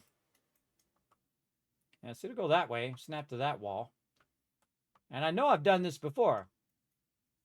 Very odd. It's probably going to make me go back and forth, because it's being weird. So I'm going to have to go like this. And then this. And then take this out. And then snap this to that. See, I got to work around the system. And see, this is why you're here, everybody. You just learn how to do that. See, you learn how to work around the system. So if I take this one back out, and I'm just going to set it over here for a second. And then do that. So I have to kind of reverse engineer to get it to work. So I got to do this. Oops, that's the wrong way. And we'll just try to rotate it and get the snap. There we go. Then this one back over here. And you can see I can get it right there in that corner. So you got to have to walk it back, right? So this one we'll just put up there. This one we'll move over. Try to get to rotate the other way. Like that. Now we can put this one here. Oh, man, this is going to take a minute. And then, oh, no, we'll take this and we'll put this at the end of, I was trying not to do. There we go. Sometimes a little squirrely. And there we go. So this is not snapping to this or to this one. It's actually snapping to the wall next to it, which allows us to put multiple of those Overseer's windows. And that's what we're trying to do. Basically make a nice rounded area here. And again, we're mega building, everybody. We're building some massive stuff. Probably won't see this much anywhere else, everybody. Very few people build on the scale that I do. If you like mega build, you like cool stuff, then you definitely want to hit the follow button. We're trying to approach 30,000 followers, everybody. We're getting pretty close. You never know, you might be that 30,000th one. So definitely show some love while you're hanging out here in the channel. I appreciate everybody that is, for sure. Yeah, no worries, weakness or weak knees. We have that problem all the time in Fallout, where thou shalt get distracted by BS every time. Great line from the show. And again, everybody, if you have not watched the Fallout TV show, oh my gosh, I can't give a bigger recommend to anything. Also, really liking Night of the Seven Kingdoms. Very great movie or TV show as well. Now, me, everybody, speaking of movie, that's why I was saying that, my little brain getting ahead of itself, I think they should take the Fallout TV series and show it like in a marathon at the theater. I think that's what they should do. Now, if I get this Vault fan, I'm going to try to petition and hit up all my buddies who are Fallout fans and try to put that together for you guys. And then we'll drive there. Maybe we'll do it like somewhere in the middle, like in Texas or something.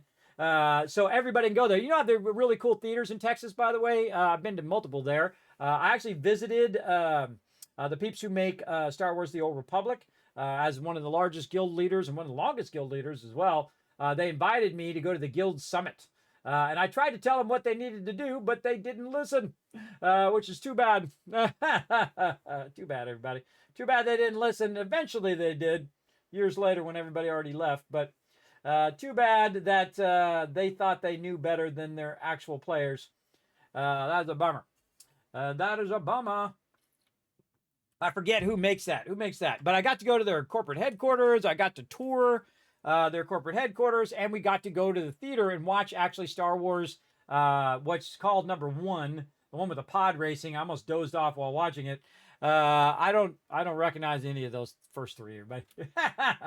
They don't exist to me. I am Star Wars New Hope, those 3, Empire Strikes Back, Return of the Jedi, and there were no other ones. I'm that guy. And I got to see Star Wars, by the way, when it came out, 1977. I was 7 years old. It blew everybody's mind, young, old, everybody. Everybody just was mesmerized. You know, the first time I ever seen any adults stand up, and probably since, everybody, at that level, and just lose their mind. They were clapping, they were yelling, they were whistling, they were doing all the things that you do when you just lose your mind, everybody. And then they got to get out, and they went right back in line to watch it again. Sadly, I was a kid, so I had to go. I would have went right back in and watched it over and over and over as well. For sure. So there you go. Oh, Saltbot got you there, Flexy. What's up? There you go. Denied. My Autobot caught somebody being feisty in the chat. They're probably young and they probably got a little winky. That's what happens, everybody. There's 3 reasons why people have to be evil to other people. 1, they're just a horrible person. That does happen. 2, they have low self-esteem. That happens probably the most. And then 3rd, they got a tiny winky and they're trying to make up for it. That's how it goes. So it's one of those 3 things. So that's how you know, everybody. Put a 1 in the chat if you agree. That's usually the problem with people who are horrible to other people. It's one of those 3 things. I've been around a long time, everybody. I can tell you one of those 3 things. Yeah, it sure is. And they don't like to hear about it either. There's nothing that triggers them most than hear about the truth. Oh, yeah, tons of 1s in the chat there. Yep, you know what I'm talking about. That's why it makes me laugh when people are horrible like that. I just take that jelly and put it up on toast and tasty. There you go, everybody. A little life advice for you, everybody. Just put it on toast. Put that jelly on toast. And just have a good time anyway. Even if they're trying to bring your good time down. That'll really help you in life, everybody. You got a lot of rough stuff you're going to go through in life if you're just starting off, or even if you're older like me. You got a lot of ups and downs you're going to be doing. So keep that in mind. Oh, we want to keep this. It's a long thing that goes to the center of the heart. So it's like a long heart. Because what we're going to do, everybody, we're going to do whatever we do on this side, we're going to flip it on this other side as well. Except for this side is going to be more of a view versus this side, which is going to be our name wall, or actually our vault founders. That's what they are as well. And of course, Saltbot's always looking out for me, and I appreciate him. Also, my mod's looking out for me as well. My mods don't mess around. There you go. Yeah, well, that's Saltbot. We don't call him Saltbot for nothing. Sometimes he gets a little salty. That's my Autobot. My Autobot got you. Yeah, look out. It's funny because he used to be much worse, by the way. That's also Saltbot. You saw, for those of you who were here when I did the giveaways thing, that's Saltbot there. And Saltbot started because I had Nightbot when I first started, everybody. Everybody starts with Nightbot usually, back in the day, 10 years ago.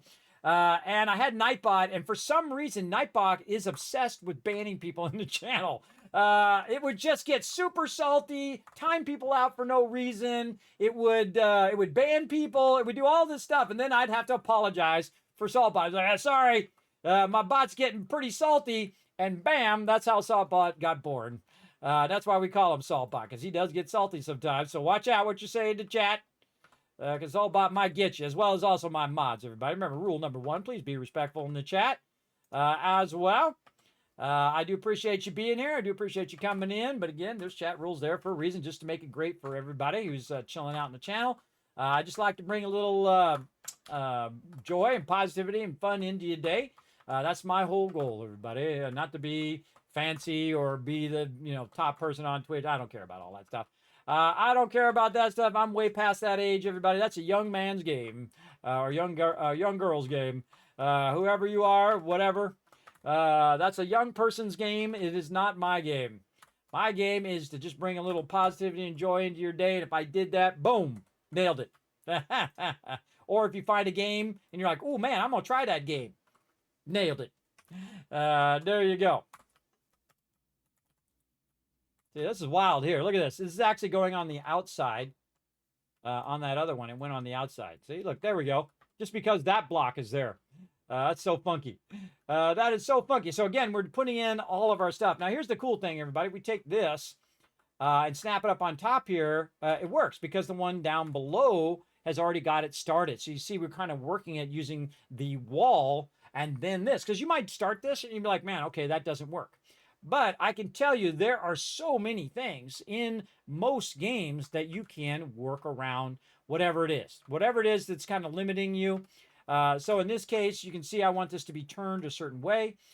So I just went in and said, okay, if I put a wall here, will it turn to the outside? But the weird thing is this is not snapping to that width-wise. But height-wise, it'll snap, but not width. Because it says, hey, you've got this little vault thing sticking out. It's going to overlap. So what we do is we just build a wall that snaps to this. Make sure it's going the same direction. One out here. Remember, you can just leave this stuff floating. And then we put in that thing, and boom, it works just fine. Now, see, once you know that, everybody, that's amazing power. Once you know something is possible, nothing will stop you, ever. Nothing will stop you, everybody. And I am the person known for the impossible.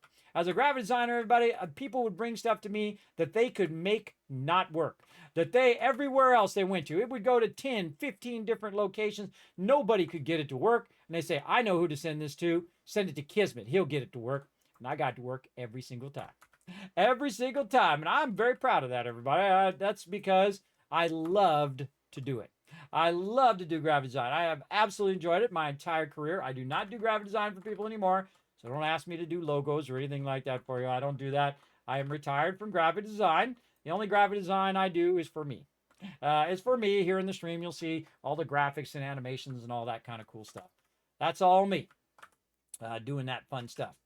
But I do this now. So you gotta be focused when you want to do something, everybody. You got to be focused on that thing. So every time I stream, I do what's known as the BSE, the best stream ever. And you're in it right now. You're in the best stream ever I've ever done right now. And I've done that almost 3,000 streams, everybody. I forget what number this is. I actually don't have the BSE number on there so that the peeps on the homepage can see the title. Let's see what BSE we're on. We are on best stream ever number Let's see, right here for Tuesday, 2,747. Yes, a lot of streams I have done over the last 10 years. Now, here's the wild thing, everybody. That's not even all the streams I've done. That's just since I started the BSE. And it's an idea, it's a thought process, it's a way of thinking. When I was trying to be partnered about 8 years ago, I said, you know what? I'm going to go ahead and give them some feedback. Because at TwitchCon, it said you can reply and ask them for some feedback on your stream, and they'll tell you how to improve your stream, right? And so I did. And they said, hey, you got to do this, you got to do that. And I said, you know what? I'm going to make this the best stream ever. And so I started numbering it at number 1. I said, this is going to be number 1 best stream ever. And then I did a number 2, and then a number 3. And slowly over time, I've been improved stuff. I've added stuff like cool fireworks that I can do. I can move myself around. I can be over here. I can be over here. I can be over here. I can even do this. Like that. So all that kind of fun stuff I've added to the stream to make it the best stream ever. Especially one of my favorite things I've added is the ability for my subs and all of you to have commands that are fun in the chat. Like we can go in and say, I'm muted, everybody. Hey, one of my subs, put muted in the chat. And so I'm muted, and this is a brilliant idea, everybody, that I came up with and thought, man, why did I not think of that earlier?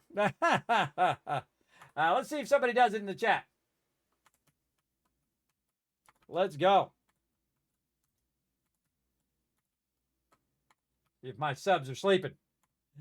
My slubs are napping in the chat. Now, again, you got to be a sub to do those kind of commands, but I do have a bunch of other commands you can see down below the thing. Nobody? Gonna make me do it? All right, you're gonna make me do it, aren't you? Oh, there we go. Who was that? MD Story showing the love. Thank you so much. Appreciate it. Here's a whole bunch of caps for the chat for you being awesome.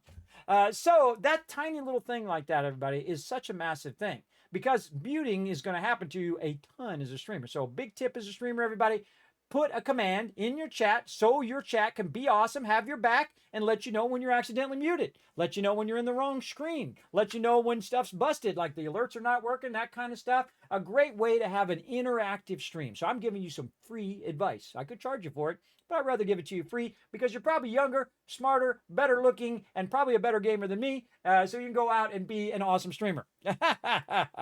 I'm passing it on to the next generation. Enjoy that, everybody. Enjoy that. Again, just small little things like that improve your interactivity with your stream. Another great one is to fix your audio. I feel like audio is more important than video. Video is something, okay, good. You get yourself a good camera. I highly recommend the Elgato face cam. Incredibly fantastic. In fact, I haven't even thought of it till just now. I haven't thought of it for like a year, everybody, or however long I've had it, maybe 2 years. I put it there. It works. I don't have to think about it. And then bam, there we go. Set it and forget it kind of thing. That's for sure. What are the diameters of your building? What is the diameters of my building? Ooh, you want to see? You want to see? Right here. Boom. They are ginormous. This is a massive mega build. And the coolest thing is actually not the side. The coolest thing is the front. Now, this is going to be our Museum of Adventures. That means all of our power armor is going to go here. All of our stuff that is like all the outfits, the different levels of armor, the light, medium, and heavy armors. We're going to put all those here, and we're going to have them in our museum. I'm even going to eventually show you how to do a helicopter landing pad that works 50% of the time. Remember, I don't make the games, everybody. I have to work within the parameters. But it does work sometimes. You can actually land on the top of your base, which is super cool. I'll show you how to do that. But what this actually is, everybody, we back away here. This is a dedication to all of you who've come in my stream, who've actually helped me so much and showed me so much love over the years that I'm on the Twitch homepage right now. It's a giant heart, everybody. It's a heart vault. I'm the very first one to build a heart vault, everybody. If you see anybody else building heart vaults, you know they stole it from me. I'm also the very first person to build a Kismet kill box. I'm the very first person to coin the term super looting as well. A lot of things like that were first right here in the stream. So if you want to check out my builds, I don't mind showing you. Feel free to get it going on. I don't mind showing it off. So again, everybody, some tips there for being a streamer, and a ton of tips on how to master the hardest set, I think anyway, in the Vault-Tec kit. Or the Vault-Tec kit is the hardest set, or in the building kits. So as you can see, everybody, when I build, I'm not worried about supports yet, right? A lot of time you spend a lot of time on supports and you're taking them in and out and in and out. And I've learned the lesson the hard way, just like all of us do, that put the supports in last, if you can. Right here in Fallout 4, the supports are really not necessary. You don't even need them. Like you can see, I've got one right here holding it up. I don't even need that support. I can take it out and it'll be just fine. It'll just float up there. I can have floating turrets too if I want. Where's my kill box? I have a kill box over here. I don't know what I did with it. It's around here somewhere. I haven't put it here yet. Look at these cool supports. Those are going to be the kill boxes there, by the way. So what I'm going to do is I put turrets up there at the top. And once I put them on there, I can just get rid of the stuff underneath. And it'll just float up there. And the turret's floating around. Now, also, if you have mods, everybody, you can just do it right now. I don't need to actually kind of work around the system. If you have the Place Anywhere mod, and you can find it in my mods list, you can go !mods, by the way, in the chat. It's not going to tell you who my mods are. It's actually going to tell you what mods I'm using in the game, just so you know. And you can go in there and you can see, you can go and find the tab. There's a bunch of tabs for a bunch of different things, like my Settlement Overseer, all my perks I'm using in this playthrough. I mean, you won't see this anywhere else, everybody. This is where the hardcores live. This is where the Fallout hardcores are right here. That's for sure. But I could just take a turret, everybody, with that Place Anywhere and literally just take that turret and stick it right there. If I wanted to. Now, by the way, this is one of the worst turrets in the game. Never use that turret. I scrapped it. Use the second turret, everybody. Use the heavy turret. The cool thing about turrets, by the way, is they do not run out of ammo. So you don't ever have to refill them. You don't have to do all that. You put them down there. They have infinite ammo. And depending on which one, which settlement you're at, you might get an epic level one like this one right here. If you can't see it, everybody, it is a Mark 7. It's an explosive. It's like a rocket launcher going off, everybody. This is explosive ammo. This is the highest level turret in the game. If it was shooting at Wilsick, if you've watched the Fallout TV show, Wilsick would have not made it. There's a shot in the show, everybody, where it does pull up these turrets. And I don't know who put those turrets there, but they are terrible at targeting. My turrets would have killed him, would have wiped him out. He would have not made it. So there you go. And you're like, Kevin, what are you talking about? Go watch Fallout TV show and find out. And you'll laugh when you see that section. You'll be like, Kismet was talking about that section. I know what he's talking about. I know who this Wilsick guy is. Again, that's no spoilers, everybody. No spoilers, but a little fun in there as well. Just a little tease there. And by the way, you see that in the trailer. See, normally I'll say stuff that's in the trailer because that's fine. I feel like if it's in the trailer, then I can talk about it. But if it's actually part of the deep part of the show, and I won't spoil anything, but I won't even tell you what the ending of Fallout 1, even though it's been out for 25 years. I won't do it. Why? I don't like to spoil stuff. I don't like to spoil things. If I do go and have to do spoilers for whatever reason, I will warn you way in advance. I'm like, this is a full-on spoiler, so look out, kind of thing. Now, I don't know what it is about this, but if you take that one out, then that will snap properly. Again, I don't make them, I just play them, everybody. I try to show you how to work around the shortcomings of the game. All right, there we go. Now we got this up here. Now, why this doesn't just snap into here, I have no idea why they designed it that way. It's such a weird way of doing it. You got to put this platform down first. And then you can put this on top of that platform. Oh, not this platform. Different platform. This platform. There we go. Again, I don't know why they made it so weird like that. How it just doesn't, you don't just have a transition between the things. I don't know. Somebody thought it was a good idea, and I can tell you it wasn't. Okay, so there's the bottom level of our vault. Got that going on. I guess turn my sound back on while we're filling this in. And again, we're trying to keep it shaped like the heart that we have down below. Kind of feel like side over here. Not all the way out. Oh, that's because we're doing the inside. The inside of this level. Yes. Because we don't want to bring it out here. Otherwise, we'll see it from the front and it'll change the shape of the heart. Yeah. And this one, we could fix by putting that there. Take this out. And again, we're just putting in these windows. Now, I'll come back later and add doors and stuff like that. But what you want to do is you want to test a few things. Test this, test that, build a little bit of this, do a little bit of that. And if it doesn't speak to you, if it doesn't say, oh man, that's great, that's what I want, then do it again. Do it over, everybody. I do the same thing. Again, in design, I will try stuff, a whole bunch of different stuff. And if I don't like it, 100% not going to happen. Start over. In fact, I've worked on videos, by the way, for my YouTube channel. 20 hours, 50 hours, 100 hours, and then by the time I'm done, I'm like, nah, I don't like that video, and I've thrown them away. Absolutely. Done it many times. If it's not up to my standards, nope. Don't like it. Because sometimes it just doesn't work out. You're trying to go with the flow. You're trying to get it to there, and it just doesn't work out. It doesn't feel right to you. If it doesn't feel right, nope. I don't bother. Same thing, and everything that I do, everybody. If it doesn't feel right, I'm like, nah, I don't want to be involved. Don't want to be involved with it. Don't want to deal with it. That kind of thing. Your instincts are usually pretty good, everybody. Usually pretty good, unless you figured out you have bad instincts. Mine are pretty good. Like I can tell when there's some loot around. When I'm walking around, I'm like, oh, there's some loot around here somewhere. Like a little spider sense, but for loot. Kind of like that. Okay, now we're going to go 2 more levels up.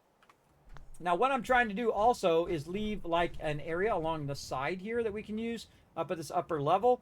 So I can use that like a terrace, and that's where your kill boxes are going to be. I'm going to put turrets along that outside edge. Very much like that. And again, this whole thing is going to be shaped like a giant heart, which I think is going to be pretty cool when we get it done. Very, very cool. Requires a lot of work, as you can see. Absolutely. All right, so we're going to go ahead and take this level. Basically do the same thing. Now, again, I always suggest to build in a basic way to start. Right? You're just kind of building it out, and then you come back and you do what's known as embellishing, right? You embellish it, you give it some unique features, you do all that stuff at the end. It's kind of like video editing, everybody. I was just talking about that.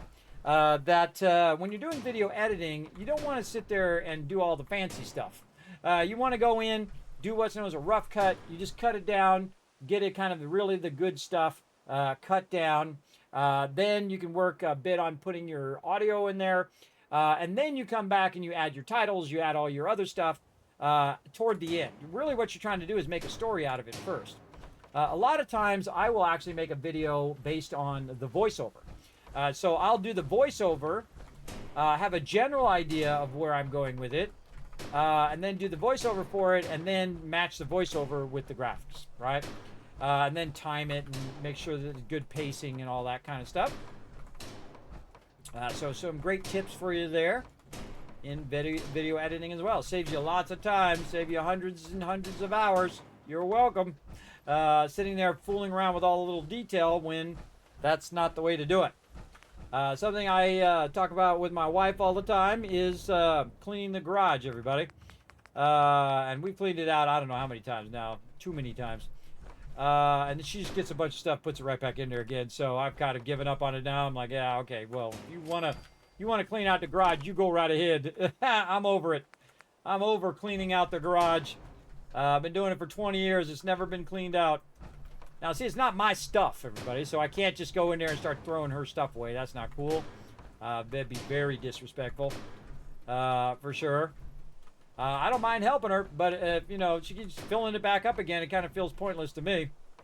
But that's just me and my old school ways.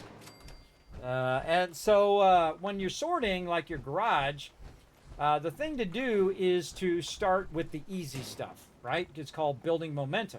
So you go in and you say, okay, this is trash. This is something I don't need. This is something I can donate, right? Don't go and open up a box and start looking through every single paper in there, everybody. That takes forever. That's the detail. You don't need to do the detail to start. What you want to do, big stuff. Big stuff. Oh, I don't need that dresser anymore. I'm going to put that in a garage sale or give it away. I don't need all these clothes. I'm going to give those away. Or I'll do a garage sale or whatever. And separate all that stuff out. And then you'll find that a huge section of that is stuff that, boom, easy stuff. Then now you get into the harder stuff, right? You got 3 blenders. They all work. You don't know if you want to keep them or not. Give one to a friend, one to your parents, and keep the other one. There you go. I just solved it for you. Keep the nicest one for yourself.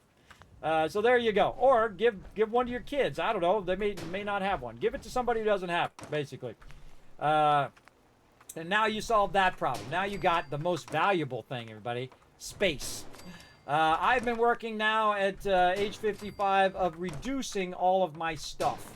I'm so tired of moving this stuff to there and that stuff to there and this stuff to here and never using that stuff. It's just stuff over here, over there. And so I am in the big downsizing stage of my life. I suggest just don't get there in the first place. Downsize a little bit as you go in your life so you don't end up with a ton of stuff that you have to downsize later. And basically just getting rid of all this stuff that has been sitting around. I'm not going to use it ever. I'm not going to use it ever. And that's why most people keep stuff, because they think, oh, I might use that one day, or I might sell that one day. I can tell you that if you've stored it for more than a year, you could have bought a new one by now. Usually, depending on how valuable that particular thing is. And you could have bought another one, especially if it was 5 years ago that you put it in the garage and you've never used it since. I can tell you that you didn't need it in the first place, or you definitely don't need to store it for that long. So that's kind of my rule of storing stuff now, is I'm just getting rid of it all. Getting rid of it all. I don't have to manage it anymore. I don't have to move it from here to there and then back to there, because I have to get to the stuff behind it. So I have to move all this stuff out of the way to get to the stuff behind it. I just get the stuff behind it. That stuff I keep. The stuff in the front, I get rid of that stuff. And it's been very freeing, everybody. I've gotten rid of a lot of stuff. And I'm going all in on getting rid of stuff too, everybody. I mean, all of it's got to go. And I just keep the stuff that I like, right? You keep your cool stuff, like your Fallout stuff, like this. My little Fallout guy, he's very agreeable, right? Yes, I agree. Fall Boy totally agrees. Totally agree. So you keep all your fun little knickknacks and things, but all the stuff that you're not using, just that stuff. It's just weighing your whole life down. And again, the problem with especially United States, everybody, is all about purchasing culture. So you're always buying all of these things. It's always telling you to buy this, buy that, buy this other thing. And then before you know it, you get that thing. Then you use it for like a week, maybe 2 weeks. Like you got that, blender, or you got that air fryer, or you got that thing. Can put a one in the chat if you know what I'm talking about. You got all of those things. You used it for a week or two. And now it's sitting in, I know it is, it's sitting in your kitchen in that bottom drawer, and you haven't used it in a year. I know it's there. I can tell you 100%. Go right in there. There it is. There it is, in the kitchen, in that bottom drawer. You have not used it in a year. Some of that stuff in that bottom drawer has not been used in 5 years. And I know, because I was right there with you, everybody, right there with you. Because you don't want to have to buy another one, but you also don't use that one. So the most valuable thing to me now is space. Is that I'm not encroached by all of this stuff that I have to walk through like a hoarder, through my garage, through this little lane. And it's my wife's stuff, not mine. I took all the stuff out of my stuff out of the garage, and she just filled it right back up again. And so we have this little thing that goes back behind to the water heater and to the power. In case the power goes off, we can use the little main power switches. And then it just goes around the front and around the side, and that's it. And then it's just like a gigantic thing, floor to ceiling. And then in the back, it goes side to side. So yeah, crazy, everybody. Crazy amount of stuff. And you think, hey, I'm going to get to it. Now, of course, in my wife's defense, everybody, we do have 3 children. And they are very time consuming. If you've ever had a child, you know what I'm talking about. I want this, I want that, I gotta go here, I need to be taken here, I gotta go there. You gotta take them to the dentist, you gotta take them to the doctor, you gotta do the thing and the other thing, and they gotta go see their friends, and on and on and on and on. So my wife does work very hard, so it is difficult to find time to fix it. But if you haven't fixed it in 20 years, everybody, I don't know if it's gonna be fixed. You know what I mean? Maybe when they go off to college, maybe when all 3 are off to college, we will actually go 25 years later and clean out that garage. Or she can clean out the garage while I'm driving my vault van. I like that idea better. What do you think of that, chat? I'm driving my vault van over to a Fallout meetup while she's in there cleaning out that garage. I've helped her for hours, everybody. For every time we pull that stuff out of the garage, it's like 8 hours of doing that. You pull it all out, you go through it, and then you put most of it back in again. You pull it all out, you do it. The whole point is to get to the point where you're not putting it all back again, you're getting rid of it. I'm getting rid of a lot of my stuff over the years. There's something massively freeing about it, I tell you. About just getting rid of that stuff. Oh, this one, we got to go we have to go the other way. Let's go all the way down.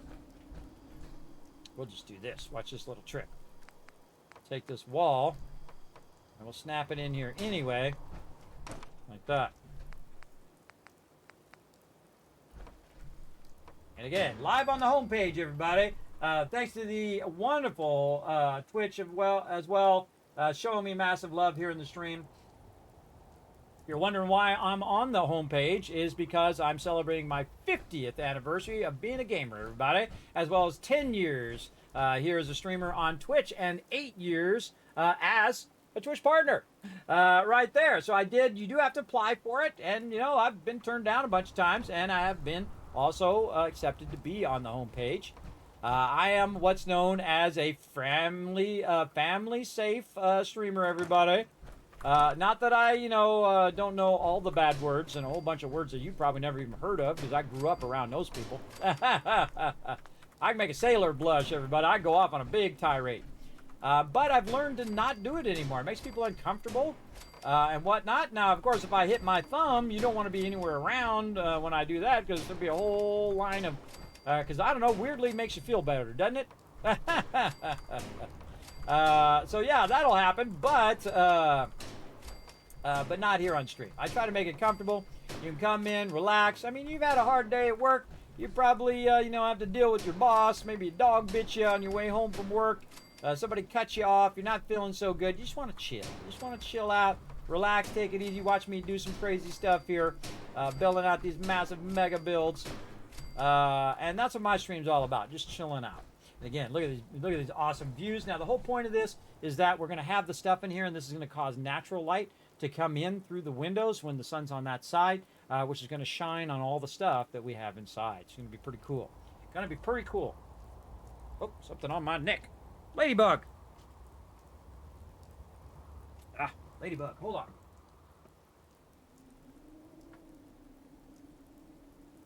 Come here, little buddy. You need to go back outside. Hold on, I'll be right back, everybody. Stealth Boy, did ya? I'm the only one on any platform who has their very own Stealth Boy. That's right. There you go. Yes, I'm a pretty chill guy. We come in here, we just have some fun. Again, my stream is all about having some fun, bring a little joy into your day as well. Anybody else get creeped out when a bug touches their neck? Gives me a little willies. It was a little ladybug, everybody. We're going to have like an infestation of ladybugs here in the East Coast. So I just take them and I put them back outside and say, all right, little guy, back out in the world.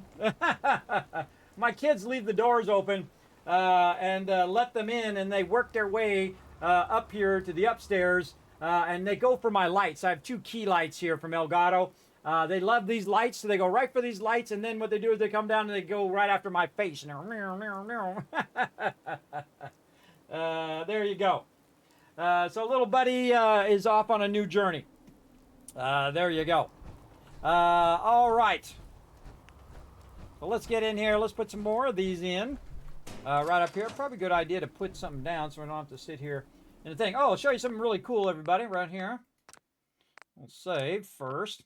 We'll go ahead and bounce back to the top using our... Oh, okay, or no.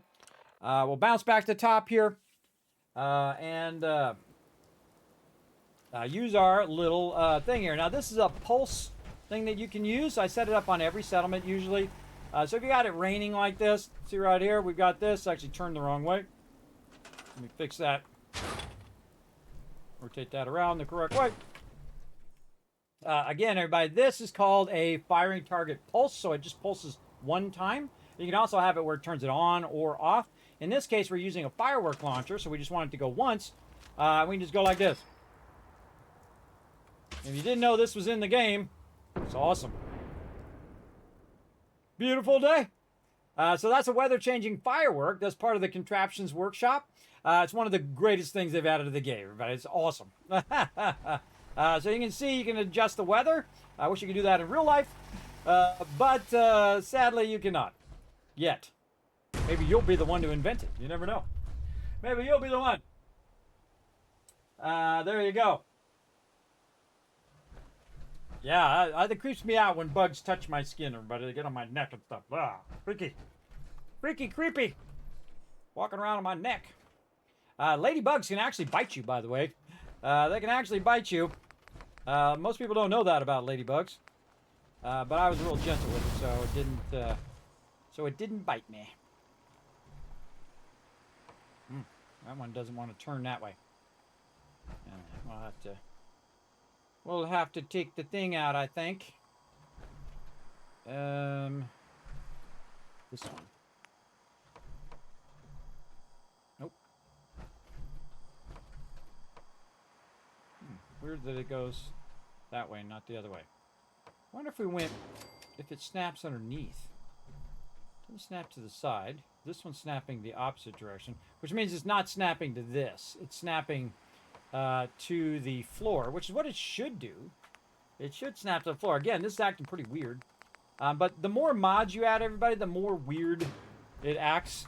I mean, it already acts weird to start, but what you got to do is just try a few things and see if you can get it to go the other way.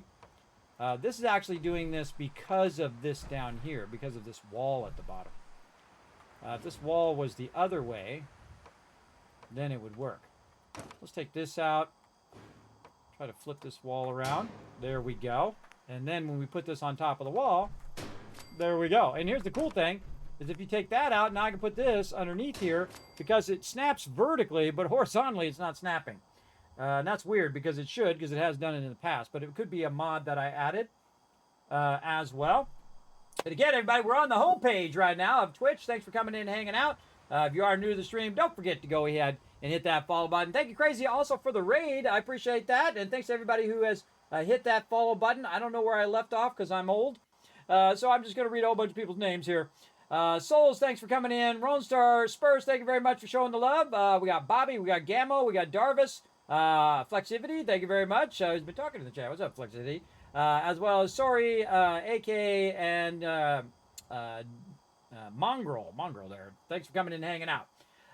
Crazy, one of my awesome mods, by the way. You know how awesome Crazy is, everybody? Hey, Crazy, do exclamation followage in the chat. He's one of my awesome mods.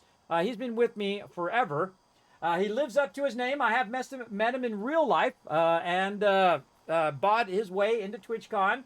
We did hang out at TwitchCon. He did take the hit and actually travel to California, which he doesn't like to go around in California. But check it out, everybody. He's been following the stream for 9 years and 6 months, and that's about how long he's been my mod as well. For that long. Check out that loyalty, everybody. Show some love to my awesome mod, Crazy. He has shown so much love and loyalty to the stream. Has never caused a problem once. And you think with someone with a name like Crazy, a lot of crazy things would go down, but he's pretty chill, like me. Probably because we're both crazy. I know I'm crazy in a certain degree. So there you go. Yes, also Faybrain with the 9 years and 8 months. Wow, look at that. Holy mackerel. Yes. You drove solo from Detroit to Long Beach. That's a long way to go, bro. I appreciate it. I appreciate you coming out. That was a good time. You can't buy it. That tells you right there, bro. Yeah, almost 10 years, couple months away. Again, everybody, again, you don't find that kind of loyalty and kindness that often in life, everybody. So I do like to recognize it here in the stream. I do appreciate all the peeps who come in my channel, but my mods have always been backing me up, and I appreciate them. You know, sometimes people, you know, they're going through some tough stuff. I've had to remove some mods in the past who started going off of my chat for no reason. I think they were just having a bad day. But again, I can't have people being disrespectful in my chat if I'm asking my chat to be respectful to everybody else. You know how it goes, everybody. If you've ever been in charge of people, some people have a bad day. Crazy's never once have I ever had an issue with Crazy. He's always watched the chat very diligently, always made it a great place to be. And that is what I appreciate in people, everybody. People who make a place better just by being there. So again, show him some love in the chat, everybody. He's in here watching out for all of you. Now remember, my mods are just following my rules, everybody. They don't make up the rules. They're not making up the rules, everybody. They just say, Kismet, I got you back. I'll watch your chat for you, make it great for everybody. And I appreciate them for that. Okay, so now we got to work back the other way because we're just basically just putting a stairwell in the center. And the reason why I put it in the center is so we can put all the stuff on the sides. So we're going to get this beautiful light that's going to happen through the windows as we put in all of our displays. Now, are we going to keep all these floors and all this stuff? Maybe, maybe not. We'll think it through and see how we like it.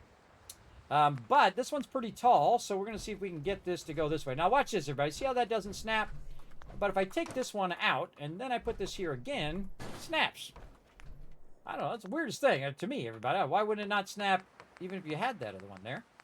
That's a thing. That's weird. But now you know that's a thing, and you have the power of knowledge, and you know that you can fix it. And that's the coolest thing. You know you can fix it and make it happen. Crazy is what the world makes fun. Yes, the person and the emotion.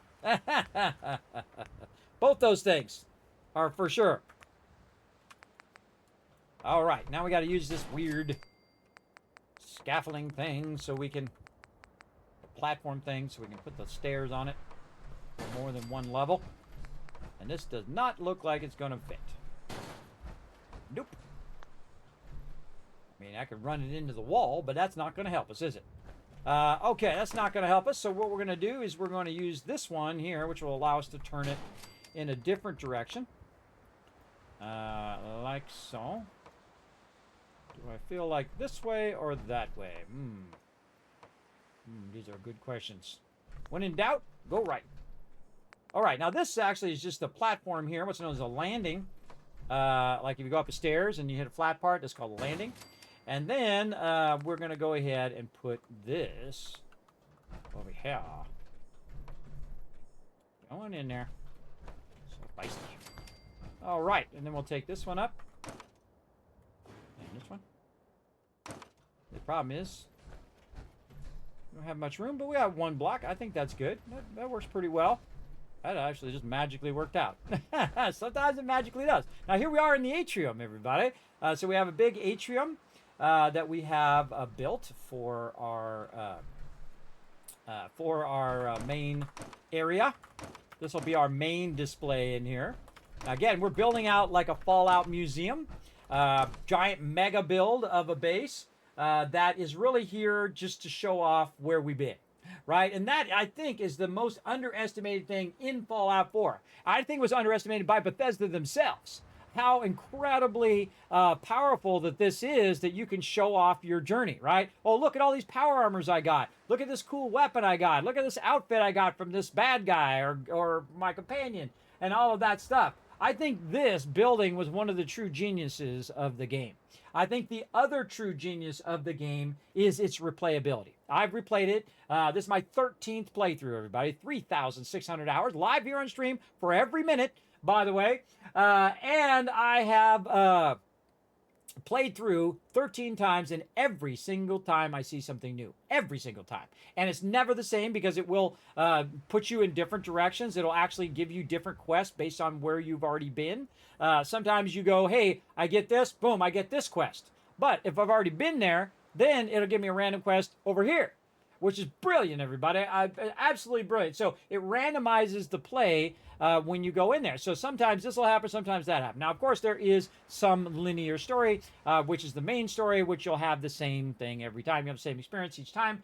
But because there are 4 different factions, and you can choose which faction you want to side with, then you're going to have a different experience. But there's a 5th ending. And it's called the happy ending. If you've never checked it out, everybody, you definitely want to check that out. Be careful when you're searching on the internet, that one, though.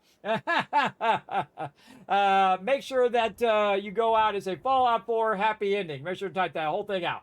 and you will go ahead and find that you can actually do certain quests in a certain order, and then 3 out of the 4 factions will be okay. Now you're like, Kismet, there's 5 factions. Well, there is if you have the DLC. In fact, there's actually more than 5 factions in the entire game.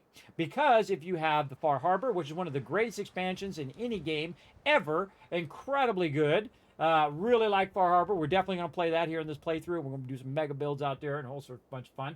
Then there's Nuka World, and it's okay. It's kind of tongue-in-cheek kind of thing. It's, like Disneyland, but in the Fallout universe. And I enjoy it. I enjoy doing it each and every time. But it's no base game, and it's no Far Harbor. But it is pretty fun. It's fun to go in there. I especially like the end of that part. And there's one of my favorite things in the entire game, and my favorite in the entire Fallout franchise, over there at Nuka World. We'll get to that eventually, too. But again, this is a mega playthrough. So as we go through, everybody, we're building massive bases. We're upgrading all of our settlements. And we're basically doing this, everybody. We are taking every settlement, and okay, and away it went.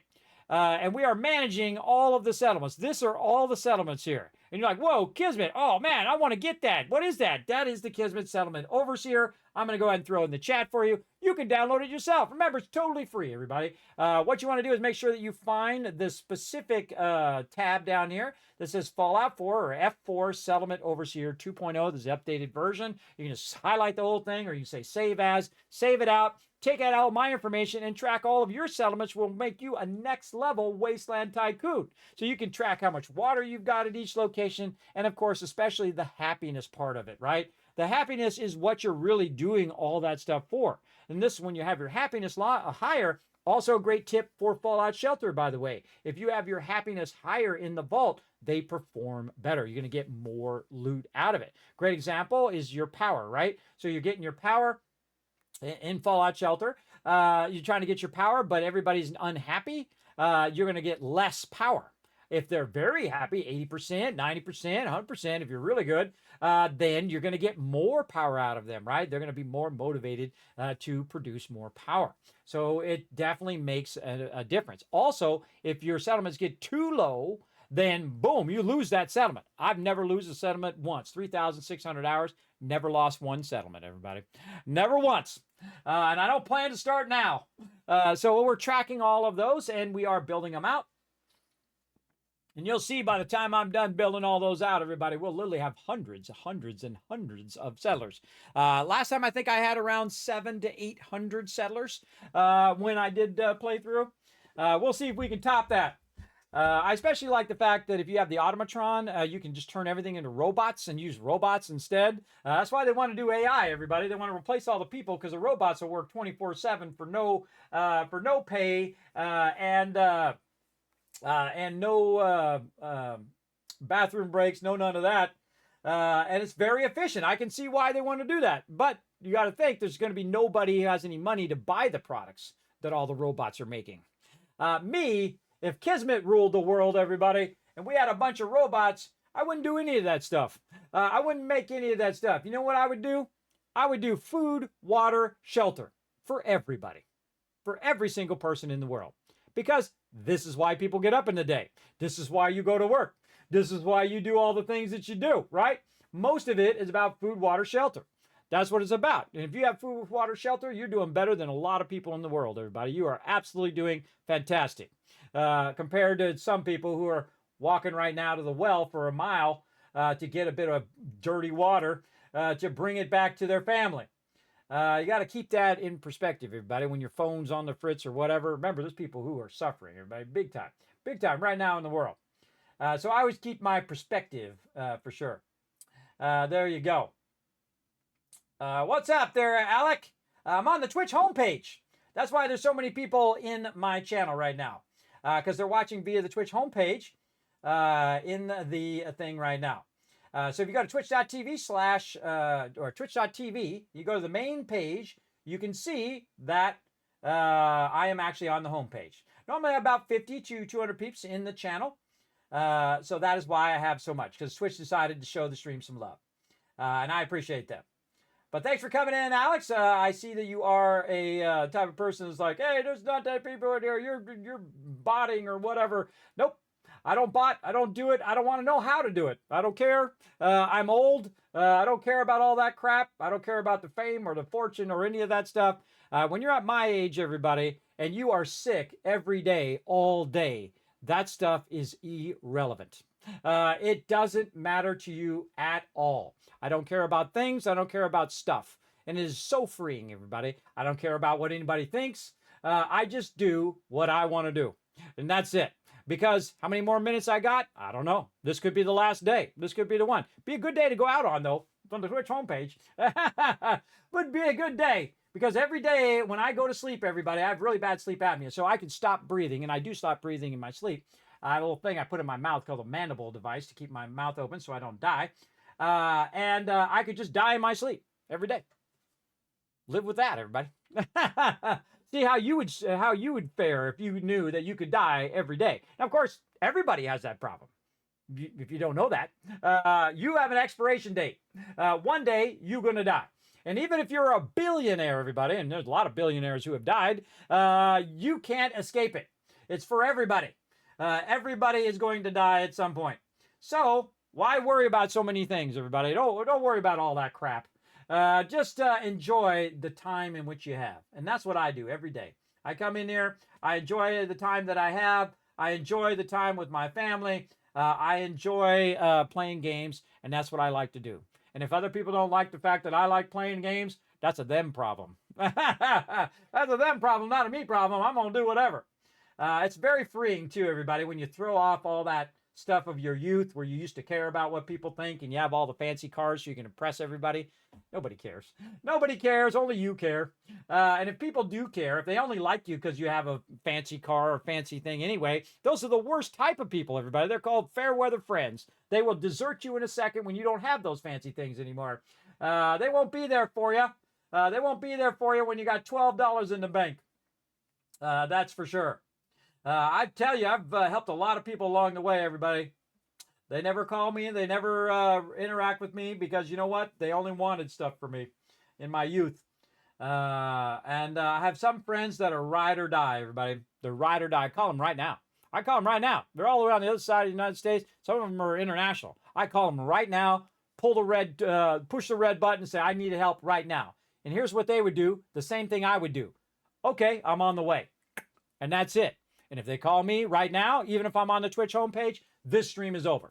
That's it. I would just cancel. So sorry, I have to go. It's an emergency. And I would go help my friends. Or if my wife comes in, I'm out. My kids come in, I'm out. Just like that. In life, everybody, there's a tier of importance. And what I do is I put one thing as the most important thing. Right? That's the easy way to navigate your life. All that other stuff, take care of itself. There's my wife and there's everybody else in the world. That's how I tier my life. Then below my wife is my kids. I know you're not supposed to say that, but too bad. My wife is always number one. I'm number one to her. She's number one to me. Then there's my kids. Then there's the family. Then there's the friends. Some friends are above some family, if you know what I mean. Some longtime friends who had your back all the time. And then everybody else tiers down, right? And then there's people that get to a certain tier that you just don't care about. You just don't care about those people. I appreciate everybody here in the channel. I like to show the love, and I appreciate all the love from all of you. Again, appreciate those people because they are so rare in the world to meet those people who are willing to back you up. Everybody who are willing to come in the channel, say, Kismet, I love your channel. Boom, follow button, right? Or, hey, I got to some Twitch Prime. Boom, let me drop the Twitch Prime on there, right? I appreciate all of that. Again, if you come from my generation, everybody, you appreciate everything because we were drinking out of the hose. We were drinking out of the hose. We were just barely surviving. But we did have a lot of fun, though. You got to give it to my generation, man. We had a lot of fun. We built ramps and we went off with our bikes. We climbed up on top of stuff. We climbed trees because there was no one not to tell us to climb trees. Of course, we injured ourselves and we went through a lot of trouble and things, and a lot of us didn't make it because we were beta testing everything for now. But hey, some of us made it, so that's what's important. Went to Xbox app, reinstalled Fallout Shelter. Oh, well, there you go, working like a dog again. If I inspire you to play some great games, man, then I'm doing it right. I'm doing it right. That is for sure. Would make the drive if I got the call, but not sure if Kismet has my number. I do. I still have everybody's number, by the way, from the last time we went. I do have everybody. Actually, I still have you in my text. My text thing? I could text you right now. I still have you in my text thing. I never got rid of anybody out of the text. I can text everybody. I can text all my past mods if I need to. Absolutely. But that's okay, Crazy. I can always get it from you again if it's not in there. But I know that you're in text. I can just text you. Absolutely. Unless you change the number. But yeah, hey, I'll come pick you up. I mean, it would take us a long time to get there if I'm the only one driving, though. Because I can only drive for like 2 hours with my conditions, everybody. I can drive like a maximum 2 hours. Then I have to stop, rest. Then I can drive a little bit more. That's the whole point of the reason why I'm getting the van and not just getting a car and driving. Because this way, if I got the van, I could put like a futon or something in there and then lay down or just take a break, get something to eat, whatever, and then get back in, drive a few more hours. And so I have to do it in little hops, right? And that sucks, everybody. It really sucks. I can tell you I used to drive all the time, which is wild to think of the foreshadowing or the flip of how your life goes, right? When I was young, I used to get in the car and I'd drive for 8 hours for no reason. I'd just get in the car, put the top down because I had a convertible. I put the top down. I'd drive for 8 hours, everybody. Where's this road go? Start driving. Do you ever wonder if there's people on the road not going anywhere? I was one of those people. Because it feels like it when you're on the road, right? There's a bunch of people. They don't feel like they're going anywhere. They're in no hurry. They're going nowhere. I was one of those people, but luckily I was way off on the side. I wasn't in the main city. So that's what I do. I just drive 8 hours, and then I turn around, drive 8 hours back. So 16 hours of driving for no reason. Just to drive. Just to chill. Put the top down. Chill out. I used to do that all the time when I was young. That's what I do also when I wasn't playing Fallout. I'd be doing that. It was a lot of fun. Again, you put on some good tunes. You just drive, have a good time, look at all the cool stuff as you're going along. Maybe you pull over in some little town that you went to, and you say, oh, what's this shop over here? Let's go check that out, right? You just kind of, go on a little adventures. And I want to do that again, everybody, as best as I can in the time that I have left. And that's why I'm trying to work toward that vault van, everybody. Again, if you know somebody who wants to donate a van, if you work at Ford or if you work at VW and you say, hey, I like this Kismet guy, I'd like to send him an ID buzz, I'm not going to turn you down. I'm not going to turn you down for sure. Or if you work at Ford and you say, hey, I'm going to send Kismet this old beat up Ford and he can fix it up. Sounds good. I don't feel entitled, everybody. I don't feel entitled in any way. You don't have to donate. You don't have to do any of that stuff. I appreciate you coming in, relaxing in the channel. Because that's what I'm all about, being appreciative of other people. So let's keep going, everybody. Again, if you want to do something, everybody, I suggest being a great example of that thing, right? If you want others to treat you right, do unto others as you want them to treat you. And so I do every day, all day. And if they don't treat me right, then I have multiple rules, everybody. Of course, I go by the golden rule. Treat others how you want to be treated, right? And then the second rule, if they don't treat you how you want to be treated, don't do nice things for a-holes. What do you guys think of that, right? It's good to have multiple rules in case the first rule doesn't cover everything. There you go. Now this one, I'm going to put these on the inside. There we go. And I've made that mistake before, everybody. Even if they're an a-hole, I'll still be nice to them and help them and do all of that. But now I don't. I'm past that stage in life. I'm like, oh, if you want to be an a-hole, I'm out. Peace out. I'm peacing out of here. That's what I do. What's going on? Oh, thank you, Crazy. I appreciate you. All right, Crazy let me know that I need to throw down another giveaway here. We need to give somebody some giveaways. Oh, yeah, I got to do it before I run out of time here, too. Let's see. What time is it? Okay. Oh, my God. Oh, jeez, my God. It's been 7 hours. Now, this is how you know you love something, everybody. To me, it feels like 10 minutes.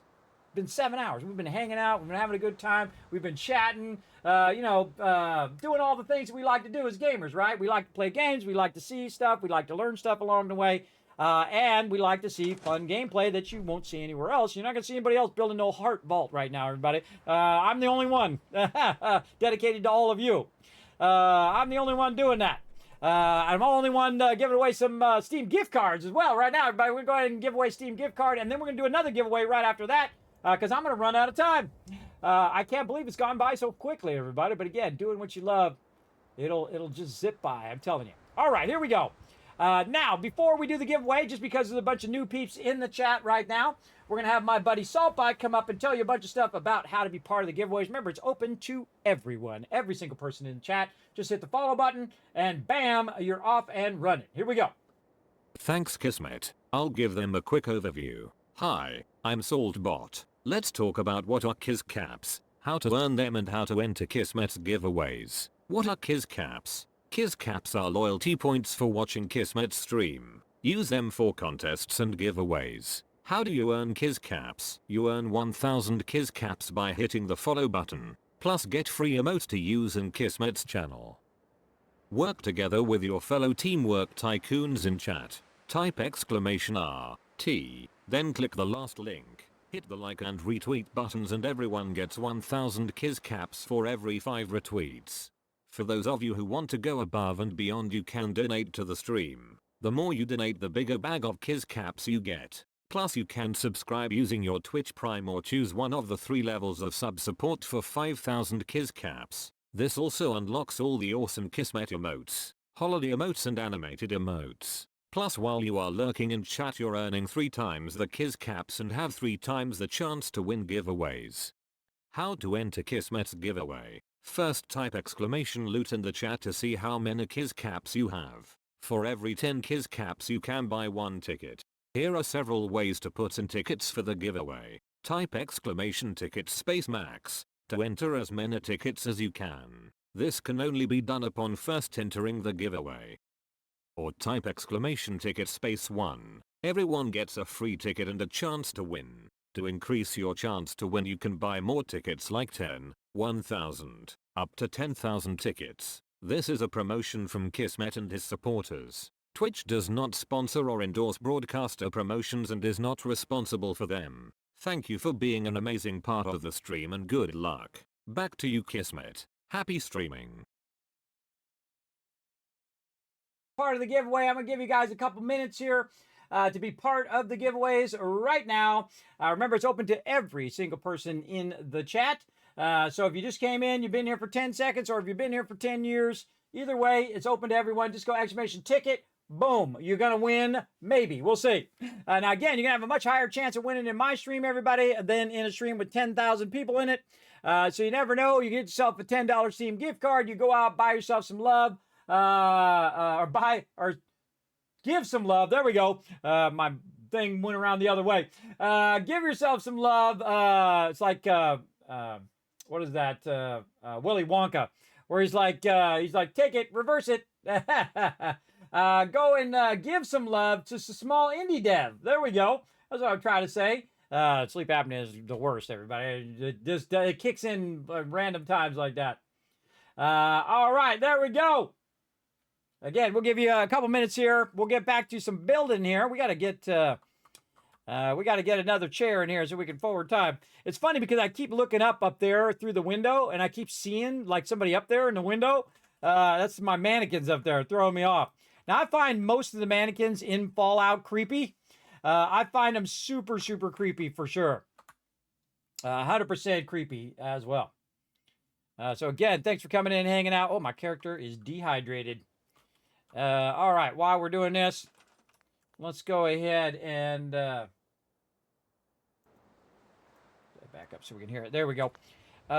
Let's put down a nice little crafting station so we can access the workbench from way up here. And then we're going to get some purified water. And I like to keep some purified water just laying around. And I use it quite often because whenever you use anything in the survival mode, like a stem pack, it's going to make your character really thirsty. So then you want to make sure that you can counter it with that purified water. Oh, it forgot my purified water on my bar now. I got to I got dirty water. Or did I just not transfer it?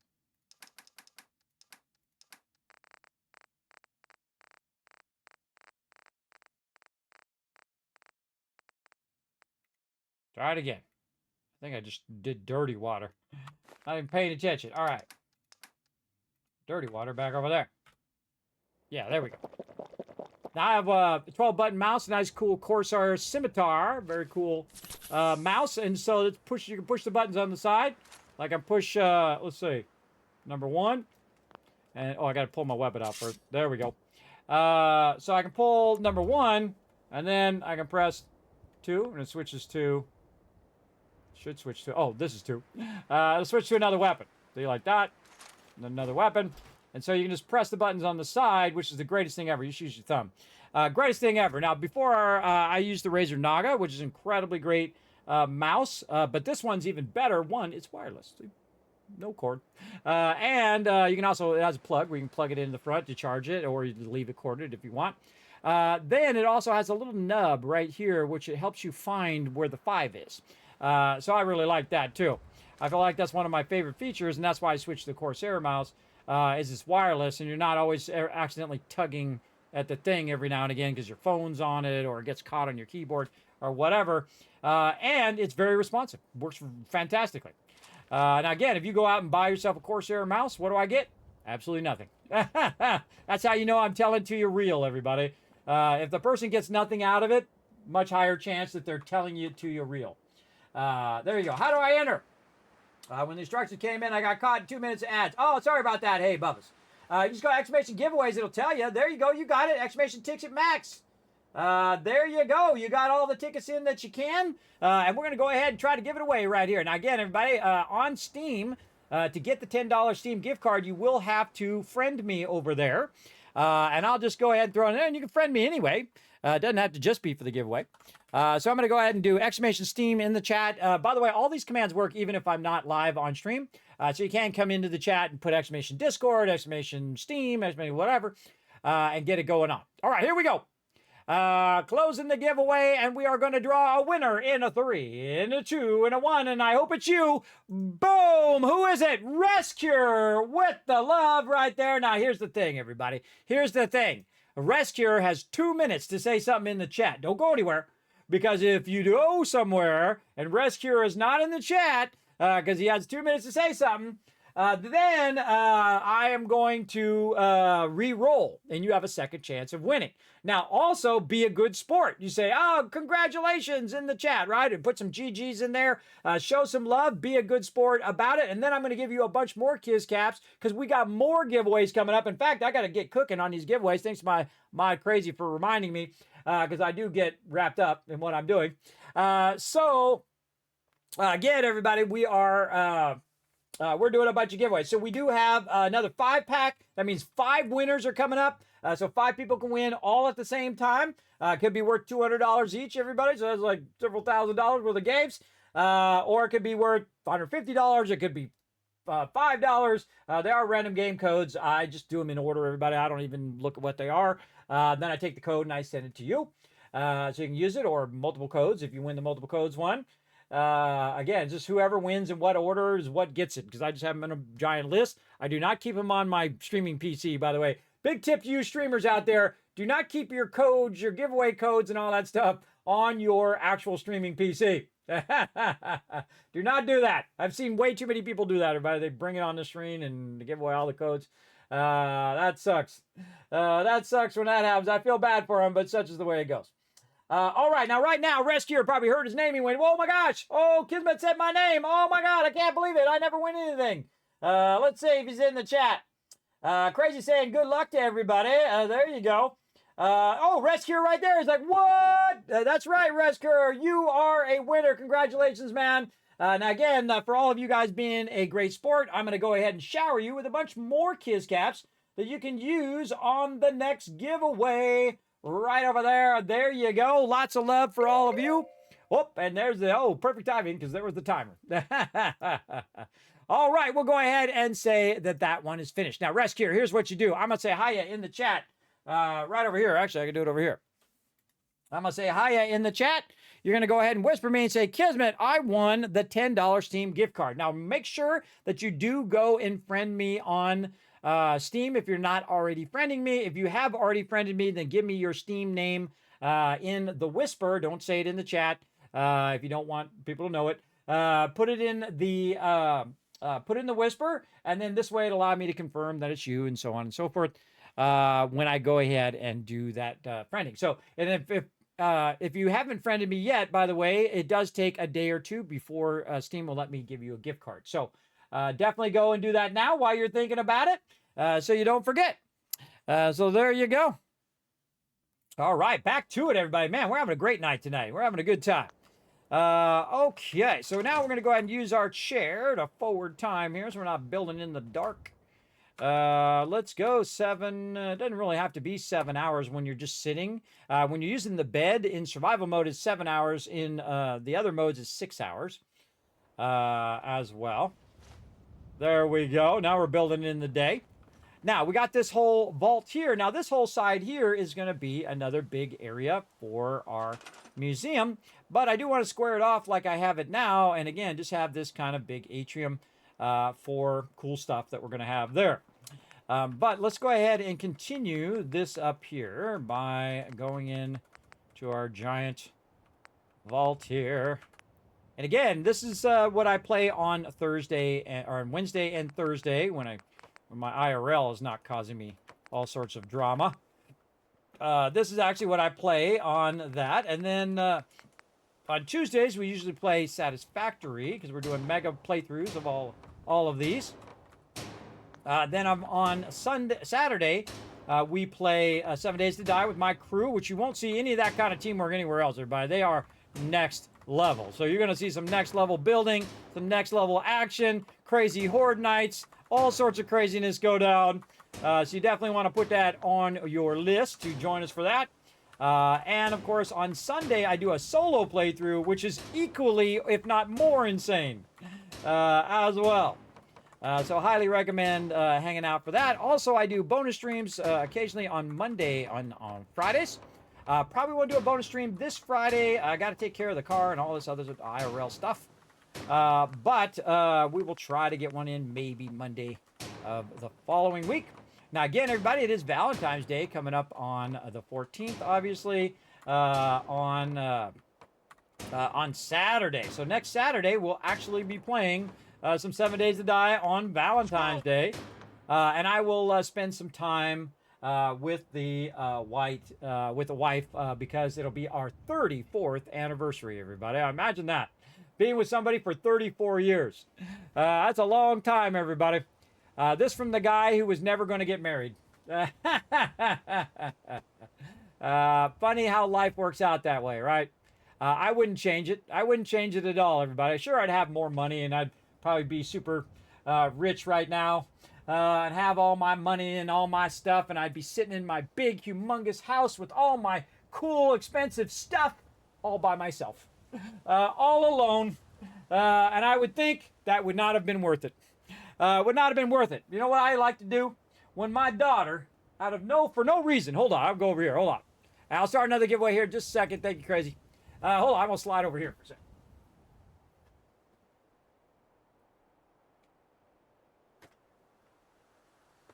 Green screen, look at it. My daughter, for no reason whatsoever, I didn't tell her to. She didn't even know. She didn't know it was part of Fallout.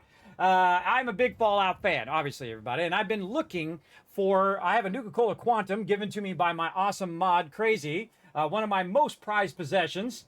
I am not going to drink it. I'm going to keep it, and we're going to put it in that vault van, by the way. It's going to be a relic in that vault van. But for no reason, she happened to see this, and her friend says, oh, that's from Fallout. Because she's never played Fallout. She don't know. So she gave me this.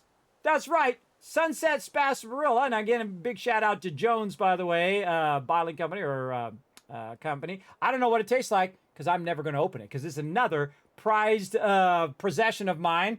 And she's the feisty one. She's the one who usually has the attitude because she's 17.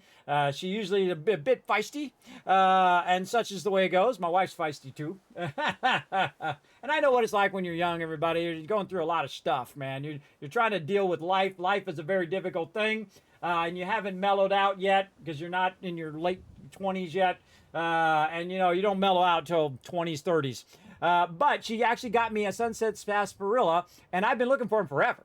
And I didn't tell her. I never told her anything about it. She didn't have any idea about it other than me. And she saw it was Fallout. She knows I like Fallout. And she brought me and gave it to me for no reason. For no reason. She didn't want anything. She didn't need anything. She just said, hey, Daddy, I got this for you.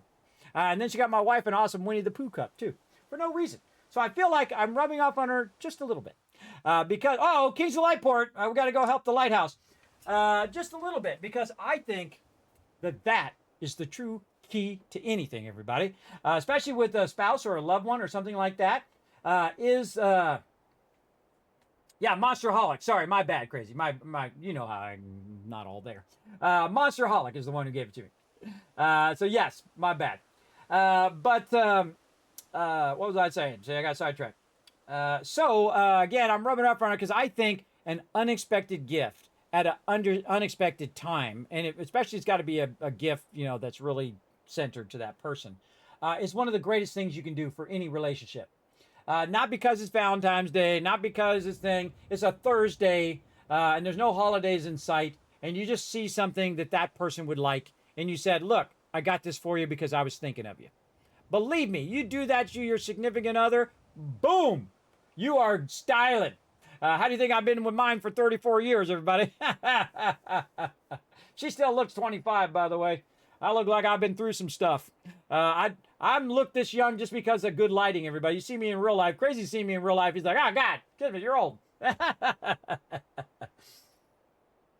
He didn't really do that, everybody, but that's my little thing. Again, good lighting makes you look young, doesn't it? At least younger, anyway. So thanks for coming in and hanging out, everybody. And again, that's the key to any relationship. Unexpected gift at an unexpected time. It's got to be a thoughtful gift, though. Not just flowers, not just candies, not just stuff like that, but a really thoughtful gift that you thought, that's something this person would like. And I'm going to get an actual spouse point for that. So there you go. There you go. Thanks for coming in. Oh, hey, everybody. We got another one. Throw the Tony Hawk meter in there. What's up, the one DMR? I wish Tony Hawk, one of my heroes and legends where I grew up. I grew up in California, everybody, for those who don't know. And Tony Hawk is legendary status out there.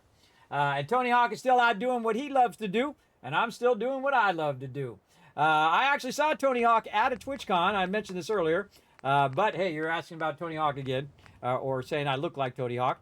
I actually saw him at TwitchCon, and he was up on the stage, and he had come back, and he was standing there, and he was holding up a wall, which means he was leaning against it. So I asked the security guard, he was standing there, the little back area, and I said, do you mind if I get a picture with Tony Hawk there, just for a minute? And he said, oh, sure, yeah, let me go do it. And he goes over there, and he talks to his boss, and his boss says no. And his boss comes over, what a jerk, that guy was such a jerk. He comes over, and he's like, nah, he's busy.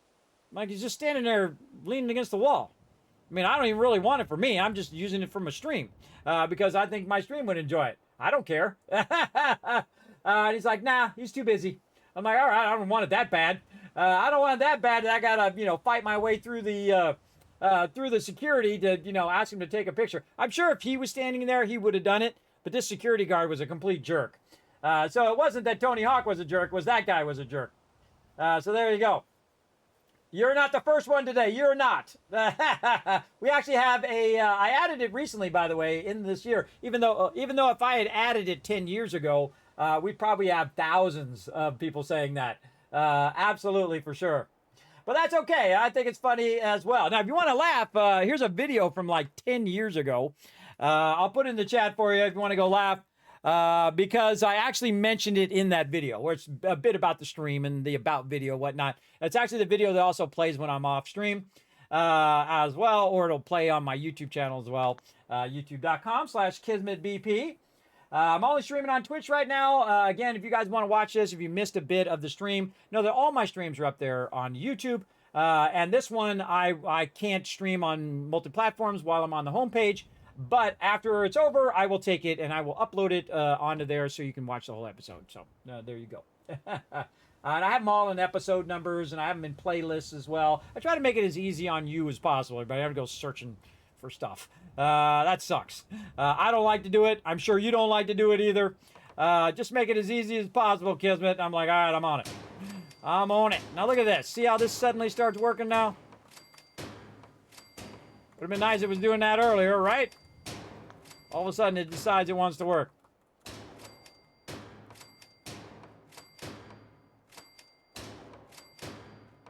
See, that's what it should have done earlier, but it decided it didn't want to snap.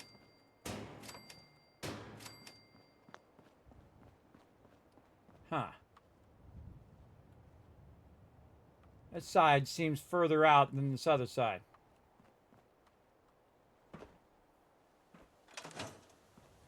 Oh, I'm out of my power armor. Glad I didn't jump down.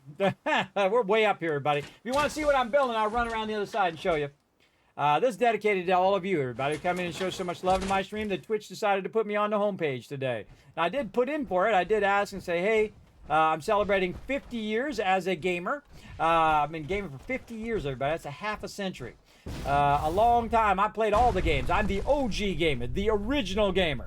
You'll find very few amount of people who've been gaming as long as me. My first gaming console was the first gaming console, and this heart is for you, everybody. You can see I'm the only one with a heart-shaped vault, everybody. That's for sure. We're building a big old heart-shaped vault for all of you. And of course, all my vault founders who have helped toward the Vault Van Life project. There they are. Put everybody's name. You know how long it took me to do that, everybody? It took me, I don't know, 10 hours or so to put everybody's name up on that thing.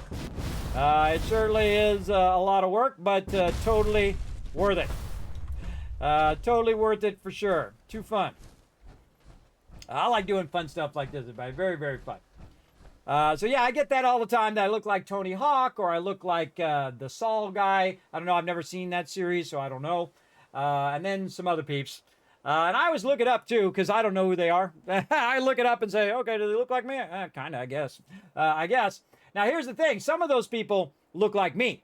Now in the case of Tony Hawk is 1 year older than me. He's 56, I'm 55. He's still out there doing what he loves to do. I'm still doing what I love to do. In fact, I'm just lucky to be upright at this point, everybody. I've been through some really bad medical stuff for over 11 years now. But getting stronger, lost 55 pounds, can stream longer, can get up and move around better. I've been working on my health every single day for 11 years and making slow and steady progress. And now I think I'm ready to go embark on this next journey when my kids graduate this year.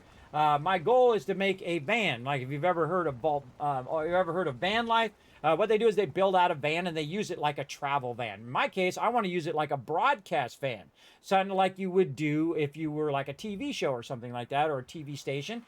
So I can go and stream from there, live from like TwitchCon, things like that, and basically just travel around and visit all of these places that, you know, we want to check out, right? So like places that are in the Fallout series, places in other gaming series, also visit like Bethesda headquarters, maybe, if I can convince them that I can do that. And of course, show up at like Fallout meetups and things like that. Be around my peeps, everybody. My peeps who dress up in Fallout and are totally nerdy about Fallout. Those are my peeps. My peeps who are into music, into art, entertainment. Those are my peeps. People who like Game of Thrones. Those are my peeps. People who like Star Wars. My peeps. People who like Star Trek. My peeps. There you go. I like a wide variety of people, everybody. I just love people who are very passionate about whatever it is they're into, everybody. I don't care if you're into sewing or basket weaving or whatever it is, or underwater basket weaving, whatever you're into. That's an old joke, everybody. What do? I do underwater basket weaving.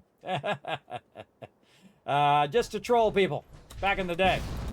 All right, and again, we got everybody's name up there. I appreciate everybody's support and love here in the channel. Again, I appreciate everybody coming in and hanging out. If you are rolling in from the home page, we got about another hour or so, right? 6, 7, 8, yeah, a couple hours left on the home page. Again, Twitch was kind enough to say, Kismet, you're celebrating your 50th anniversary of being a gamer, your 10th year anniversary of streaming, and your 8-year anniversary of being a Twitch partner. Appreciate them, and I got my Twitch partner shirt on to celebrate it as well.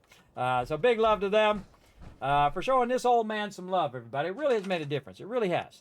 Again, I don't idly give compliments, and I don't idly just say stuff randomly that I don't mean. I truly mean it, everybody. I truly mean it. The reason why I'm on the homepage right now is not just because of me. I put a lot of work into it. Not like I didn't work hard to get here, but it is because of you. It's totally you guys, and that's why I love doing giveaways, because it's like my way of giving back to all of you, right? I think that's my favorite thing, is all of you. Not the giveaways, not the being on the homepage, not all of that. It's chatting with my peeps. Peeps who like gaming, peeps who like to hang out, people just want to chill, everybody, after a long day of dealing with your dumb boss who you had to do his job for. That guy or girl or whoever. You had to deal with that person all day long. You don't want to, have no drama. You want to just chill. You want to have a good time. Relax. Have fun. That's what you want to do. Oh, well, I didn't help the other person who needed my help earlier. Who else needed some help earlier who might have got hosed? Who was it? I don't know. I don't think we went and helped them. All right, another settlement needs my help, everybody. Let's see. Let's throw down some action. Now, I'm going to show you a cool thing about Vault 88, everybody. Let me show you the best way to defend Vault 88. First, you want to put your custom teleport just inside the vault, right here. Oh, the lighthouse. Oh, I forgot. Watch this. Here comes some super muties. This is called the Kismet kill box.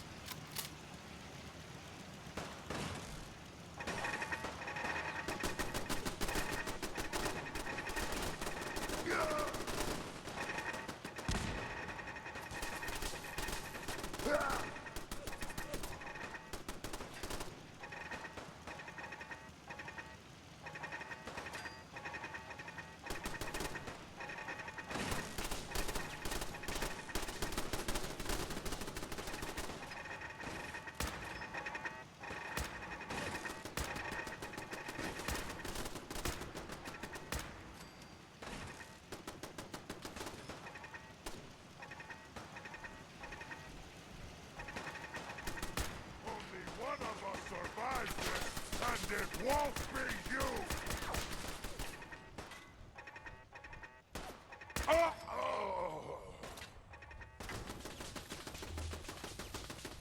Guys, too chicken to run in there, and I don't blame him. That was the smartest Superman out of them all, everybody. He was hiding around the corner. He was in cover. All the rest of them dumb Supermutants went running in there. This is what I would really do in the vault, everybody. In fact, the real trick, I think, is to build this, like this, right? And so you have this, like, rock facade here, right? And they're coming in. Now, they can't tell that there's a rock facade there, so they come into the thing. They're standing right here. And this rock facade very silently slides up and shoots them a bunch of 50 cals and wipes them all out. Then it closes back up again, and no one knows it's there because all the people who learned that it was there are now dead. That's what I would do. If I was really there, I'd set all the turrets up behind them where they can't see the turrets and sneakily wipe them out. Right there. Very nice. And again, this is Vault 88, everybody. This is part of the Vault Tech kit. You get a whole vault in here to build out, which is pretty cool. And this is where all the Vault Tech stuff comes from. So you have to do this quest first. And then when you do this quest, you go ahead and unlock all of the different pieces for the Vault Tech, and you could use it elsewhere. I'll show you what mine looks like. I didn't even bother to build out a vault in here yet. You can see I got my buddies. Here's my buddy here. Clem, what's up? I just want to trade a few things.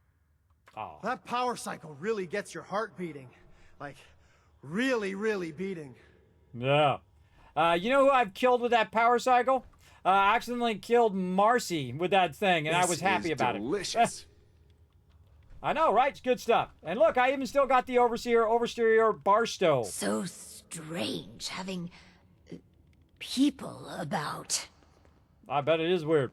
The real wild thing, everybody, if you're from California, Barstow is actually a location in California. And I used to use it as a reference, right? Oh my gosh, that's way out in Barstow. It means way out in the middle of nowhere, right? Now, Barstow eventually actually got built up. It used to have a gas station and an Arby's. So you drop by, you get your gas, and while you're filling up your tank, you run over to Arby's and you get yourself an Arby's sandwich and some curly fries, and then you continue on your way. The last time I went through there, which was like 25 years ago, they had the thing built up, boom, into a massive stopping point where they had a Walmart and they had an In-N-Out Burger and they had all the stuff. I've been there in a long time, but it's a big old city now, for sure. So Vault 88, a very fun location to build out. I've built it out multiple times. Right now, we're still working on Spectral Island. We'll keep on going. So there we go. Smell the dog coming in. Say, hope you're having a good day, mate. Thanks for the stream. Well, thank you. Thanks for you coming in and hanging out. I'm having a good day. Having lots of fun. All right, so we got that settlement taken care of. And we are working on this level over here, and it's nighttime again. Let's get out of here. We did our due diligence. We helped our settlements. By the way, you don't have to help your settlements, by the way. You can just let the defenses decide whether it's wins. Now, if I'm there, everybody, and I have a Kismet kill box there, I win every single time. But if I don't have any defenses, then there's a high chance that it could fail, even if I am there. Because obviously, if they don't have any weapons and I don't have any weapons and no defenses, you're going to get overrun.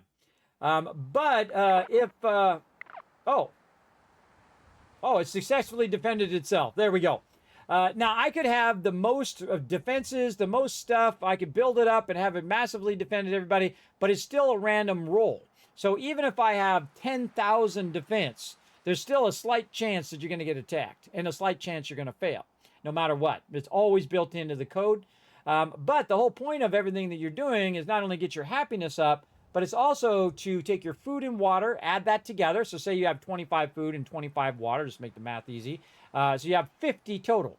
So you need at least 50 defense. Now me, I like to go over. I'll probably go 75 just to go over a bit, just to make sure that my defense is good. And that reduces your chance of your settlement being attacked. And so you're trying to reduce the chance of it being attacked, unless you want it to be attacked. Like in my case, I set up a bunch of defenses, and if they attack my base, guess what? A bunch of gunners coming in, they get killed. That's just more loot for me. And the funny thing is, the loot comes to me. I don't have to go get the loot. The loot comes to me at my settlement. I wipe them all out. I pick up all the loot, and then I can equip my settlers with it as well, which I think is a brilliant plan. That's what you want to do, everybody. You want to let your enemy supply you, right? It's a common tactic in war, that you will let your enemy supply you, use their own stuff against them. Works fantastically in Fallout 4. Absolutely. All right, looking good. Now we need a way to get up here on top. This whole side here needs to come down and whatnot. Let's just go ahead and dip back up here to the top. Map. Squirrel! No top. Oh, I squirreled again. I forgot to give away again. My mod always keeps me on track. Thank you again, Crazy. I'm totally off track. That's why I have my mods, everybody. They always got your guys' back. I totally forgot to do the next giveaway. Here we go. Let's see. Giveaways. Where do they go? Over here. Giveaways. Okay, everybody. We're going to do random 5 Steam game codes. That means 5 winners this round. 5 winners this round. Here we go. Boom. Now, again, this could be worth $200, $100, $90, $80, or $5. All right? The giveaway is underway. If you want to know more about the giveaways, you can just type !giveaways in the chat. And off you go. Off you go. And you can also ask in the chat, say, I don't understand, tell me how to do it, and we'll be happy to let you know as well. All right, now we want to go ahead and transfer our stuff over here. Like so.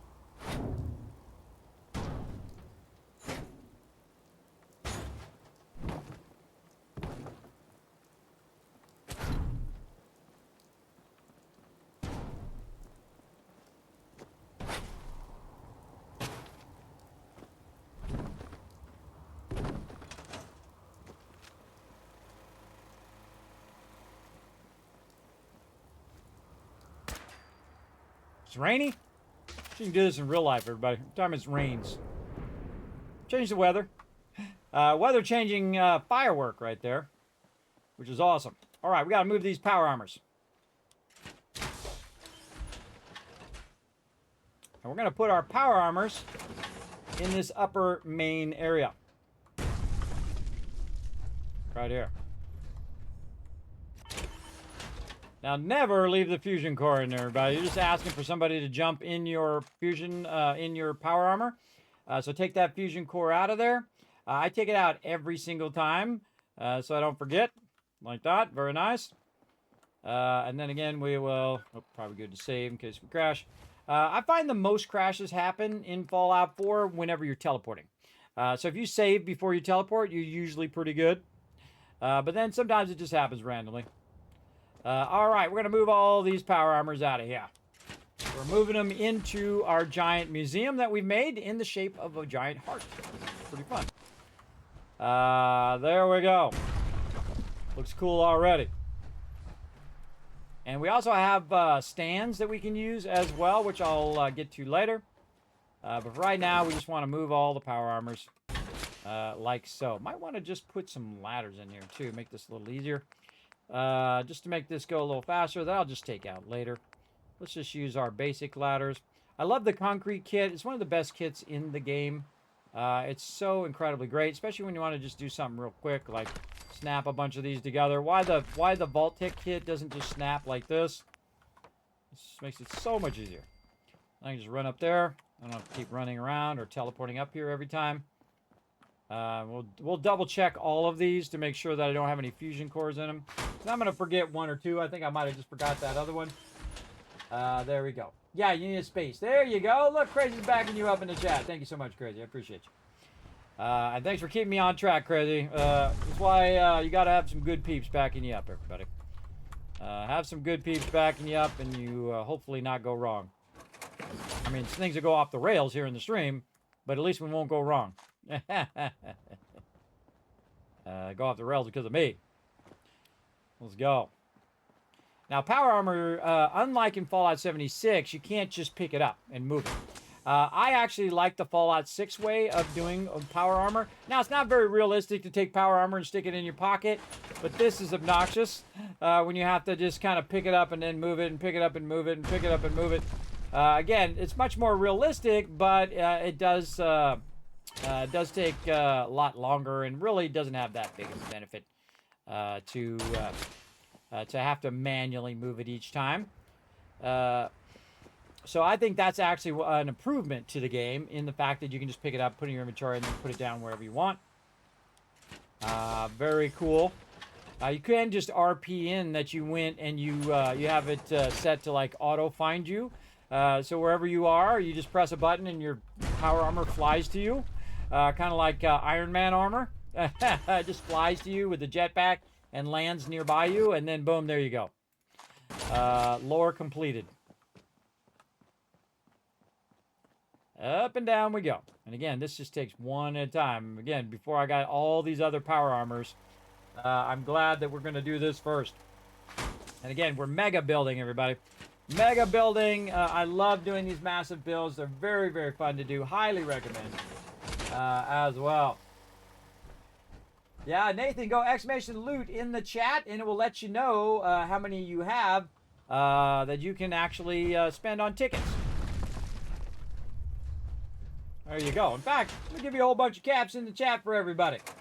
There you go. Everybody get some bonus caps. Use those Kiz caps for the giveaways. Now, again, just by lurking in the channel, you're earning those Kiz caps as well. And if you are coming in from the homepage, welcome, everybody. Again, my name is Kismet. They call me the Wasteland Tycoon because I dominate every Fallout game that's ever been made. That's right. I've dominated every single one. And right now, we're dominating Fallout 4 for the 13th time. I'm one of the few people who actually do rebuild the Wasteland. I absolutely do, and I don't just rebuild it. My people are thriving and surviving. Big time. Now up here, this is my area up here at the top because I've made it up so high so I can try to keep my peeps away from my power armors and stuff in the future when I do go to actually add people here. Now I find it's actually better to not have any settlers wherever you're working on your main stuff because your settlers have a tendency to get in your way. When you're trying to build, when you're trying to do stuff, they're always up in your business all the time. And you don't want them to be up in your business when you're trying to build. It does get pretty annoying. So this is a great place for this museum. This way they were not going to come in here and grab my stuff. Now, if somebody comes in here and they're like a raider or something, and they manage to get up here and I leave those fusion cores in there, they'll jump in that power armor. And they'll be thanks, and take off with it, which you don't want them to do. If you don't kill them, they'll just say thanks for the power armor later. And some of this power armor is unique too, not this particular stuff here, but some of it that you will find in the later game is unique, and you only get one of them. There's a lot of items in the game that are one-offs, so that if you get that item, there's not going to be another one. So keep that in mind. You want to keep those what's known as uniques. if you're into that. Okay. How are we getting them power armors lined up? Man, I have a lot of power armor. I didn't realize I had that many. All right, we're looking good. Now, look at this, everybody. We got a little dog armor. So cool every time. Little dog armor. We're going to take our dog armor, and we're going to work our way down. So this part up here is going to be a storage for our power armor. And all the armor is going to be down here. So we'll just go ahead and put that there. There's going to be a lot of back and forths here. A lot of back and forth to get that down there. This is my actual power armor. This is T45. T45. Oh, it's over there. All right, just make this go a little faster. We're getting into power armor. This is the XO1, one of the best power armors in the game. Base looks so cool, doesn't it? Yes, it's coming along. It's actually shaped like a giant heart on the front, and we're building a heart vault for all of you, dedicated to all my peeps in my channel. Come in here, whether you just came in here via the homepage or whether you've been here all 10 years.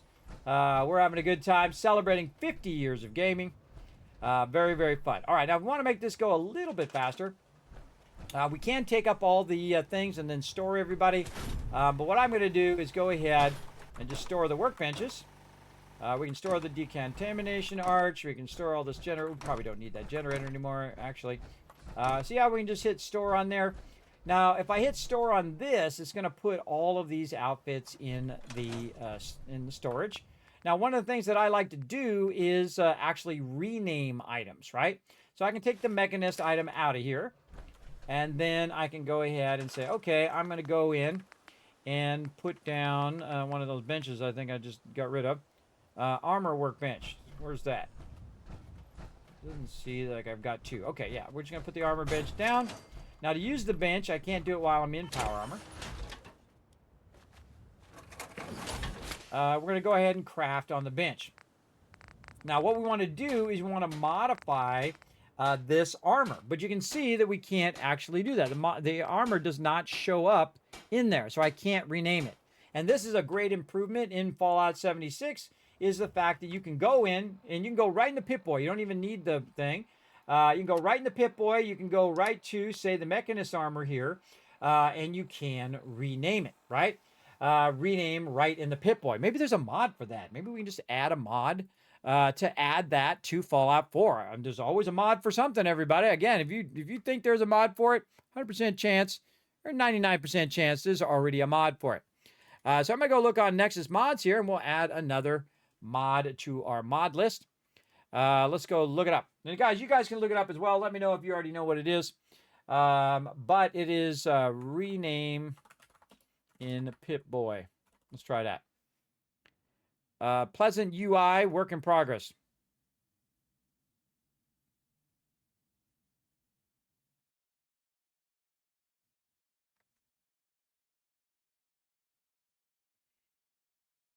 (2015). All right, I haven't worked on that in a while. Rename. Let's just search for rename. Settler renaming. That's cool. Rename anything. Oh, kind of like that.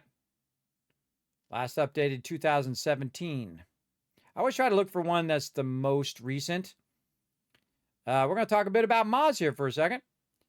Let's see. View all. So they got settler renaming, which is fun. And settlement management for renaming anything. Give NPCs a name. Rename without console commands. Rename power armor. Ooh, I like to do that too. February 2017. Sketchy at best. Oh, you can rename dog meat too.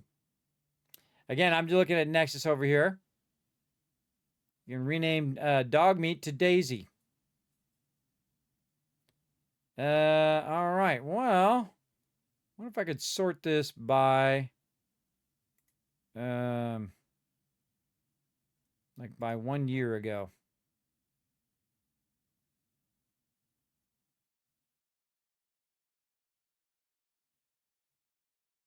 Oh, here's one. Rename classic melee pack. Vanilla rename patch.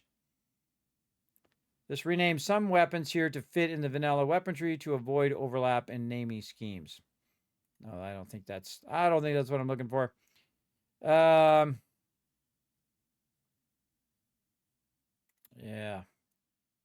All time. Descending, ascending. So let's do ascending. So they should have it where you can do it by time. Like the most recent one up there at the top.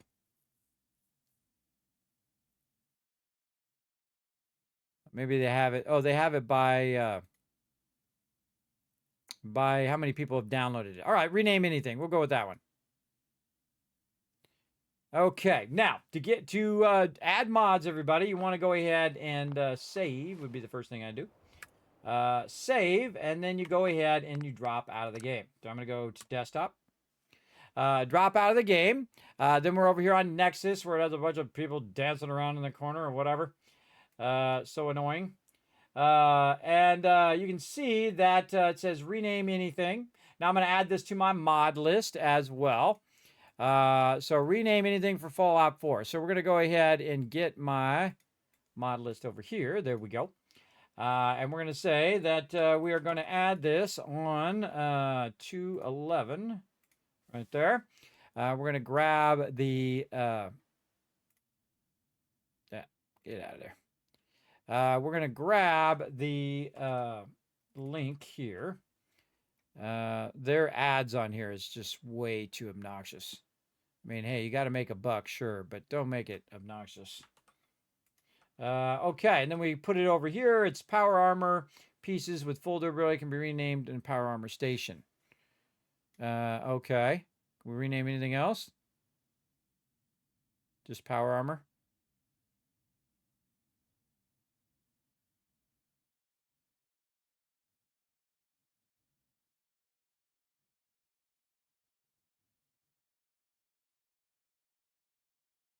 I want to rename. Oh, that was a rename power armor that I got. No, we want rename anything. All right, my bad. My bad, wrong one. This one. There we go. Rename anything. There we go. Okay. Rename anything. We're going to put this here. Like that. This is, I call this quality of life. This is version. Showing you a little bit of modding here, everybody. Pretty easy. You don't have to have a spreadsheet for it, everybody. I just put a spreadsheet so I know. And of course, I'm in the United States, so the month goes first. 2025. Yeah, this one's been updated on December 16th. So it's been updated recently. And if I see it's been updated recently, I change it to green. If it hasn't been updated since, before 2025, I put it as red so that I know that hasn't been updated in a while. Mod authors, they get busy. They got things they got to get done. They got a life to take care of. All right, so then what I'm going to do is get the latest version because I have the latest version of Fallout. And what I'm going to do is I'm going to say Mod Manager Download right here. Now, I have a program called Vortex. And you can download that. Also, that's in the mod list. It's at the very top. Vortex Mod Manager from Nexus Mods. And then these are all the mods that I currently have in there. Right? Now, I don't just add mods to add mods, everybody. I add them if they add to the gameplay that I'm doing or if they add to the story that I'm doing as well. Oh, and there's an update up here, too. View update. What's new in 1.16? Oh, it's an update to the actual Vortex. All right, I'll do that later. Let's stay focused. Stay focused on this update. Where'd it go? Rename anything. There we go. And I'll put this back over here. And then again, Mod Manager Download. And so what it's going to do is it's telling me that, hey, there's a prerequisite right here, Fallout 4 script extender. So I would go and click that first, download that first, and then once you have the script extender in there, then you go ahead and download this one. Now I already have it downloaded. I have the latest version. So I'm going to go ahead and tell it to download. Now I think the trickiest thing about Nexus mods is the fact that you have to click again, because you have these two options here, the slow or the faster download. Me, I just hit the slow one. I just hit the slow one and good to go. Get all my stuff back together here like this. And then we have our mod list. Okay, we got all that in there. We'll move this back over here. Then what we want to do is let it download. Now, it already downloaded and went into here right now. Let's see, what's it called? Rename anything. Now, I always look to make sure that it actually did make it into my mods every single time. And there's other mod managers as well. This one does a great job of doing the order of it as well. Did it download? I don't know. Downloads.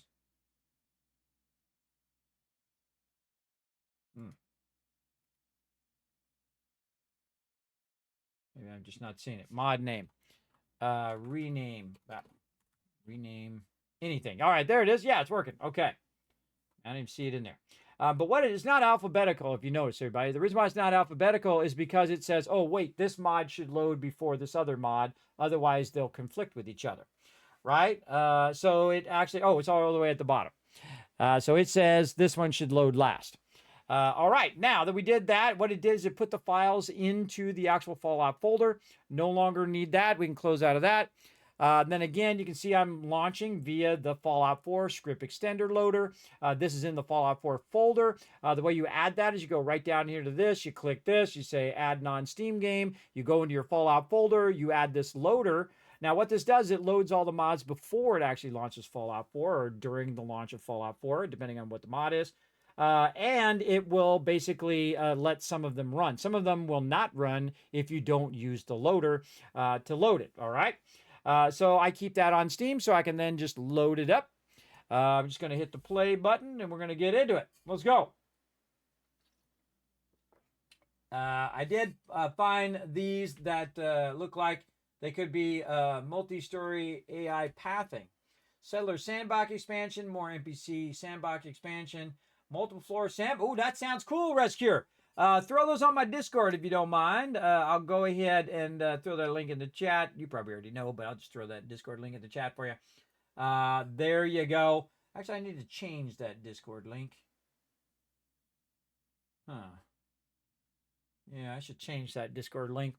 So you have a direct link into the Discord. Sometimes that works and sometimes that doesn't. Depends on what country you're in.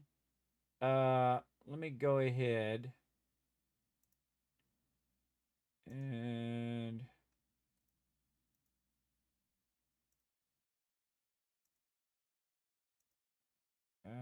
there we go. I need to fix that so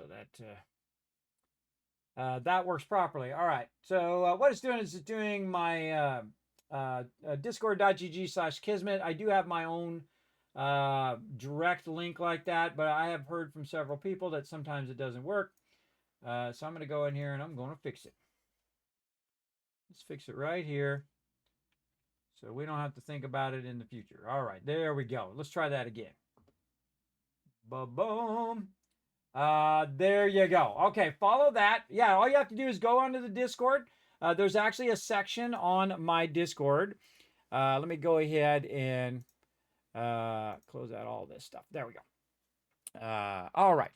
So there's a section on my Discord, everybody. So if you go to the Discord, it is the Kismet Tycoon HQ, which is named after, again, my team called Teamwork Tycoons. You go ahead and scroll down and you will see down here, way down here, and Let's Talk Gaming, is it? Or is it Teamwork? Oh, it's up here. Here it is. It's under Teamwork Tycoons. And you go into Fallout Forums, and in Fallout Forums, you can see Ultimate Modded Playthrough, post your suggestions. So all you have to do is go in there. You do need to read the rules and click the green check mark before you do it. And then you can go ahead and just put the link in right down there, just like everybody else. Look at all these other ones that have been suggested as well. And I went through and actually brought some of these down. I have to do it again at some point. But again, bunch of mods have been suggested there. So if you have something you want to suggest, just get the URL, put them right in there. They'll be linked in there. And then again, if I say, oh, hey, I'm going to try that one out, I will go ahead and do it. Now, there's no guarantees that I will, but we do what we got to do, right? We do what we got to do. Again, if it's part of the storyline, if I feel like it's a great mod for the current storyline of what I'm doing, then I will add it. I just don't add them randomly. I don't just add 1,000 mods so I can say, look, I've got 1,000 mods. No, I want to add it as part of the story. So a part of the story I want to tell right now is the ability for us to rename our Mechanist outfit. And let's see if we can do it now. All right. Cycle damage. Okay, how do we make it work? I don't see it there. Again, we'll do this. See if it shows up over here. Nope. No rename is showing up in here. Like I thought it would be down here. Maybe if I inspect it. Oh, yep. If I inspect it, then I can rename it. Awesome. Right there. Just like in Fallout 76, by the way. Fallout 76 will allow you to do this exact thing I'm doing. Now, I don't have to go into the workbenches and all that other stuff. Oh, so this is D for display. Right there. And there we go. It should be renamed. It sure is. All right. Great mod. Working right off the bat. I like to see it. So inspect. And then T to rename. Right over here. D for display. Making this helmet. Okay. And again, that gives you charisma and intelligence. So that's actually a really good helmet. Okay. So I'm going to pull that out of there. And then I'm just going to go down the road and inspect. Can I rename it? Oh, I can rename it in the thing. Wow. Cool. D. Hope that did not let me rename it properly. Let me take it out of there and see if I can rename it in here.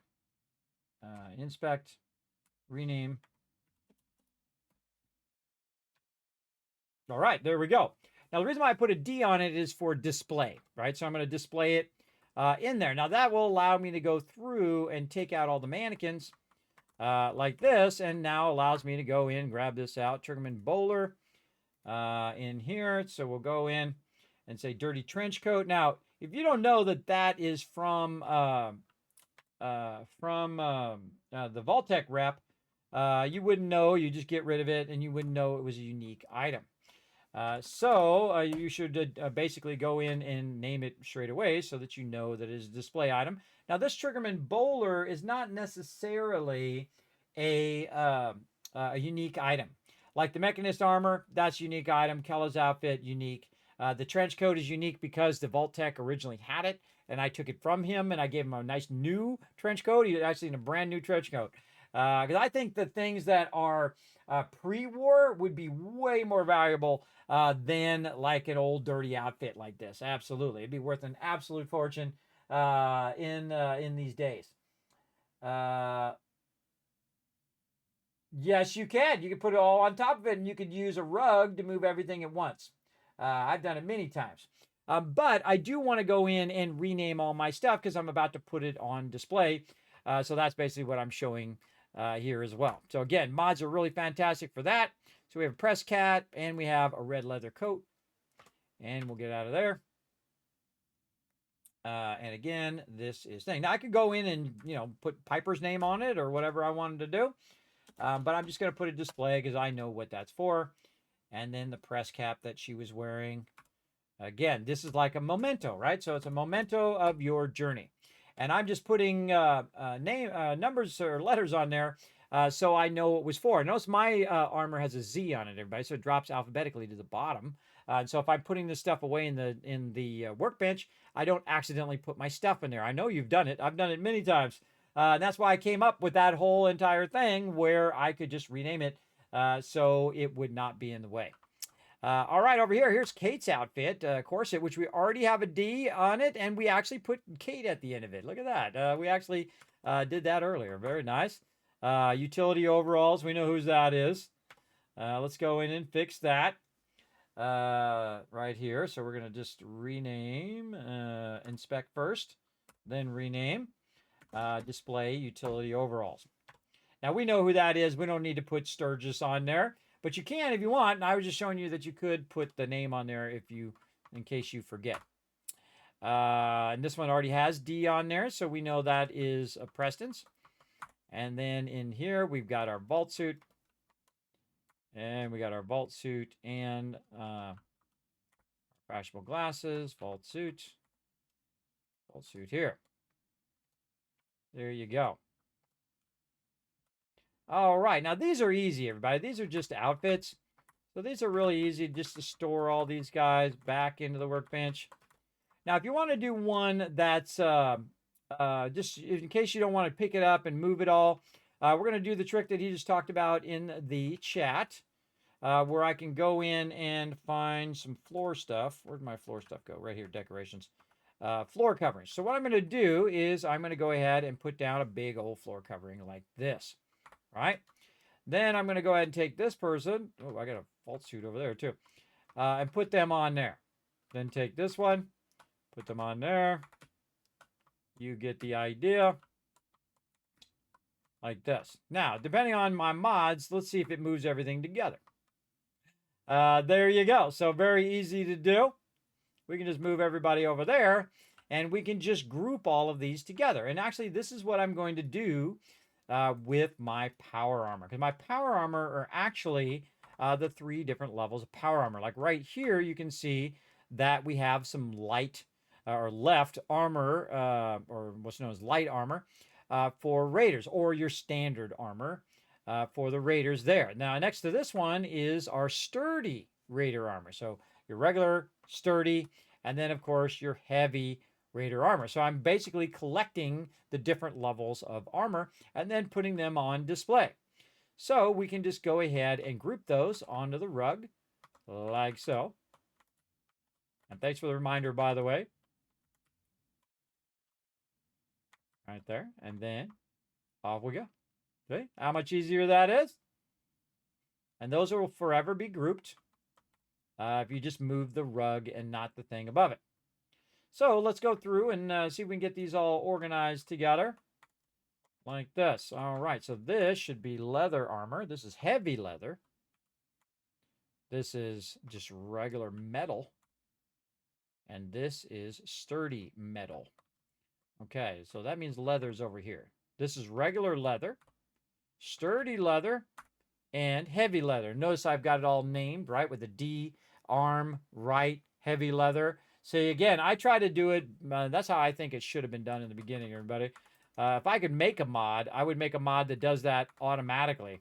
Of every single weapon and every single armor does it exactly like that. If I could, I would. But I don't want to take the time to learn. So there you go. There's enough awesome people out there who know how to do it. So again, I would go ahead and just make it say arm dash L for left dash and then whatever the type of item it is. And I'm sure there's a database of what the type of item is, what if it's left or right, or if it's an arm or if it's leg. I'm sure there's a database of that you could actually go in and probably have it automatically do it for you from pulling from that database. So again, if you want to build a mod, there's a good one. And if you do build it, let me know. Let me know. I might just check it out here on stream. No guarantees, but I might just do it. Okay, so now we got all of our leather armor together. And we can go over here to our metal armor. And again, you see I'm using this big one here. I could be using, an actual nice rug. There's actually a few nice rugs in here that I like. More like this one to kind of display the armor. And you put that in there. I'd actually like it to be just one row. Do we have just a one row? Of course we don't. That would be too easy. I got this one, but yeah, see, that's one panel, but it's not one row. I like it to be one row because then you could just put these guys on that first row and then just move that row. But it is what it is. All right, I'll take these guys. In fact, I'll probably put more of these guys on here and deal with it later. You can always reorganize them later. But this one's a really good one because it's real big. And you can put a bunch of mobs on here. Here's the thing also when you move stuff. When you take stuff and move stuff, sometimes it thinks it's still there wherever you had it before. So keep that in mind. And so you might try to put something else there, especially when it comes to like food. If you put food into, say, a planter, and then you go ahead and move that planter somewhere else, if you go back to that same spot, if you haven't left the settlement, it'll still think that that thing is still there. So keep that in mind. Yeah, look at this. Boom. Move them all at the same time. Now we're talking. Now we're talking. Again, a very good reminder there. Makes this super easy. In fact, I can put one maybe in each little segment. I'm going to like this rug. Put a lot of people on there. Again, we want to move this down to the bottom. So we want to use all the techniques we can find. Oh, one didn't make it. Move it over and figure out who it was. This guy. Oh, does not attach. See, these objects attach to the object that's underneath, and this one does not, which means it's probably a uniquely different model. Let's put it right there and see if it does. All right, there we go. So it wasn't snapping in that other one. Okay, so now we got them all on their own little things. Now, again, we want to make sure that before we start jumping down, that we are in our power armor. Yes, it does work. With some mods, it does. I used to use the small rug. For some reason, with the mods that I had on here before, it was not working. So I wasn't sure if it was going to work or not, but since I had updated all my mods and since I have went to the newest version and then I updated all the mods, it seems like it's working again. So awesome. We'll grab it. Now I'm in my power armor, so I can then just jump down without dying. And then down we go again. Look how easy that was. All right, nice. Now, these do get really funky, everybody, just so you know. If you have a bunch of people around or something like that, it'll all of a sudden think that, you know, hey, oh, you want to pick up this, thing that's way over there behind you? It will get funky from time to time, especially when you do a lot of these like this. So just be aware of that. I think it works great if there's no settlers around. But the second settlers start showing up, things start getting super wonky. As well. Okay, again, make sure to grab the rug that it's on. This also used to be an old school trick that we used to use with carpets. We'd put stuff on carpets and then move it so that it wouldn't be blocked by whatever else you were being blocked by. And we're going to put this right over here. I better set a timer so I don't forget this giveaway. We got a couple more giveaways to do, everybody. I'm going to set a timer. Because time is flying by. Holy mackerel. Again, we're on the homepage, everybody. If you are coming in from the homepage, thank you so much for being here. I greatly appreciate y'all. Thanks, a big love to Twitch, by the way, showing so much love to my stream. I'm showing you all the coolest stuff right now, everybody. Building a special mega build just for all of you for Valentine's Day. Also for my 50-year gaming anniversary, as well as my 10-year anniversary here on Twitch as a streamer, as well as an 8-year anniversary as a Twitch partner. So a lot of anniversaries going on. A lot of celebration going on as well. So we're doing some giveaways for all of you guys. As well as we are doing this massive mega build of our museum that we're going to build out here. Again, look how nice that is, right? You can just move everything together and these three stay together, right? So you keep all the ones that are like each other together. Makes it much easier. And again, we can just use our little jetpack here. Looks like we need to get some food, too. See if my character's got any food on him. Got some mole rad chunks. Let's get it. Boom. Get those mole rad chunks. All right, there we go. Now we got some more stamina. AKA action points.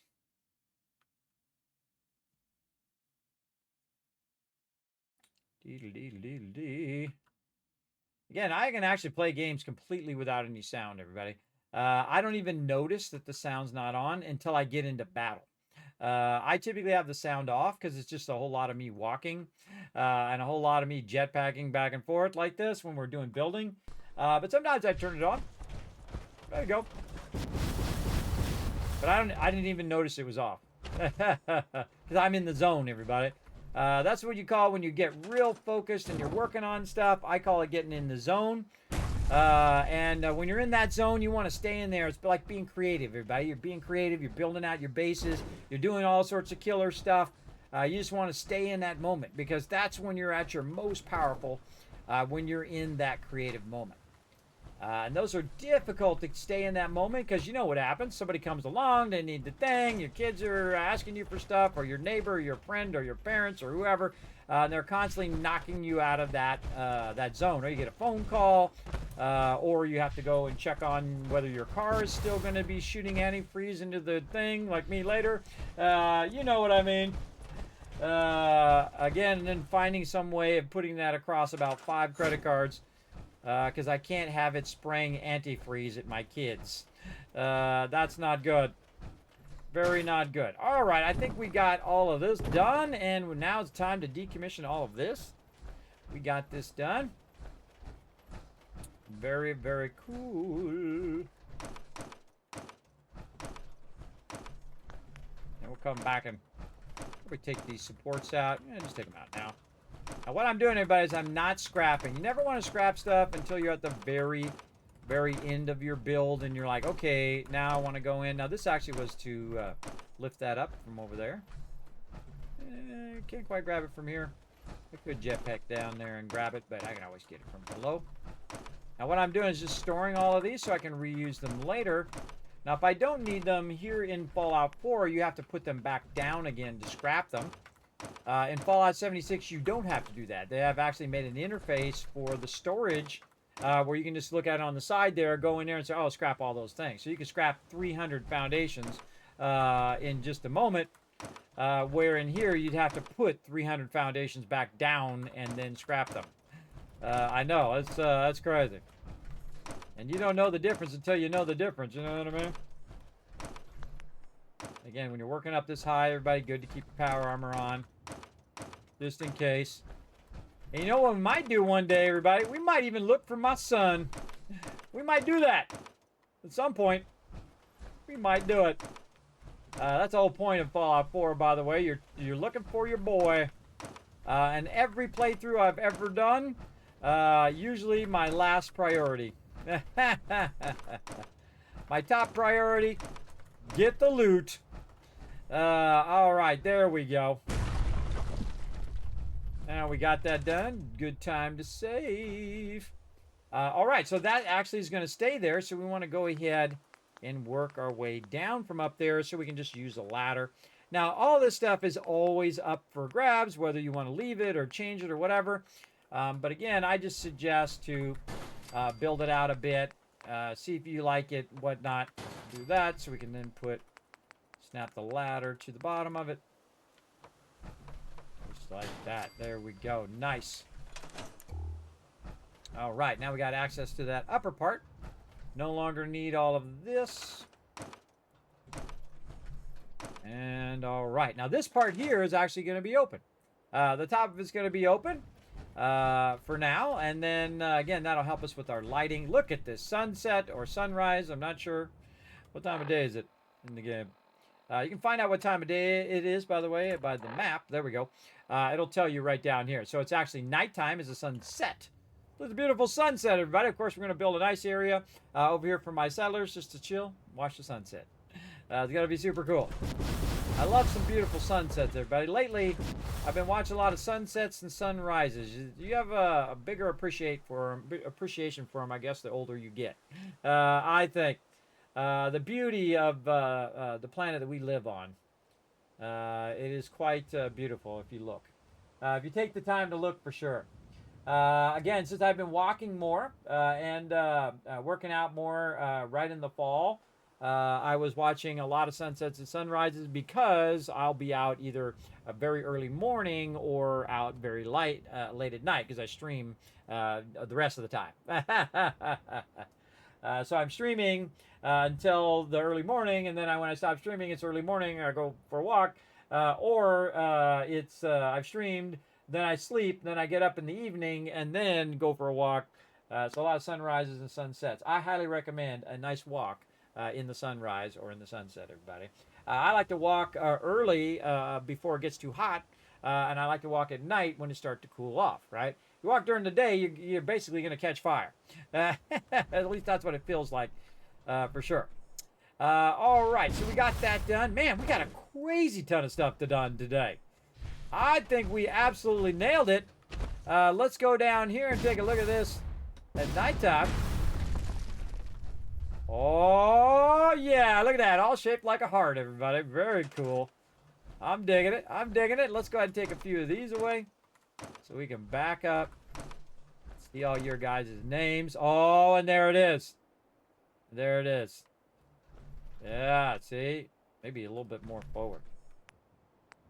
I want to just be able to just pan up and see all the names.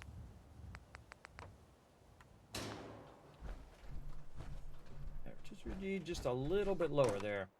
Yeah, I think we'll just stand at the end. There we go. And then we can go ahead and go out of there. And we can just, get them on power armor too. So we don't have the power armor interface in the way. There we go. And you can see right there, Brando, Rotisserie G, Tellus, and Dragon Wolf. All sorts of awesome people. There you are, my Vault Founders. This is dedicated to all of you. Again, everybody, if you do donate $15 or more, you're going to get your name up here as Vault Founders. And this actually is going to go in the real-life van. So when I build out that Vault van, everybody, your names as Vault Founders will actually be in the van for all time. It'll be inscribed on the van itself as my Vault Founders. So again, if you guys want to be part of that, again, all donations are going toward that Vault Van Life project. We are going to build out a real vault van. We're going to build a vault inside a van and use it as a travel van, as a broadcast van to go to different events and whatnot. I finally gotten to the point with my medical conditions where I think I could do it. Again, you never know until you try, everybody. So we're going to try to build it out, see how it goes. Then we're going to try to drive around, see how that goes. And if I have to drive for 30 minutes and take a break, then that's what I will do. 30 minutes, take a break, 30 minutes, take a break, 30 minutes, take a break. Take me forever to get there, but I will eventually get there. And when you have limitations like me, everybody, you've got to live within those limitations, but you always want to be pushing those limitations back, everybody. Always be pushing them back every single day. I'm living proof, everybody. I was trapped in the bed. I couldn't even crawl. I crawled to the bathroom. I couldn't even walk to the bathroom. It was so bad. That's how bad it was. And it was that way for a long time, for months, everybody. Kept going to the doctor, kept going to the doctor. I'm like, this is not right. There's something totally wrong. I can't even stand. I feel like I'm falling all the time. This is not right. And I saw 11 different doctors, everybody, for everything. From allergies to ear, nose, and throat doctor, to regular doctors, to specialists. I saw everybody under the sun, and I spent tens of thousands of dollars, all my retirement, down the drain to all of these doctors. But I did find out what it is, and I did find out how to live with it. So that was good, but I would rather have most of my money back for sure. For sure. But here I am, everybody, still around. 11 years later, still around, 55 pounds lighter, able to do more. Instead of, crawling into the bathroom, I can actually walk to the bathroom. I still have to watch out I don't fall. But I walk around, I can drive the car, I can do a bunch of things, I can spend time with my kids and my family, and it's in no small part. Oh, look out, Philly coming in to the love of all of you. Perfectly timed, Philly. Perfectly timed, bro. Show him some love in the chat, everybody. I'm going to give you a bunch of Kiss Cats for perfectly timing that. Yes, again, from all the love that you guys are showing me here in the stream, it is in no small part the reason why I am still alive to this day. And I actually have told people that actually gaming saved my life. People don't believe me. They don't understand. But you guys understand. You know what it is. For those of you who've been here for a while, or if you're just rolling in my channel from the homepage, again, big love to Twitch for putting me on the homepage and showing me so much love here in the channel. This has been one of the great things in my life. And I've done amazing things, everybody. I've been the top of my field in graphic design, in technology. I worked for Apple. I was a senior tech there. I worked for multiple what's known as pre-press shops, the highest end of graphic design, where you had to know massive stuff about printing and publishing. And I can talk about that for hours, everybody. We can talk about it for days, really. I can talk about printing and publishing and a bunch of different types of papers and web presses and sheet presses and primary colors and tertiary colors and all of that. And you're like, Kismet, I'd love to learn about all of that. Well, guess what? I got some videos and streams that I've done in the past that tell you how to get started in 3D, that tell you how to get started as a graphic designer or into art and all that stuff, and use free programs to do it. That's right. I got all of that in my playlist, everybody. You can check it out on my Discord, or you can check it out on that spreadsheet that I sent you. There's actually a little spot there where you can see playlists on the Overseer spreadsheet. And I'll just show you right over here, by the way. Right over here. Let's get this Overseer spreadsheet over here. Let's see. Where is that playlist thingy? Right over here. Where's my playlist? Commands list, sync list. Games, milestones. Put it here somewhere. There it is. Playlist. Kismet playlist. It's trolling me. Just saw it. There you go. So you say, hey, Kismet, I'd like to see your playthrough of Fallout 4. I want to see when you started this particular playthrough. It's in there. You click it. They're all in episode numbers, by the way. This one right here is not in an episode number. You can see it on Twitch because of this special event for being on the homepage. But on my YouTube channel, it will actually have an episode number and actually have Fallout 4 and all of that stuff on it. So you know what it is, what the episode number is if you're watching them in sequence, as well as it has a playlist. So you can just go in and watch the playlist. Look how many playlists I have, everybody. This is all for you. This is hundreds and hundreds of hours of work right here. So you can check all that out. And again, if you want to go and check out some creative stuff, here's some creative ones right here. You're like, Kismet, I can't see it. Here you go. I'll zoom in on it for you. I'll zoom in on it for you. Right here, creative 3D art playlist right here. You can go ahead and click that. You can learn a bunch about graphic design. You can learn a bunch about proximity and spaces and colors and all sorts of cool stuff. And the wizard, oh my. I do a lot of fun stuff, everybody. I have Just for Joy playlist as well. A bunch of Kismet shorts. Of course, past YouTube streams. And of course, all of my other guides and highlights and playlists. And it goes on and on. Do you know that I'm approaching 5,000 videos on YouTube? That's right, 5,000, everybody. I've been on YouTube actually longer than Twitch. And I've been a partner on YouTube actually longer than Twitch. Because the funny thing is, everybody, I never thought I'd be doing this. I'm a graphic designer. I'm an artist. I thought I would be doing that. But sometimes fate aims you in the right direction. I think it really did. It aimed me in the direction in which I needed to go at the time in which I needed it. And that's what I'm doing right now. Bringing lots of love into the world. And that's a great thing to do, I think.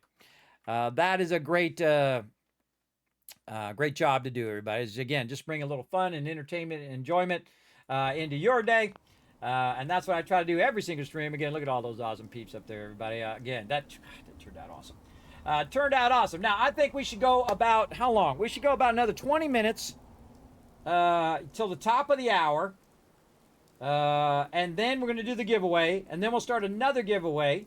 So this giveaway will be the 5 random Steam game codes. Then we're going to go ahead and give away $25 Amazon gift card. Everybody, remember, it's open to everybody. Now, if you do win the $25 Amazon gift card, just remember that you will have to send me your email so I can email it through the Amazon thing. I'm not going to tell anybody. I'm not going to keep it. I'm just going to type it in the Amazon thing and then get rid of it. So I have to have the email to send you the gift card electronically. So keep that in mind.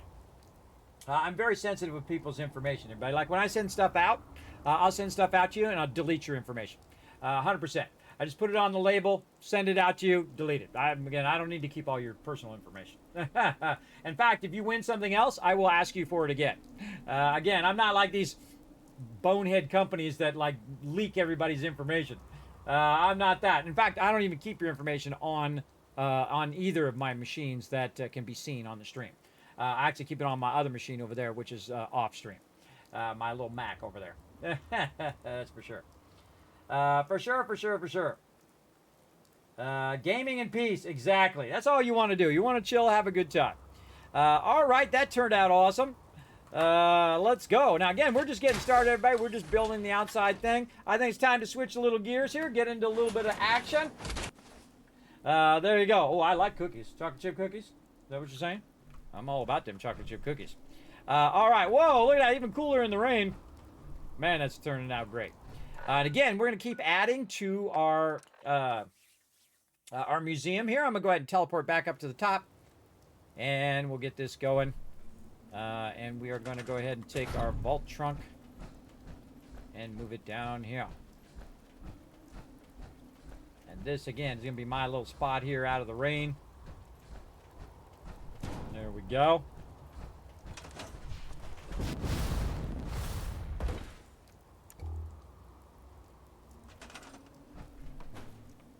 It's a great little trick, everybody. Scroll wheel. I don't want to pick up the locker and stuff like that because there's a ton of legendaries in there. But I'm just scroll wheeling it down there, and then after I put it down there, then I can put it where I want. And again, we're going to leave this other side open for now.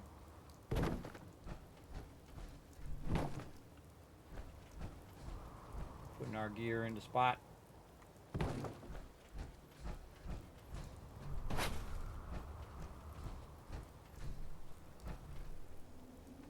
See, it snaps to the floor there. That I could have just stored. All the workbenches I could have just stored, but that's okay. You don't want to store the file cabinet. You don't want to store that because there's a bunch of stuff in there, and boom, it'll drop in your inventory, and then you have to re-figure out what it was and what container it was and all of that as well. Okay. Power armor's looking good. Vault looking good. Definitely need to do a bunch of lighting. Work on our power and stuff like that. But first thing we're going to do is go down here before I forget and put all of these things away. Now's a good time to save, too. When you like it, you save it. 100%. Now, this should not be raining on me right now, even though it is. If you have the thing up a certain distance, it'll still act like it's raining on you until it actually figures out that it's not raining on you. As well. We can also put in our windows and all of that stuff. We still have a bunch to do there, but we're going to go ahead and put in our decorations here and then display armor racks. You can see I have like dog armor racks. Pretty cool, right? That's a mod that I have. You want to see mods, what the mods are, everybody? You can just go !mods in the chat with an S. And so we'll go ahead and let's put a bunch of ladies in here. Like so. I forget how many outfits that I have. And then we'll, any dudes, we'll put some dudes in there too. Let's see. So we've got the corset from Kate there. I think that's all I have of hers. Yep. Okay, next one. Then we'll put my girl, Piper, in here.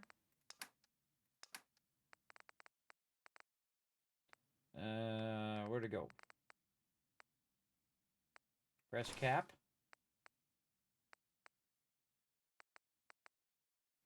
Sometimes it's right in front of me. I can't see it, everybody.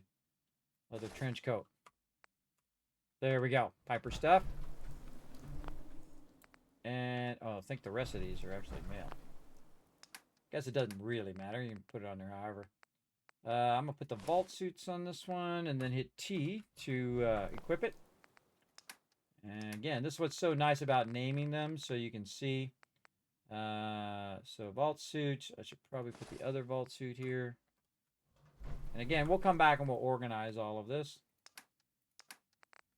And then the mechanist armor. Next helmet. And then you got to actually tell it to equip it. Like that. Yeah, a lot of that was female stuff. Duster, trench coat, fashionable glasses, Vault 88 jumpsuit. Ah, there we go. Which one is the legendary one there? Man, I did have a bunch of stuff. This is the legendary one from Vault 88. This is from the Overseer Vault 88. I think this is the one I'm going to go ahead and put the fashionable glasses on, so I know which one is the legendary one. There we go. Actually, I actually did that pretty good. I just don't need this last one. Pretty good one. All right. And then, you know, I put the ladies ones on the lady one. And I put the dudes on the dude one. Doesn't really matter. Just displaying that particular thing anyway. But I do what I like. My game. I'll do what I want. Colonel Duster here. And Dirty Trench Coat. Equip. And, oh wait. Not Dirty Trench Coat. Minuteman Hat. There we go. And I see I have a PRST. That stands for Preston. So I was explaining that you can just like truncate their name. So we got Preston in there. Kellogg's outfit.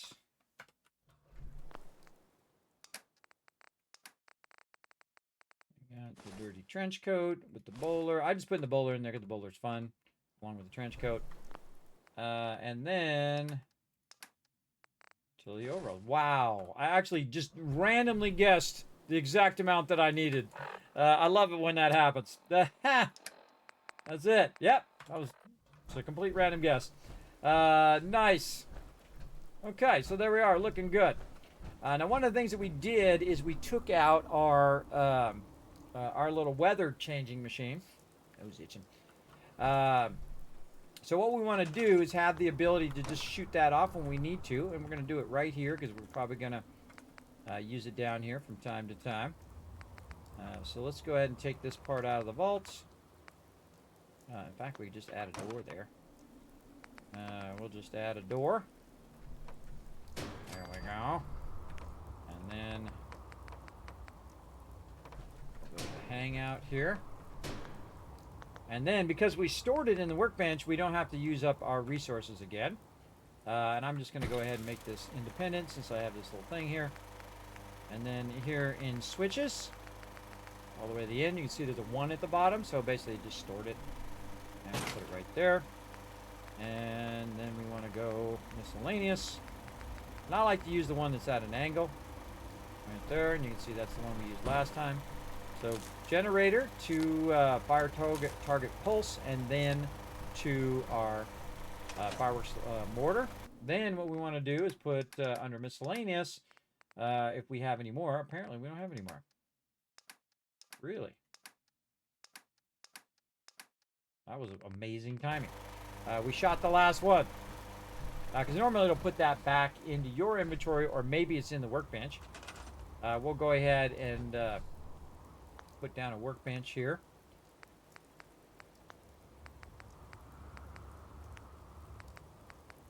And I just used the cooking stove because it's the easiest. Put it over here. And then we'll go in and see if it's in the workshop. Yep, there they are. Okay. So I just put it in the workshop. Thought it might have. Then we'll go in here and we're going to take this miscellaneous and we're going to put that right in there. This way I can just run over here anytime I want to change the weather, like I'm getting tired of this rain. Just hit that.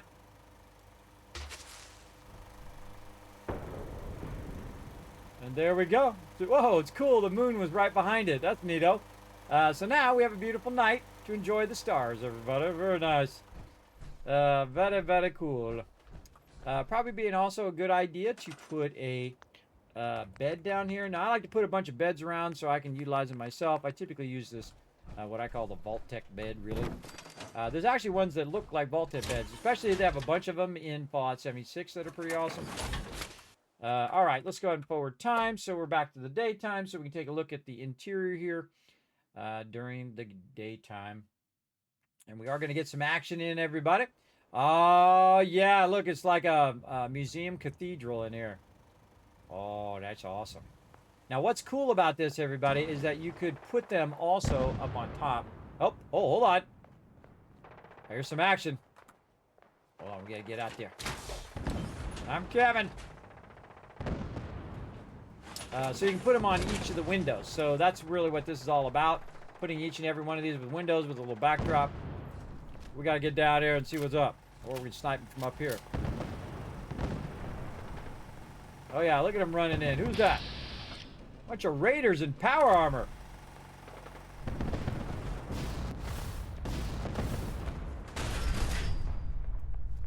Haven't done, huh? I can do this all day. Can you? You want to be the first one to die, huh?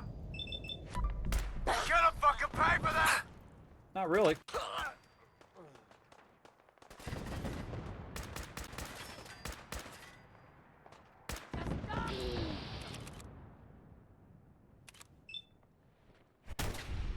I try to get it in the elbow. Go ahead, stick your head out of there. They always do, everybody. Watch this. Now, see, I have a critical.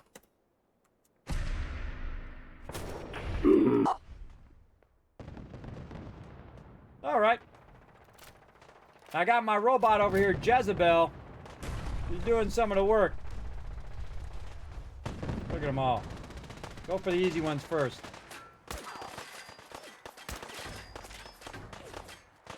I've done this hundreds of times.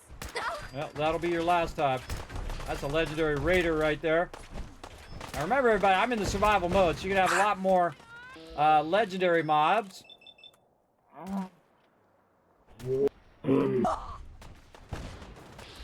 Now, I'm also using the lip. Oh man, those are all legendaries. Holy mackerel. Getting tired yet? Not really. Look at you. Look how smart you were. You got up on the ladder.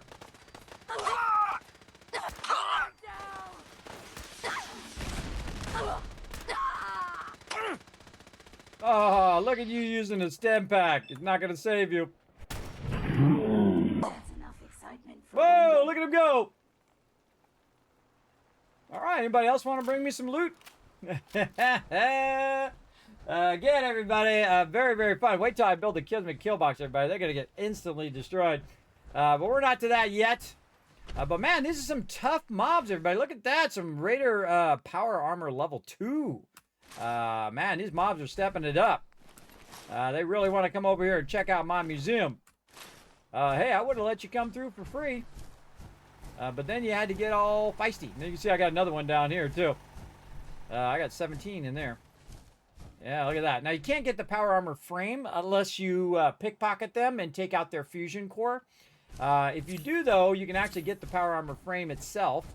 Now, I don't really need the power armor frame because I can go buy one from various shops around the wasteland. You might notice also that they're highlighted. That's another mod that I'm running that will allow me to see the mobs that I haven't looted yet. That's actually from Fallout 76 as well. So again, you can put a lot of the... Oh, there we go. Nice legendary leather there.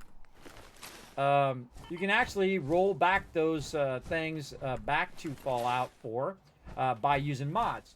Now, you don't necessarily... I don't think they should necessarily have to do it via mods. I think they should actually do it where you have a version of Fallout where it has all of those features rolled back into here. But the problem is some of these features, by the way, Synth Arm there, another legendary. Some of these features, some of the features in the game have never got fixed after 10 years. Great example, the targeting HUD. The targeting HUD, which will automatically activate their aggro and not let you talk to them unless you have the mod for it that basically fixes that problem. It's the unofficial patch that you can actually get. Again, whoa, wait till we do it. Look at this. Oh, so cool looking. Look at the God Ray coming up the top, too. What we're going to do also is go around and add lighting to the outside of it as well, everybody, so it kind of does it. I've got these platforms here so I can move around on it while I'm working. But eventually, we'll have that whole thing looking awesome. Hey, look, more power armor he wants to give me. Oh, thank you. A lot of dead peeps. Again, Jezebel, actually a pretty good defender. She's part of... Oh, clean coffee. Coffee cup right there. Actually part of the Mechanist quests, and she's actually acting as a defender of my base. You see, I've turned her into a giant defense bot, a.k.a. a sentry bot. And man, we just got a ton of loot. Now, when you get a bunch of awesome loot and you really want to keep it, you save. You save straight away. Otherwise, if you die and roll back and they come up again, they're going to have different types of loot. Now, of course, maybe you want to try different types of loot. Try the old roulette to see if you get better loot on the second try. You can save right before you kill them and then kill them multiple times and see what they got. Definitely do that. There's especially the bunch of legendaries. You never know, might roll a really awesome legendary. I typically don't do that. I don't roll back. I let it happen naturally as it happens typically. Unless it's something like the game is glitched out or something like that. Then I might roll back. Alright, just looking for anybody else over here. Let's get these guys that are up here by this to see if I missed anybody. We got all of them. I think we good. Alright, again, thanks for all the loot. Appreciate you dropping by. And you're like, well, Kismet, what are you going to do with this loot? Are you going to sell it? What are you going to do with it? Well, they don't call me the Wasteland Tycoon for nothing, everybody. We're going to go make some dollar bills. Hey, everybody, another Tony Hawk in the chat. Man, we get a lot of Tony Hawks today. We're getting a lot of Tony Hawks. What's up, Jack Dad? Thanks for coming in and hanging out. I get that all the time. We actually have a counter that my mods can do. They can add to the, or my subs can do. They can add to the Tony Hawk meter, as we call it. How many times I've said, hey, it's a Tony Hawk. Here's a video from about 8 years ago where I talk about it. Feel free to check out that video. You probably laugh. So there you go. Another one, right? Yeah, crazy. Add another one to the Tony Hawk list. Or the Tony Hawk count today. Again, I just added that in January as well. I should have had it all this time, but it would be in the thousands. In the thousands of times as well. And again, I come from the same place Tony Hawk comes from, everybody. He's like, again, like a godlike figure to all of us from there. All of the surfers and the skateboarders and all of those peeps. The ultimate legend. The absolute legend, everybody. There we go. 34,000 purified water in there, everybody. Making that big money. You're like, Kismet, how are you making that money? Right here, Sanctuary. Look at that. That's 3,000 water being produced right there. Actually, I think it's over 3,000. Let's look at our settlement overseer over here. It's 3,000 something. That's why I write it down so I have to remember. Let's see. Settlement overseer. Right here. I am producing, make it bigger, 3,209 purified water. And again, I have a spreadsheet for all my different locations. I can put in the water and food and all that stuff. And it'll warn me if I don't have enough defense. It'll turn red and whatnot. You can see here that 262 defense at Sanctuary Hills is not enough. I should have in the thousands of defense because I do have thousands of purified water. Now, that's a lot of resources and completely unnecessary because I actually want them to attack. And once you have your base established, you got your Kismet kill box installed, everybody, you want them to attack because you just get a bunch of free loot that they're going to give you. And you don't have to go get the loot. They bring the loot to you. Now, if you're like me, everybody, you're going to go ahead and want to take that loot and do something with it. Now, you can sell it to the vendor. You can go ahead and actually use it for yourself. Or you could build a massive manufacturing plant like I have, both through the Contraptions Workshop DLC that you can get for Fallout 4, as well as a bunch of mods like Manufacturing Extended. And again, if you want to see all my mods, just go !mods in the chat, click that link, go check it out. But you can see that it's actually converting all of my various resources, all the miscellaneous stuff, the clothing, the armor, the weapons, and also all the base resources like buckets and things like that, and turning them into the actual base resources. See, there's like base resources like lead and all of that. That's what this is. And you can see it's bringing that out right now and putting it into here. Aluminum, ceramics, circuitry, all that stuff. But what it's doing over here is it's taking like the aluminum can and a baseball and a bucket and Deathclaw hide and empty coolant and so on and so forth. And it's taking that and is breaking that down through the recycler and putting it back into the workbench. Once it goes back in the workbench, it then is pulled out of here, all the basic components. The way the sorters work is you put one of that item in the sorter. And then it will go ahead and sort that item, or in this case, it'll pull it out of the workbench and run it down the line. Now, once we run it down the line, we can then take it, and I suggest move it to another location. Boston Airport is really great for that, because Boston Airport is the most useless settlement up there. Of course, the Mechanist layer, also in contention. Those are kind of very useless because they are limited in what you can put down. But here's the good news with the proper mods, you can actually make those useful. You can also make the home plate useful as well with the proper mods. Now again, I'm just going to put all this power armor and all this combat armor and stuff, all the stuff that we got. Notice I'm not putting the legendary in there. right into there. Now, what it's going to do is take all that stuff, either break it down, or it's going to put it in my little sort boxes here, my little keep boxes. So if there's some armor in there that I want to keep, it's going to automatically pull the armor. See the outfits? Automatically pulling it and saving that, right? So it's saving it in here. So I can then use that resources, like the combat armor or whatever, to gear up all of my settlers. So they're stronger. So if somebody comes and attacks, they can wipe them out. Same thing over here. We've got some outfits I can see hiding under here. This happens quite often. I just pull them out by holding down E, and then let go of E, then move where I want, press E again. There's some ammo down there. Now I don't even need to put ammo in there anymore, but sometimes they find ammo, because I have a bunch of scavengers that are out finding me resources as well. Then it automatically processes all of those resources, and it goes through the different layers of production here. And you can see over here, look at that, it made me 1,680 308 ammo for my Overseer's Guardian. Incredibly awesome, for sure. Oh, it's time. It's time. Let's do it. All right, time for a giveaway, everybody. Now, right now, 5 people are going to win the giveaway, everybody. 5 people at once. Again, now this could be worth $200. It could be worth $50. It could be worth $5, right? Again, everybody, they're random codes. Sometimes they're a group of codes, by the way. They're like a game pack. Sometimes they are like a game and a bunch of DLC that equals like $200, right? So you can win some cool stuff right now.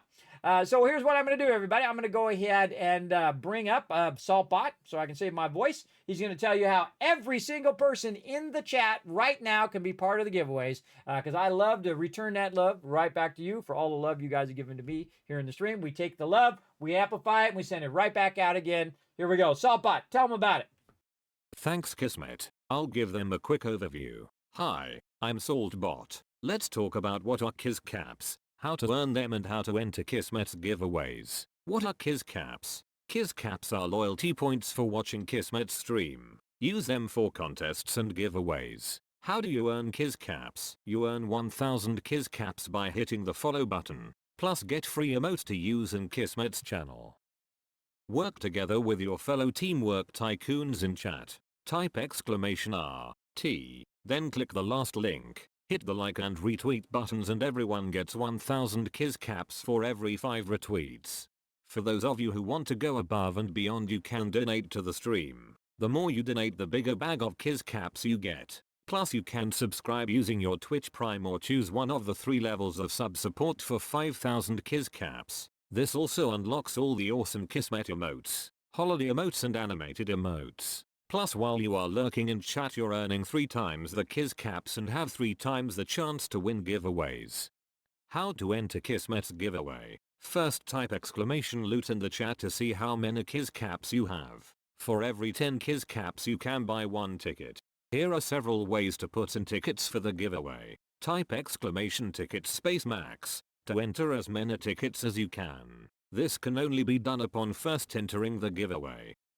Or type !ticket space 1. Everyone gets a free ticket and a chance to win. To increase your chance to win, you can buy more tickets like 10, 1000, up to 10,000 tickets. This is a promotion from Kismet and his supporters. Twitch does not sponsor or endorse broadcaster promotions and is not responsible for them. Thank you for being an amazing part of the stream and good luck. Back to you, Kismet. Happy streaming. Philly, you want to go ahead and make sure to put a space between ticket and max? I see you there in the chat. I want to hook you up. Remember, it's open to every single person in the chat. If you're coming in from the homepage, if you're just chilling out in the channel, remember, every single person has a chance to win. Now, again, we're going to go ahead and give away 5 codes. That means 5 people are going to win. So if only 5 people enter the giveaway, all 5 people win. I know, pretty cool, right? In fact, on the last giveaway, I accidentally did 6 people, so I gave away 6 giveaways instead. Because I'm of that way, everybody. I'm of that time where I just give you the love. There you go, Philly. You got it. You crushed it. It actually kicked in. There it is. Yeah, there you go. All right, everybody. And now that you know how to be part of the giveaway, I'm going to give you a few minutes. Then we're going to go ahead and do that giveaway. Hey, Siri. Set a timer for 2 minutes. All right. Then we'll also set a timer for about 45 minutes. There we go.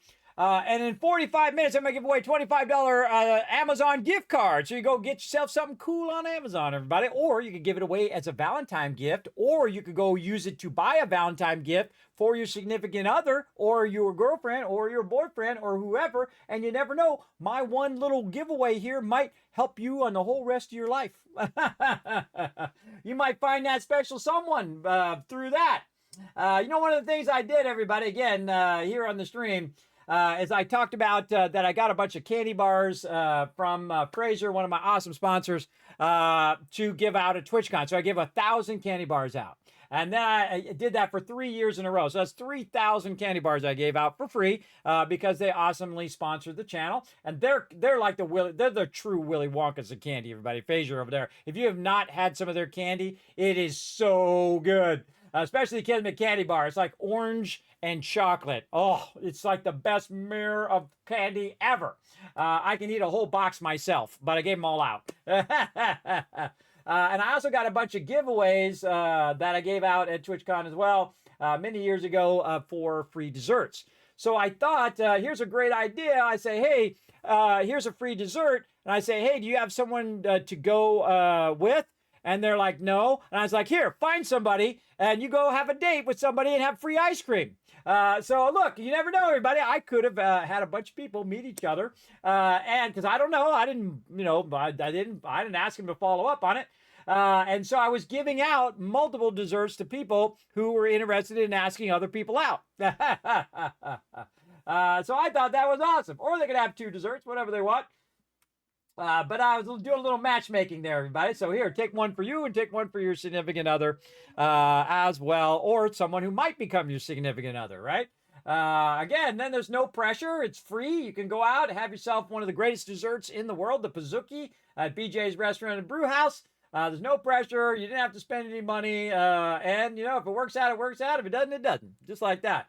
Again, so much fun, everybody. These are the crazy things that I come up with as well. All right, everybody. I think we've given you enough time. Let's go ahead and see the 5 winners. Now, you must be present to win in the chat. So I'm going to go ahead and refresh this just in case. Something's doing something weird. All right, here we go, everybody. In the count of 3, we're going to have 5 winners. 3, 2, 1. Boom. Winner number 1, Ice Cold Killer. Winner number 2, Rescue. Number 3 is Captain. Oh, look at that. You got the win. Number 4, Phil, you got the win. Hey, look at that. And Pizza Head. Oh, look at that. Even with a low chance of winning there, bro. My number thing is a little weird there on thing. So Rescue doesn't really have a 132% chance of winning, everybody. That thing's a little funky. But look at that. Ice Cold Killer winning the giveaway with a 4% chance, bro. Now, again, you got to say something in the chat, everybody. Now, don't go nowhere because guess what? If they don't say something in the chat in the next 2 minutes, I'm going to re-roll. I hope they do. I hate re-rolling. I really do. I really hate re-rolling. I want to give it to you. I want to give it to you right now. All right, let me go ahead and make a list here because if I don't make a list, I'm going to forget. Let's go right over here.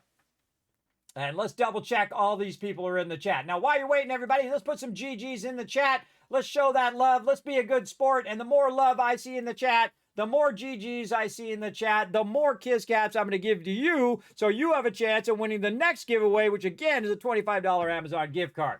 Now, remember, everybody, if you do win the gift card, keep in mind, or you do enter the giveaway for the gift card, you do need to send me your email so I can go ahead and put it in when I'm gifting out the digital Amazon gift card. So if you don't want to do that, then I wouldn't enter the giveaway because that's the only way I can send it to you. All right? And that's through Amazon directly. They'll send it to you directly. I never see any of that stuff. It'll just go directly to you. And you'll see it in your email, and then you can claim it, and then you can buy yourself something cool, or you can buy your significant other something cool, or maybe you're going to buy your future significant other something cool. I could start a whole love story here, everybody. You never know. A forever love. You never know. For Valentine's Day. Then, you go out to ask that special someone. Is that a Turkish name, sir? It is, right. It is. Kismet is a Turkish word for fate or destiny. I'm not Turkish myself. I am actually half Norwegian, of the Viking, direct descendants of the Vikings, and then a total mutt on the other side. Italian, German, yeah, Irish, a whole bunch of that stuff all mixed together. So there you go. And I don't mind me in a mutt because the mutts are the lovable dogs of the world, everybody. They absolutely are. There you go. There we go. You don't see the Viking hat? I actually have a Viking hat, by the way.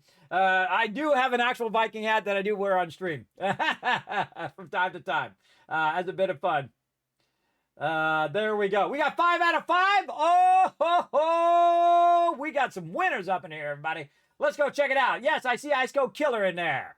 I see Rescue is in there. Nuh-uh. You're on fire, bro. You should buy a lotto ticket, Rescue. You should buy a lotto ticket, and if you win, come in and give us some gifted subs. I don't know. You don't have to do anything for me. You just show some love to the chat. It'd be good enough. Let's go. Let's see. Captain in there as well. Come on, Captain. Where are you at? Yeah, my mod says you're in there. I believe him. Yes. Yeah. See, look, right now you're going, I never win anything. Oh my God, I won something. There you go. Phil also in the chat. Where is he at? I saw him earlier as well. Where are you at, Phil? Yeah, cool. Look at that. See, you come in and you're already winning some sweet loot. Pizza Head TV coming in as well. I just clarifying, making sure that I see everybody. Yes, okay. Thank you very much. And thanks to my awesome mod Crazy for letting me know. It makes it easier on me if I know that they're there and I can verify it easier. Big love. All right, those are all confirmed winners. Now, here's what you want to do. Don't go nowhere. Here's what you want to do. I'm going to say something in the chat. I'm going to say hiya in the chat. Now, these following people need to go ahead and whisper me. The Ice Cold Killer, you just click my name in the chat. Ice Cold Killer, you go ahead and whisper me and say, Kismet, I want one of the 5 random Steam game codes. Rescue as well. Captain, we got Phil the Philly. Pizza Head, go ahead and whisper me right now is the best time to do it. And say, Kismet, I won the giveaway. Give me my stuff. And in a day, 2 days, 5 days, 7 days, I will send it to you because, again, I'm a busy guy. So if I get all wrapped up fixing my car today and I got to run over there, get the car and deal with all of that, it may be tomorrow. We'll see how it goes. We'll see if they get it done by today. Hopefully I don't have to inhale antifreeze anymore. Now, we got another one coming up, everybody. And if you haven't already done so, now is the perfect time to hit that follow button so you can be part of the giveaways. Hit it right now, everybody. Right now, just go right down there. Super easy to hit. We're trying to hit 30,000 follows. Bam, hit that follow button right now. It's going to help you out tremendously because I don't wait around for another giveaway, everybody. I start the giveaway now. This is when we're going to go ahead and do the giveaway. Let's go.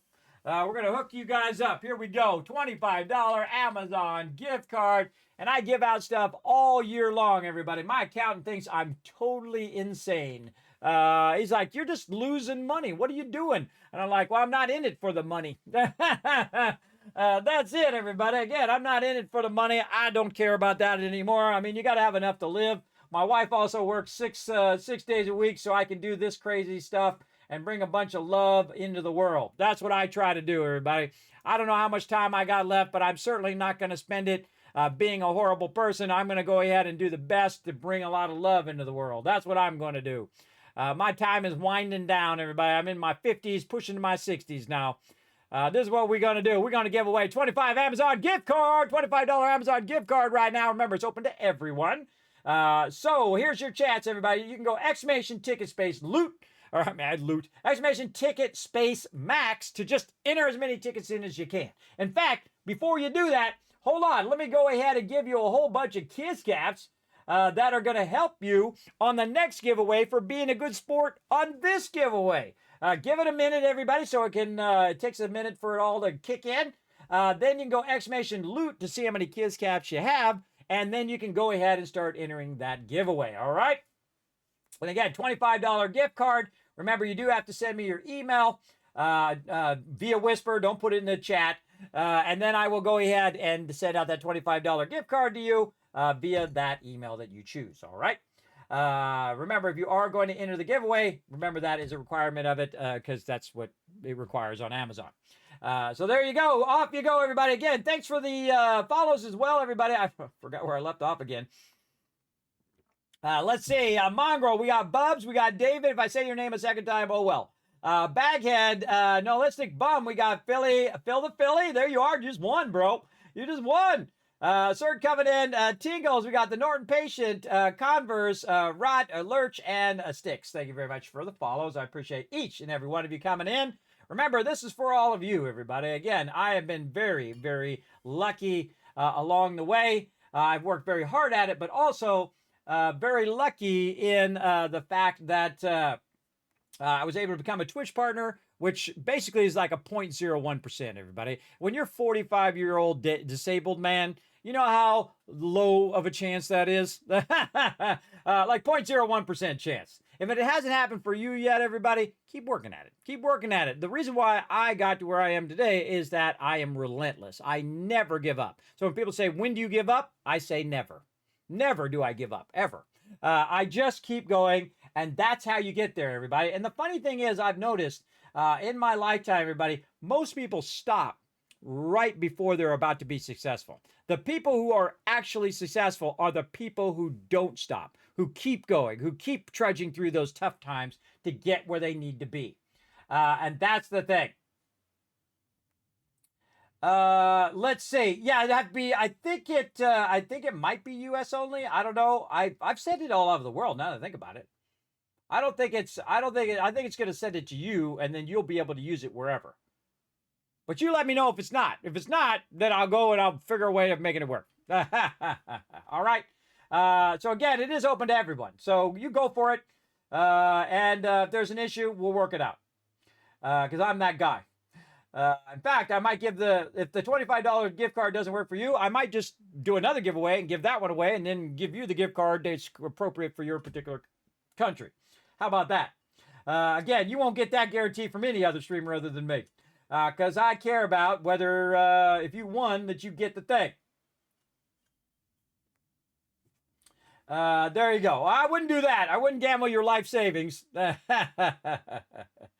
wouldn't do that. But I would go out there and follow your passion and what you want to do. Like, if you want to be a streamer, everybody, I would not quit your day job. Don't quit your day job. Go in there, buy the minimum amount of stuff that you can afford. Get yourself a really good microphone. I highly recommend the Wave 3. That's what I have. It's definitely worth the money to invest into a really good microphone. The audio is the worst thing I've seen in streaming. Everybody, people are muted. They have terrible audio. It's real crackly. It's real tingy. It's really bad. Even more than video, everybody. If you have bad video camera, people understand. Okay, you can't afford a good video camera. But if you have bad audio, people are just like, I don't know what's wrong with you. That's the key to streaming, everybody. Again, great production value. So try to keep your thing going. Try it out a little bit. See if you like it. You know, again, you're going to have nobody in the channel, everybody. Just start talking to yourself. Talking like there's somebody in the channel, right? That's what I did. Of course, I had a little bit of a built-in audience because I do have my guild that I've run for over 20 years, one of the longest-running gaming guilds in the world and largest as well. Not the largest, but a very large guild. We've had over 1,000 members over the years. In fact, it's more than 1,000. I stopped counting at 1,000. It's a lot. Because you got to think about it. That's 1,000 plus 10 alt names. So that's 10,000 names I have to remember. I think we counted to 1,000. That's more than enough. But we played all sorts of games through all the years. I'll give you a little bit of stuff. We can check it out right here, everybody. Check it out. This is my website, kismet.gg. I know, cool, right? Then you go over here to Tycoons, and we go to Tycoons History. And you can see all the games that we have played through the years. Lineage, of course, where we got started. Many, many years ago, of course, Lord of the Rings Online, of course, massive guild in World of Warcraft, everybody. We should do dual 40-man raids. That means two 40-man raids at the same time. I know, pretty cool. And then, of course, Guild Wars 2, and, of course, more fun over here. I think this is both Guild Wars 2. This is Star Wars The Old Republic, and that's Guild Wars 2. We also played some other stuff here. I can't remember all the names of these. This one here is super fun. Some Fallout 76, some New World. We played Valheim. This one's Enshrouded. Oh, God, I'm a partner for this, too, and I can't remember. My bad. My bad. Eco's the name. Not all there anymore, everybody. And then we played this one, which was really great. A fantastic water simulation in that game. Skull and Bones. I really enjoyed the game until they made it like really grindy and made some bad choices, sadly. But you know how it goes. And again, our motto is honor, loyalty, and respect. These are some of my legendary members, everybody. These are the best of the best. Just to get this award here called the Kismet Star, it takes you 5 years you have to be in the guild just to be nominated by the rest of the members. That tells you that's hardcore right there. That's some hardcore stuff. Also, we played some Throne and Liberty, which was really fun. And check this out, everybody. There's like a little timeline. If you want to see the timeline of the history of the guild, you can go all the way to the bottom. And look at this, everybody. This is year after year after year, a bunch of different events, people leveling up, people doing certain stuff. It goes on and on and on. Now, that is a guild with a history right there. That is hardcore guilding right there. And again, big love to my team for being awesome. And if you want to see, oh, there I am on the homepage. If you want to see some epic action, everybody should definitely join us on Saturday as well. Saturday at 10 p.m. Eastern Standard Time. I stream as much as I can. Usually I stream on Tuesday, Wednesday, Thursday, and then Saturday, Sunday. Occasionally I'll do a bonus stream on Monday or on Friday or both. Sometimes I stream 7 days in a week at 10 p.m. Eastern Standard Time. So if you enjoy the stream, know that I will be restoring that back to my schedule so you'll know.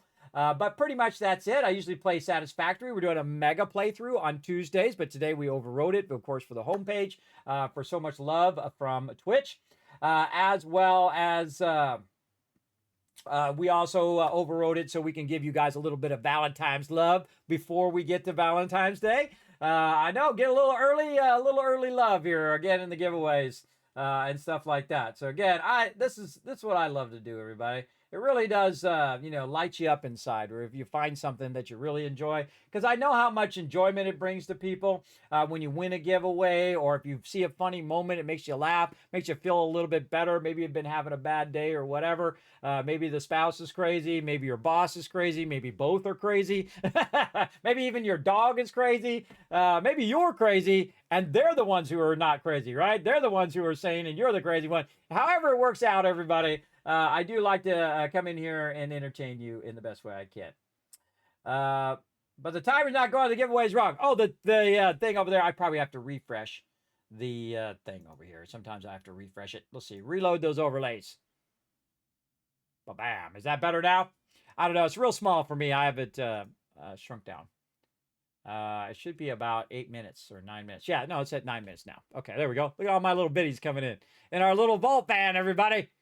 We're going to try to get this vault van. We got a long way to go, though. Long way to go. Again, if you want to be part of that, everybody, if you want to get your name permanently inscribed on the vault van, a $15 donation toward the Vault Van Life Project, we'll get you there. So again, another thing you can do for absolutely for free, just hit the follow button. That's right. Let's do it. Hit that follow button right now. We're closing in on that 30,000 followers here on Twitch. Again, huge love to everybody over there at Twitch, showing me so much love about it. This, again, very, very rare where they'll put you on the homepage and show you so much love. Let's see if I'm still on there. I didn't even look. I haven't looked in a while. Let's go ahead and see if I'm still up there. Again, it's supposed to run for about another, another 35 minutes or so. See if I'm still up there. Oops, put my own address in there, and that didn't help. It auto-filled the rest of the address. Let's see, am I still on the homepage?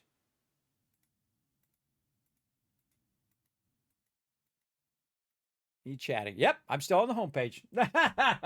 Again, everybody, these are like epic moments in your life. You need to recognize them in the moment. I'm on the homepage of Twitch, one of the largest gaming sites in the world, right now. Going all over the world, everybody, from the homepage. And again, you know, it says I got 1,500 people peeping into my channel right now from the homepage, which is pretty amazing. I think that's pretty crazy, everybody. Pretty insanely crazy that some old disabled man who was 45 years old just followed his passion of gaming and is now on the homepage of Twitch. That should, if that doesn't inspire you, I don't know what will, everybody. Remember, I'm a disabled 45-year-old man. I was crawling out of my bed to go to the bathroom just 11 years ago. I couldn't go anywhere. I couldn't do anything. I got really, really ill because I'd taken this medicine for the sinus infections I kept getting because of allergies and whatnot. And then I started to be dizzy, and I've never stopped being dizzy, ever. And all this time, just for a few seconds when I had my throat stretched, which massively helped my dizziness, though. It really dropped. And that was a huge contributing factor because I was actually choking to death. It was constraining my airways, and I couldn't even... I didn't even know that was it because it happened so slowly over so much time. Now, look at me, everybody. 55 pounds lighter, eating better, feeling better, doing better, all because of the love here. And I want to keep that love going. I want to keep that love going out to all of you. I want to keep sending that love out. We're going to take it. We're going to amplify it and boom, send it out all over the world right now. And again, the reason why I'm here is because you're here. That's why. I appreciate that and recognize that here in the stream. And that's why I love to do giveaways, everybody. Again, give back to you guys. Give back to you guys for being awesome. So many people opening Twitch and getting confused seeing Tony Hawk on the main page. There you go, Ice Cold Killer. All right, another one for Tony Hawk, everybody. Throw another one in the counter. Right there. Yeah, it's like, hey, Tony Hawk is gaming today. What's up with Tony Hawk, man? Why is he not playing no Tony Hawk skater games? Which we do, by the way. If you just joined us, everybody, we were talking about that earlier, how I get confused with Tony Hawk. Or say, oh, Tony Hawk is playing games and whatnot. But it's funny because I was playing Tony Hawk Pro Skater, which I played the original when it first came out. I love it. It's so fun. So I think it was Pro Skater 3. It was like a remaster. We were playing it on stream, and I'm like, oh, well, this is easy. I can just choose Tony Hawk because he looks like me. So I don't need to even go to the character creator or do any of that. I just choose Tony Hawk. Boom, I'm good. That's 3 Tony Hawks in 3 hours. Hey, we're on a roll, man. We're on a roll with these Tony Hawks. Again, you can actually add it to the counter by just typing exclamation Tony Hawk, by the way, to just add it to the counter there. And again, everybody, just to show you guys, look at this, everybody. I'm on the homepage of Twitch. It's amazing. Brought to you by all of you. I mean, I can't say it enough. I can't say it enough how amazing that is. That some old gamer is on the homepage. Not no young, good-looking guy or good-looking girl with the purple hair or the blue hair or the red hair or whatever kind of hair they got this week. All of those people who are on there, they said, hey, Kismet, we love what you do. Boom, homepage for you, bro. And of course, thanks to all of you. For sure, for sure. Yeah, there we go. Put a bunch of Tony Hawks in there. Put some extra ones in. All right, everybody. I kind of feel like we got a little bit of time left. We built out our museum. We did a good job of that. I feel like it's time to get into some action. It's time to go ahead and get in our power armor here and find some, apparently, some antibiotics first. Now, again, everybody, I'm up so high here, you can actually see Vault 111 from up here. There it is right there. Vault 111, I'm up so high. Again, I'm like 15 levels up. I see the Kismet kill box down there. All right, let's go. Whee! And that's a cool thing about power armor. Right here, everybody, this is Vault 45, the most luxurious place. Like I can finally think straight. Good to hear that, Chef Bill. You're looking good in that suit. This is Vault 45. This is the most luxurious place in the Wasteland. For those who have missed it or just coming in the channel, these are the things I do here in the stream, everybody. I do mega builds. I do a lot of building, a lot of action. We do a lot of stuff in 7 Days to Die as well. Build gigantic mega builds with my crew. We play team games. We play solo games. We do a whole bunch of stuff, everybody. A wide variety of things. There's certainly something you can find in my stream as we play a bunch of variety of games. Now, you can see, look, they got their own workout area. We got Mama Murphy standing guard over there. We got my favorite companion in the Wasteland. We got Dog Meat. And, of course, all of our little mementos that we're collecting along the way. All of our little books. What's up, buddy? You're a good boy. Then right over here, we've got our bobbleheads. We're working on them. We're going to add them in this mega playthrough. Inside here, we also have our little doctor's area. We got 2 bartenders. I know, you need 2 bartenders if you're trying to survive in the Wasteland. And of course, all this is free, provided by me, the Wasteland Tycoon, both food, water, and of course, the additional one, number 3, shelter for all my peeps. More doctors there. We got our clinic over here. Slot machine, it's the best. I know it's the best because I have it rigged to pay off. It's the opposite of what Mr. House would do. I have it rigged so it pays off to their benefit. Because I'm making so much cash, everybody, I don't have to worry about it. Making the big monies. Speaking of big monies, let's go ahead and take a little wander down this way. And we're going to go up here. And, of course, this is where we have all of our sleeping quarters for every single person in the vault. All 25 peeps are here in the vault, have their own special room just for them.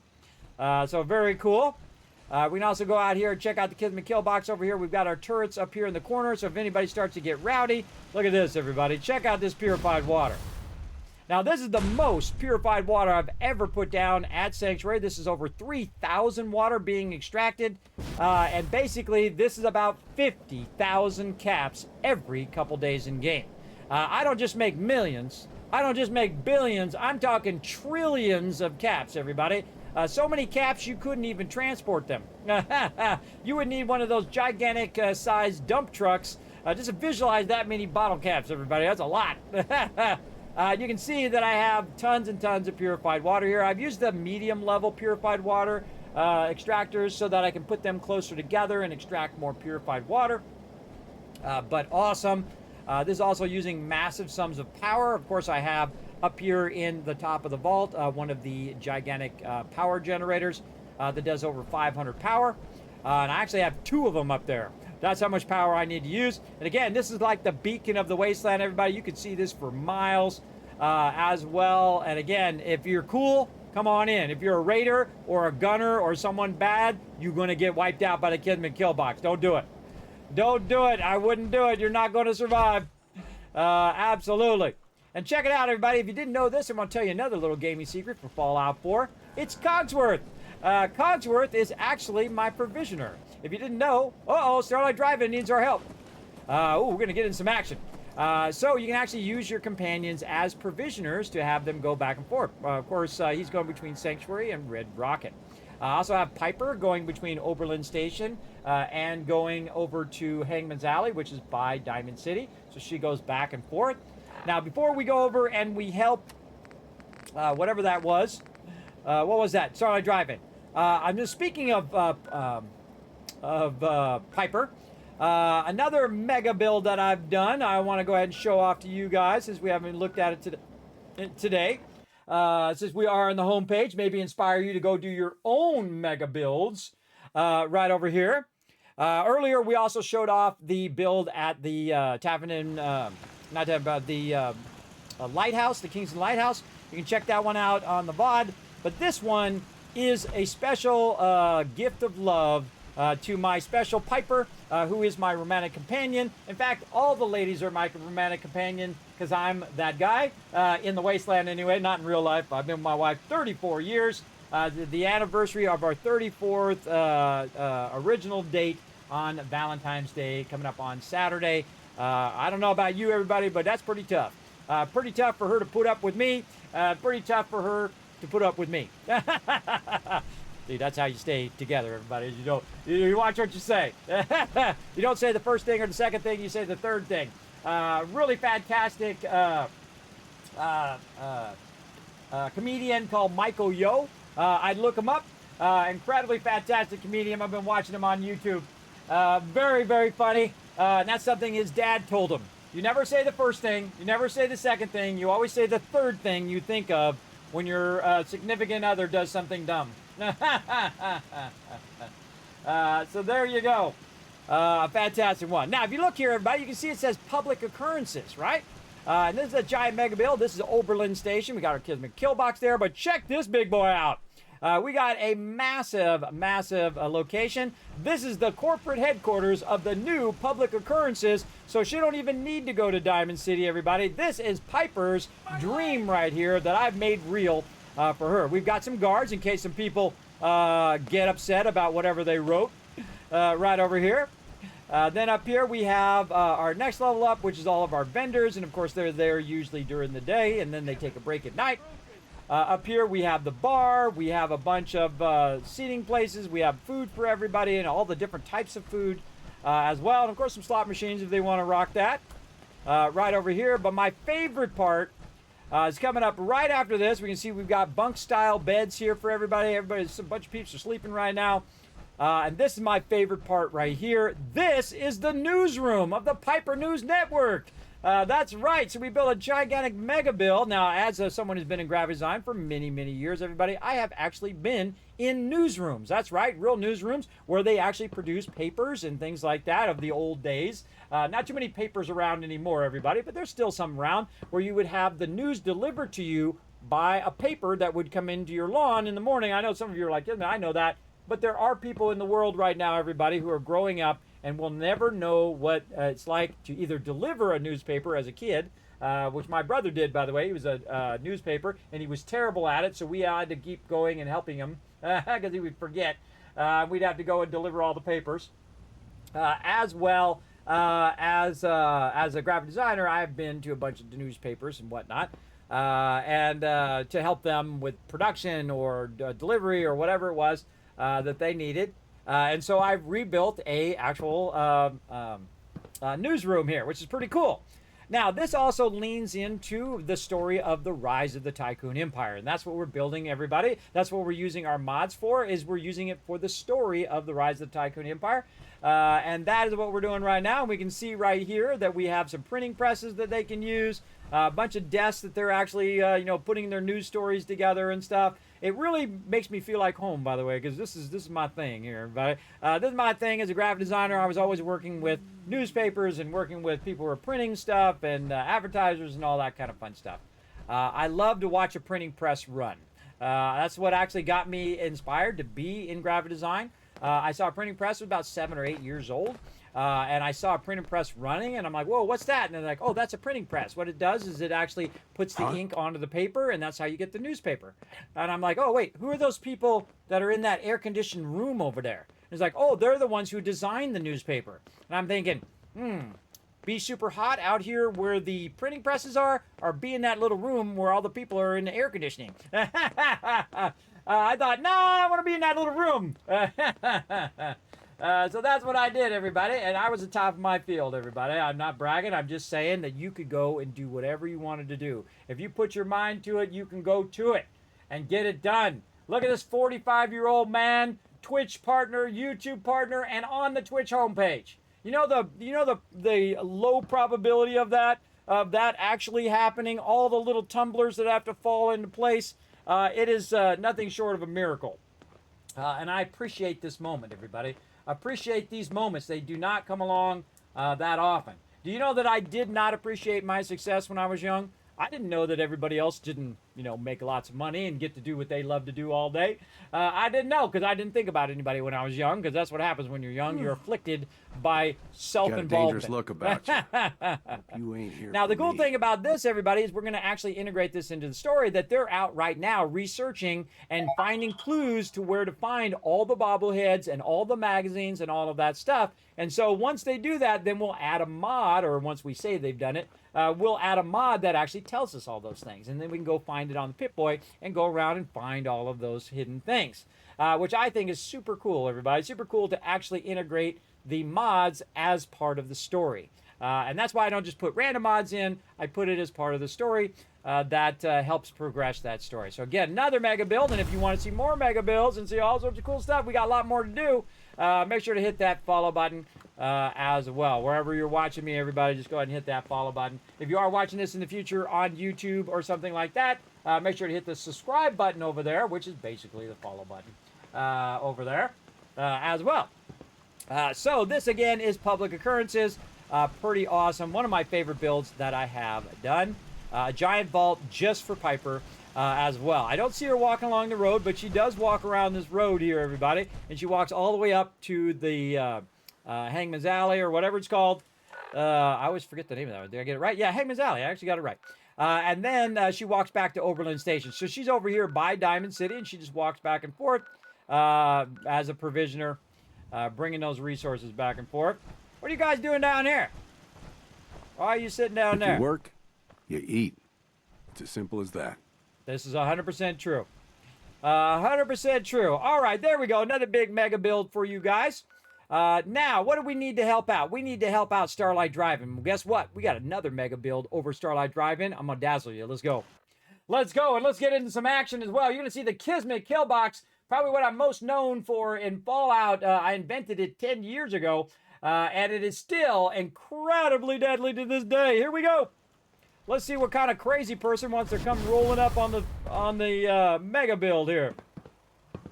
Where are you? I bet on the hill over here. Now, you don't really know where they're coming from. We'll know the second the turrets go off. By the way, check it out. It's actually projecting. That's a mod you can get, everybody. We can actually project on the projector at the Starlight Drive-In. Did I already miss it? Oh, I might have missed it. Let's go see. Nope, it's still here. They haven't arrived yet. Up on high. I can see everybody. I got a giant A-frame, which is so shaped damn like hungry. an Maybe I'll get another drink. You're going down. Grr. That's A. menacing. Oh, I hear him.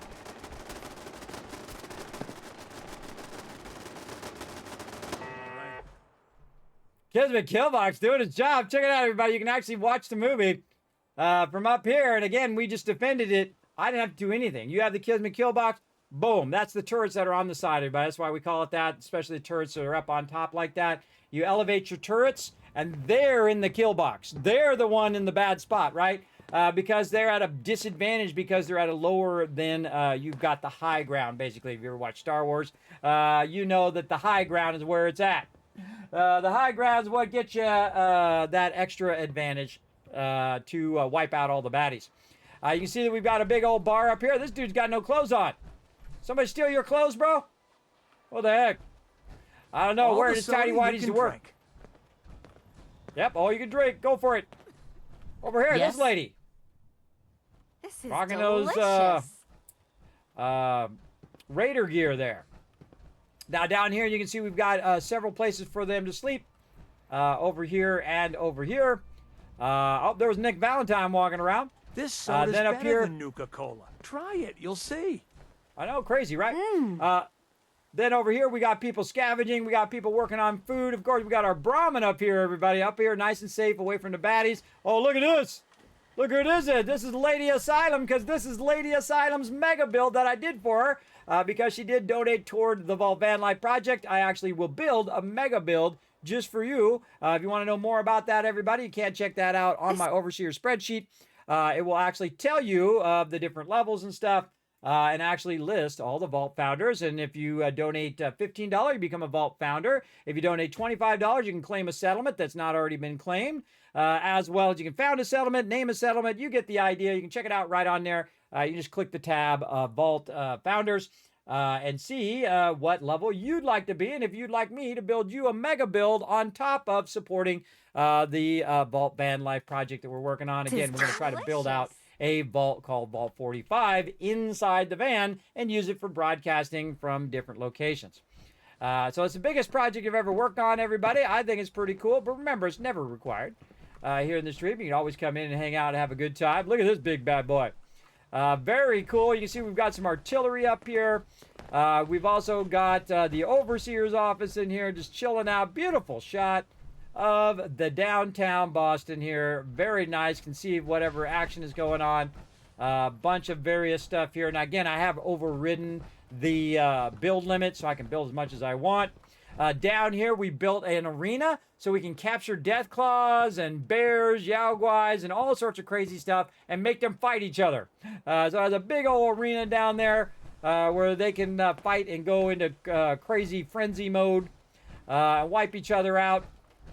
I see over here we've got our guards. See, we got a guard over there and a guard over here. So if they do run up, the guards can shoot them from up on high here, which I think is pretty cool. Speaking of shoot stuff, I see some evil over here, everybody. Let's get it. Uh-oh, my provisioner's over there. Gotta be careful. You can kill your provisioner, by the way, by blowing up a car by them. I just about killed that provisioner. I think he's far enough away now. We better save. Save first. Blow up second.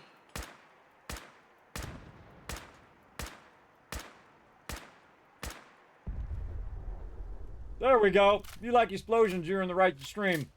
Now, by the way, everybody, I don't know if you've ever done it, but I've done it multiple times. blow up every single car in the game. The next time you play through, everybody, make that one of your own missions, your little side missions, is to blow up every single car. I've done it a bunch of times. It is super fun. It actually took me, I think, my second playthrough before I realized that you could actually just go around and blow them all up. It was pretty fun. What's up, girl? What's going on? I just want to trade a few things. Okay. Not really. I'm good. Guys, you got like a postman hat. I'm going to get these guys all geared up at some point, too. We'll give them combat armor, 50 cals, all that kind of fun stuff. But as you can see, everybody, a massive build here. This is basically like an arena build. They can sit up on top there. They can watch the movie. They can watch all of the arena fighting down there of death claws and whatnot. Basically an arena location as well. Really, really fun to build that one for sure. All right, now down here, again, we're in our power armor, so we can just jump down. Boom. Should be some baddies. I think there were a bunch of ghouls running up the road and got destroyed. Wow. Didn't even make it to the location. Just got mowed down. Oh, that's a lot of them, too. Now, the thing about these type of mobs, everybody, like feral ghouls, their number one attack is to close the distance and to get to you. Right? So if you can stop them from getting to you, you win. So you just shoot them in the leg, you cripple them before they get to you. If you can't shoot them in a one shot, just slow them down so they actually can't get to you. Or if you're super tricky, say they were coming at me and I was right here. Let's go stand right here. If they were coming at me, what I do is just jetpack. Jetpack up and back, and I'd be up on the top here, and then it'd be hard for them to get to me. They would have to run in, come up these stairs, and I would just smoke them before they even got that far. I can also like move this way. So now I'm in between the stairs, so they got to run that way or this way. And then while they were doing that, I'd just be shooting them all right down there. Now, again, in the survival mode, I'm playing the hardest mode, the hardest way you can play as well. Very, very fun. I've actually finished the survival mode playing melee mode, too. Very, very fun. You can watch all those playthroughs again on my past streams on YouTube. YouTube.com/Kismet, and then it has a BP at the end. B like Bravo, P like Papa, and the reason why that is, that's named after my longtime gaming guild, Kismet. The Kismet Blood Pledge is what we called it way back in the Lineage days. It basically means guild, everybody. That's what they called it in that game. So I made it many, many years ago for my gaming guild, and I just decided to keep using it because they won't give me my name, everybody. Even though I am the original Kismet. I am the OG, the original one. Everybody else is using my name or using it without permission, but go for it. There's some people who have the name Kismet, and then there is the one who is the Kismet. That's me. Again, everybody, you got to own it if you want to own it, if you know what I mean. Oh, look at this. A vehicle that hasn't blown up yet. There we go. Yeah, I think we should just go around and blow some stuff up. See if we can cause a ruckus. Oh, we need some more food, too, before we get started. Oh, we got some.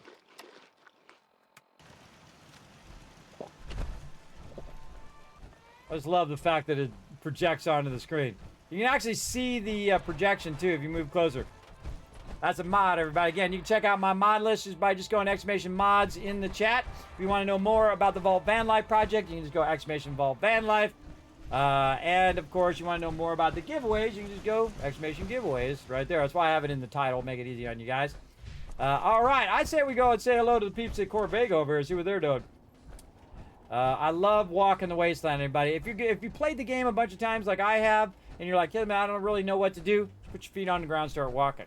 One of the great things that happens in the survival mode when you can't quick travel is all of this action happens because you're not skipping over it. You're not just teleporting somewhere. You're walking along the road. There's all sorts of interactions, all sorts of random encounters. Another brilliant thing they've done in Fallout 4, probably the most brilliant thing, is all the random encounters that you can have from a bunch of different stuff. I've played through 13 times, and I've still seen new stuff every time. Seen new stuff in this playthrough already. Absolutely.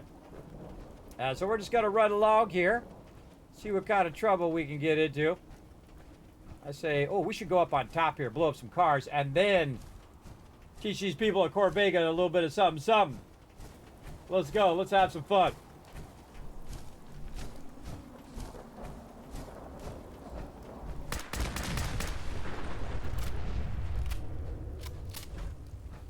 Now remember that people do respawn. They will respawn in locations after a while. So, look at this. See how I can see that person? They don't even know I'm there. Bam! Shot him right in the back. Don't even know I'm there. Why? Because I am using the targeting HUD.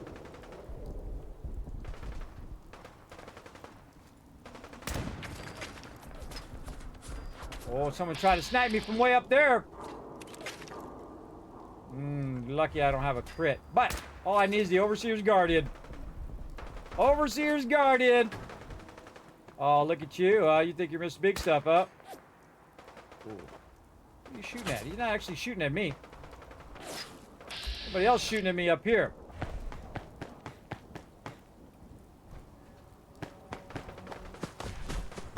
Think you're tough? Come on.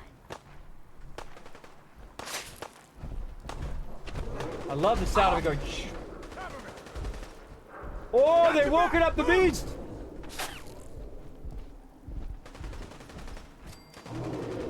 What you got left in you? Move! They woke up the beast. I hear him down there. That was a big mistake. Now, one of my favorite things in this game, everybody, is the fact that multiple things can be happening at the same time. Look, I'm not even doing nothing. I'll just sit right here for a minute. They're all killing each other. So what you can do is you can drag certain mobs into other mobs and they'll fight, which is really cool. All right, who's hitting me up there? Oh, way up on top. I see you up there. Oh, look at that sniping, everybody. First shot, one shot there.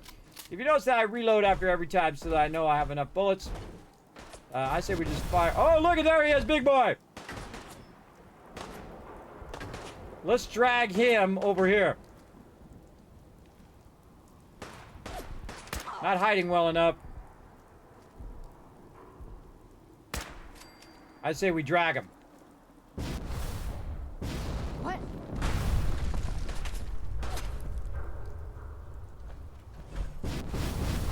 Head up! I'll keep him off you. Yoo-hoo! Huh?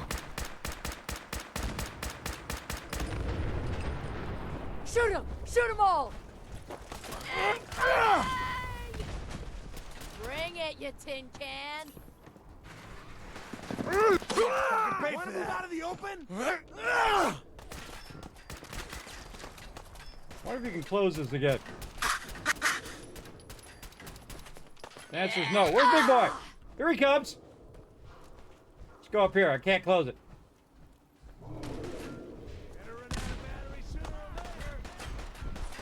Why don't you just die? Oh, he can't come up here. I don't think I've ever tried to drag him up here. Dude, I'm in power armor. You guys are nuts, man. Come on, big boy.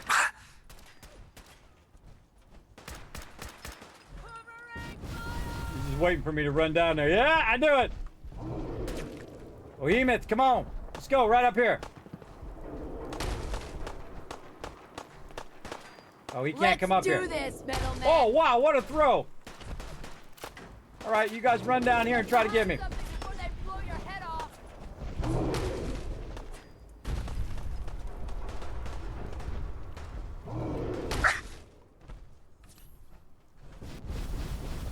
He don't got a jetpack. And I do.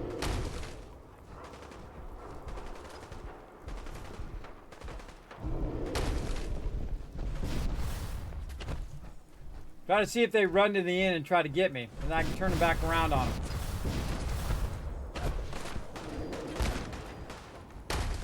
Nope, they're not running down. You're still alive? Christ.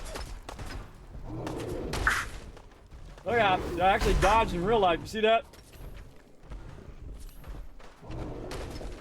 My stab packs. Try to get that guy to run to the bottom.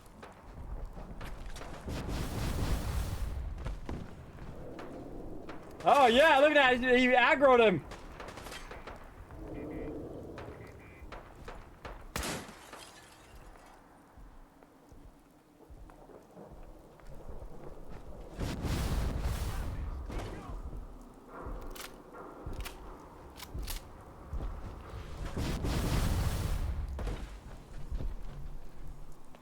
That's a bit high.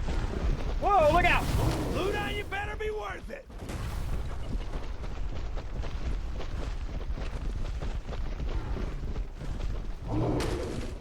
Yo, Yikes!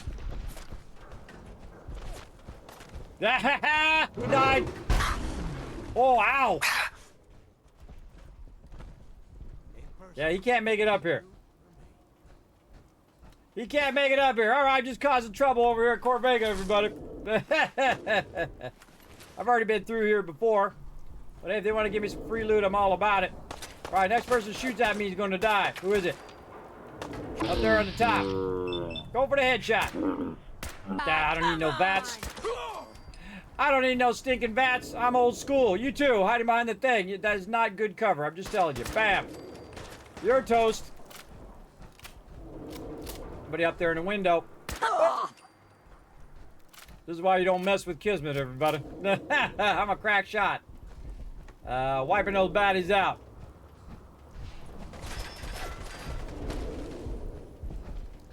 Good try.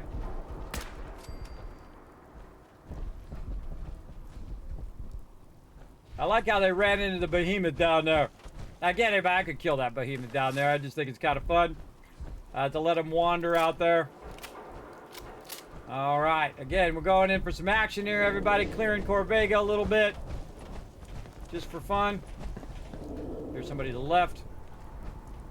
Good sound in this game, by the way. I totally heard him to the left. That was good. Look at this one. We sniped this one from way down there.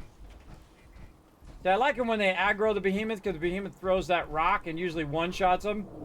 Me, I can take a hit or two in my power armor. And I kind of feel like I'll just leave them there, so if any raiders decide they want to come on up in here. Oh, look at them. Look at them fighting! Oh, they got stomped. You see, he stomped them. Get those ghoulies.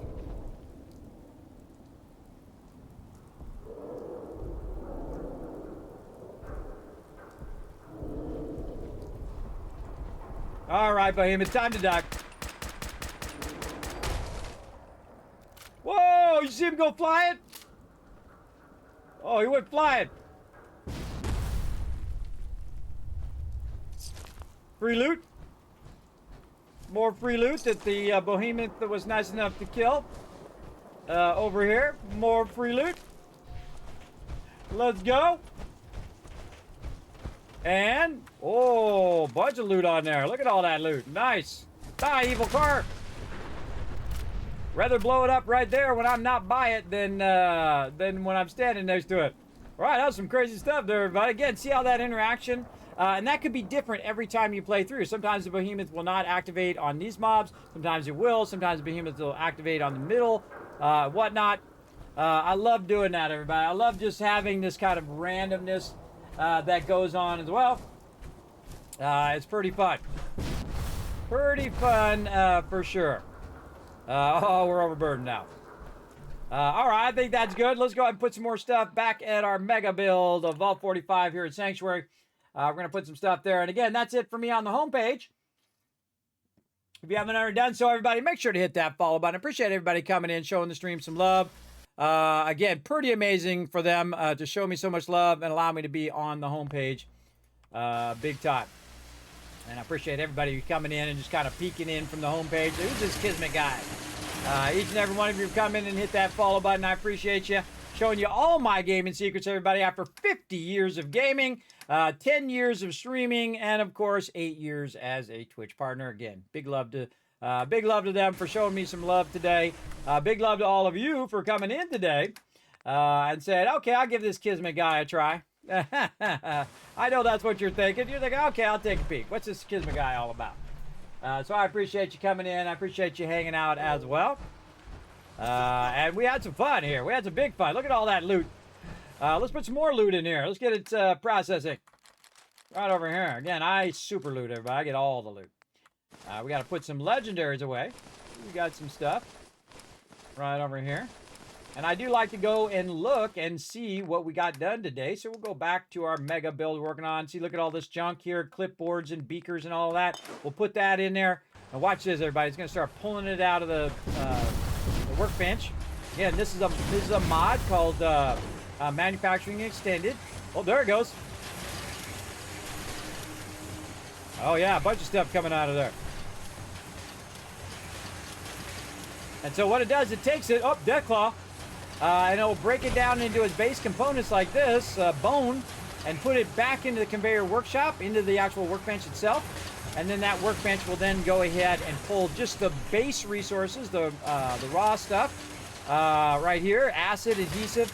Normally you have to put the stuff on the ground and then scrap it. And put the next thing on the ground and scrap it. Imagine how long that would take, everybody, to do what this is doing right now. I can tell you, I've tried it. It's hours and hours of time. So I've automated the whole entire processing here. So it does pull it out, put it right here. Then we're going to go ahead and grab all of this out of here from our base resources. Because if it's in that storage, everybody, it can't be used in the rest of your settlements. You want to make sure that you go ahead and actually put it in a workbench. So I take it away from here, because if I put it back in the workbench, what it's going to do is it's just going to sort it back out again. So I'm going to go ahead and take it to somewhere where there's not a sorter running, which is right over here at our giant mega build. Now let's go over here and go around the front over here. And we can look inside. There we go. Very cool. We could have took the ladder, but we're just going to jump down, and we're going to come over here to our workbench. In this case, the cooking stove. Hit T, and now we've dropped it all in there. You can see we're no longer overburdened. And now it'll stay there and then distribute all of those resources everywhere else in the wasteland.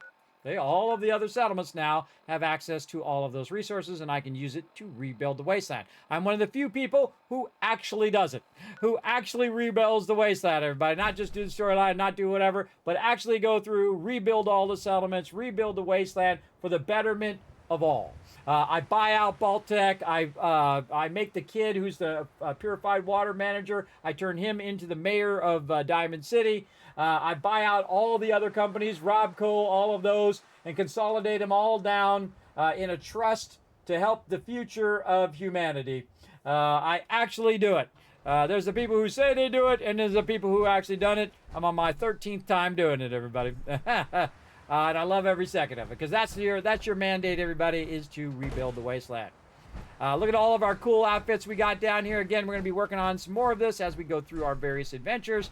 We'll have different outfits and different things we do add, including, well, it's so cool, the Mechanist Slayer, the Mechanist outfit, different types of armors and things that we are working on. Again, it's always a work in progress, because you're still on the journey, right? You're still on the journey, finding more power armors, finding more outfits, finding more things to put in your museum.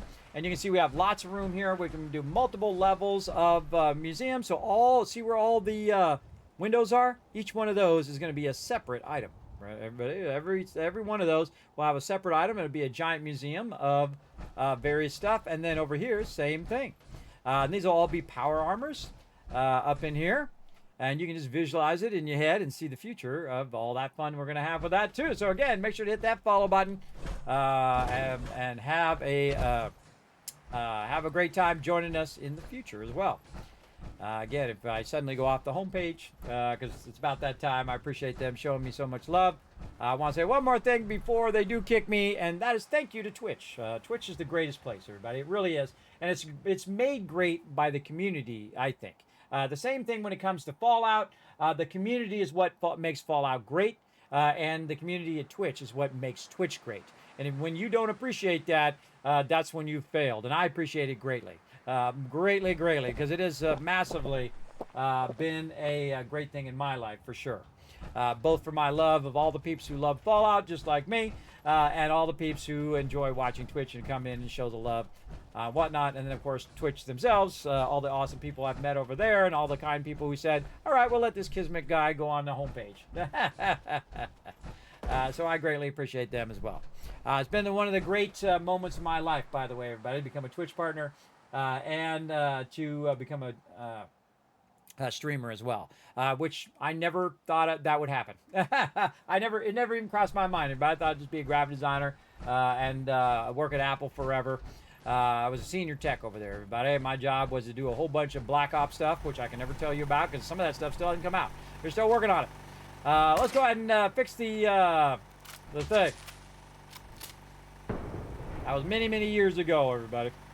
But I had to give up that job, even though it was amazing. I worked for the top, with the top people in the world. See, I like the average Joe, everybody, the average person. I don't know all the corporate people at Apple and don't need to know. I like the average person who has inspired and loves what they do and they want to do that thing. That's what I'm all about. I'm all about that, inspiring you to go do it, because if I can do it, you guys probably younger, better looking, and more talented. So go out there and be a streamer or be a rock star or whatever you want to do. The sky's the limit of whatever you want to do. You just got to have a want it bad enough. And be resilient. Just stay at it. Be relentless in your pursuit of that thing. Not in a mean way, but in a way in which you never give up. All right, we're going to take all this stuff down, too, while we're at it. Let's do a little bit of work here. And again, this great thing about jetpack, I can jetpack up. Oh, wouldn't let me select it. I can try to jetpack up there and grab it. Let's see. Go down this way. Really? Oh, it doesn't let me select it. What if it's glitched out? Now, sometimes stuff gets glitched out here, but we're going to go for a little bit longer, by the way. Even if I do get kicked off the homepage, that's okay. I'm going to go a bit longer here for all of you as well. And how many hours are we at right now? 10 hours. Man, I don't think I even took a break.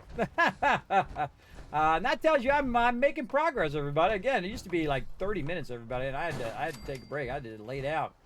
It used to be so rough back in the day. But making progress, feeling stronger, working at it every day, eating better, working on my health. And again, if you fall back, everybody, say you're working on your health and you're like, oh man, I want to have a pizza or something. Go ahead, have a pizza. That's what I say. Because otherwise you built it up in your head and then, oh my God, I failed and I didn't do the thing. Screw all that, everybody. You're going to make mistakes. You're going to fail. All those things are all part of the journey as you go. A mistake is not, if you fall back in your old ways, it's not really a mistake. It's part of your actual journey. That's part of what you're doing, is learning to control those impulses and stuff like that of eating all that bad food. I know it was a massive struggle for me because I am a massive sugar holic, everybody. And I didn't know it until I stopped eating sugar so much. And holy moly, do you go through really bad withdrawals, man. You really are just craving that sugar all the time. You're just like, sugar, sugar, sugar. And see, I don't drink alcohol because I fall down without it, everybody. I don't need it. Because of my medical conditions. It is also not a good idea because of my medical conditions as well. But hey, if that's your thing, more power to you, man. You do you. But the main thing that I learned, everybody, is that you can do it. Absolutely. You can do it if you just take it a little bit at a time. If you don't overdo it or beat yourself up too much, because you are your worst critic. Absolutely. You're the one who's gonna be beating yourself up when you're having that donut when you shouldn't have had that donut, right? And whatnot. And I don't say I can't have anything, right? I just go and say, if I want it, I'll go and have it. If I want to have a burger, if I want to have some pizza, I will. And it slows my progress, but what it does is not stop my progress, right? Oh, look at this cool God rays. Whoa, I wish I had done that on purpose, but that's super cool. Look at that shot. Holy mackerel. Oh, wow, that's cool. I didn't even know it was going to do that, everybody. Oh, we just learned something new, didn't we? We just learned how to do circular God rays. Awesome. That is so cool. Like spotlights. Ooh, you could put a, you'd have to have a pretty strong light behind there. But it's almost like a spotlight shining down here, and you can actually see it down here. That's what made me look at it. I was like, what's that on the floor? Oh, look, it's moving. It's moving because the sun is moving. That is so cool. I've never seen that before, everybody, because I've never built this one before. And if you missed the what we're building here, everybody, we are building a giant heart that represents my community, showing you guys some love. So we'll go up here and we'll check it out. For those who haven't seen it yet, if you're just rolling into the channel, make sure to hit that follow button. Show the stream some love. It's totally free. Look at this, everybody. Again, this is my awesome vault founders that are helping me toward my vault van life. Where I'm going to build a real-life van, and then we're going to go ahead and make it look like a Fallout vault inside, and we're going to go and broadcast from Fallout events. We're going to go to a bunch of developers and see what they're working on, that kind of stuff, because my kids are almost grown, everybody. They got about another 3 months or so, and then they'll be off to college after summer. And I'm hoping within the next year or so that we can get that unlocked, hopefully sooner, but if it takes that long, it takes that long. And then we will go ahead and start to build it out. And then we'll go on a bunch of adventures. And I'll take you guys virtually along with me. And we'll go do a bunch of stuff. And you guys can suggest a bunch of stuff. Hey, Kismet, you should go check out this location that was in this game. And I'll be like, okay, let's go. That kind of thing, everybody. Again, winding down in my time on this earth. So, you know, going to try to get out there so when I can get out there, right? Again, when you get in your 60s and 70s, everybody starts to really fall off. So, you know, if you're in your 50s like me, your time is winding down. So you got to go and do as much as you can before that happens. Before you can't do it. And again, thanks to all these awesome peeps right over here as well. This turned out amazing. I think this has got to definitely be one of my favorite builds. I love the whole God race thing that's coming through there. That is so cool. Also cool because of the fog, too. Whee! There we go. And missed it. Let's go ahead and fix this fog. So cool, you can shoot that from really far away. Pulses, does that, takes it out. Of course, my headphones died. Man, we've been streaming a long time. No wonder they died. That's for sure. All right, let's see if I got dropped off the homepage. Let's check it out. Let's check it out. Should be all right about now. Oh, wow, that was perfect timing. I just got dropped. All right, awesome. That's amazing, everybody. Again, I do not take that stuff for granted anymore. I do not take that for granted that they said, Kismet, all right, homepage for you. Don't take that stuff for granted. But don't take people for granted who are doing kind things for you, who are backing you up time and time again. Those are the rarest people in the world. They absolutely are. They're hard to find. It's hard to find people who are saying, hey, I got you back. And you know that if anything goes off the rails, anything happens, they're going to be there for you. And I appreciate that with my family and my wife and all of you who come in and hang out in the street. All right, we got to decommission some of this stuff. There we go. We took all that out of there. This is going to be the kill box up here. We're going to work on those later.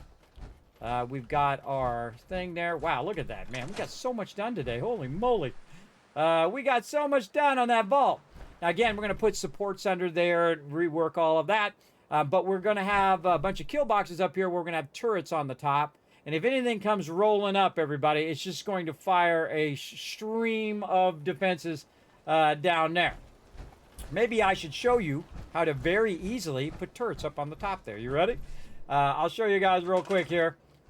We can go ahead and grab this up off the top. And we're going to put this down here where we can see it. Okay. Don't hear the sound in this one either. Oh, I forgot to change it. I forgot to change it over. I got to go into the settings and change the thing over. That's funny.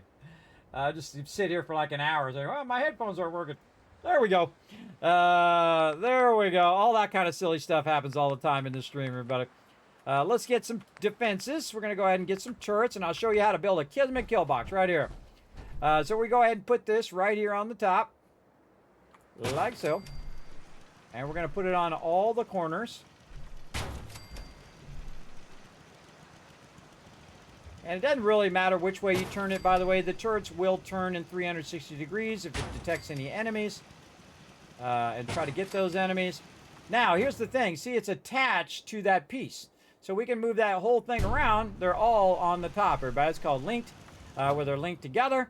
And then we want to take this and we want to put this right back here on the top. Just like that. That's why I built it like I built it. And now we have some defenses here that are going to protect this particular location. Now, those are level 7 or Mark 7 turrets, everybody. They are explosive turrets. They never run out of ammo. And so they are going to absolutely throw down anybody who decides to come rolling up on the settlement as well. And also, we'll come back. We'll add more Kismet kill boxes. We're going to do a whole bunch of stuff. We'll be back, of course, later tonight at 10 p.m. Eastern Standard Time doing that.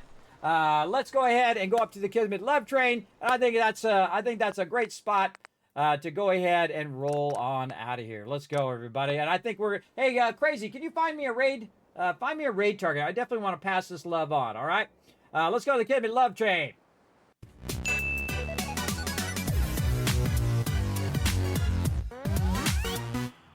All right, everybody. I haven't forgot about this giveaway. Don't think I forgot. Sometimes I do forget, by the way. I'm not going to say I don't.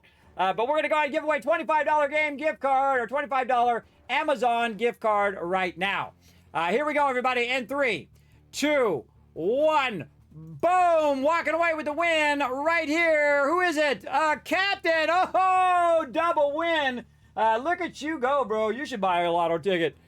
You are styling. Now, you do have to say something in the chat. You got 2 minutes to say something in the chat while Crazy tries to find me some mod targets so we can go ahead and pass this love on to someone else. I have rated thousands and thousands of people here in the stream, everybody. You are here. All right, let's see some GGs in the chat, everybody. The more GGs I see in the chat, the more I'm going to go ahead and give you Kiss Caps for the next giveaway as well. And again, we do lots of giveaways here in the stream. All right, I'm going to say hiya in the chat. Go ahead and click that link there, Captain.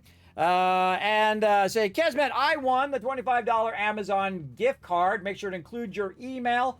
Do not put it in the chat. Just put it in the whisper. And then in a day, 2 days, 5 days, 7 days, when I get time, I will send that Amazon gift card out to you. Congratulations, man. Thanks for coming in and hanging out the stream. Now, if you haven't already done so, everybody, make sure to hit that follow button. That does help the stream tremendously. All right, Crazy, do you got any targets? Let me know. Let me know if you're even there. he might have had to go AFK. It's always the time in which people go AFK. Right when I'm about to raid.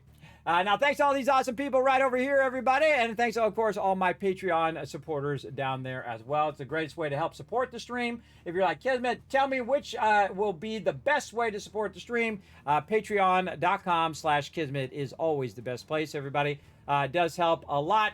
Everybody who does support over there, not only does it support the stream here, but also supports videos, guides, highlights, all of that stuff, as well as giveaways and other things, other projects that we do here. There you go. Looking for a good one. Try to find us a good one, Crazy. Find us a good one. I'm gonna go look myself too. Let's see if we come to the same conclusion. Now, by the way, everybody, we call this the Kismet Love Train, and this is something I invented 10 years ago because what used to happen in the very beginning of Twitch is people come in with their hate rage. They come in and say, Kismet, you're old, Kismet, this, that, and the other thing, and they'd be really mean and whatnot, and I'd be like, I'm too old for your ridiculous behavior. And then, of course, I'm also a disabled man, and I was very, very sick at the time, but still found the hilarity in people being mean to an old man. And then I thought, you know what? I'm going to do the exact opposite. I'm going to go ahead and bring the love to other people. So I started doing the Kismet Love Train, where we go ahead and we find someone who needs some love. We go over there and we raid their channel and show them some love in there. All right? So here's what we're going to do, everybody. We're going to practice.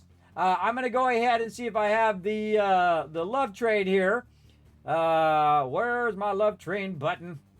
It's in here somewhere. Love train button over here, maybe. Chat love train. We'll see. We'll see if it does it. Of course, it doesn't want to work now. Hold on. We got to give it a minute. We got to give it a minute. I got to really switch some of these back over. We got to switch some of these over to think. It's I have a problem with my Stream Deck that when I'm trying to do chat commands, it just doesn't do it.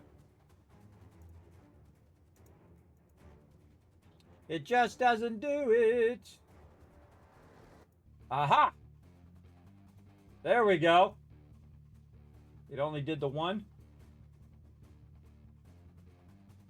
It only did the one. All right, hold on. What are my love train commands? Let's go look them up.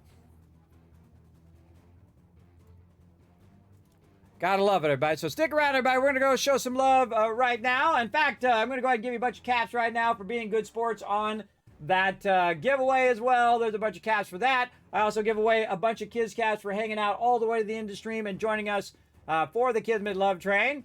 Or either we go into rating or just hanging out here at the end. Let me go ahead and make sure I say finish the giveaways as well. All right, yes. Finished them all. All right, awesome. Let's go ahead again and see if we can find somebody for some Fallout 4 here. Let's go. And we can't find someone for Fallout 4 crazy. We'll just find, I'll just go ahead and show some love to one of my peeps that deserves some love right here. Who we got? Who we got? Any of my peeps on right now? I know a lot of streamers, everybody, and they've shown my stream lots of love, and I love to return that love back to them. They're not on right now. They're all not on.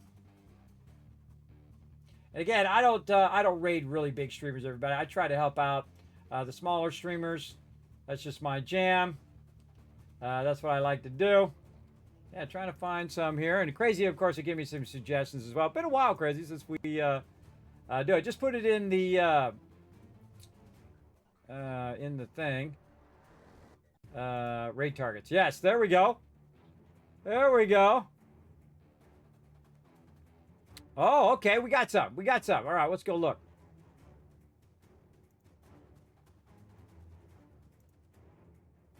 Oh, we already grabbed a bunch of people from different things. All right, awesome. This is the hardest thing, everybody, to decide who I'm going to go ahead and drop 1,000 people in right now. Let's see. Guy's got 4. He's playing some Fallout 4 right now. All right, who else we got? This guy. He's got 8 people in his channel. The whole world is the glowing sea. All right. Oh, Joda. Joda's awesome.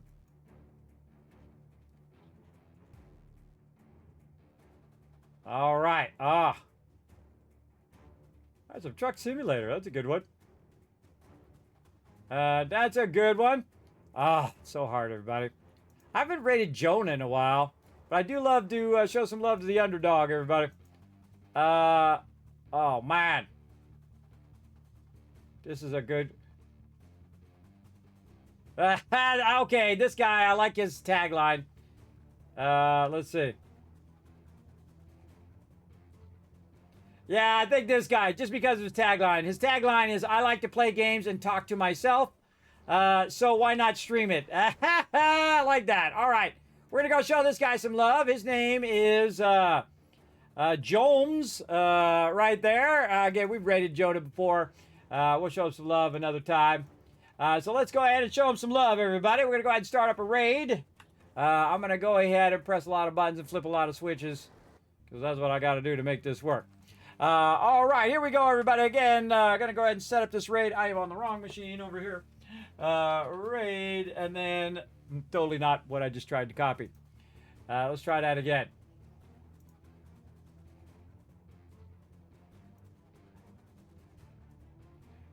Always a journey. Also, by the way, everybody, I want to go ahead and, before we go ahead and start this raid, I want to say thanks to all my mods, everybody. Let's show them love in the chat. Let's show Crazy, Foggy, K-Man Mox, everybody who came in and helped out tonight as we played on the homepage. I greatly appreciate all of my mods coming in, showing that love. And we're going to go ahead and roll out of here and show some love as well.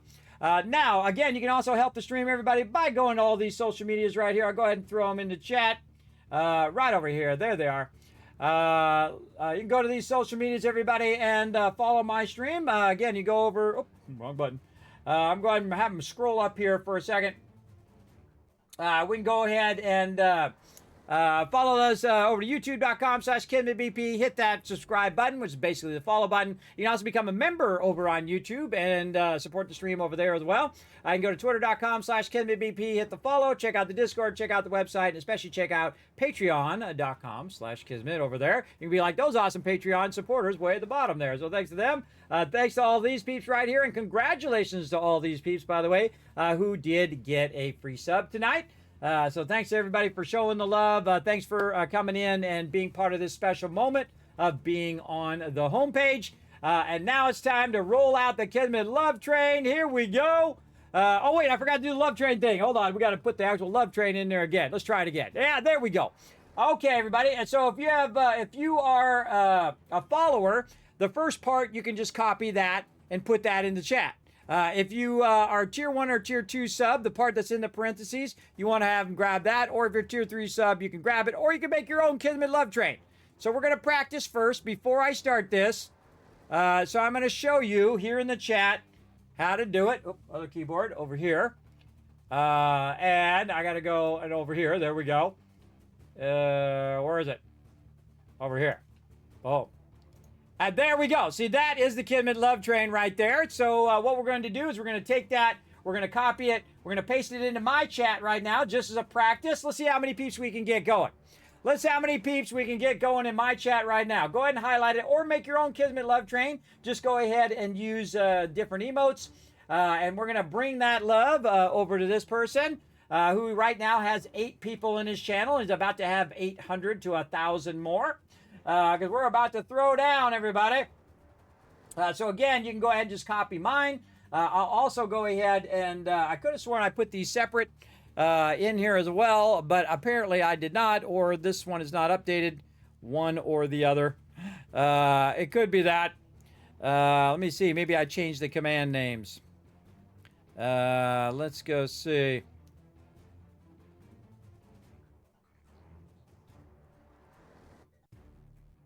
Yeah, I could have changed the command names, but you get the general idea.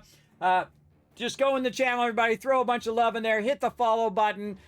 Make this person feel special that we took an extra time to show them some love. All right?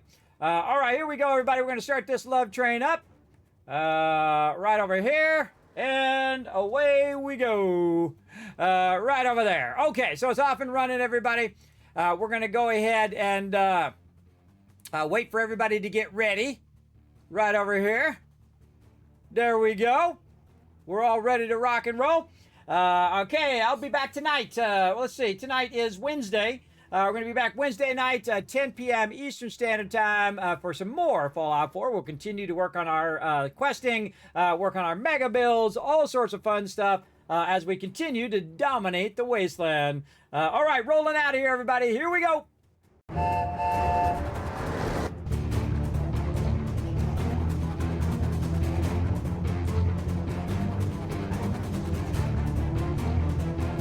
Hi, this is Norbert. Thanks for watching.